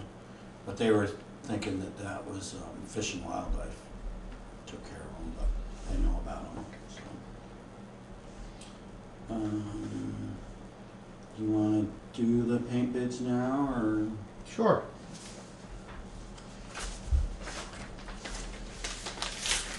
We got 2 bids, one from Mommy and one from Jeff Dixon. This is for the painting the town office.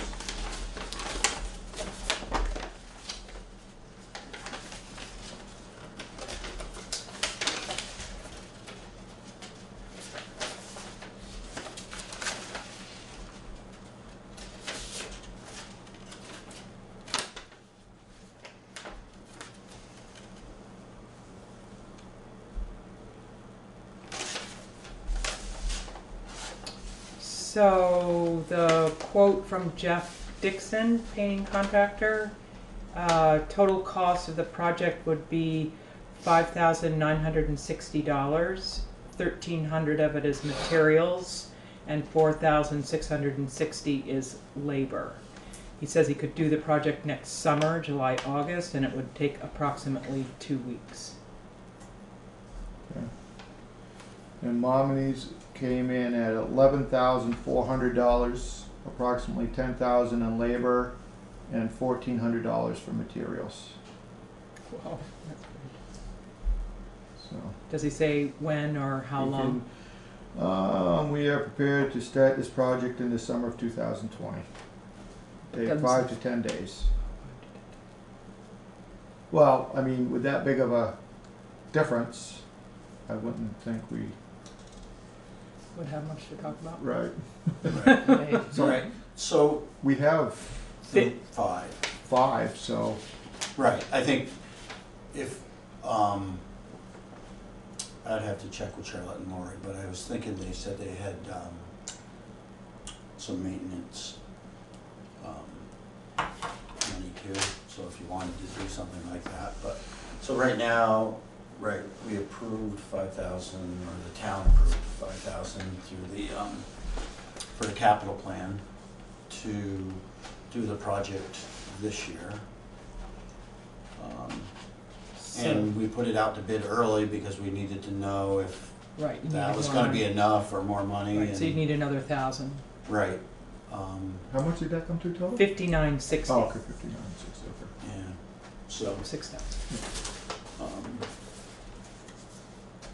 And there is a certificate of completion of the HUD-approved essential maintenance practice training. There's a certificate of liability insurance and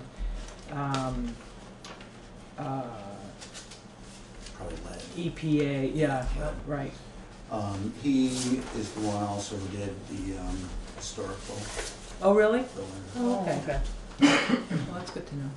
And did they like his work? As far as I know, I haven't Uh-huh. heard anything. Let's see. So would somebody like to make a motion on? I'll move that we accept the bid from Jeff Dixon? Jeff Dixon. I'll second that. Discussion? All right. We'll let Jeff know. You want to take the vote? Yeah, after we vote, I'll let Jeff know. All those in favor? Aye. Opposed? Okay. Jeff Dixon has it. And then we'll just have to figure that into our budget. And Lori's coming next week, so we can also talk to her if they have what they have. I talked to her a little bit today about the money for building maintenance also, so we'll see what she says. Right, because you might decide just to do it in the spring. Right, that's what I was. Once the winter's gone by and see what's up. But, all right. So we have a curb cut on Park Lawton Road. This is just past the Hubbards in the field there. So that's for. On the left, as you're going up? Yes, it's just past Farms. So could I get a motion for the curb cut for Park Lawton Road? I'll make a motion to approve the curb cut request for Park Lawton Road.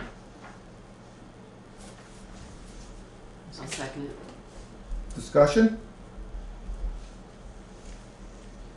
Are they gonna utilize the existing, They just have to add on to it. add on to it? Yep.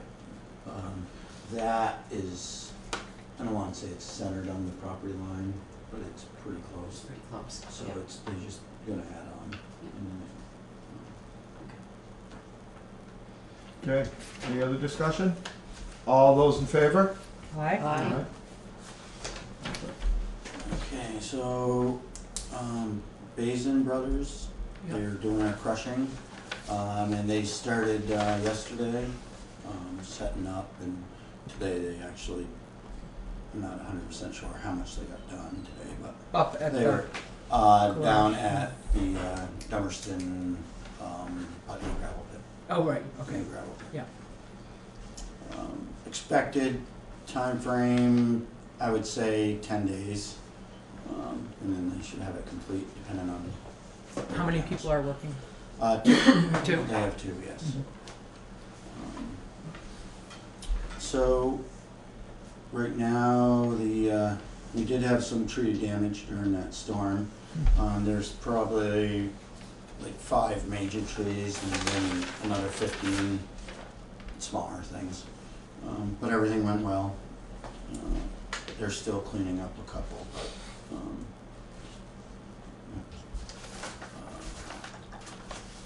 We're also doing leaves. Hopefully we'll get those done before it snows. And also we did end up renting that brush mower for a week. It went well. It was the first time we ever used one. Originally, like 10 years ago, that's what I was thinking about buying for a mower. That's what I presented. And I'm kind of glad we didn't. It's a little bit bigger tractor on these kind of roads. I think our style mower works okay, and then we might end up having to get this, run it for a week every 4 years or something like that to get things back. But it went well. We do have to do a lot of trimming because After it does, the fact? Yeah, because it does make Makes a mess in spots. Some spots came out better than others. But it was nice. Every time you did a real steep bank, you just think of walking up on that bank, cutting brush, and it's like, you know, it's done. So I think it was worth it. I didn't see it, but there were numerous people on my road that did see it who were a little perturbed at the, violence of it.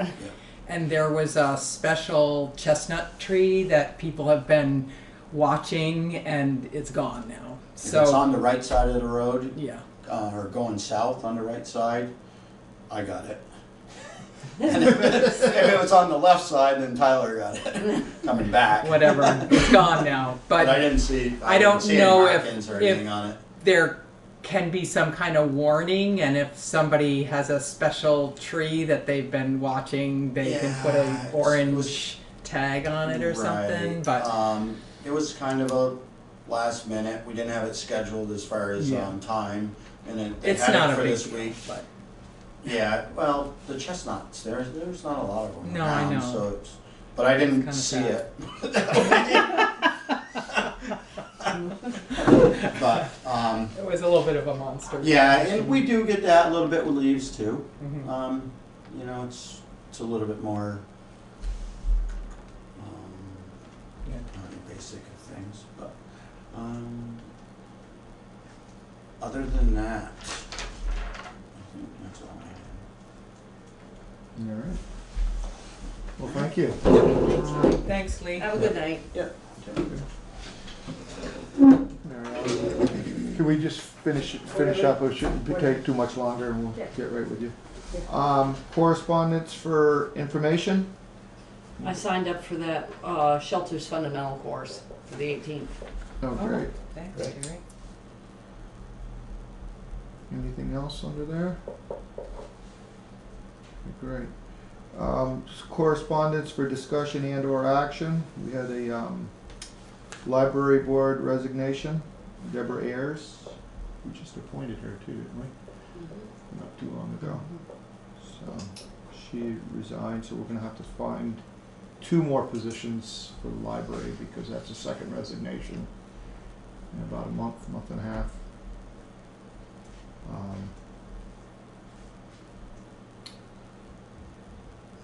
Anything else anybody has?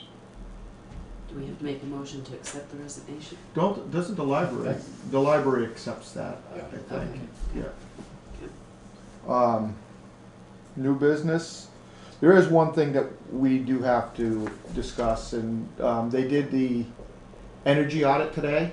Oh yeah, that's what I was going to ask about. They won't have any results from that for a couple days, and then they'll get that into us. But when Stan went up to the attic, I guess there's been bats living up there, and there is quite the pile of Guano. yes, and we're gonna have to get somebody in here to clean that up.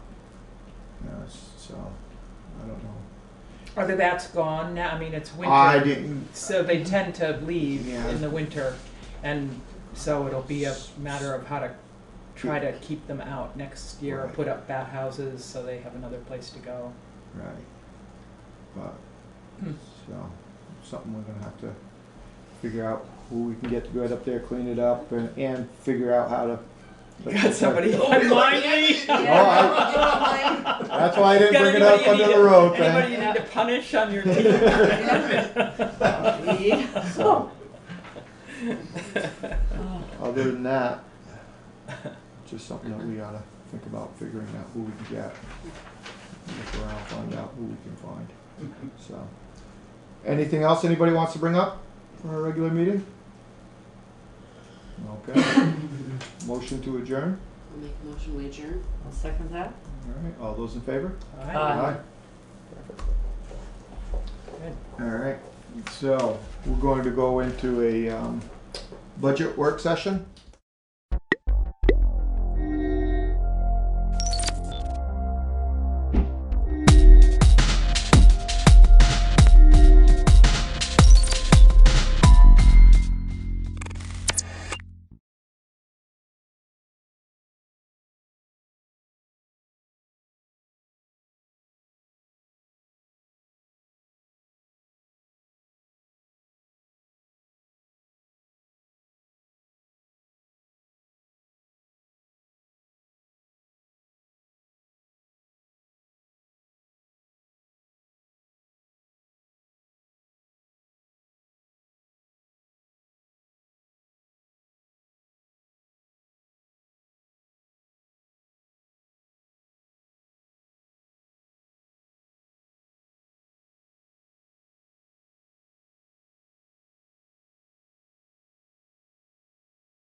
Steve wasn't able to be here tonight, so I'm acting as chair.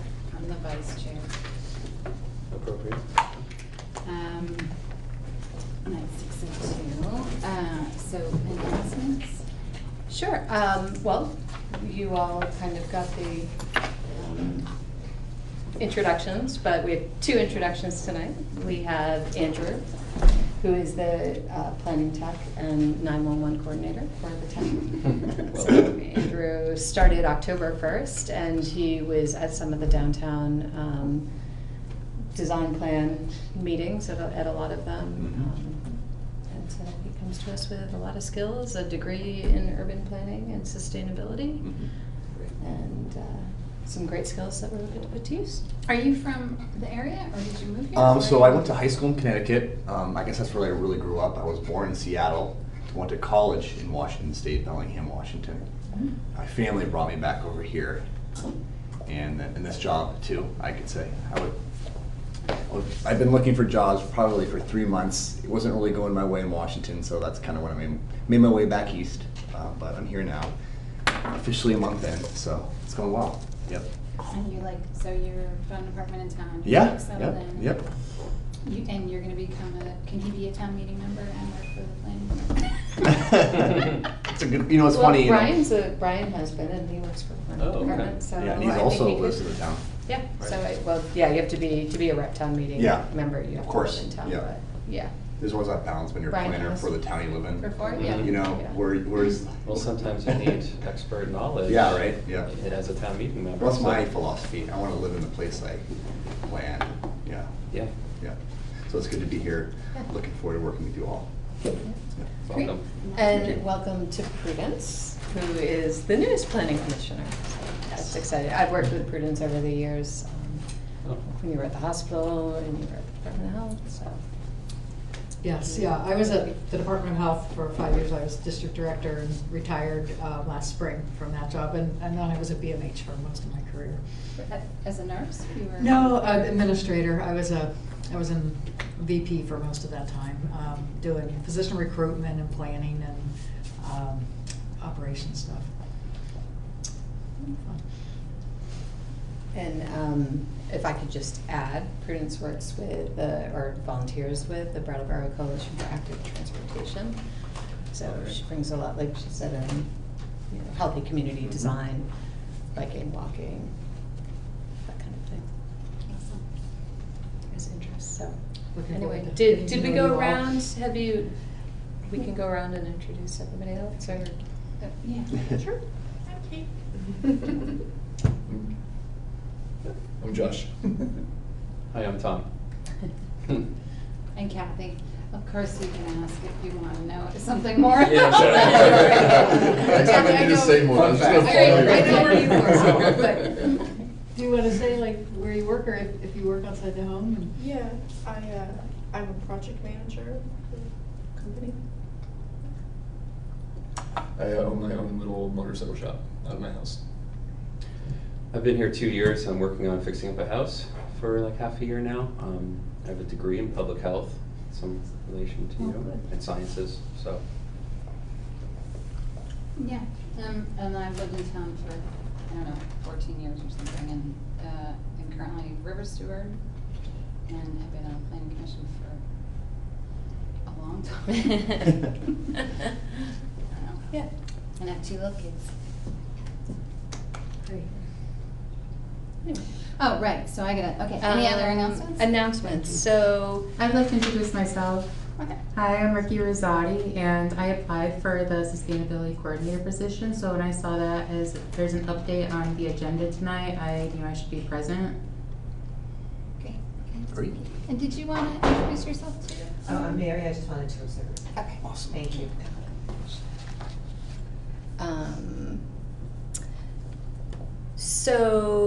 This is an announcement. I know at one of our last meetings in September or August, we had talked about doing away with the density in certain residential districts. And a couple weeks later, I was approached by the state. They are working with the Congress for New Urbanism, which is a national nonprofit, on a project called Zoning for Great Neighborhoods. So they're looking to make to find zoning code changes that they can make to make housing more affordable, communities more walkable and whatnot. So they chose Brattleboro as one of the reviews they were going to do on our land use regulations, and I spent today in Montpelier. So if I am stumbling over my words, it's because I spent a lot of time in the car today, and I'm a little tired. But yeah, so I had to give a presentation of where I thought some of the challenges, or where we found challenges to be in the code. And they have a couple of professionals who are going to review it and give us some feedback on that, I'm hoping within the next month. So Felicity and I had talked in putting together the agenda that we were going to hold off on kind of finalizing the zoning amendments that we want to make and wait to get feedback on them. Two of the things that we talked about today were maximum building footprints. And also the density, as we I had mentioned, we kind of struggled with that. So it wouldn't surprise me to see them come back with recommendations that we just get rid of maximum building footprints as well, because we have some other different controls. And then one of the professionals also made the comment, so we have building articulation standards where like every 20 or 40 feet you have to have a change in the facade. And she was suggesting that we probably do away with those too, because what they're seeing pop up is these, she called them zebra buildings, where instead of actually changing how the building is articulated, like by bumping it out or something, they're using materials or colors to kind of create that change, and she calls them zebra buildings. So that was an interesting, I haven't come across that before. That'll be fun to Google later. Yeah, no, that's what I thought. I'm like, what did you zebra buildings out? So it sounds like a good thing then. It's a good opportunity. It's a great opportunity. I'm pretty excited about it. So even better than Google, I just learned about Ecosia as a search engine, and they plant a tree every time people search. And they don't do any ad tracking. Can I ask, so the state architect came and we did that, he did that presentation on becoming a CLG. Thanks. Are we, what's the process for that? Or do we decide we're gonna do that, or is there still steps in that have to occur? There's steps that have to occur. I think we did decide we were going to do it. I had Andrew take a look at the materials as well. I think at this point it's just getting it before the select board. The major step is that the design review committee is going to need to transition to a historic preservation committee. But they're willing to do that, and we'll need more members with certain backgrounds and skills that they can bring to that. At least the majority of them have to have it in accordance with the law, the best we can do with that. So that'll be, we've been talking about moving that forward. That's okay. So. What is CLG? Certified Local Government, which I don't think is the most appropriate name for the program. It really has a lot to do with like historic preservation. Yeah. And Sue, you guys probably can get a better yeah, and I understanding think what it is. like my takeaway from the presentation was that it will just enable us to have greater access to grants for historic preservation work.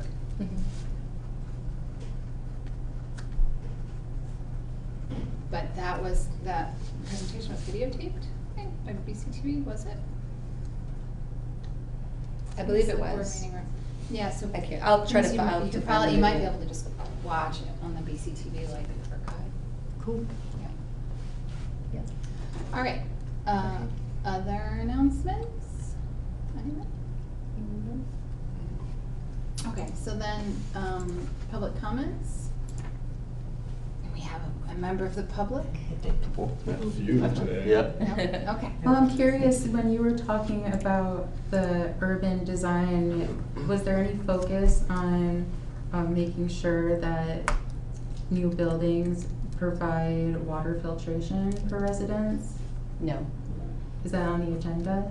It's not, because we view that more as building code, and we don't have building code in Brattleboro. That sort of thing would be regulated at the state level, right? It could be, yeah. required or not, but water systems. Mhm. at the state level. Some jurisdictions, they have a building, Sure, try building Burlington. code or development code, like where I came from in Washington, my internship, we had one, so we had those kind of standards, for water and, yeah.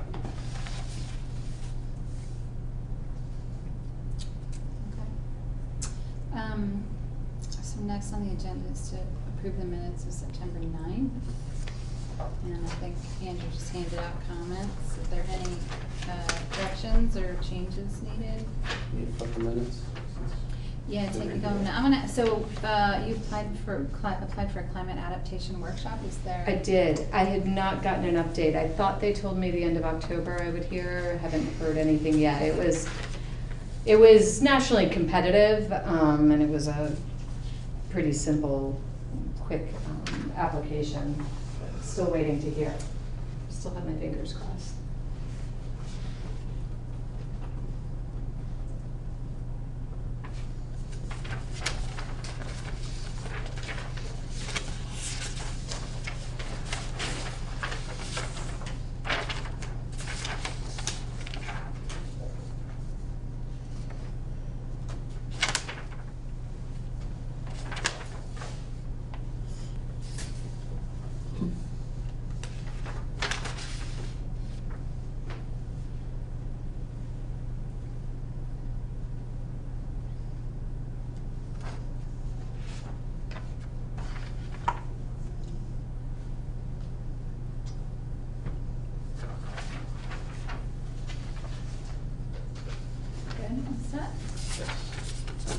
So any changes or, do we have to make a motion to adopt it before we discuss? Is that the proper?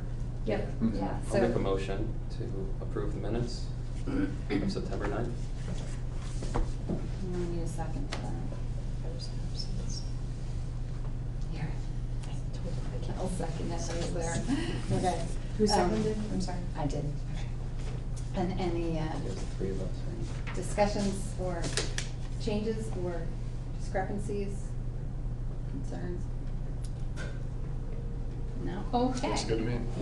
So, those in favor of approving the minutes, say Aye. aye. Aye. Aye. Okay. Have you been, are you actually So that's a for. member? I'll abstain just 'cause I wasn't. Yeah, she's Only, actually a member. only the of three that. of us were there. Yeah.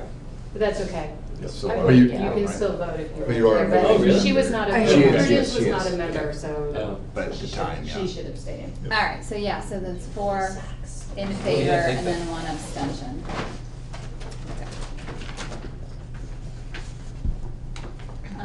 Let's see, and then next on the agenda is downtown design plan. So take it away, Sue. All right, sorry, I'm just trying to Are you think of something for projecting? the next part. Are you projecting Um, somewhere? So. Yes, we will.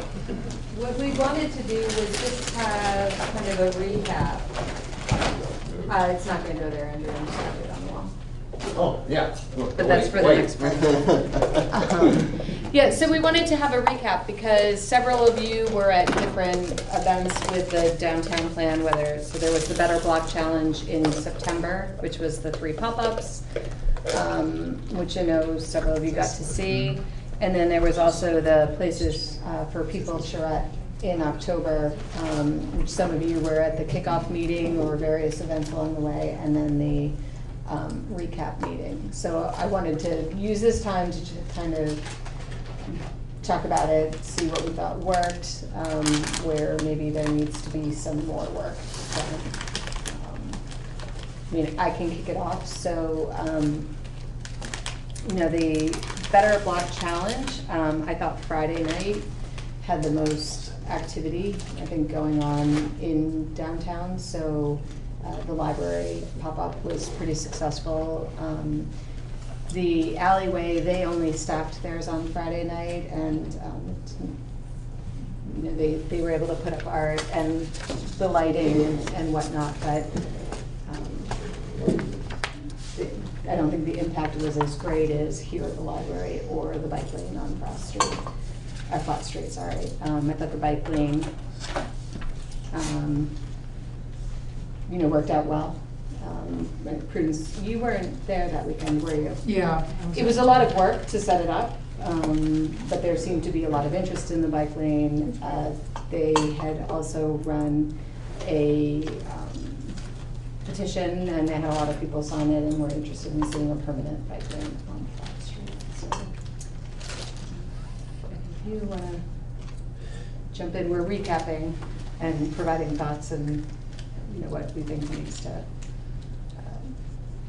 Of the of Better the Walk work that went Challenge and on.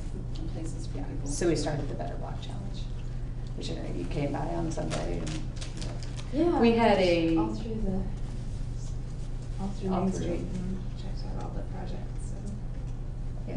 yeah. We had a booth down in the Latches that was not a great place to be, especially Saturday. The consultant liked it because she could observe what was happening with Malfunction Junction, but we did not get kind of the walk-in traffic. It would have been better had we known it was going to be such a gorgeous weekend to kind of move a table around and have been stationed at each site. Oh, yeah. For sure. That wasn't worth it to have kind of a drop-in place. Josh spent some time Sunday morning as well. There were a couple more people. We moved outside and were trying to get people to take the surveys. It's a lot warmer outside. Yeah. I saw it Friday evening. Remember when I came by that Righteous Art Space? And I wondered how it was the next 2 days, like in the middle of the day, maybe when it wasn't in kind of that interim time like it was Friday evening, where maybe people were, some, were still at work, or some were going home to get dinner, or out at dinner, or not out roaming downtown yet for nightlife. Friday seemed a little lackluster as far as participation to me, but I wonder how during the middle of the day, Saturday and Sunday were. I thought that, I know the bike lane was more successful on Saturday than on Sunday, and they did more programming on Saturday. They had the blender, they had a couple of rides, and they just seemed, it was a bit more programmed. I think there were people that didn't quite know that they were supposed to ride in that area because it was marked off parking spaces. It's a little, yeah, some of those things can take a while to adopt. The library, I think they did well all weekend. I mean, because they had the seating out front, so people would come and sit down and read and maybe partake in the art. And in the evenings, like I think on Friday night, it got a little dark and the lighting's not that great out front. I felt like the way of the three, the way that the library and the downtown organization teamed up and did that one, I thought that would have the most, or it hypothetically could have the most like repeat success. Once people like catch wind, like people with families with kids catch wind, like, oh, maybe the story changes every 2 weeks. This is something to do every Saturday, or like, and go downtown. It's just one more thing to entertain the kids, and then end at the library, maybe there's snacks, and they can meet up with other families. Of course, the bike lane wouldn't, if it was to repeat, wouldn't have a station with people greeting you at the end of it every time with a poster and interactive board. It would just be a bike lane, which would be great. I could, like I've said before, I think other streets might be in need a bit more, but Flat Street is maybe the most feasible, and that's why they chose that. And I like the idea of that alley becoming like a public destination, but I kind of didn't really see that so much with their effort that weekend. It was nice seeing art on the wall, but that was kind of the extent of it. Yeah. Some nice lights they had too. Did you have some feedback? Because Jessica has run placemaking, creative placemaking workshops, so. Yeah, I thought it was maybe, it was just such a small selection of projects, and it was such a short time period for them to be up, that I don't think we really made a big impact or were able to gather as much input as we could have. And I think, I was there for Saturday for the tabling, and I stayed there for 45 minutes, helped blow up some balloons. But nobody came in. And Where was this? at the budget stage. And yeah, it wasn't a super welcoming or interactive or creative or engaging space to be in. Yeah, I mean, I agree. I mean, the more engaging spaces were for the charrette. It really was supposed to kind of just be a directional thing, but I think it was probably a missed opportunity there. For sure. Just and the people that I encountered on Saturday, I took my daughter and we walked up and down Main Street to see all the different projects, and people were curious about them, but they didn't know how to figure out what it was all about or why there was a book page in the planter or so the I guess the branding of the project, the sort of message about what all these little pieces were. Even in the alley with Insight, I know they had like more of an event on Friday night. Is that true? Kind of. Kind of and no. Okay. Yeah, but yeah, it was hard. I ran into a lot of people at the library that were like, "This is so cool," and they had no idea that it was part of a bigger thing. I thought it was just something fun the library was doing. Yeah. No, I agree with that, which is why I also think like having tables at the different places to have had some interaction would have been better. So that would be definitely learned a lot about that. So the charrette. Which I missed. The charrette did not have great attendance throughout. I think the most of an audience we had was at the recap meeting that was down at the museum.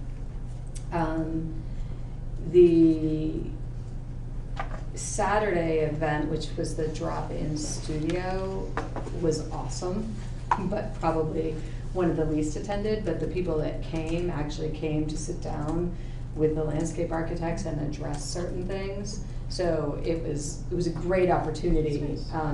But that definitely, again, 118, I love the space of 118 Elliott. It's really flexible and it's easy. But the activity on Saturday to draw people in at 118 Elliott Street isn't happening at that end of Elliott Street.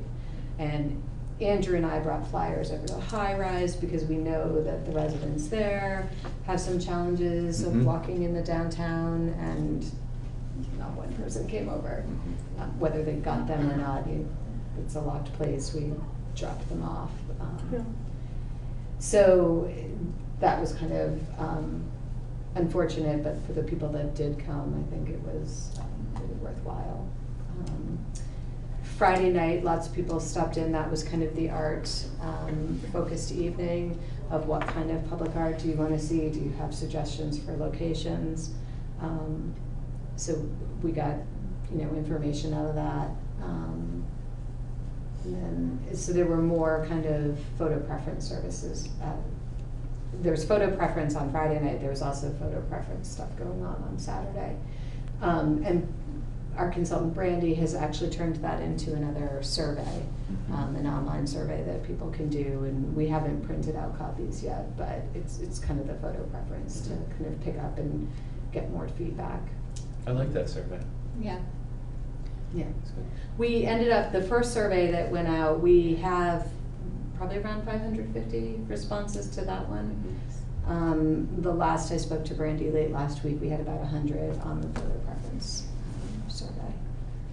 550, that's really good. Yeah. Does that include the ones we got from Groundworks and? I'm including the ones we Boys and did. Girls Club? Okay. Boys and Girls Club Yeah. had it. Groundworks had some. Yeah. We still get people that come in our office and fill it Yeah. out and put it in the box. That's what I so. think we have to. Great. Yeah. Did you guys have observations on the charrette work? I missed it on the show. I definitely wish we had more time and money, and more participation, but that's always the case. I think the attendance was good for, you know, a Brattleboro event. You know, I don't think we should be discouraged or bummed about the numbers at all. You know, I think it is what it is. You know. I really liked, I participated in one of the walks, and that was just really interesting to hear different ideas. Oh, yeah, sorry, the walking talks. Yeah, the walk was talks. Walking Great. talks, Yep. yeah. Was that good?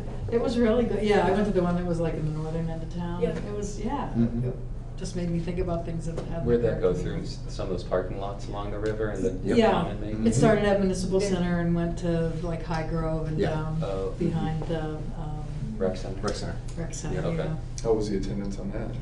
They were not. Not much, but you know, everyone there was engaged. There was some great there was somebody conversations. on every walk. Yeah, Because Yeah. at least one or two people. I'm trying to find you guys, but I couldn't find you. Oh, well, we were at, you know, it changed throughout we had, you know, we started in the north and kind of midway Yeah. south. Yeah, no, I had the schedule and I. Oh, just finding us. I know we were small, so. You guys are like, So, how's the survey results, how are they gonna get processed or shared with us? they will be shared with us, and one of the next steps that we're gonna talk about is the final report, and Brandy and I were actually talking about how she can, ways that she might be able to incorporate those into the final report, because we're gonna talk about a graphic way to possibly do it. One of the things that, despite efforts, there was like 0 youth participation. And that was pretty discouraging. I tried to get the information in, at least the survey, even the youth participation in the surveys has been really low. So I met last week with Jack Clark. She works for the Brattleboro Area Prevention Coalition, and she actually staffs, co-staffs 2 clubs at the high school. Cool. One which we'll probably definitely be going to and doing some work with them. You know, kind of maybe something that had gone on at the charrette. And then the other one who they're gonna think about a little bit more, so try to make some inroads with the youth, because it's definitely a missing voice in this. So that will be good. Maybe it'll lead to a couple of other things. Jack is also in her work doing, working, I think, she's working with a group, and they're gonna be doing a survey about where people hang out in the downtown and where they go with their families, where do they go with their friends, where are the places they avoid. And we talked about, she's hoping to get this together in the next month or so, and then maybe having the high school students come present to the planning commission in January or February with their findings. So I thought that would be great. So, process-wise, what is our role in taking the consultant's report, this presentation by the young people? Like, how is that going to become a downtown plan? So the consultants basically took all that work. They're going back, they're doing some more design work and kind of thinking about it. The plan that they put together will be a draft that will come to the planning commission so that we have an input, and can ask them to revise areas or whatnot. Brandy and I talked, I thought it was too soon for her to come tonight to a meeting, but she will be here in December, so we can talk about survey results and have all that information as we move forward. They were viewing it as needing a couple months to put the plan together. And she understood that we wanted a little bit more outreach. So. And that'll look like sort of like the master plan with big goals, and then how to, the strategies and partnerships. Yeah, and implementation, yes. And so the next question and the next thing on the agenda is, what do we want it to look like? When they proposed when they put in a proposal for the project, it was left a little open. We could do a poster, we could have a traditional document, and then there's another suggestion, which is a story map. which would be, do you know story maps? Yeah.